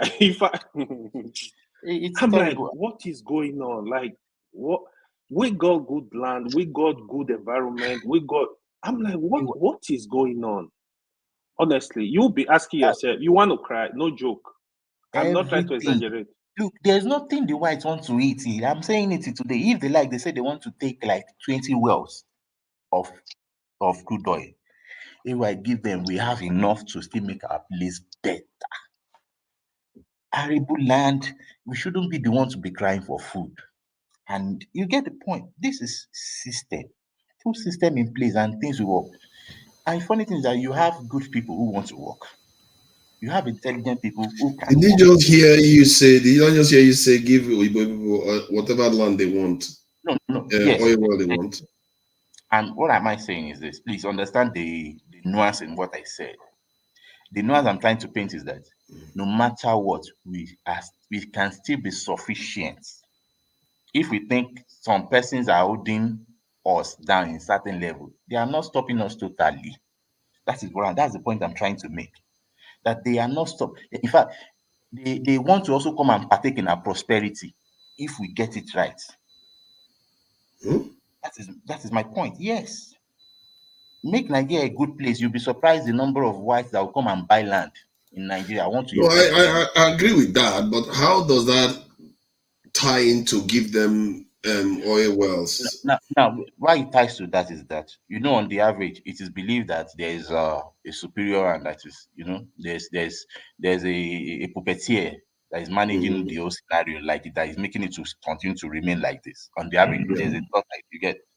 So that is my thinking. Okay, even if these people are trying to puppeteer the whole system to be like this, that they are not that omnipotent to make it like this. They are simply utilizing the system itself, the grid in the system, to benefit themselves. That if we have a good system, no matter whatever they want to do and their benefit, we still have more than enough to make our system good and become equals with them, that they don't have the problem with that mindset.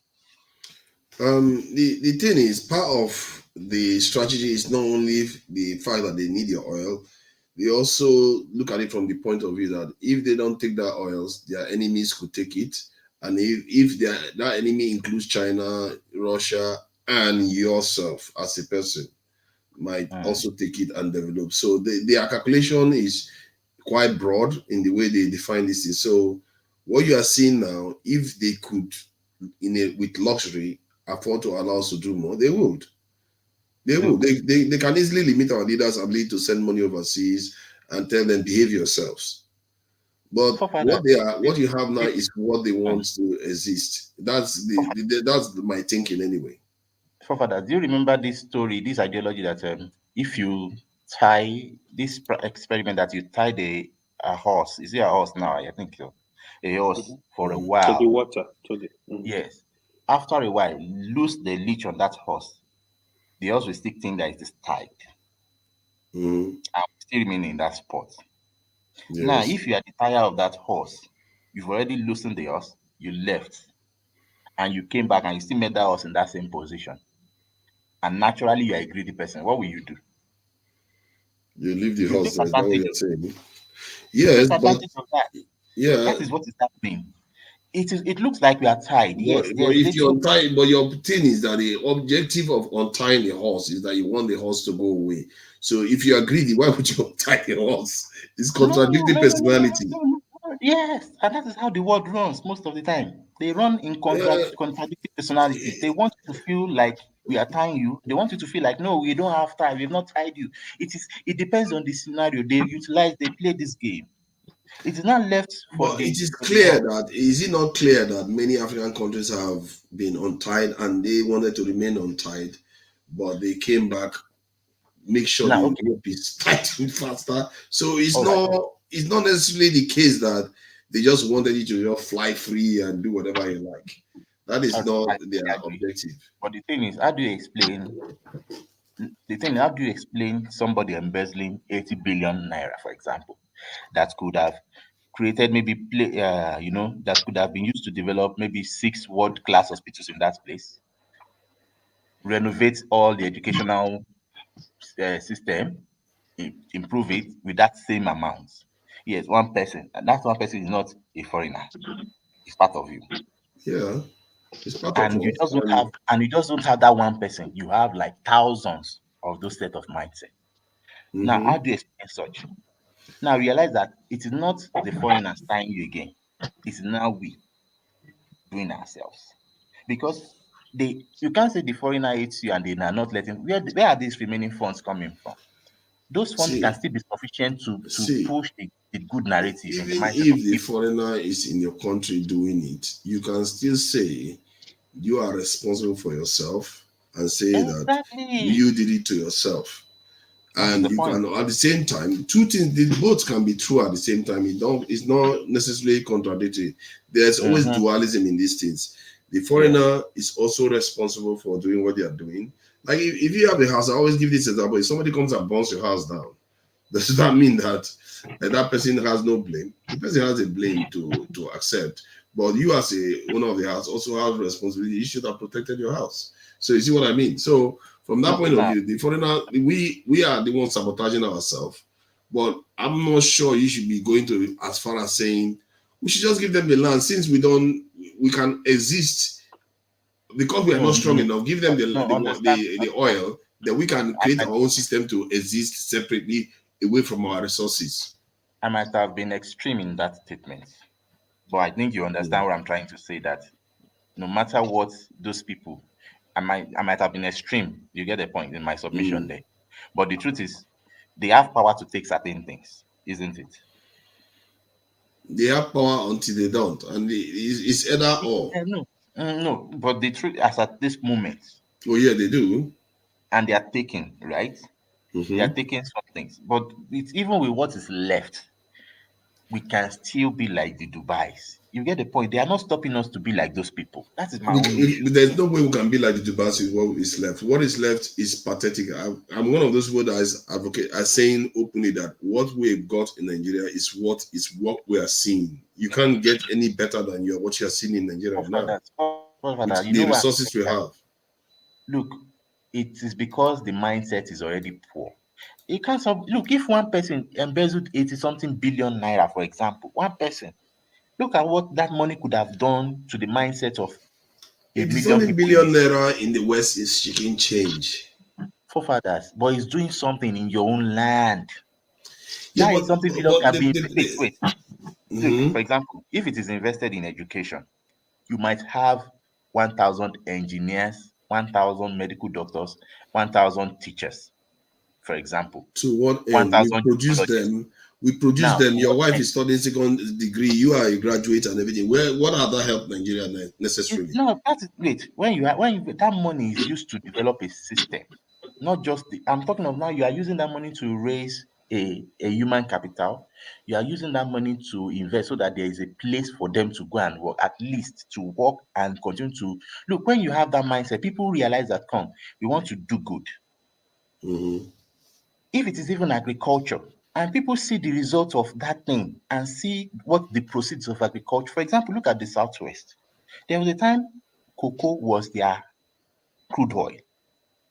With that cocoa, we use it to get free education even to the university level. We use it to build the roads that endure to today. We use it to develop a lot of industries in that Southwest alone.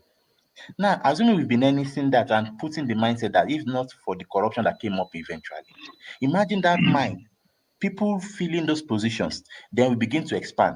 We would have had chocolate factories right now. But do you notice that do you notice the secular aspect of the argument you just made? Because earlier on you said if we had this, we built all these things, we can go on to do better. But we Yes. built them before, and then you went on to say we built them and it failed. No, You know that was but then why does it not exist now? Now, this is it. And that is why I clamor for a kind of regional system. Because eventually when military took over, what happened? Why did the military take over? There's greed begin. There's a reason. Did that fail 100%? No. In fact, the people benefited more in those regions, in those systems than what we are practicing now. The system, not everybody benefited. No, not it might not be every region, but certain region decided they want to grow their Not way. And everybody benefited within the regions. how? In the Southwest, for example, explain how. See, within the regions, yes, like if you look at the South, which I knew about because I grew up there. Yes. The South, the people that benefited when there was a regional system, it was the Southeast, not the South. The South part, like Yenegua now, with the areas where they first discovered oil, they didn't have a petrol station till the 1990s. Well, not one. So you can see not everybody was benefiting, even in that system.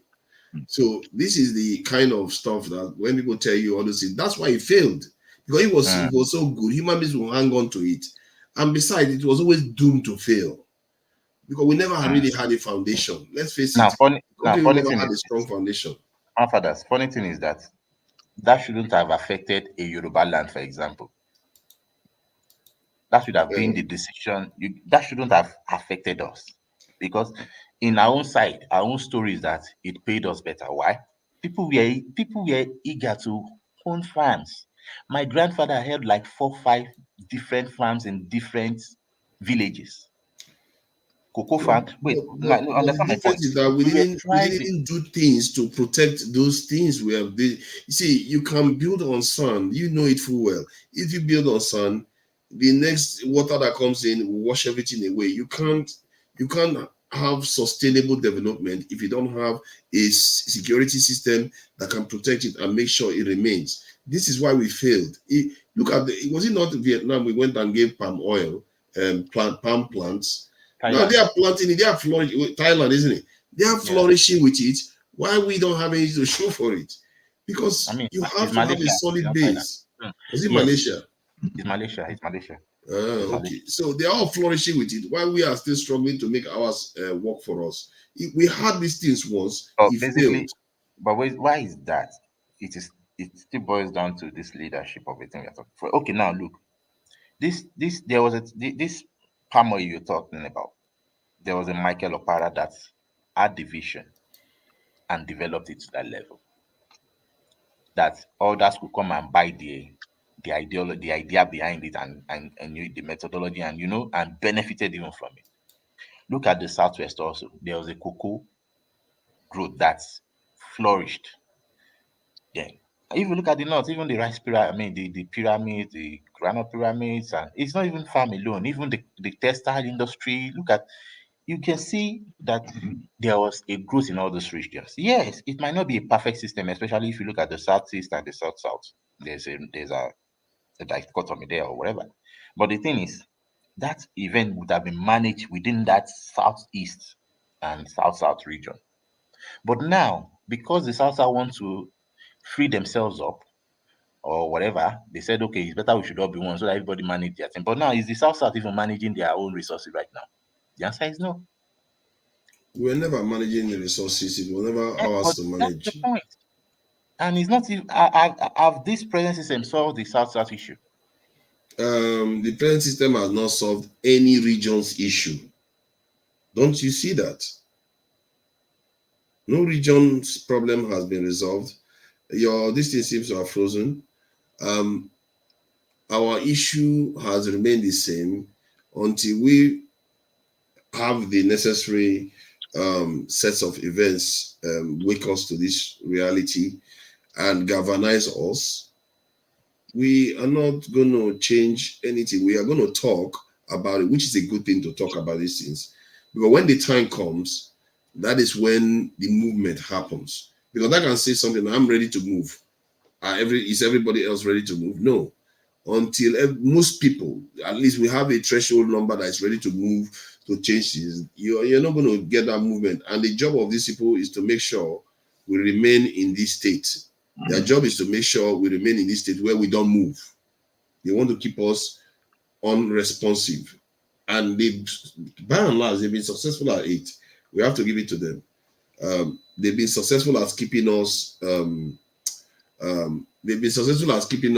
inactive in terms of being able to change the controls that they put on us. Our education system is keeping us docile.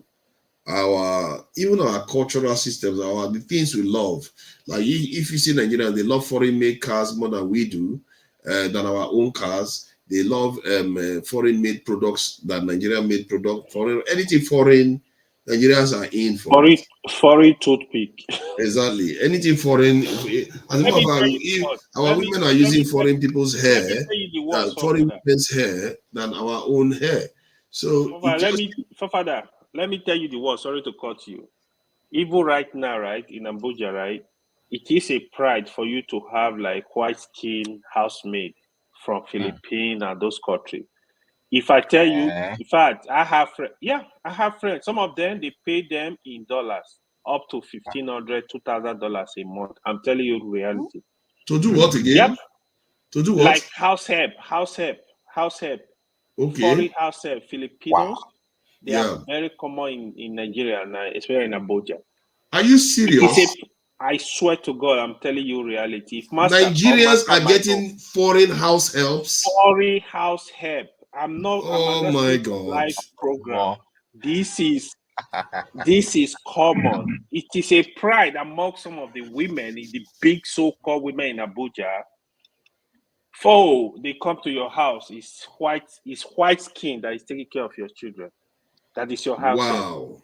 Yeah. If master comes, although there is a little bit of a kind of flipping, the irony of seeing a white person take care of a black child. So because are we against that? Are we against that in the sense that we prefer the black person looking after the woman's child, white people's child? No, why are we against a white lady looking after a black person's child? Look at it. I don't have any issue with color. I don't have any issue with color. Look at it. You have Nigerians that can get this job done, that are looking for the job. That point, yes. I know there is issue of, they are not doing the right job. I know Filipino, they are very dedicated with work. That I know. Especially they are women, they are the most hardworking women I've seen. They are very dedicated to work. They are designed to serve. They've taken it to the level. Yes, I know them, to be honest. But some of them, I feel like they like I don't think it's enough. I like if I was living in Nigeria, anywhere the goods Nigeria had to get them to do house help for me, I will look for them. I'm not gonna take foreign house help. Even if I have the money, I'm not Yeah, gonna definitely. take Definitely. It I will doesn't make look for sense. the good Nigeria to get it we, done. we are not in the space to start doing that. We that's that thing that even look at picked up on that we live above our means. That's basically what he was saying. We're Because it's thriftless. stealing now. It's part of these people. If you go study the people that are doing this stuff, it's those people that most of them, like they steal a lot of money from the government. They have a lot. If you see Nigeria that have money to play with, you will think money is water. You know how Humana chief priest will come. Money na water. Forefather. I have Those some people are friends. quite irresponsible. I Many of have them. some friends that their father were involved in government, in NFPC. If these people spend money, you say you won't get high blood pressure. Like, what is wrong with you, bro? How can a child of, just say a little somebody of 20-year-old will buy a wristwatch of $10,000? Let's say I'm telling you something of 10 years ago. Even right now, I can't buy. I have the money. I can't buy a wristwatch of $10,000. It's not gonna happen. I'm not gonna pay. I'm not gonna pay for it. Like, it's just insane. If you really want the money, I will think twice now before I will carry my $10,000 say wristwatch. The wristwatch will tell me when the world go end. If maybe later, but for now, bro. But our people need to get to a place where they realize that, because in a way, this last time, the people to an extent they picked up on it. They didn't like the way the government bought foreign-made cars. But the people themselves, if you ask them on the street, like I played a video yesterday of a Nigerian going on the street asking Nigerians were saying they don't like Nigerian-made cars, and even in Nigerian-made car manufacturers, you have to say too, in that video, one of the conclusions they reached was that they don't advertise themselves. They don't want, it's like they are not making the Nigerians feel like this should be something you want. This should be something that is good. You have to make it a kind of, for want of a better word, sexy for Nigerians to feel like I they want heard to you were use that saying car. it yesterday. You can't say it better. That is what it is. They themselves, they need to do their homework. Like, it's not, you gotta be competitive, a kind of. Yeah. It's not soft. You gotta bring some kind of incentive, some kind of, for example, you say, hey, if a state can buy 250 cars from me, I will set a factory there, or like a service station in your state. Employ people from your state. You got to look for a way. Even the people, you say, okay, let me give you an example. Who are we? If you know things about telecommunication, who are we? They are other dog to Eric C. Akate. Eric C. Akate, they are the big guys in telecommunication equipment. So, you know how Huawei got into Nigerian market?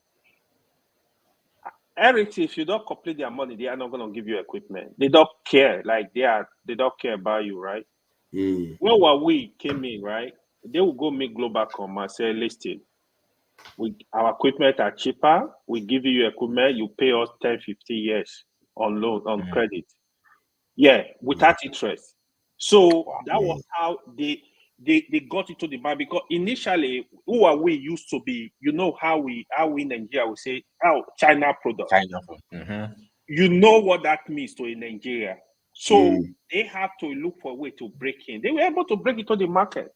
Not that the equipment, they were not as good as Ericsson. But today, a lot of these companies are using Huawei. That's why when people are talking of fiber optics, Nigeria need to install fiber. I said, there was a day I was explaining to here. I said Nigeria have fiber optics. Nigeria have Adenuga installed fiber optic over 10,000 kilometers from Europe to Africa. He did it. He installed fiber optics within Nigeria. There is a fiber network moving from Lagos that is quite interesting, actually. How did he manage to do that? Because it's quite remarkable that people are able to do that all the way from. Kadenuka invested a lot in fiber optics in Nigeria. Quote me anywhere. I'm online. You see, the problem is the equipment. So fiber optics will carry data from you. Attenuation is reduced. MS exercise today, know what I'm talking about. Attenuation is reduced. You carry fiber, let's say for example, from Kaduna down to Port Harcourt.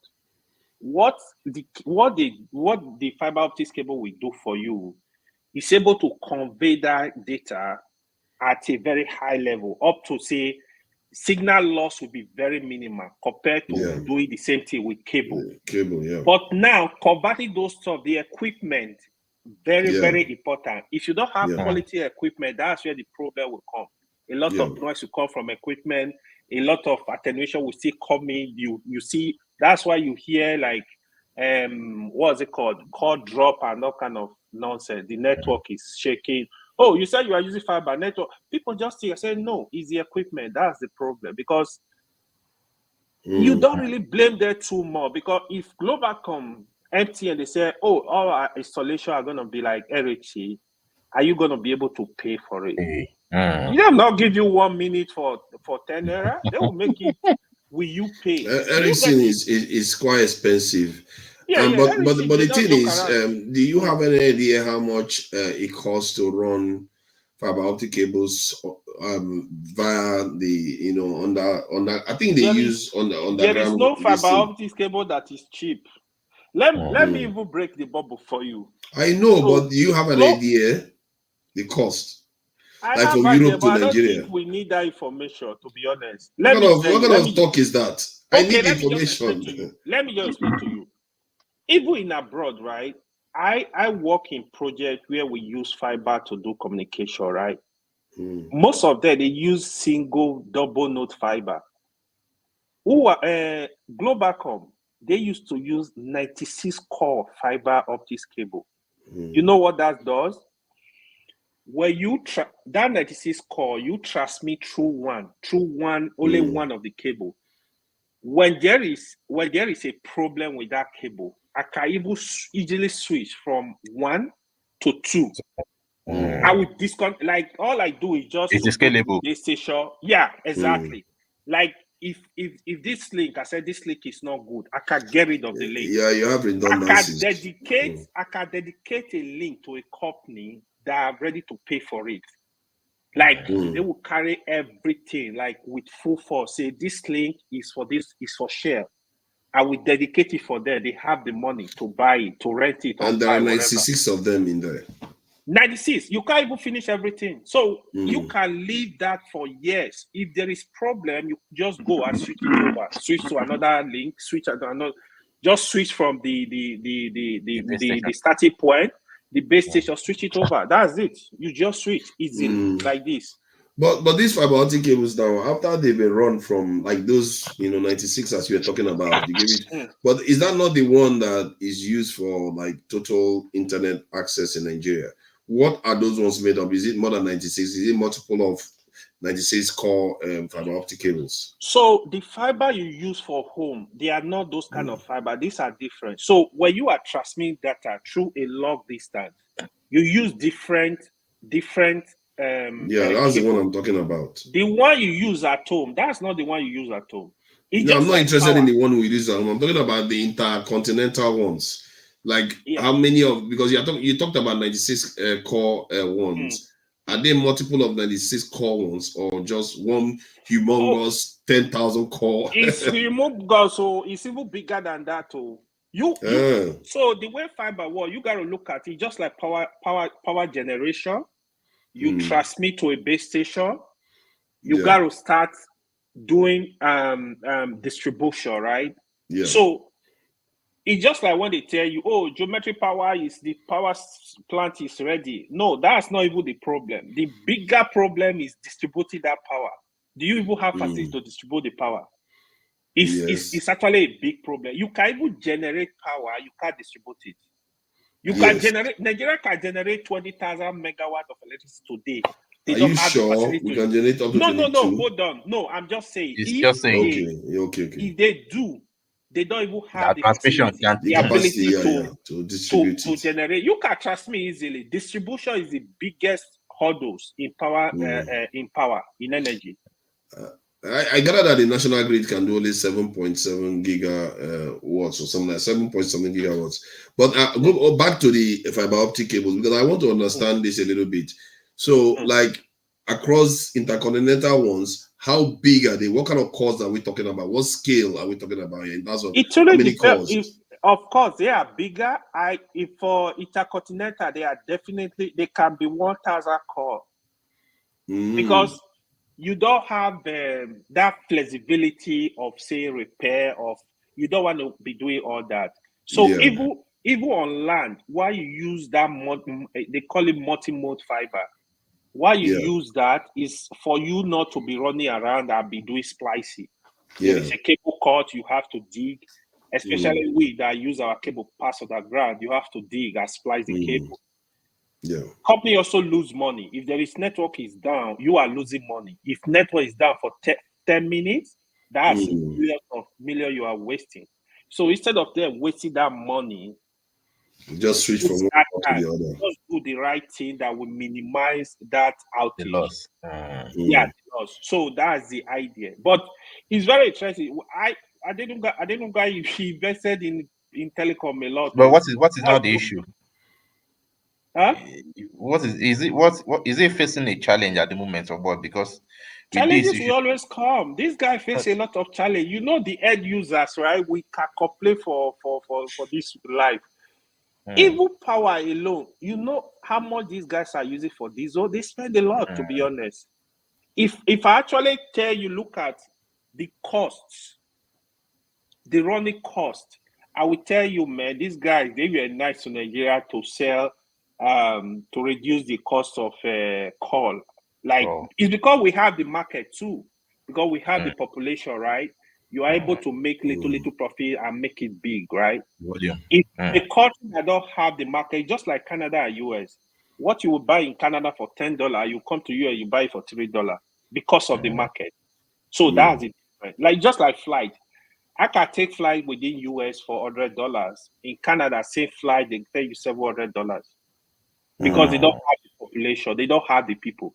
In America, it's different. They have the market. So that is what comes with that. So how come the Nigerian government didn't do it themselves? Why is it that it's Onanuga that is able to lay down the Nigerian you are talking as if you don't know Nigerian government.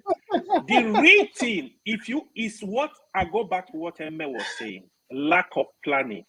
The real thing the government can do in some country, you can lay fiber across the whole Nigeria, you rent it out to the companies. So all you do, you rent it out, and they will even know the lane. You can take the as built.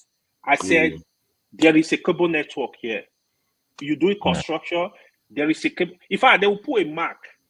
There is a cable network here. You can't touch this place. It's for government. It's restricted area. That's what government can do. Even if you have other telecom company, you just send them.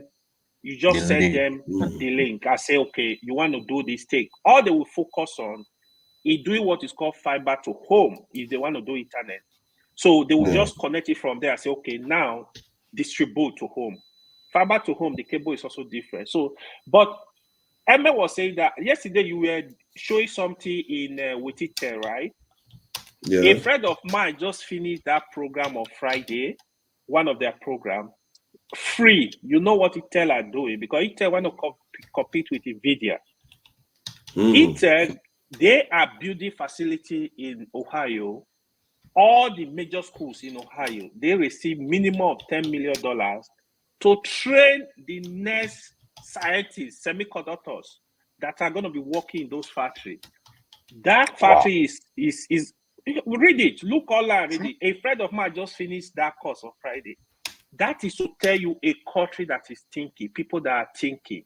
They popping in money. You look at $10 million is nothing. That money is money where they start, they will make it one day. So this is the thinking. This is what we don't have in Africa. We don't have plan. We don't know where we're going. We are just there. If you have government that have plan, even when they go borrow money, you will not even shout. You see what they're using the money to do. They're thinking of the future. They have a master plan. All that, the state and the federal government, we don't have it. Now, anywhere benefits, that is where we are. That's why we are stuck. Where did you say that Onenuga got his own from? The cable from? It's from Europe. It's from Europe. Is Europe it possible? Europe is not next door to Nigeria, so they have to go through land then. It's How did not. that work? It's through Atlantic Ocean. So they have to go sideways. You need to read that. You need to read that. Read about it. That's a long way now. They have to go. Read about it. It did actually. It did. Yeah. Wow, I that's think interesting. there's a graph now. There's a graph of the fiber of the cables, and worldwide you Yeah. even see the way it's connected everywhere. Nigeria, I think in Africa, People Nigeria do and stuff. South That's what I mean. I know. That's quite an accomplishment now for one man to now. lay that all the way from Europe. Adenuga is a silent achiever now. That guy. If the other person that is doing a lot of investment we don't know is Adeleke, Davido's father. Is the power station is building in Ondo now? It's 1,200 megawatts. He built 2 already. Each of them is around 300 megawatts. That's a lot. So this guy, even Femi Otedola, is the owner of Gerigo Power. They are investing. They do a lot of investment. Is he Adenuga? Eh? Is he Adenuga? No, Femi Otedola. Femi Otedola. They have power station. Yeah, they do a lot in power. No, sorry, I'm talking about the fiber optic one first. Mike Adenuga. Adenuga, okay, yeah. Mike Adenuga, yeah. Find out about He's it. the owner Yeah, of Globacom. Wow. People he looks are young, doing though. stuff. He looks young. It's not young, oh. No, I think not it's young. like it's like 80 years, right? I'm seeing a young picture of his, I guess. It's definitely more than 70. It's definitely more than 70. I know that. Yeah, the guy know they come. The guy now silent. Now business call, nothing concerned with politics. He's a calm man. Yeah. Even Banky or gas, he's everywhere, man. He got the money. He's one that owns I think he has the largest share in Eco Bank now. I think he used to host Telebank. Now you know he hosts Telebank before Equatorial Trust. Then before he changed to Oh yeah. Me, I know them now. Oh, now waiting they come money. That's why that's why I get the money now. I say Adeleke Davido's dad, the money that guy hold, he's so silent, humble. Like, they make noise. I would like to think that multiple people have people invest the cables coming to Nigeria. It's not only probably him. But I would have thought the Nigerian government would have. Okay, so I think that you understand a little bit about in the internet structure itself. So when you run cable now, let's say from UK to Nigeria, you can also run from America to Nigeria and all the rest. So technically, internet is based in different continents. There are computers based in different continents, and what they call in data centers based in different continents. So Nigeria can have its own. In Nigeria, and like other African countries can have their own. So the question I wanted to ask was, what if they cut you off the fiber optic connection? Of course, they can cut you off now. Cable. So if they can, hold on now. The question is coming. If they cut you off from the undersea cables to have access to their own sites, but the sites that are based in Nigeria, in the data centers in Nigeria, would you still be able to use them normally? You will not be able to use them now. So if I want to give you, Elon Musk, he's using satellite cable for his what's it called? His internet. Yes. That was the fear of countries. So the fear was Elon Musk is going to take over the world, like he's going to have control. That is a big control, not in terms of money, in terms of the real control, Starlink. So you can mess around. It can switch you off. It can switch you off with the trick of an eye, switch your country out of the internet. So that was the fear of major countries. Even I think he did that to Ukraine at a point when they wanted to misbehave. He just touched it. Oh yeah, you guys, no way. He can provide facility for any country, but he can also switch it off. So the only thing is when you allow people to have those power over you, it's also a kind of control. So we have to be careful not to be too dependent and rely on them. No, the essential question I was asking is that if they cut that cable off and cut the one in America, because you already have data centers in your own country and some websites are based in your country, can you still access those websites just fine within your country?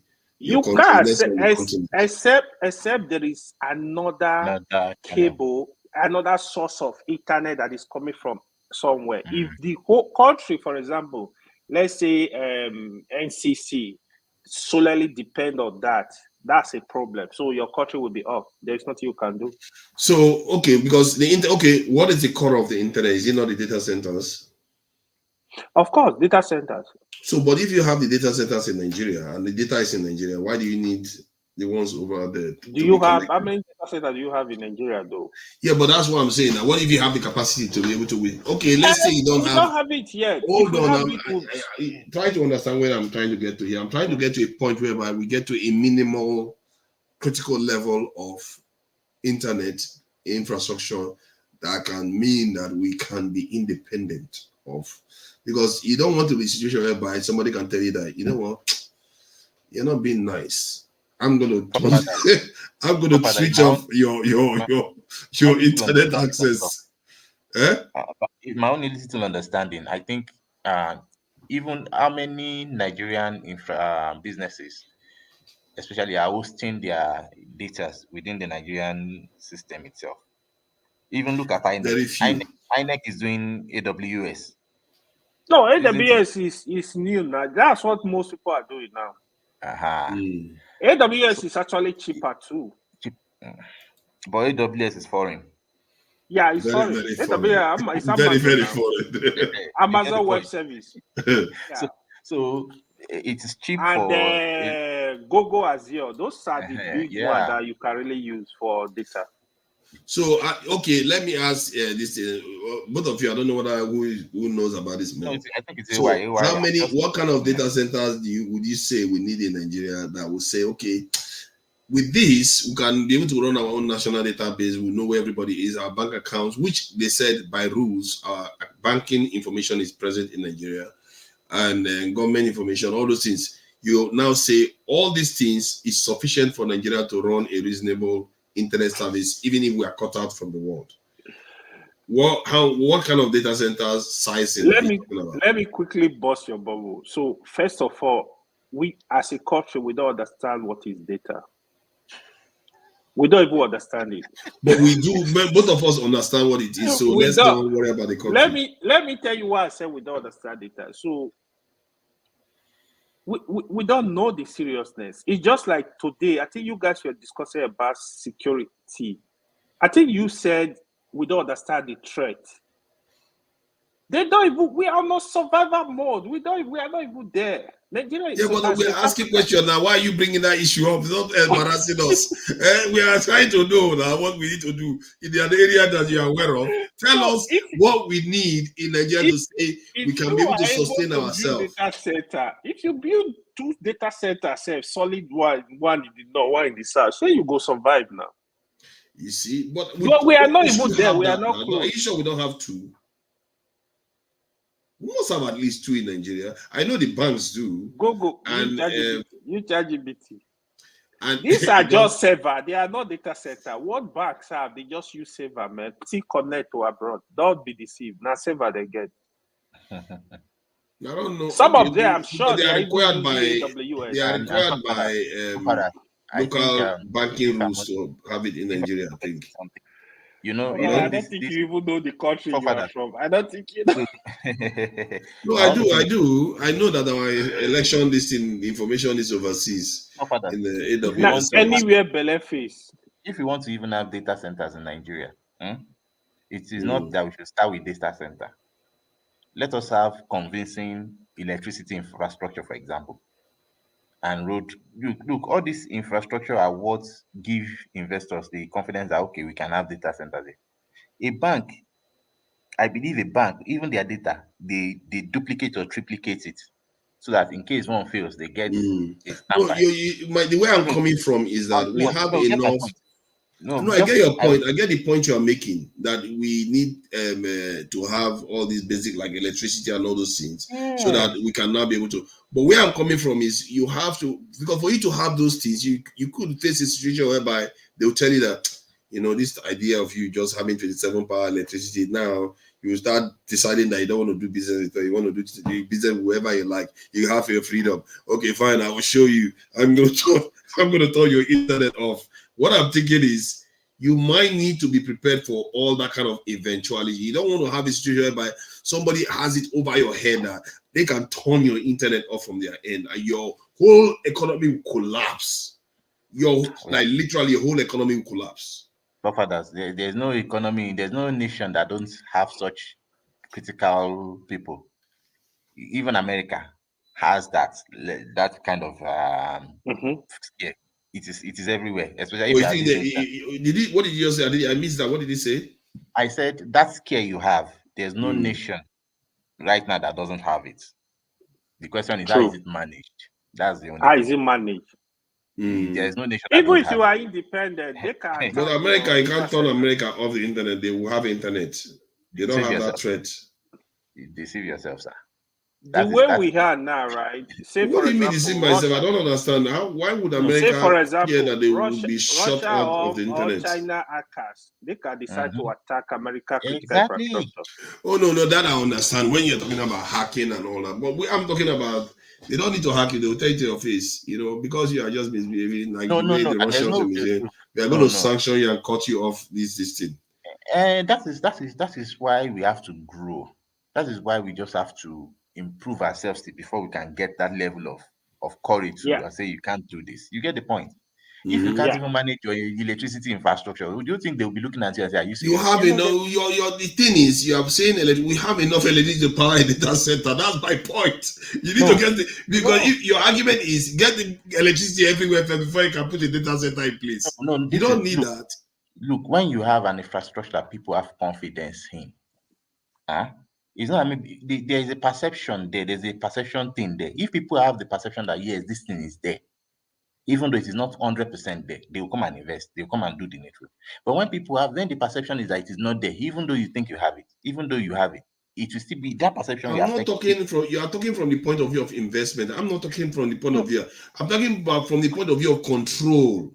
Something we have control over. Because whenever I talk about all these other issues, one of the things that always at the back of my mind is that it's easy to say all this thing, but in reality, they could just decide that, what would you think you're talking to? I mean, you're going to turn your internet off, and all your system goes down. Forefather, you look at what Boom Ray said, right? That's the truth. He said, the sanction against Russia. If Russia did had their like a backup, an internal system, Russia would have been, that economy would have. That's the point I'm trying to highlight. That we have. We have to start building this our capabilities so that we can't even eat. That's the issue. What is this guy talking about? What are you worrying about eating? You see, you are doing. You see, I need to go and read what Lugard said. You just did exactly what Lugard said. We just go after our belly momentarily. I'm sorry, you guys are going to go to space tomorrow. Whenever anybody says this, it says he loves to display power but fails to realize this thing. Let me see what he says. That was so damaging. He said something about us thinking of the moment. We don't think about the future at all. I get it. So that you see this discussion we're having with you and Ebena.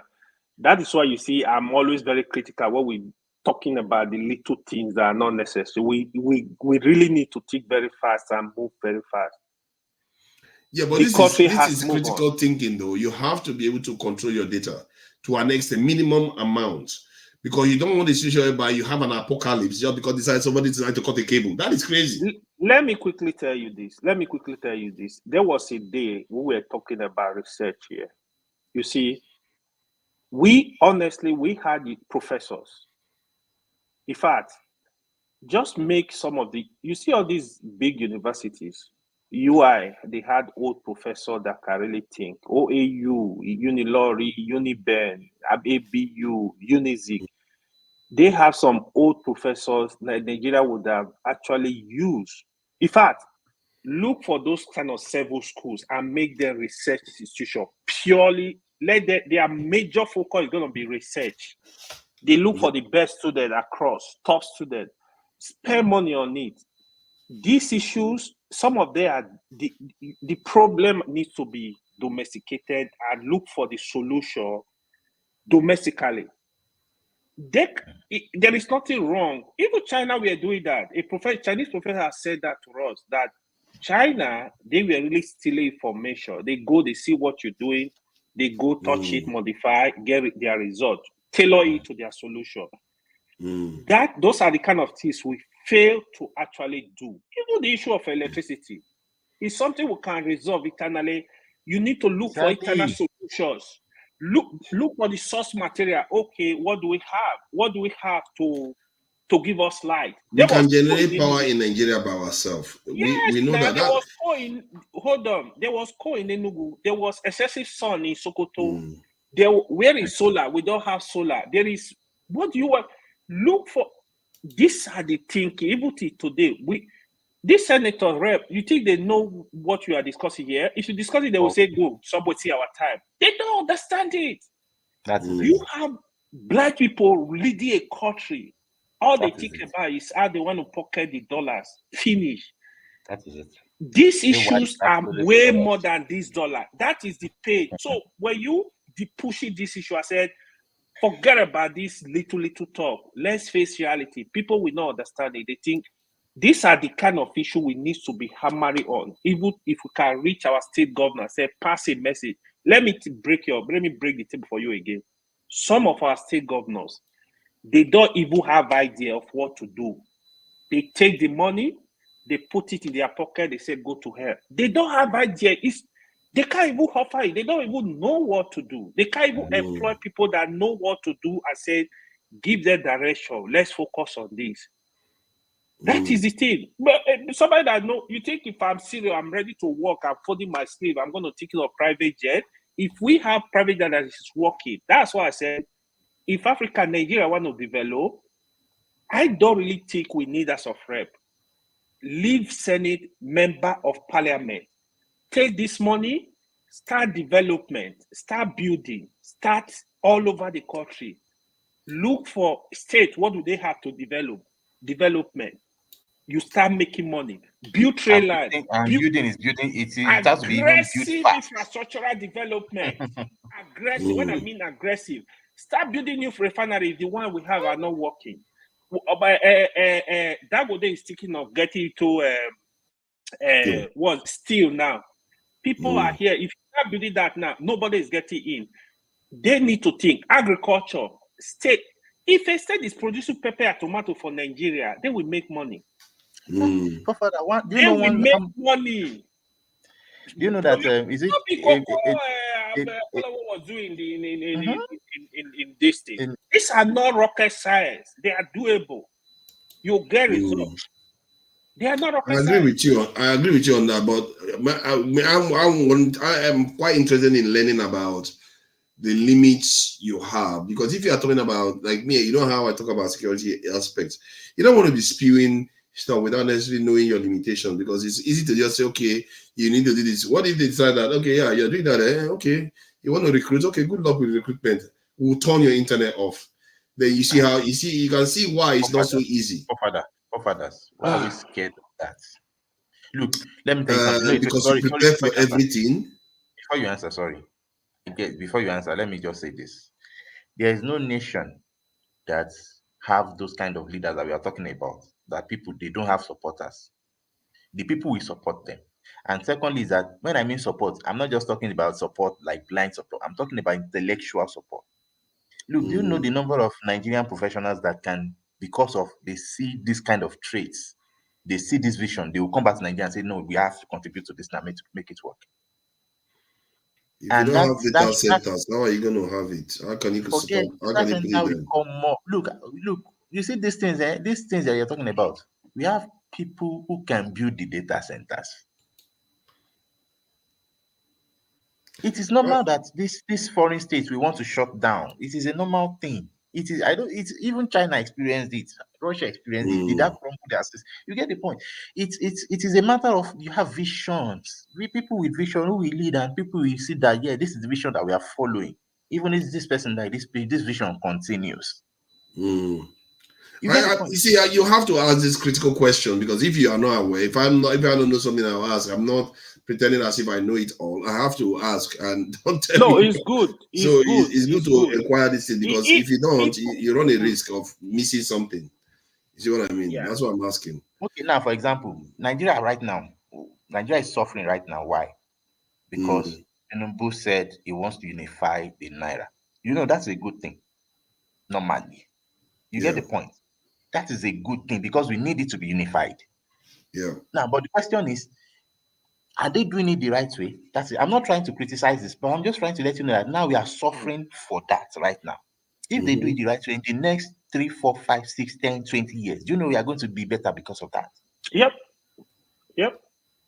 If we become better, it's not because of the unification that they did. Wait. You can unify a currency without going through this madness that we are going through now. No. But the thing is this: people see it now, like, oh, this is a good decision, and people are suffering from it. You cannot imagine if they do the right thing, people will suffer and make it good. That's my point. You understand? So, like, people can endure if we know that we are going in. What people are afraid of now is that we are enduring, but we know that we are not even going to the right way. Suffering and smiling, and no improvement. That is it. And we don't. If you look, you can't even use it to say, okay, with this crop of leaders, we are going to get it. We know that there's the probability to get it wrong is double that of getting it right. Everybody has that mindset right now. Because we know the kind of people we have, that even if you try to allocate money to do something right, that those monies will go into pockets rather than the projects. That's true. So these are the things that make people feel like, oh boy, nothing is going to work. That is the scare. That is why people are making that mindset right now. But that person is lazy-minded. If you just say nothing is going to work, you might as well dig a hole and bury yourself and say end your life. What do you think is happening in Nigeria now? People are dying. Some of them are hiring Filipino slaves.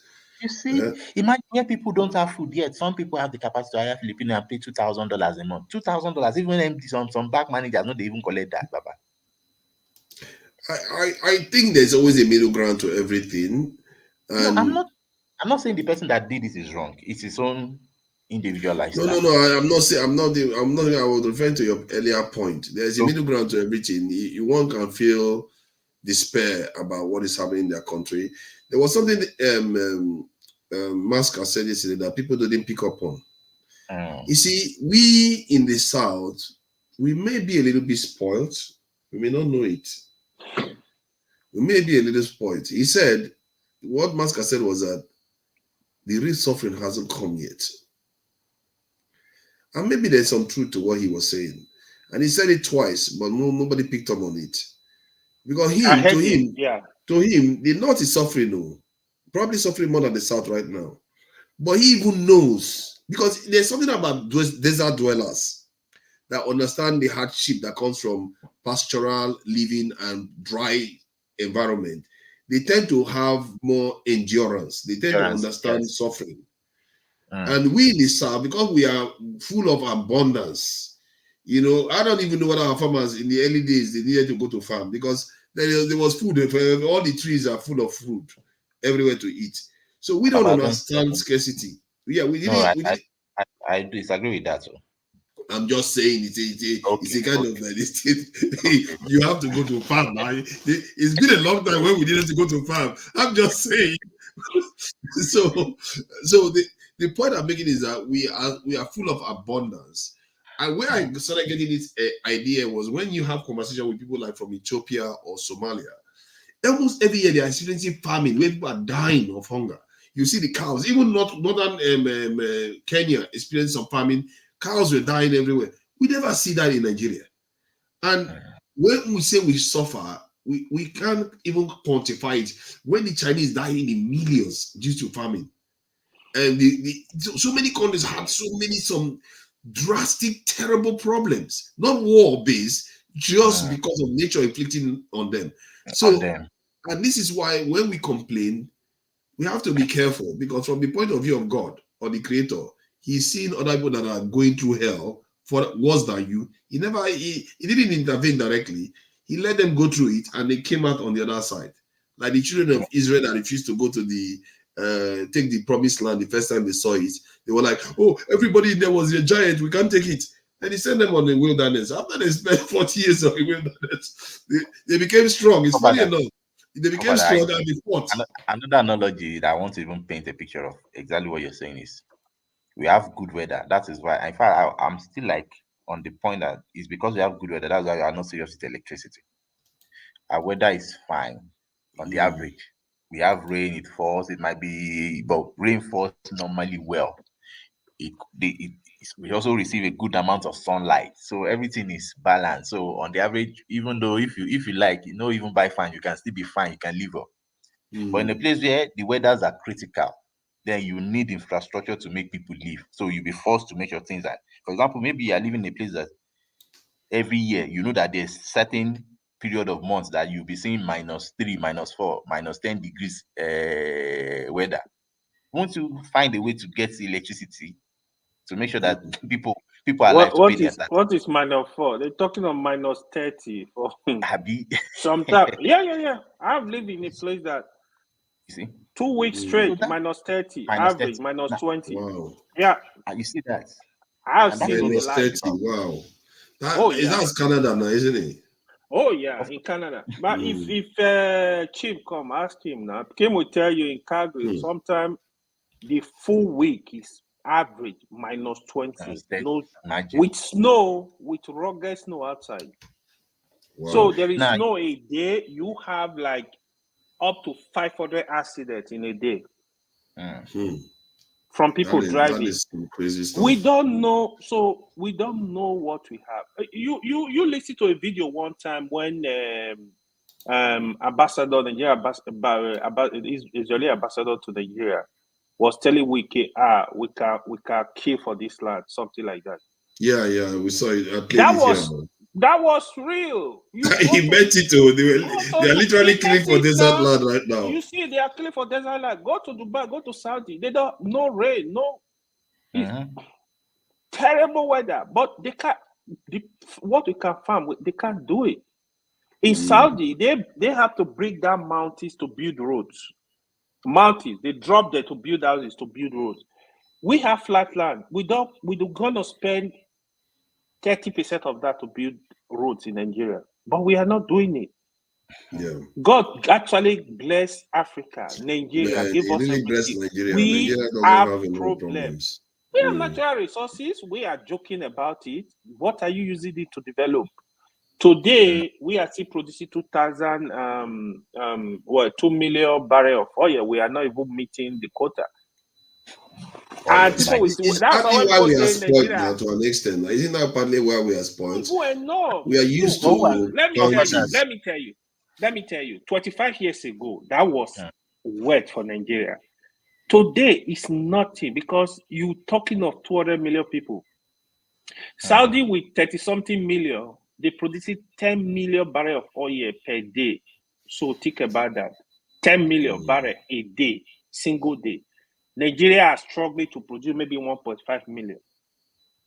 So we need to think. We need what oil is supposed to do for Nigeria that I know.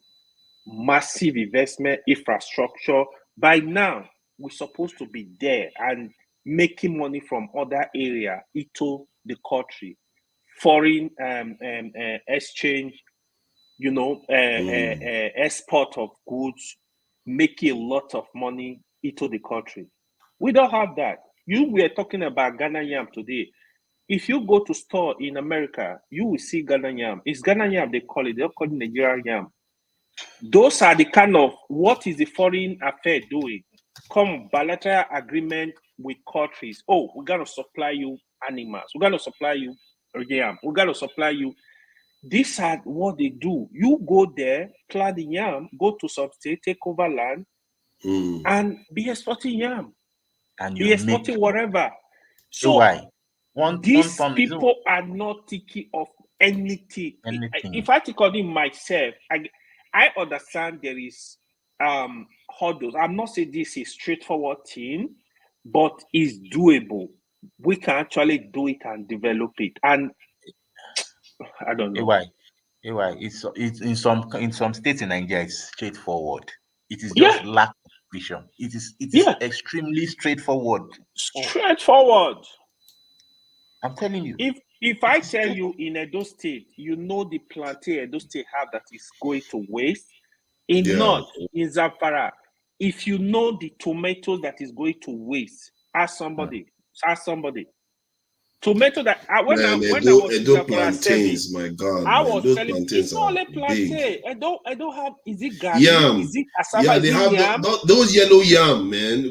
What is happening? Where is the yellow yam anymore? See, forefather, if I tell, like sometimes you see what. Hey, man, do you know yellow yam at all? Yeah, we call it fish in my own place. When they tell everybody they do yam for Edo now, you go farm, you go. When they tell you Benue is full basket of the nation, it's not just joke. Hey, why have you ever seen yellow yam in the country you live in? We there in the sun now. Even Ghana, they have yellow yam. I saw it. I mean, they bring it to America, eh? Yes, now I will start. I don't see it in the UK. They don't bring it to the UK. They bring it here. Back there is in the store. You guys, you guys are lucky, man. They are not bringing it to the UK. They give it all the Ghana yam in the UK. You see the pay, like the okay. Let me give boss your bubble. The animals going to Middle East, Dubai, Qatar, Sharjah, Saudi. Those animals are from Australia. Australia animal, goats, beef, you see it in America, you see it in Canada.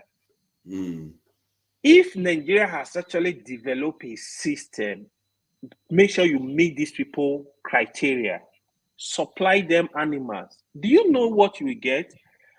Africa is closer, it's even closer. I'm sure you get to Saudi very fast. Even with flights from Kano, it's 6 hours flight direct. It's just like Nigeria to UK. You don't go get cargo fly where they supply people this thing. Regular. These people, they don't think. It's just agreement. It's just agreement. It's not like a big deal. It's not like a big deal. They don't think. That's what it is. That is why, forefathers, I say that we shouldn't talk there's no money in this nation. Look, even Southwest, even I just middle belt, I just talk now and then. Look at Southwest cocoa. Forefather, do you know how much cocoa is going this time around? Check the rate of cocoa now. My brother. So you can just imagine.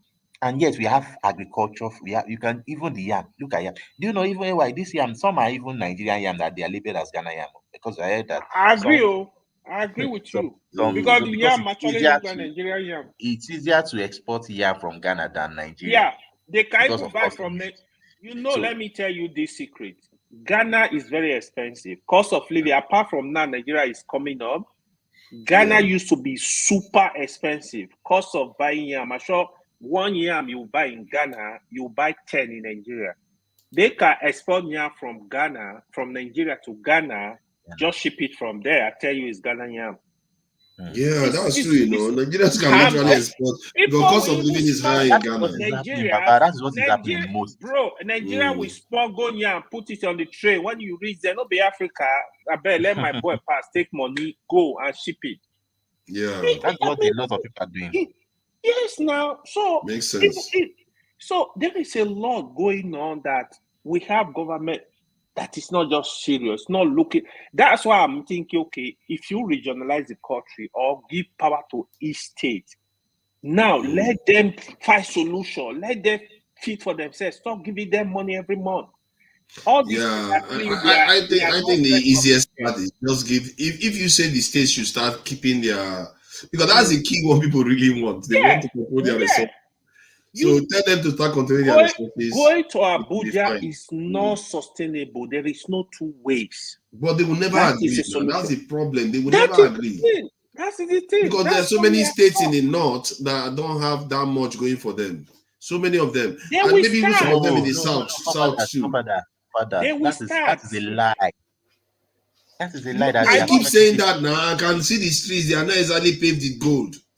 They can't be paving. Even when Kano was, when you know, look at all these Kano caliphate and all those stories. You know that they are wealthy. Yeah. Yes, but you Wealthy can't with see the what? street. Wealthy with what? You won't see the street paving good. That's what I'm telling you. But look, it's because they don't want to again. Look Oh at all these my God. Almanjiris. Wait, see, these Saudi Arabia, Almanjiris. do you see them hiding it? Do you see this Dubai hiding their wealth? You can't hide wealth. Father, when you have a collective consciousness Father, among I the like elite, Francis' there's comment. greed. I love that comment. Which one? Let me Francis. see. Yeah, that's exactly what it is. When Look you at have what a he said. collective, when you have a These are the collective, kind you of have thing greed. we're supposed to be talking about. Yes. When you have greed among the elite, that is what you get. Look, you see it funny. Look, you guys don't understand. I mean, not that you don't understand, of course you do. The importance of seclusion, because you see at this central level, everybody that gets to that top, they are going to be worsened with that mindset of evil. I'm telling you. So when you get there, it's easy to lazy around, and not just lazy around. You are even rewarded for being lazying around, and you can use those monies to get babes. So you don't even think of future. Those guys, they don't even think of future. They just enjoy themselves in the middle of the night. You think they are working. They carry 10, 20 babes. One is Let touching me the head, one is touching the body. Look, they are not thinking. let me quickly bust your bubble. So in some states in the north, right, where you go to the local government from day 1 to 25th, you'll be Nothing. counting people that are coming to the local government. 25th, the moment allocation get in, you will see the crowd. You will see the crowd. That is what, that's what Yes, now. happened. I don't just talk things. This is what I've Waiting you known, see. what I've seen. Nobody feel come call this program. That is what it is. Yes, it If is what you, I've seen. that is what I kept saying. I have seen this thing. I know my people. I know my country. If you don't allow state or region, whatever you want to call it, restructure the country, let them stop going to Abuja to share oil money. They will never do anything.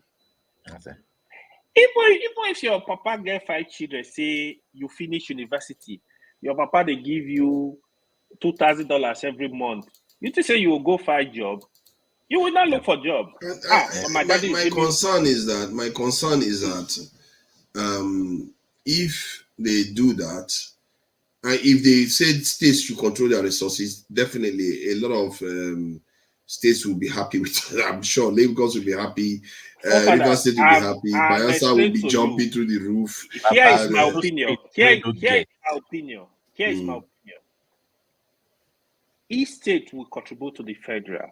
How much? What if Rivers State, for example, they got the money? If you are contributing 40% to federal, 50%, no matter as the case may be, for a start, have a system that will help those states to develop, the lower states. Take money, okay. What are you developing? You are to man, okay, 50. Government will match it 100%, whatever you want to do. Monitor those development up to a level. You are self-sufficient now. But hold on. I hear what you're saying, but you see, that system you talked about, that's how these type of systems work. When you contribute a percentage to the center will decide now that, okay, yes, all these states have contributed, but some states are not doing so well. Something need help. They will allocate money to them from that. Something However, need help. hold on. You're going to see another problem that will emerge. So it will be like, let me show you the problem now. It will be like, you give them 50% there. I noticed that all the 50% we are giving to the center, they are pumping it to only one side. You start having problems again. No, you are not just giving that money for free. Let me tell you, I think federal government used to have this. Eme knows now. Eme knows that's coming. Hold on. No, you gotta think ahead, right? Federal government used to have, I think, universal basic education. I'm not 100% sure that they contribute 100%. Like state will bring 50%, they bring 50%. They match it dollar for dollar, naira for naira. You do the same program. Okay, what do you want to do? Okay, we are building a refinery in my state. Is it viable? Federal government will look at it. survey, do the, okay, is it viable? Is it something? Okay, what's the cost? The cost is $10 million. Okay, federal government are willing to put in $5 million. When is this project going to get completed? Monitor them. Don't do it for one state. Do it across. Even states that are doing well, they have massive giant project like that. Give them the support. Oh, okay, we're building a new substation somewhere. We're building one of develop Yeah, but electricity. what I'm saying now is Support those projects. problems. See, let me be the problematic Nigerian. Let me be the problematic Nigerian. Let's play it out now. Wait. Sorry. There's no problem in those kind of things. It's normal that problem should come. It is part of the thinking. It's So normal. you're back to square one. No, you're not back to square one. You will keep solving this problem. You will be resolving them. And funny thing is that some states want to move on. They want to develop fast. Those states will do that. You won't hinder their growth. You see, the ones that are slow to come up, eventually they begin to see that no, that one is working.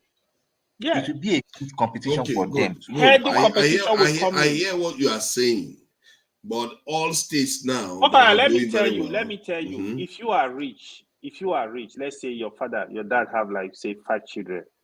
You are wealthy. Your father is a billionaire, is wealthy.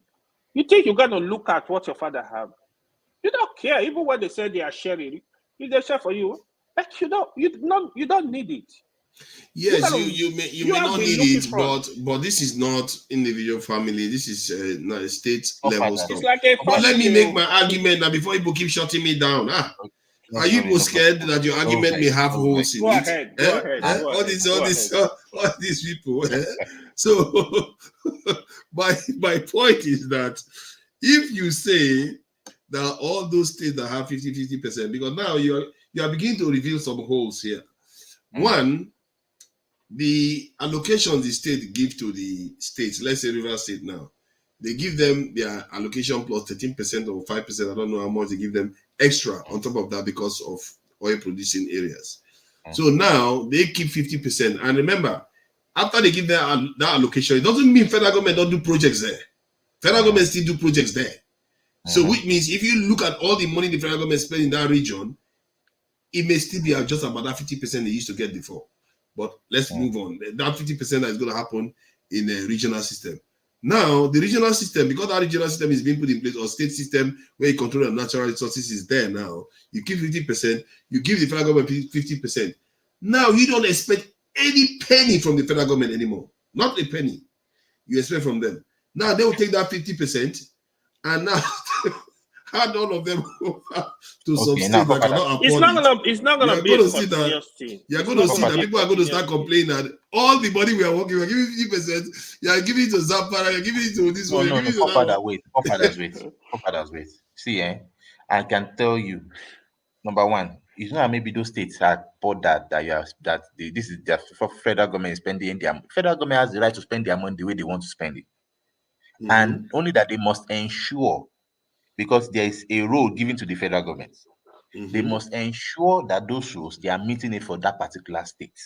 Maybe security and some infrastructure that it is only the federal government that has exclusivity to it. You must ensure that your role to that state is 100%. You are doing your role. No, that state will never be bothered what you are doing. Because you know why? If you save those other states that we are talking about, it brings peace to these flourishing states. Yes, okay, but you see now, you see what he's saying now. You hear what he's saying, but that's not what's going to play out. What is going to play out? No. Hold on now. You don't have a perfect system. You're thinking these submissions are perfect. They are not going to perfectly solve our problems.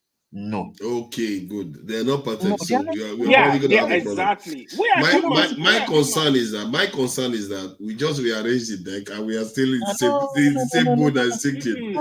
But if, for example, this middle belt, look at middle belts. I have been to Nasarawa State. I've been to Benue State. I have been to Taraba. Forefathers, these 3 places can feed maybe the entire sub-Saharan Africa.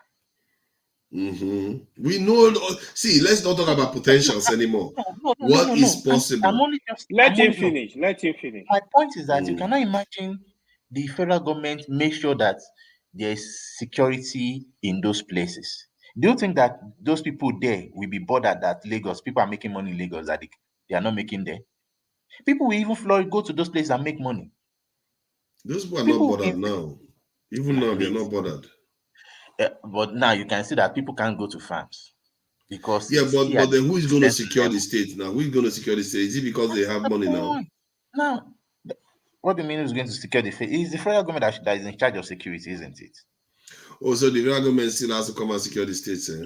National federal government responsibility. When you are keeping 50% now, you're keeping 50%. Keep your state now. So why are we giving the federal government 50% then? Why you should be in charge of the national to share to the poorer states? Exactly. Okay, let's be serious. You are not sharing the money. You are not sharing the money. You are helping them develop.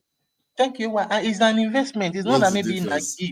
Myself, what is the difference about sharing the money? Eh? Some states cannot afford minimum wage. So they will be like, this is bad. We need money. They will be running on deficits. Forefathers, do you think those states can't afford minimum wage? Let's just be sincere. They are telling you they can't afford that. What is your problem? Now, wait. Okay, I can't afford minimum. I'm the governor. I can't afford minimum wage. Fine, maybe this year. But if I invest the money that I have now into a particular business that thrives, it fails. Look, why should it fail, Baba?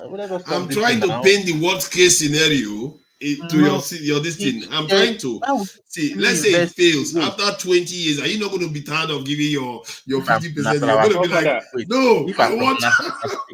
If I'm from if I have enough backyard for go contest for governor, if I have enough backup. When I look at this governorship candidate, they're horrible, isn't it? This channel.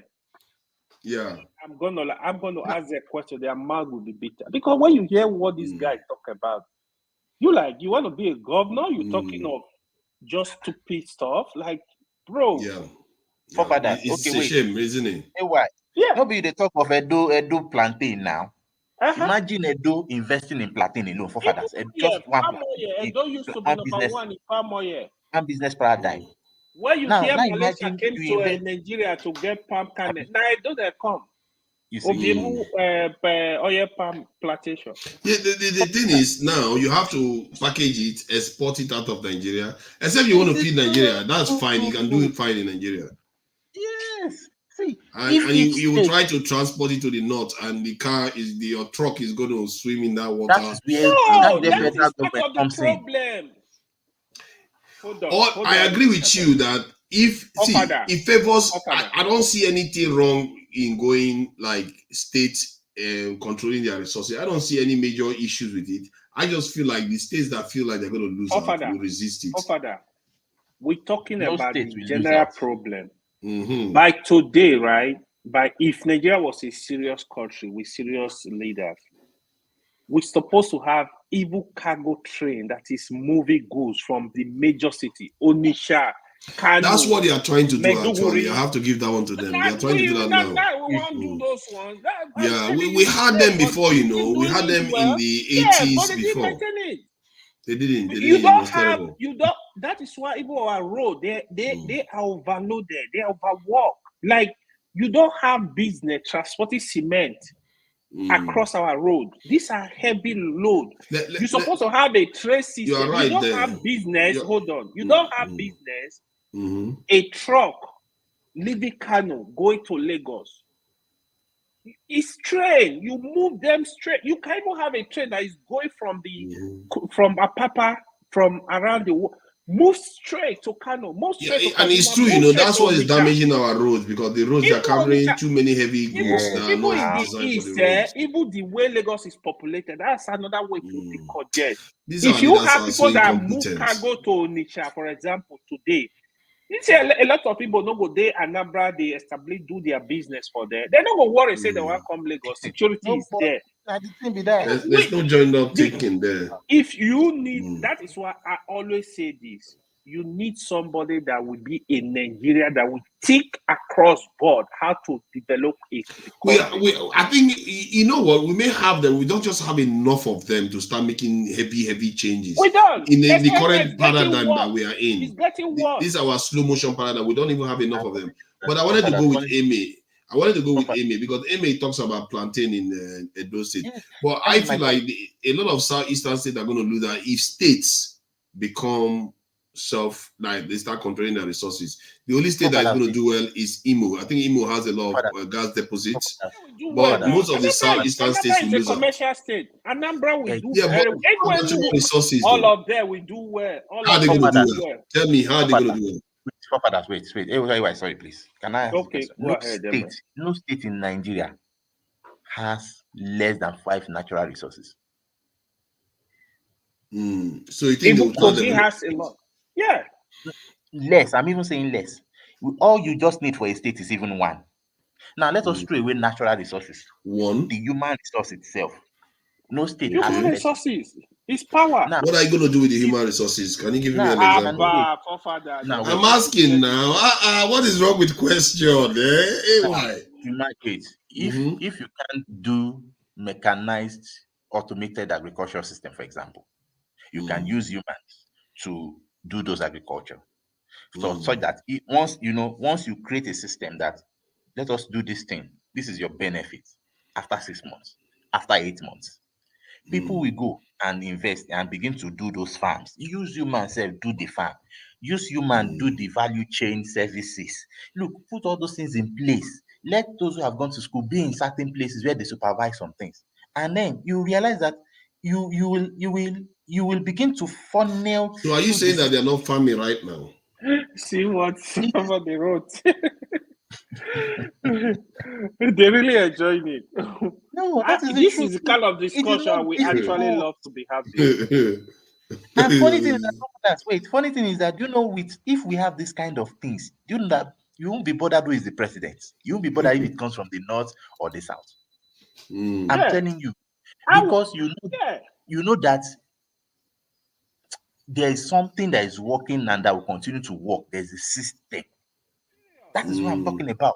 Look, if Edo, maybe now, and one of the reasons I'm pursuing why I said we should go regional is because sometimes we might need 2, 3, 4 states to combine together in order to make certain visions come to pass. For example, maybe the railway system. In the southwest, you might need a railway system that cuts across the 5 southwestern states so that food coming from the villages can come to where there's a lot of people and money funnels to those places back. You get the point. The same way it happens in the middle belt. Or the hinterland to the city. Nasarawa, Benue, and Taraba can come together with Kwara and say, okay, we want to produce yam and sweet potato, and we want to use it and feed the people in Lagos, or from there we want to export it. Look, there are visions to this thing, and before you know it might require that, okay, we need a train system to connect these 3 states to this particular cargo airport that moves this thing to several places, and you make that is how to look at some of this infrastructure you are looking at, right? You ask, what is the economic viability? Do they need it? Okay, if it's necessary for you to say, okay, I want to build a refinery. Like I said, I want to build steel industry. I want to do this. Do they need it? You look at, okay, what infrastructure do they need to get to that place? Do you have to build 6 lanes of road? You got to do all these studies. Do you need a train system? Not only a train system, do we need an underground train system? Do we need a new airport? This is how to develop. Oh God! That happens only when the people have control of their own heads. 10 years, other people are in our heads. That's the problem. In 10 years, in 10 years, with this mindset, I can tell you, even BMW, you can transform the country. BMW, Mercedes-Benz, they will come to Nigeria and start assembling cars and start manufacturing cars.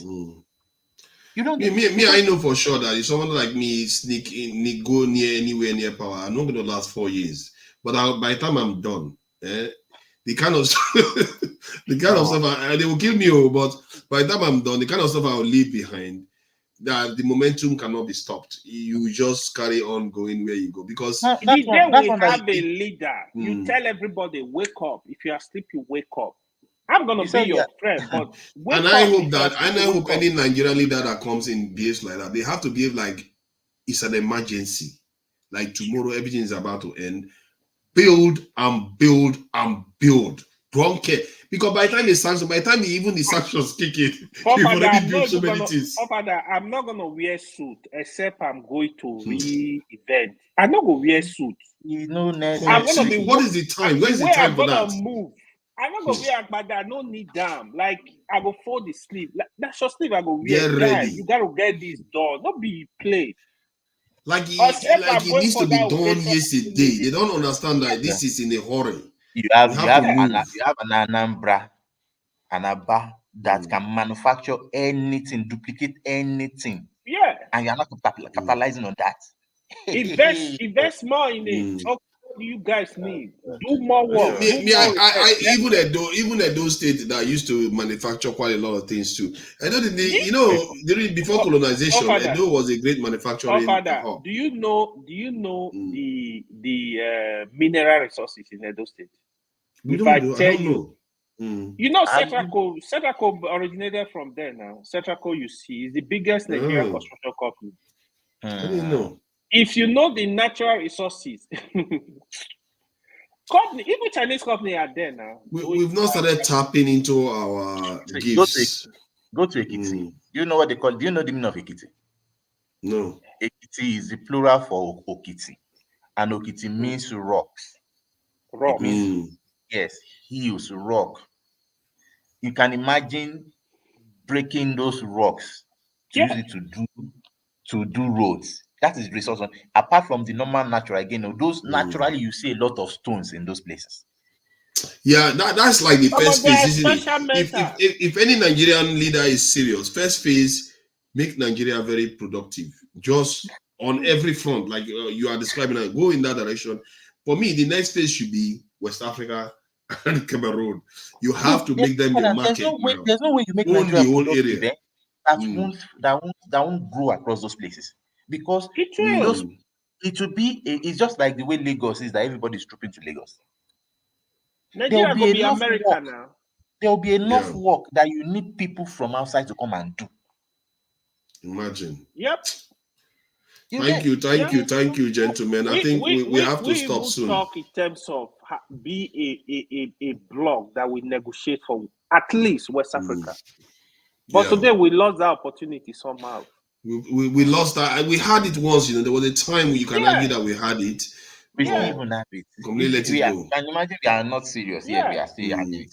When we now become serious. Do you know if Niger will have a problem? Niger, you guys are having problem. Okay, take $2 billion. Try and solve your problem. Then we'll be worshiping you forever. Exactly. You don't know Nigeria as a country, just like Russia. If they want to annex most of this country, therefore run through them. Now you don't know. Imagine. We could easily take on. We are ambitious. We go run through the country. I know some of our brothers would not like us to annex Niger. You know what? I don't mind annexing Niger. Niger has a lot of landmass. You know what? I know some of our brothers in the south will be very angry about that. Do you know what happened when Yaya Jammeh was resisting Libya power? They just sent him they deploy over like 1,000 Nigeria to Gambia. What the message that made, he knows there is fire on the mountain. Yes? Are you going to support Nigeria annexing Niger? Don't talk over. I'm just asking. What do you mean annexing? You mean take over Niger? We take over Niger. Niger now belongs to us. That's what I'm talking about. There's no point of Niger. Now, how can we have two Niger? We already have a Niger state in Nigeria. Let's take Niger. You need Putin to do that. Yes. If we do well, investing in Niger won't be an issue. Nobody will look at it. As in, if people will see it as normal. And next, we need to take Niger, make it part of Nigeria. Wait. Eventually, once you begin to invest in Niger, and you are doing what you should do there, not to capitalize on them. We talk to Nigeria. That is it. When you are Niger. doing what is needed, even the J people say we want to bear Nigerian names. You don't understand. So are you not going to be concerned that you are bringing more Muslims in to tilt this thing? Are you not going to be concerned about that? Into what? Care about religion. Is it all you people that are discussing religion? You know, I don't know why. Like, you know what? You are quite right there to an extent. Why do Nigerians care about religion even? Because most of the major religions are foreign. Why do you even care? Both of them are foreign. I don't have friends. Talk about tribe. We talk about religion. I mean, all my friends. In fact, majority. You know, we grew up in the South. Majority of them are Christian. When we discuss it, all my friends across the country that are different tribe, honestly, I've never been cautious of tribe. Oh, it's Hausa, it's Igbo, it's Yoruba, it's Ghana, it's this. I don't care.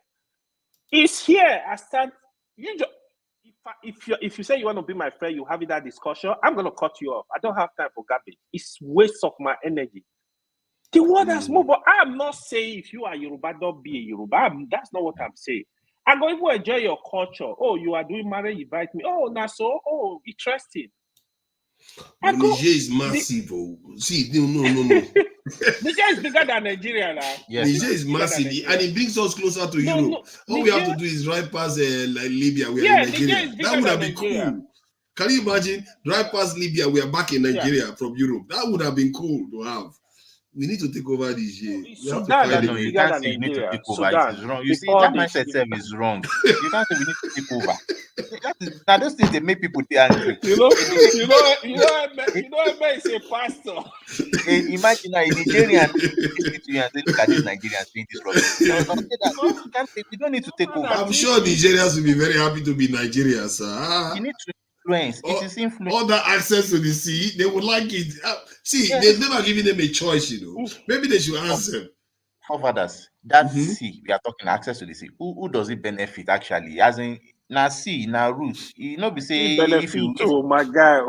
No, wait, no, sea is very important because you have access to shipping and all that stuff. No, I think I didn't say it the right way. What I'm saying is that it's not an unlimited resource that it finishes. You get the point.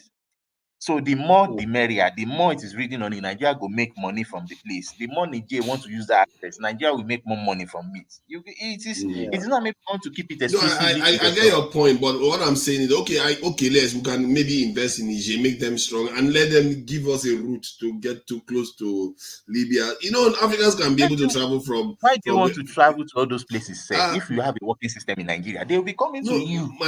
I get your point, but we need the freedom now. Even why? Hold on. Nigeria is too densely populated. It's too dense. We need space. We don't have space. And Niger, all these people, they are very corny, They came here, they locked us inside the tiny room. And they say, naturally, we are supposed to expand naturally. Nigeria don't have space. Yeah, we don't have space. And now maybe we are locked into Nigeria. We can't move. Forefathers. When you say we don't have space, I don't agree with that completely. We are not planning. That is why it looks like everywhere is dense. So, if we are not population. If you go by the population and the landmass, Nigeria is more densely populated than any other part of Africa. If you go by the population and the landmass that we have, that is more densely populated than other parts of Africa. Doesn't mean that there's no space for us. You don't. I agree with you from that point of view. However. We need space to make more money and farm. Those Nigerians are just 26 million in such a big land, bigger than Nigeria. What is that? Do you think they won't give it to you? Or do you think that they won't allow you to come and invest in those places? Okay, look at Niger State. Niger State did there now. Over how many thousand kilometers? Niger State is big. It's very, very big. How many of those places have we even used? We need a railway straight from. You see, all these Nigerians that are against it. We need railway to run from Nigeria to the other end of Niger, and ideally cut through. We need our people to be connected to Europe. Who knows if that was to travel freely? Wait. We want to be able to travel freely. You see, you are putting the cart before the. That's just a joke, really. To be fair. Yeah, but the thing is, make your place first work. Then that system will begin to multiply. Charity begins at home. Exactly. Utilize a Niger state, for example. Utilize as though as it look like it is dense, there is a lot of space there. There is a lot of places that you I go to agree. Ekiti, you see a lot of places. Go to Ondo, you see. Go to We've Oyo not State. started building. I know. I agree with you. We've not even started building. When I saw Chongqing, Go to Oyo State. I You was like, see my a lot head of started places, spinning. I can't you know believe that these people build this, man. The Chinese, those guys have built some crazy stuff, man. utilize places. And another very wasteful thing that we have, we waste land. We don't utilize land. Yeah, we waste land too.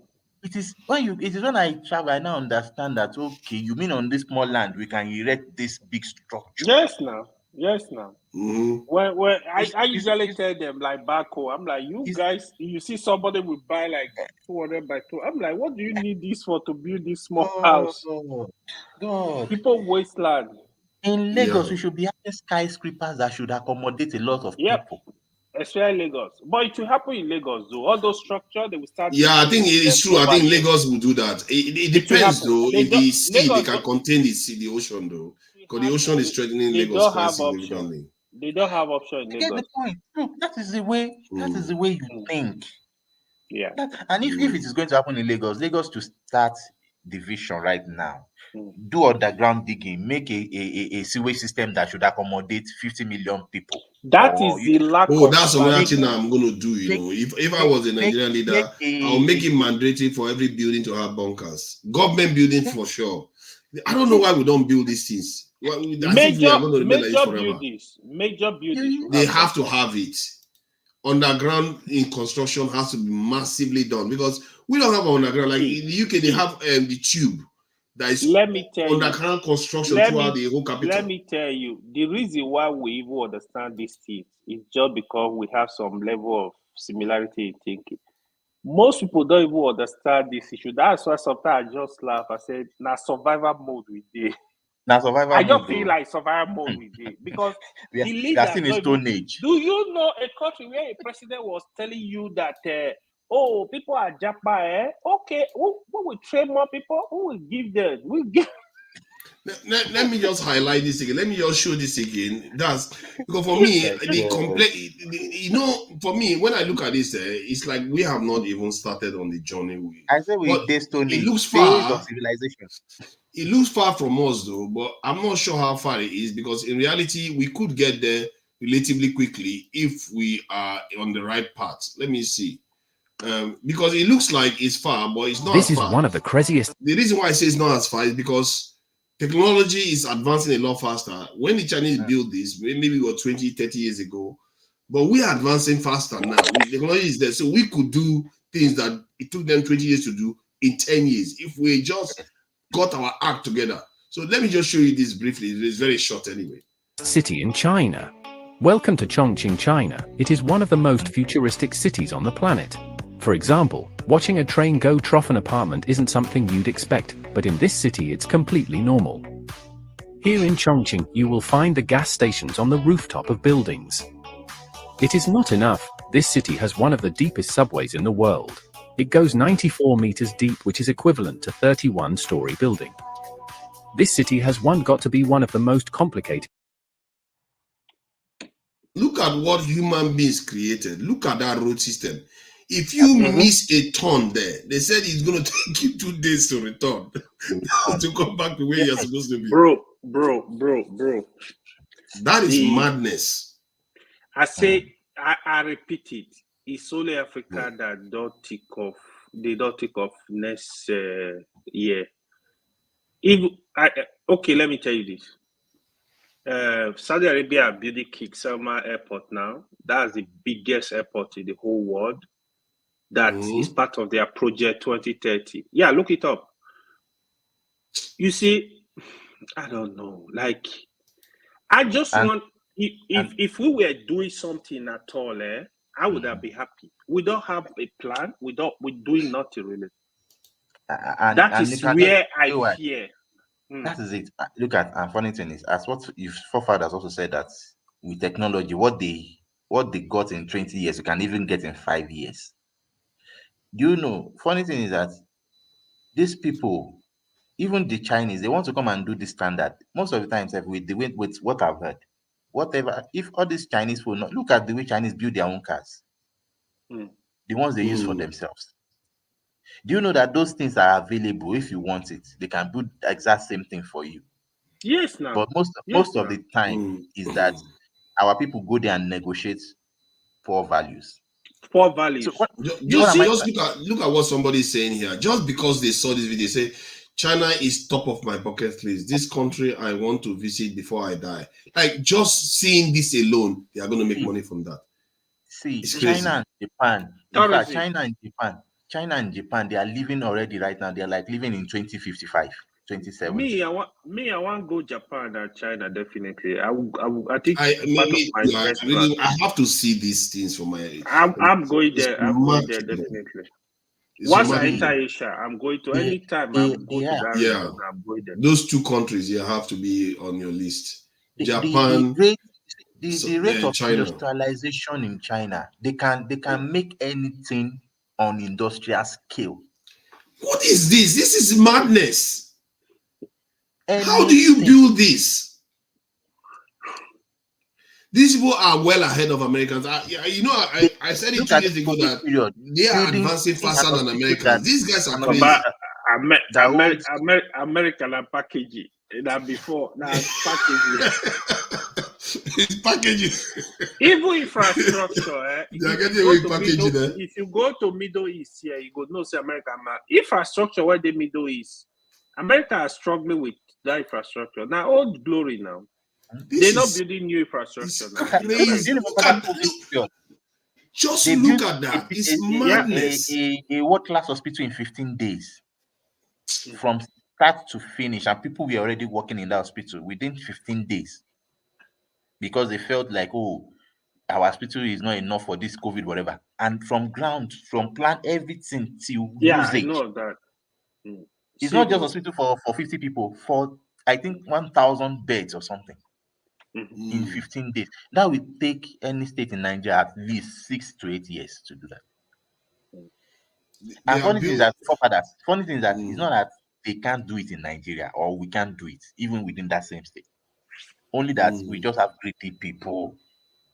Look, Baba, let us just Lagos is one of the places that can become like this. I think Lagos, to understand, is already transforming. If Nigeria becomes what it's supposed to be, Lagos will look like Chongqing before long. It's already forming that kind of shape. No, but you know why it's paining me because of Lagos. Do you know why? Because Lagos is the way they are ruling Lagos is peddling the narrative of greed. I'm sorry to say. Why am I saying that? If you are going to use how many billions of dollars to build that railway system, and everybody knows that, come on, it should build you 3 or 4 railway systems of that within Lagos. For that amount, you are using it to do one. Then every other state will begin to hide under that idea that, hey, we don't have the money to do. And when they know that money should be building 4 to 6, you don't get. And that is the thing.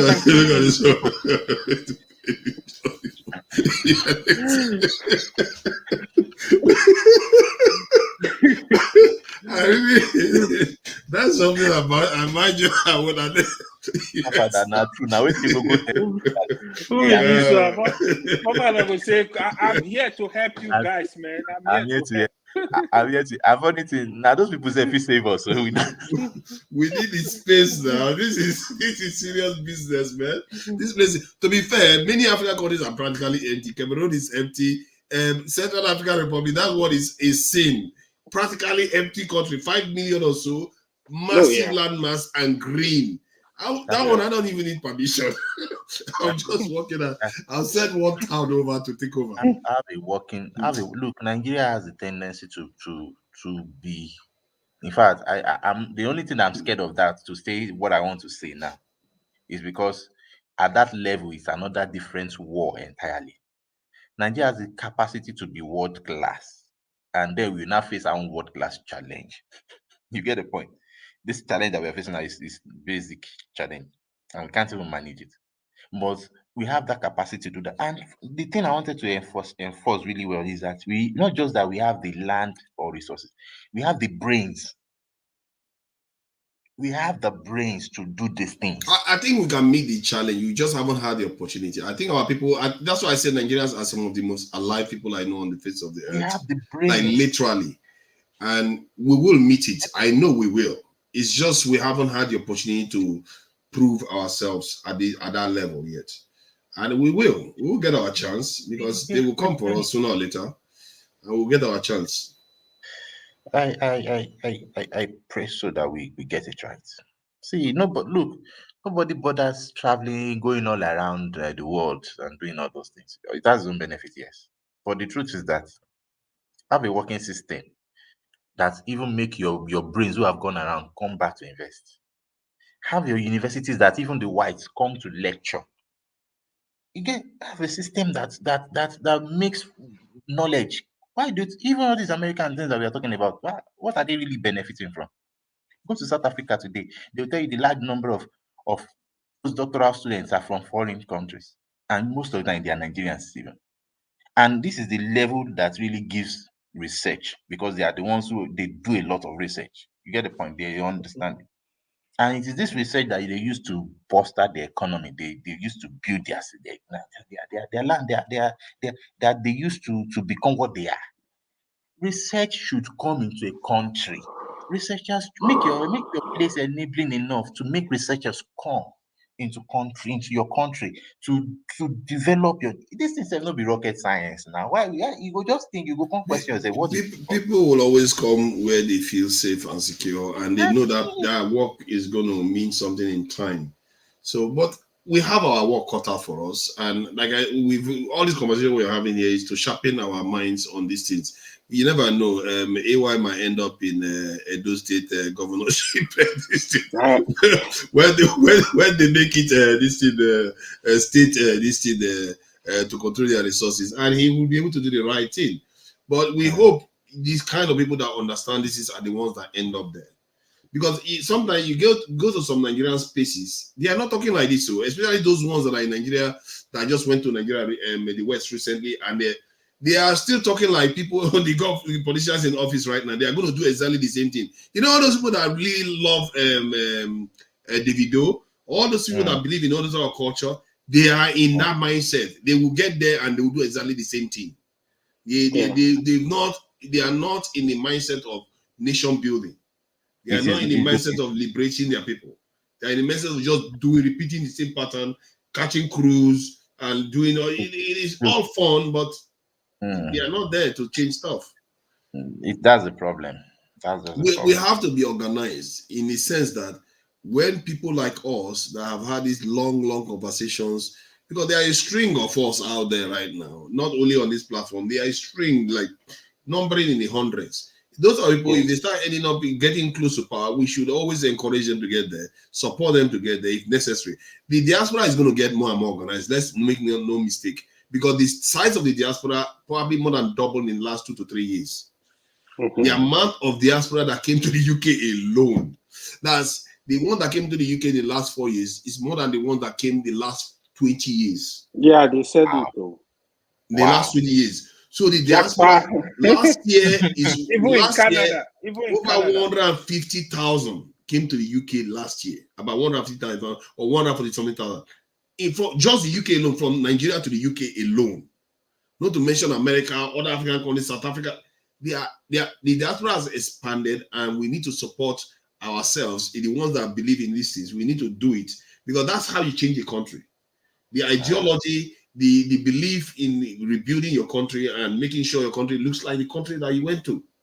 All those sort of things is common sense. We just need to start doing it bit by bit, and you can see signs of it. Some people are already causing trouble for government. Look at Adiola the other day. They are highlighting her, and you say one thing, they are picking it up. You don't know who is watching this.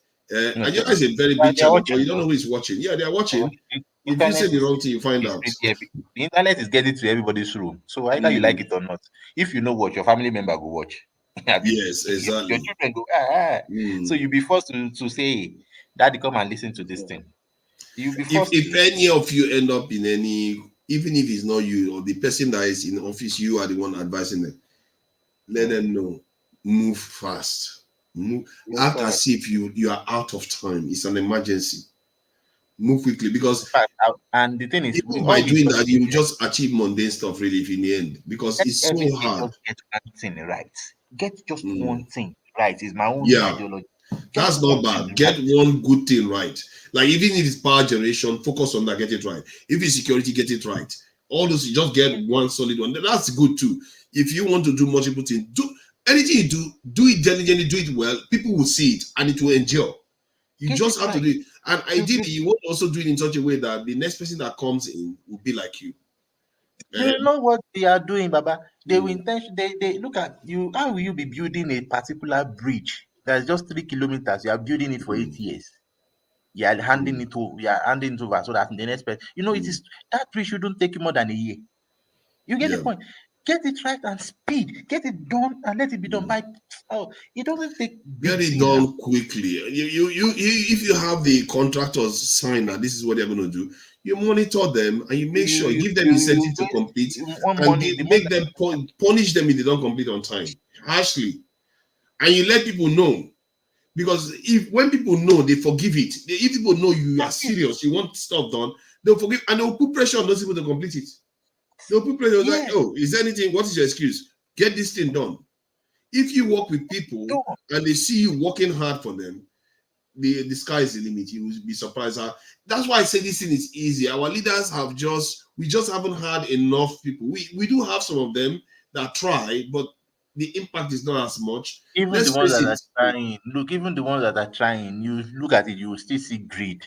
You get the point. And when you begin to see I agree with you. There's I'm not sure any purist has ever made it into office in Nigeria. Any purist, like, you know how Ron is going to office, is like, you know what? You very rare you see a purist being into, and the only purist you can argue that we have in Nigeria right now that we know is like Shore, isn't it? And it's and Shore hasn't even made it, he hasn't even smelled local government council. So that's the problem. He hasn't made the purists hardly make it into office, and it's a shame because Shore, for better or for worse, he would have probably made it into councillor, chairman, maybe even a governor, but he doesn't want that. That is where I blame a Shore, for example. I won't lie. A Shore with his purist ideology, because for me, he's not yet tested as a purist, though, in my opinion. And that doesn't mean that he's not a purist. But the thing is, he can't just come and claim to me he's a purist because I don't know him, the way he organizes his organization. And so I can't say because he said I accept it. No. Of course, he has proven that he's the type that doesn't want to mingle with them from his actions of maybe fighting for people who are in prison and all those things. But that doesn't still cut it for me as a person. If you truly want to change, go to your Ondo state. If it means if it means all of us that now understand his ideology, because for me as a person, I'll be convinced that he starts with Ondo state. Let me see the way he handles the raw materials in Ondo state. Ondo is known for one particular thing or something. Let us see the way he uses his ideology there to make Ondo people better, to make the place livable. Then you realize that we begin to understand. Look at someone like Alex Oti now. It's not that maybe he's doing, but look at what people are saying about him from his place. He's already buying the conscience of people who are not from Abia State now. Do you want to tell me if he continues and does well as a state governor, do you think that he can't come out and say he wants to go for president and he won't have people to support him? Yeah, that's good. And I also like what Soludo did the other day when he was able to employ people from the Southwest and different parts of the Nigeria. That is the kind of example you need from leaders to be showing that Nigerians can work together. Soludo is a nationalist. Yeah, Soludo has always been like that. So it's a good example to set. You know, say your place. If for Ishore I advise him, I would advise him. But although he doesn't even believe that, but I would say it's either that he just wants to enjoy the glory that comes with this kind of attachment, like, oh, I'm fighting. I mean, I feel like Shore has been flogged once too many times, and he's lost perspective of that when you have been tortured like that, you can't. I feel like he's traumatized. When I see Shore, I feel like he's traumatized. And because sometimes he doesn't. He has passed through a lot. Yeah, he doesn't have that. Maybe I would be like that too if I went through what he went through. So that's why sometimes I forgive a little bit, but it still doesn't. In material terms, he's limited because of it. Because he cannot see that he could become a governor. If somebody becomes a governor or becomes a council chairman or state assembly member, and he sends a signal that what he represents remains. The next time if he runs for presidency, people will take him seriously because they will know he has held power. But he doesn't seem to understand that. And funny thing is that another way to get there or to make that change is look at which of this system is less of the worst. And if it means relating with a Peter Obi or a Pat Utomi or an El Rufai, I don't want to say it, but maybe or I Showore will never relate with those people. That is the point. Look, because AY, I don't know, you're a Muslim, but I want to say a story of the Bible. The Bible, you can imagine, even Jesus that came from God, the way we believe it, died on the cross. Do you know that despite the people he had given anointing and all those things, his body, those people couldn't take it from the cross. It required a businessman who dined with Pilate and the people that killed him, that had the connection with those people that they gave Jesus' body to from the cross to come. Is he the Romantia guy? Or the, yes, John. Yes. Is it John of Arimathea? Now, that guy is not a spiritual person. In fact, I don't think he had met Jesus in one place. But he was the one that could bring the body down. But that kind of a guy, the other anointed children of God in quote, they'll be saying he's a sinner. You get the idea. What I'm saying is that at some point, we just have to have a melting pot of the least of this worst. Because there are some people, even in this elite level, that we think they are still like, we are shitting these people. They have conscience a bit.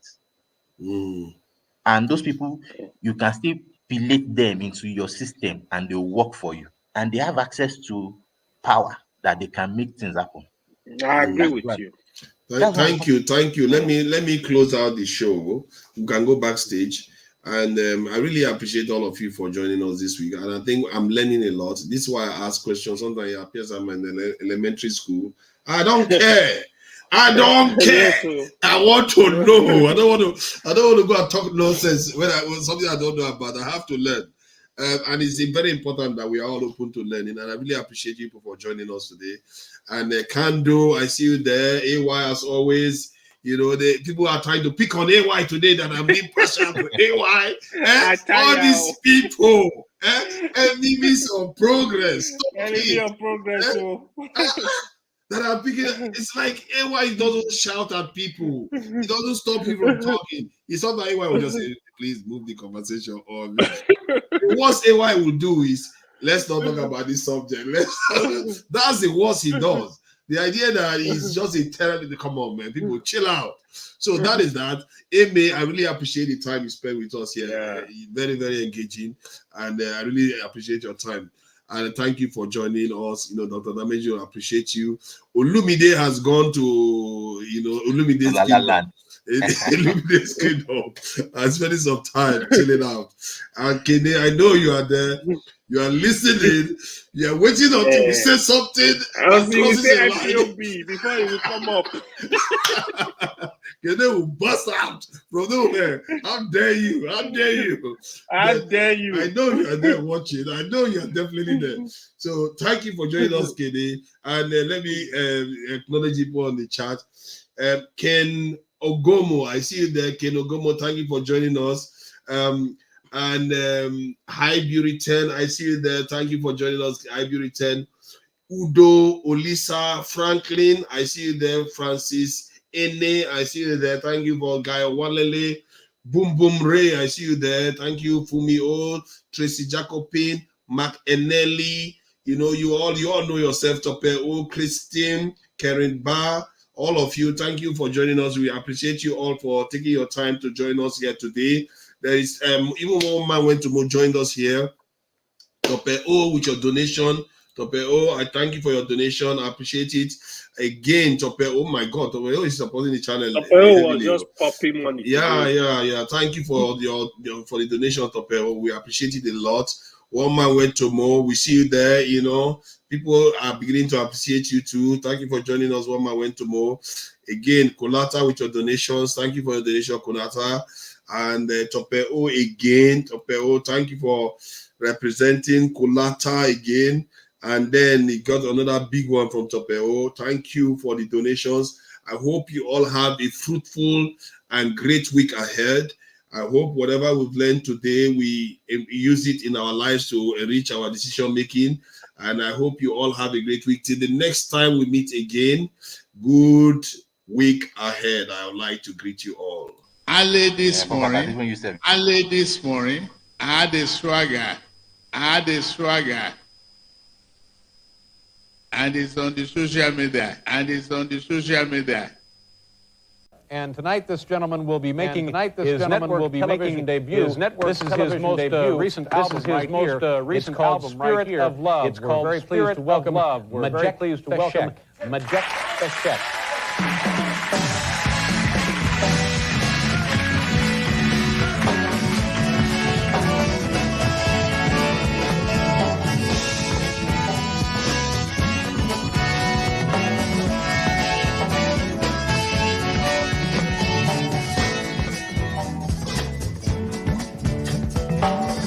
Arise from your sleep, Africa. Rise from your sleep, America. There's what to be done, Africa. There's what to be done, America. But if we unite, we will be free.